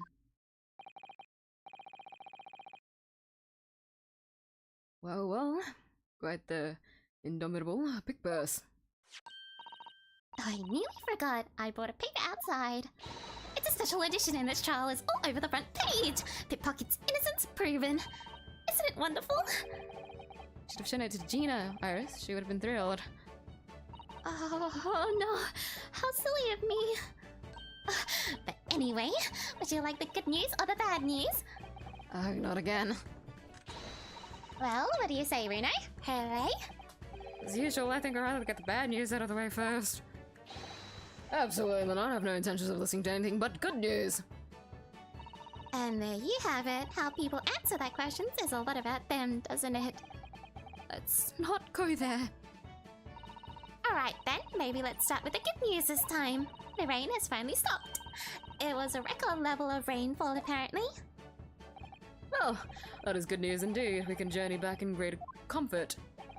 Alright, then, what's the bad news? The huge storm has left the seas very choppy. The channel in particular is awful, so sailings out of Dover have been delayed by a day or more. Wait, Dover? That's right. If we head to the station immediately, we may still make it in time to weigh Susie off. But... there won't be a train, surely. We couldn't be that lucky. Who do you think I am, Mr. Naruto? Mr. Sholmes? I rushed to Victoria Station earlier and made arrangements for a special express. Every hurry now, we shall be there in time for dinner. And I know of a fine restaurant that serves the most delicious baked sole. I don't... Great detective does it again. Indeed he does. I happen to be aware of a number of the rail transport director's foibles. What? Merely made my knowledge of them known to the man, and he happily laid on the locomotive. Elementary. Just an idea, but it might be wise to stop manipulating people that way. What are we waiting for then? To London, Victoria.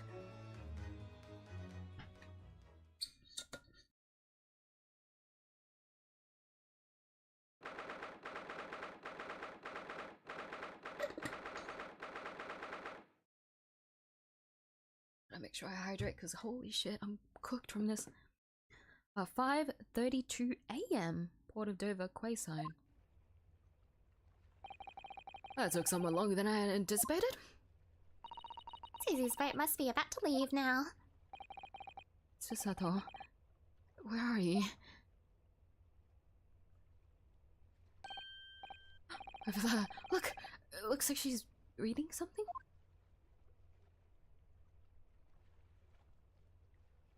Hold it!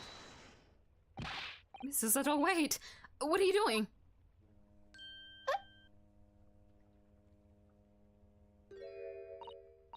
Miss Naruhodo? What are you doing here? Came as soon as we could after the trial. I mean, I heard that sailings were being delayed due to the bad weather, you see. Oh, I see. Oh, then tell me, how did Gina's trial go? It went well. He was acquitted.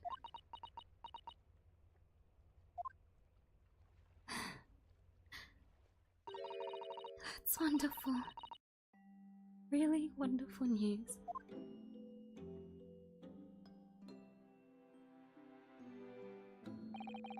The book you were about to throw into the sea.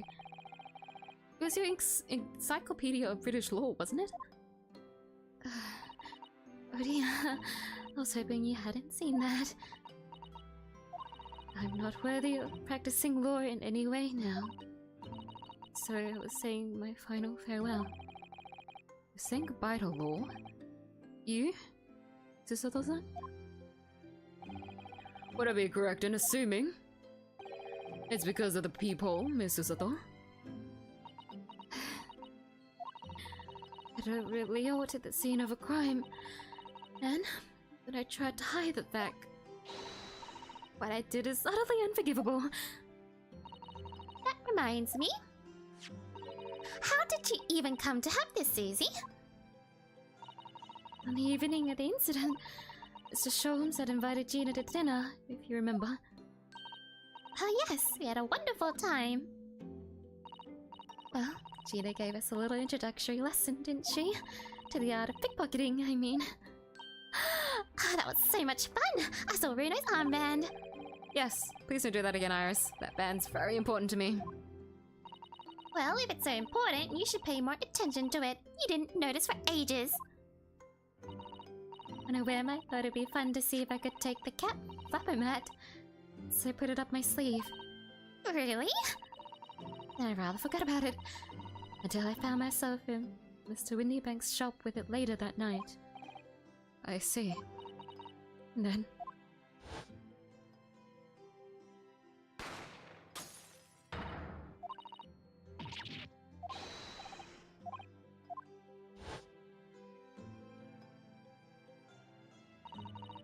After Mr. Naruhodo had left the shop, I started to think. That door started to play on my mind. Storeroom door, you mean? Yes. If Gina was anywhere in the shop, I realized it could only be behind that door. And at that moment, the little device that I had up my sleeve sprang to my mind. I was so worried about Gina. I simply had to know. So use the cat flapper mat to make the peephole in the door. As captured in a photographic print of the shop by one of Hurley's red-handed recorders. Indeed, it was one of the first importance, that point. Precisely when the peephole was made, that information would prove to be Mr. Naruhodo's greatest weapon. Though naturally, without proof, it would have amounted to nothing. Strange how I thought about the peephole, but I completely forgot about the existence of the cat flapping mat. I just didn't correlate the two together. When I looked through the hole in the door, the sight that met my eyes made my blood run cold.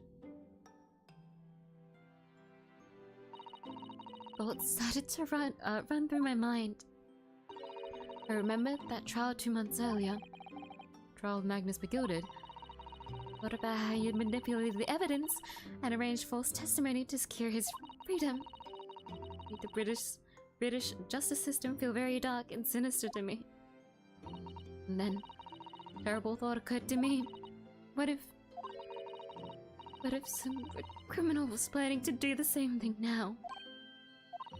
Because from the appearance of the crime scene, he looked exactly as though Gina had shot Mr. Windybank. Even though I was sure she would never done such a thing. You're worried the true culprit would try to frame her for the crime. That's right. Then I realized it'd be very difficult for anyone to give false testimony in this case. do you mean? Well, the crime appeared to have happened behind the door of a locked room. For someone to claim falsely to have witnessed it, there would have to be a way to see beyond the door. For which people would be the very thing. Only the people I had made wasn't actually there until after the crime had been committed, of course. The criminal would know that, so it wouldn't make any difference. Possibility of a rather ingenious trap was there, was it not? A trap? Is that why she did it? So, is that why you kept it a secret, Susie? You never mentioned that you made the people to anyone, not even to the police. I know. And I knew at the time what I was doing was wrong. Criminal offense, even. So I decided to confide in Mr. Sholmes. Mr. Naruto was completely backed into a corner with no other possible means of escape. The truth about the people could save him. That was my plan. She really does think of everything. But then, why didn't you just tell me everything before the trial began? My dear fellow, you're not thinking straight. If she had done that, it would have rendered you complicit in the whole escapade. Oh. You could have been disbarred if you had been seen to have knowingly tampered with a crime scene, so Mr. Sato decided to shoulder the burden of responsibility alone. For your sake and Miss Lestred's. Mrs. Sato. Truth is, when it happened, I did it because I lost a little of my faith in the law. Oh? I was worried that the right person would be convicted of a crime. The moment I allowed myself to think that, it's the moment I lost my right to call myself a dutiful assistant. What you did isn't comparable to what he did. Graydon is the one who lied in the witness stand, using that peephole as a way to implicate Gina. Besides, the peephole inconsistency hadn't existed. Not at all sure what she would have been acquitted in the end. Miss Susato, you did saved Gina's life.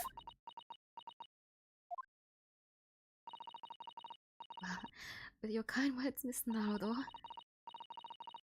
you saved me too from my regrets.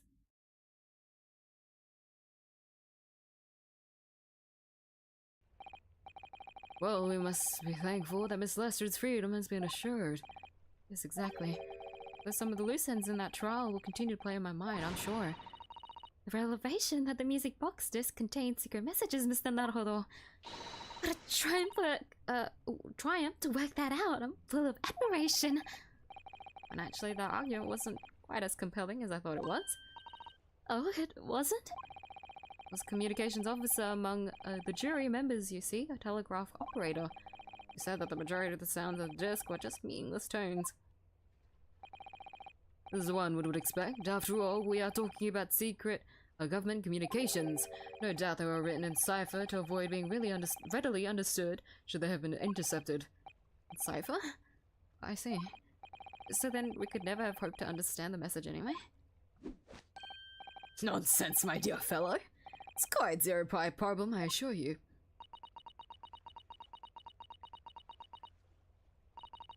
Iris? Hey. So... Ki? What? Well, that can't be a real word, can it? How funny. Iris, what did you just say? Oh? I just said Osoki. Does that word mean something to you? Mean something? Sogi was the name of my best friend. What? But how? How do you know that name, Iris? I wrote it down during the trial before, when the message was playing on the music box. She transcribed it on the fly? She really is a genius. Thought the message probably wouldn't be written out and play Morse code, so I tried various ways to interpret it. But whatever I tried, the words just didn't seem to make any sense. That is, in English at least. Oh, it suddenly occurred to me, you see? Ow! There's more than one Morse code, not just the English variety. Various countries around the world have altered and added to Morse code to use it in their own languages. I don't believe it. Are you saying... That's right. I've only actually seen a chart of Japanese Morse code once before, but I think it's based on the 𝐢𝐽 pentagram, isn't it? Pentagram, sorry. You mean to say that in Japanese Morse code the message says 𝐢𝐽? Yes, I think so. Sorry, but I don't remember all the Japanese Morse code. Iris, would you let me see that? Mr. Soto, do you know it? Do you know Japanese Morse code? Yes, I spent some time studying it. Because I'm quite sure Morse code would become ever more important for international communications. Then I might recommend, my dear madam, that you focus your efforts on the English version. Be that as it may, Iris, show me the message, please. Of course.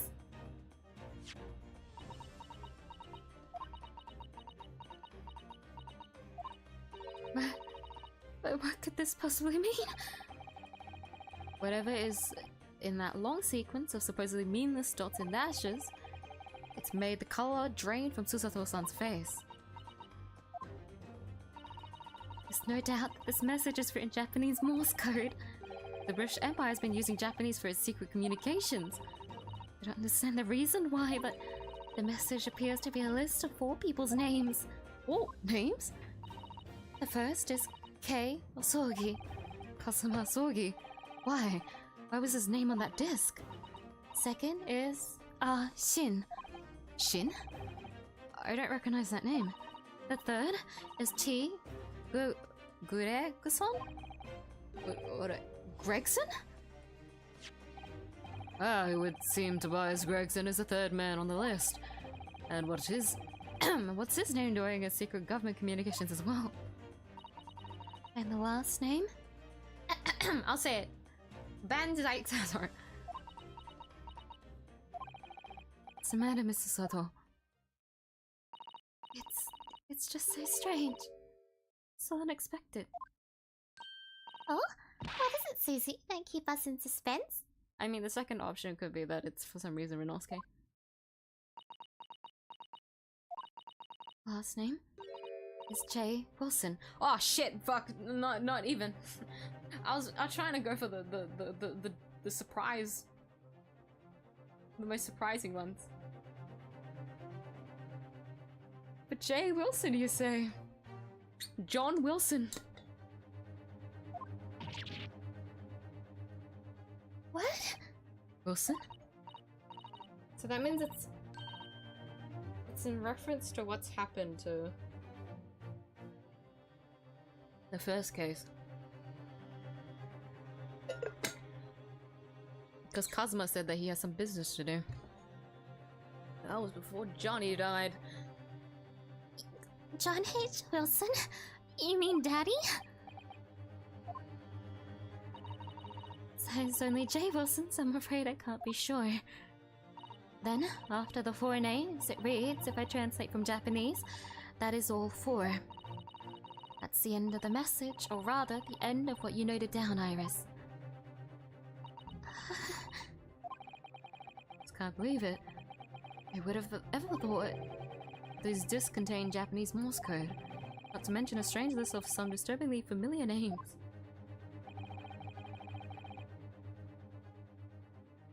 It would appear that this particular message, communication of some kind between Great Britain and the Empire of Japan.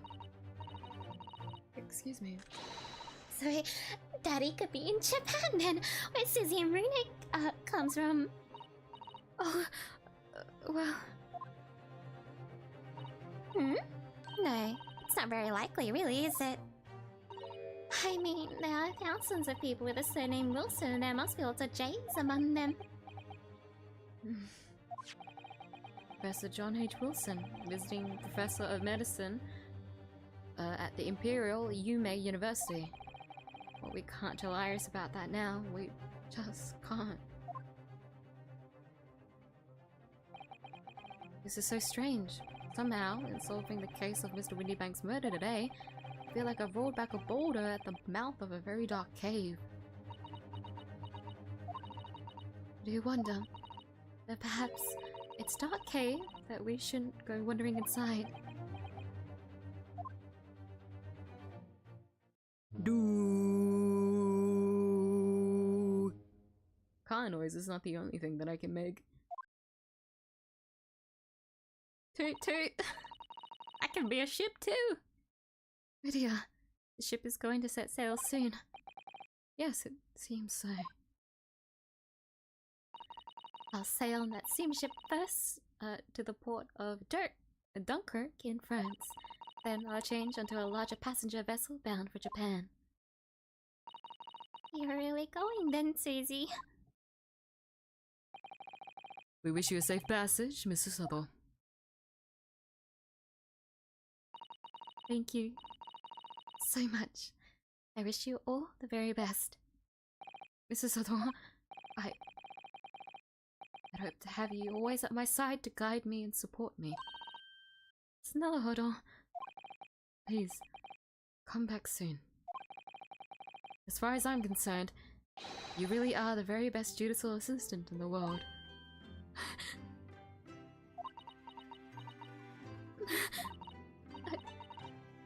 I'm quite sure I'll be back before you know it. Really, Susie? Now don't forget, Iris. I made you a promise I've yet to fulfill. Promise? About your manuscript. Oh yes, the Hound of the Baskervilles. But I'll be waiting for you then, Susie. A promise is a promise. Definitely, Iris.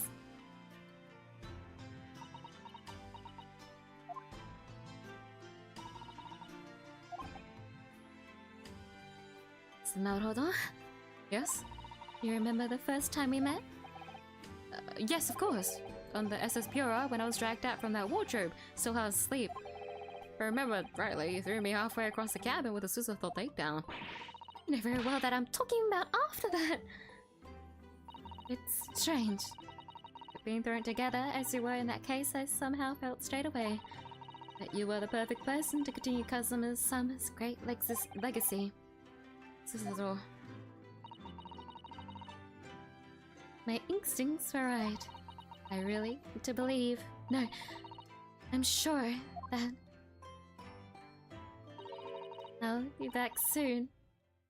Farewell until then. When she smiles like that, she's just so pretty.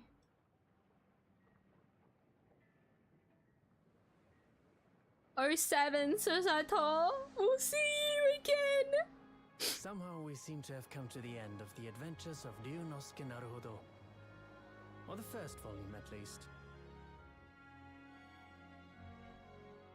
Looking back now, it feels as though fate has led me on this journey.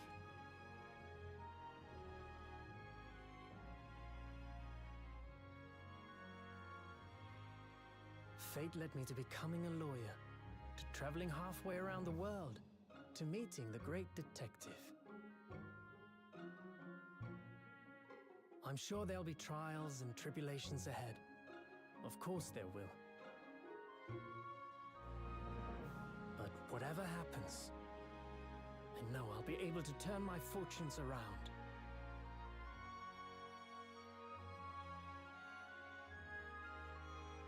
After all, I have the greatest friends in the world on my side.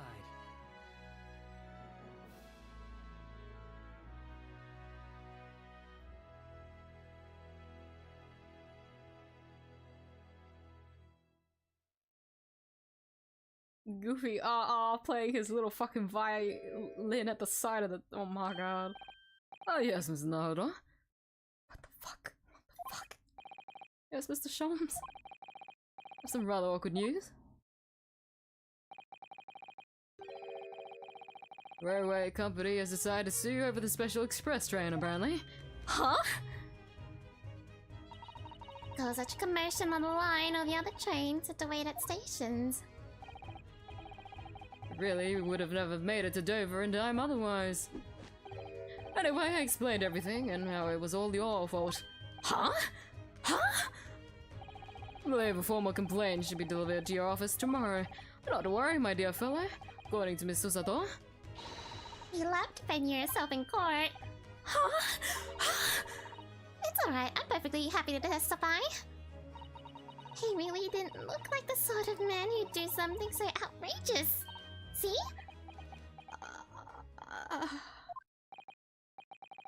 Mr. Sholmes? Yes? A word? You don't mind. Well, certainly, any word you like, bellow it out, my dear fellow. Yes, I love Bruno's words, and I know just the one he'll use here. Then, really must say... Objection!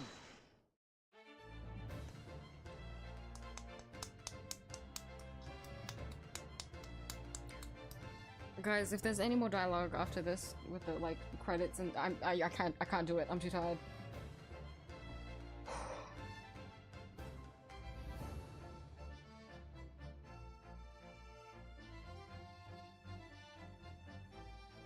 Following hundreds of bugs arrived at the Baker Street from all over Europe. Something was afoot. Your transporter had ordered them all myself.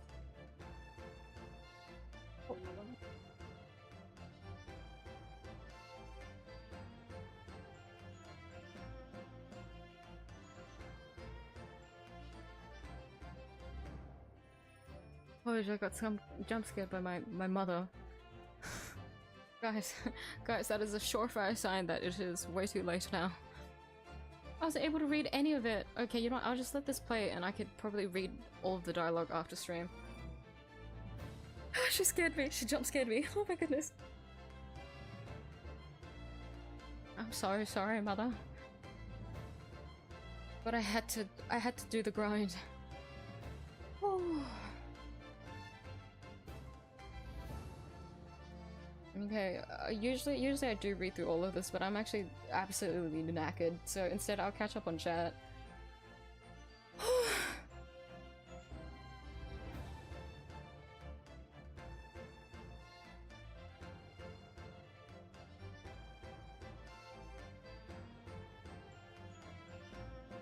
And seeing the game force you to do into the Graydon choice if you fail after choosing him. Right? I feel like that was something that they wouldn't have done. Turns out the choice isn't that important. It's whether you know who to threaten. So I really thought they'd do it the other way, but nah. Turns out it was like that. Just to present the music box is quite just works out.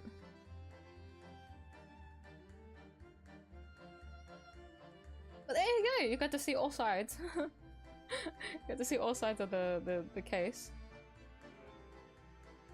Usually I try to go for as much dialogue, but I've hit my limit, I guess.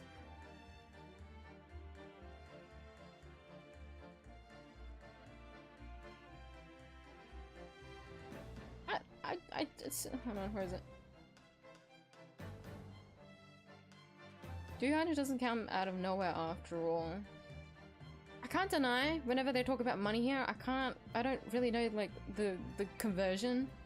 So the weight of the currency doesn't really make sense. But I do know that without a doubt 3 digits is like an impossible number.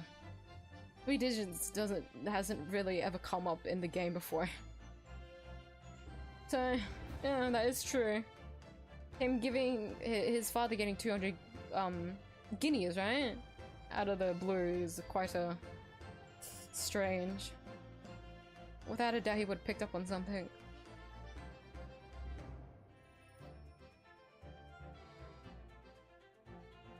Share the fucking words, just take a photo after 3. Now you're so real for that one. Why? Why, Van Sykes? Why didn't you share the wine as well? If you're gonna throw all those bottles away, at least give us a sip. What are you doing? Go back to God.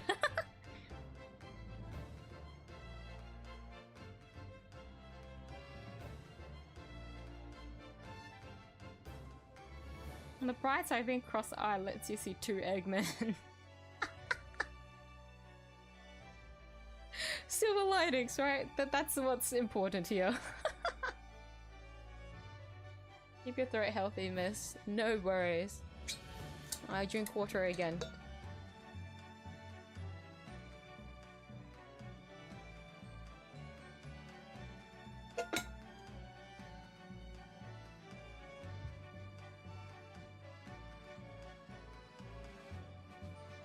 Iris is too smart. She really is.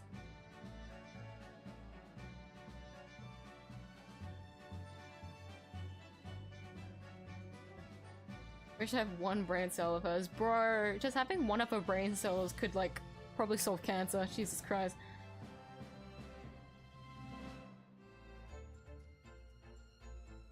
She's so damn smart.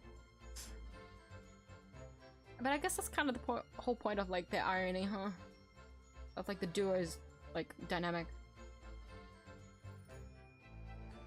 What game do you plan to stream next? Just really hoping for a horror game, you know, Halloween special. We know this. We know that I will not be playing a horror game ever. Excuse you. Well, I get what you mean about the Halloween special. But me, you cannot handle horror. No, no, no, no, no. It's a big NG for me. But I won't be doing a different game next. I'm gonna be going straight into the second game for the Chronicles, but I will be taking like probably like a week or 2 break. Probably just a week, I'll be honest. I'm too much of a I'm too crazy for this game. I'd want to continue immediately. But I will want to break myself at least, just because doing the game like straight up back to back is a little bit rough. Not just on the throat, but like on the momentum of the story. I don't want to find myself like being burnt out going through everything, you know? So it will just be like a break where I probably just catch up on my gacha games, which I really need to do, which is what I'll be doing tomorrow, guys. Since we've done the finale today, I'll just be I'll play, I don't know. Oh wait, I'll do 𝐢𝐧𝐟𝐨. I'll continue with the story. I'll do 𝐢𝐧𝐟𝐵 tomorrow, since I was able to push today's. I really should have split today's stream in half and just done it tomorrow, but no, I committed it to today. I'm glad I was able to trust in what I thought, but oh, is it ending here? Oh, the photo! Beautiful.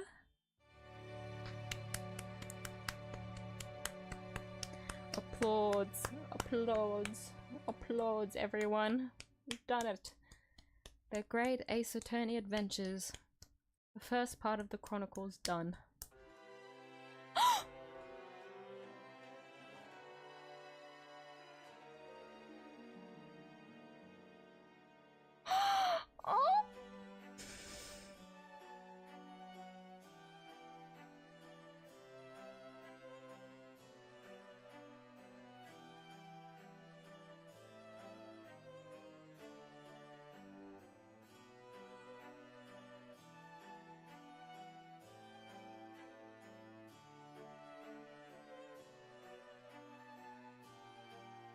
I'm sorry, wait guys, I wanted to catch up on the chat messages, but I just want to stare. I just want to stare at these 2 walking together because I don't think we'll ever see this again.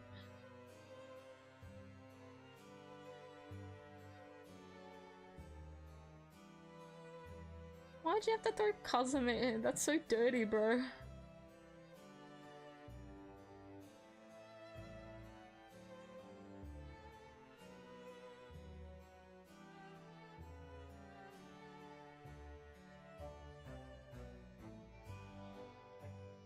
Interesting watching them walk, because you can see that Kazuma's strides is a lot bigger.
gonna be fucked up for real, holy shit.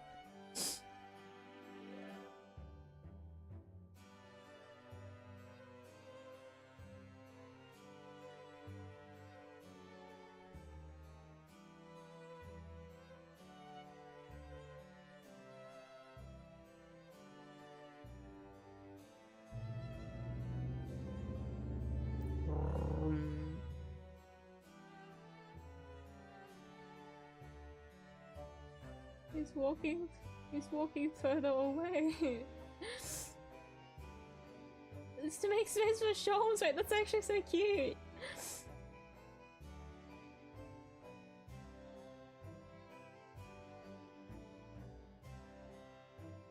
Damn, the wife is tall. I didn't realize how tall she was.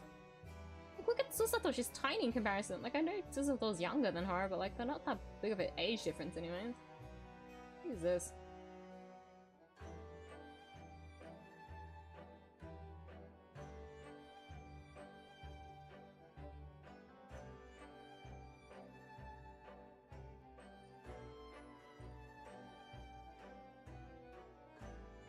They're cute, look at them!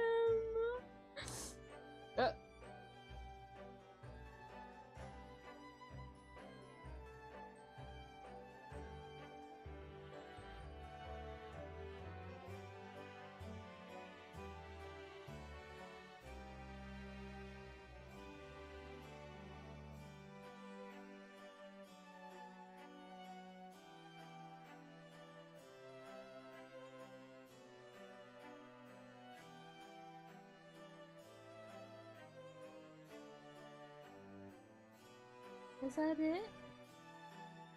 Anything more?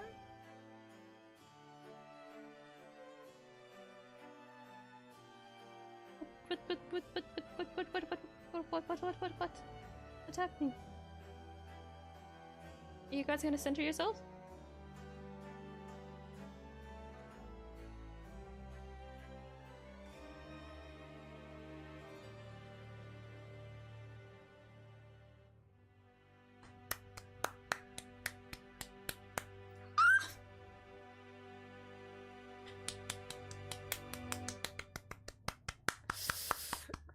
Claps everyone.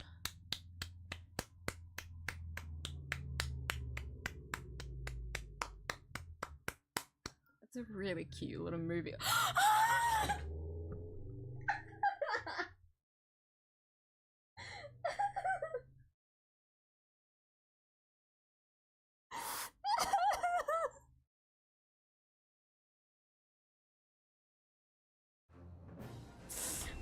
Yo, that's fucked up.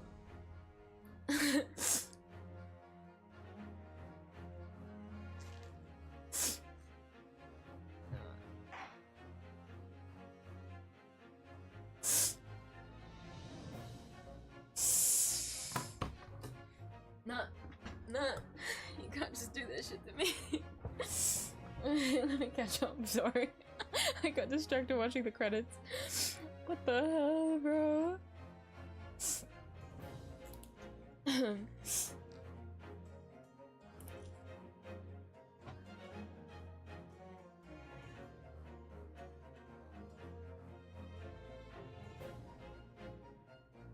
Eyes of the Edge or Sholmes? Oh wait, during this scene, right? This scene where they were at the thing, waving off to Susato leaving. I would have pushed Sholmes. Goofy little ass playing his stupid violin at the other end of the fucking piano. I know he was meant to. He does it for the sentimental value, you know. I know he has a lot of artistic like appreciation. So like I don't blame him for bringing the violin with him, but he looks so goofy. I can't deny it. I'd push him. I make sure to pick up the violin, but he'd be fine if I push him over.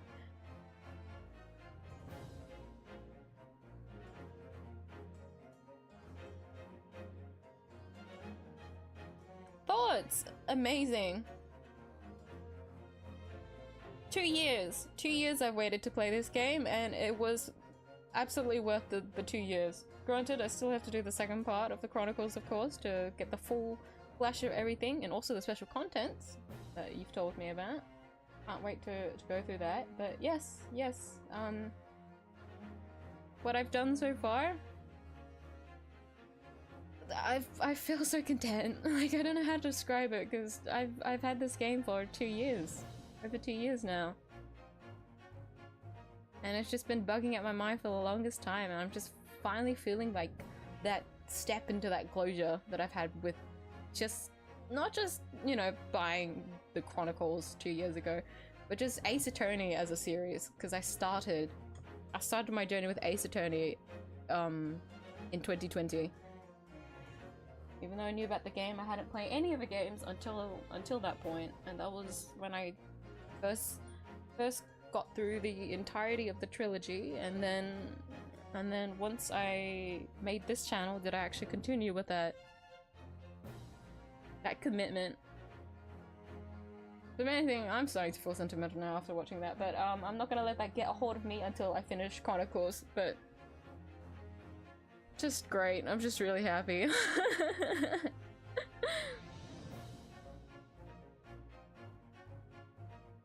It's worth more in the past because less inflation. Yeah. I know that, yeah.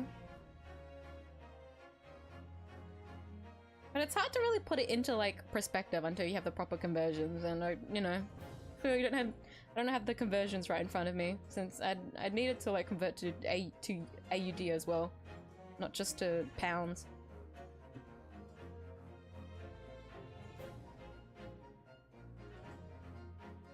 You definitely like Resolve. I can't wait. Obligated to start tomorrow, whatever. Yeah, without a doubt. When it comes to Ace Attorney games, I always make sure to take a break or whatever. So all the previous Ace Attorney games that I played, I always started with a like completely different game. Usually it was like a hack and slash or something with a completely different rhythm for me to like separate the playthrough that I did. Just so that, you know, the time period in my head is like, you know, distant. If that makes sense. But in this case, I do want to do back-to-back with Chronicles because I waited so long already. After finishing Spirits of Justice, I took a massive fucking break. Most people came sometime before Spirits of Justice, actually. But some of you might have not noticed until after I finished Spirits of Justice anyways. I played a lot of different games after Spirits of Justice. And that was because I was preparing myself for the Chronicles specifically. And that's why I'm making sure to pace myself accordingly when playing through Ace Attorney. But with Chronicles, I'm committed. Because to me, since it's only 2 games, like, it's still long, but it's like 2 games for, you know, this series. It's better if I do it back to back so that it flows. Also, because we have so many things missing from Adventures, it only makes sense if I, like, start as quick as I can into Resolve. I can't wait. I can't wait. Of course, not immediately tomorrow, I'm not doing that. At least a week's break. Alright, guys, a week's break of me catching up with my very delayed events for my gatos, so I guess it's gonna be quite the next few boring streams, I think. The next few, I think, like 5 boring streams. For those that aren't really interested when I play gachas anyways, since it's just me going through the event story. Finish a War Dance event if I didn't already. Yeah, I need to do that, Phoenix. I told myself I would do it, but I've been so busy. Clearly, if I wasn't even able to play 𝐢𝐧𝐿, I haven't been able to clear through Star Rail as well. Also, the fucking, speaking of Star Rail, the Twitter not leaked. It would leak. The Twitter spoiled a bunch of CGs for the 2.5 patch. And I got leaked for the War Dance event. So now I'm like obligated at that point to clear the event because I'm annoyed. I'm annoyed I got spoiled about some scenes. I'm peeved. I swear to god, they did this with fucking Fly and the whole thing with Trailblazer. I'm annoyed. Guys, don't you guys know how to be discreet and subtle with your spoilers? Like, come on. Like, I know that people will figure it out one way or another, especially the whole Firefly thing, but that was different.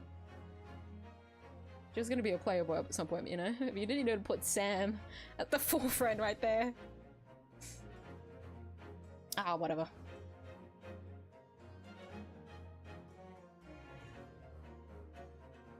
So a recap of Ryunosuke's journey.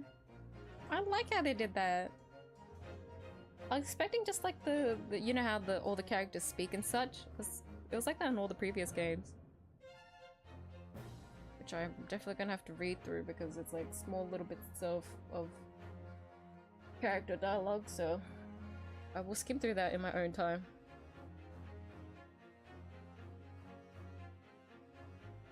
Go back to God and not take him with me. Kazuma! I'm so sad. Mystery so no more people die. You actually make a good point about that. Kazuma, you're the only one that can take Ryunosuke. He can't stop killing people like this by accident. It's amazing now that you've beat the first game. Doesn't matter, you're ready to do the second game now whenever you want. Ah, okay. But yeah, I can go do that now, huh? Special contents. I could do that tomorrow, but I really should focus on my gotchas. I can't keep delaying this shit. I'm excited to go through the special contents. Now that I've gotten like understanding of what's in it anyways, because, you know, I'm going into this completely blind, so I didn't know what to do with everything in the game. I'm reassured. Thank you, Reduced Particles. Another 9-hour stream. Fuck.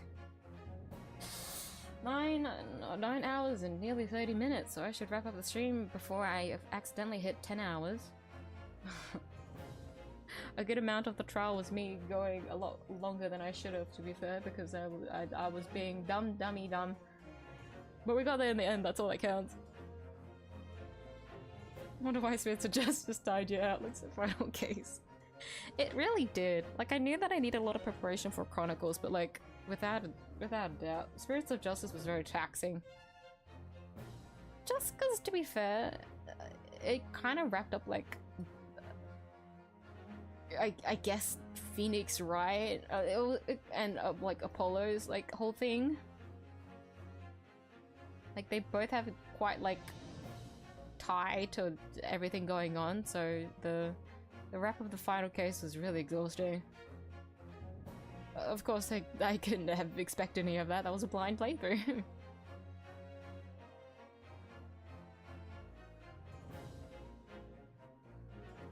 My Star Rail Whip TTRPG system in a stream description and link the stream to you. Yes, please. We never actually got around to figuring out how to link properly. Huh. What about that? If you can get it working, without a doubt, I'll check it. But if I don't see any notifications, I'll tell you tomorrow if you're able to come to tomorrow's stream.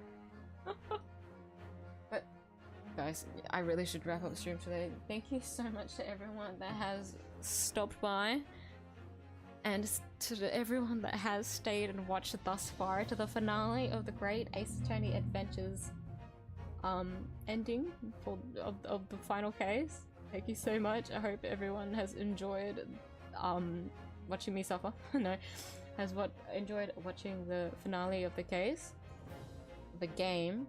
Because holy shit, we're just scratching the surface it seems of the Chronicles. Like, there's so many loose ends, and that cliffhanger too. So we'll get to see it with the next game, which I will play in roughly a week's time. So of course, please look forward to that when I do start it. You'll see the waiting room. But for now, that is all for Ace Attorney. I will be streaming once again tomorrow. I think it will be 𝐧𝐼𝐧. If I ever do change my mind, I will tell you guys, but I'm definitely sure it's 𝐧𝐼𝐧 because of the last stream when I started the 𝐧𝐼𝐧 story, it's stuck in my head, so I'm committed to completing it. We'll see tomorrow. Yeah. Thank you once again, everyone. That is all from me today. Thank you to everyone that has also come into chat as well, of course, commented. It was very enjoyable, as always, talking with everyone. But I will probably close off stream today. Everyone, go get your hydration if you haven't already. Go eat and snack. Get yourself a feast upon the completion of the game. We all deserve it. But to everyone else, go EP sleepy if you are in my current time zone. Thank you for staying up. To anyone that has stayed up, you may go. You you are dismissed. You may go rest now. For everyone else on the other side of the world, please have a good rest of your day, and I'll see you guys in the next stream. Bye bye. Good night. We did it. We did it. Kazuma. Kazuma.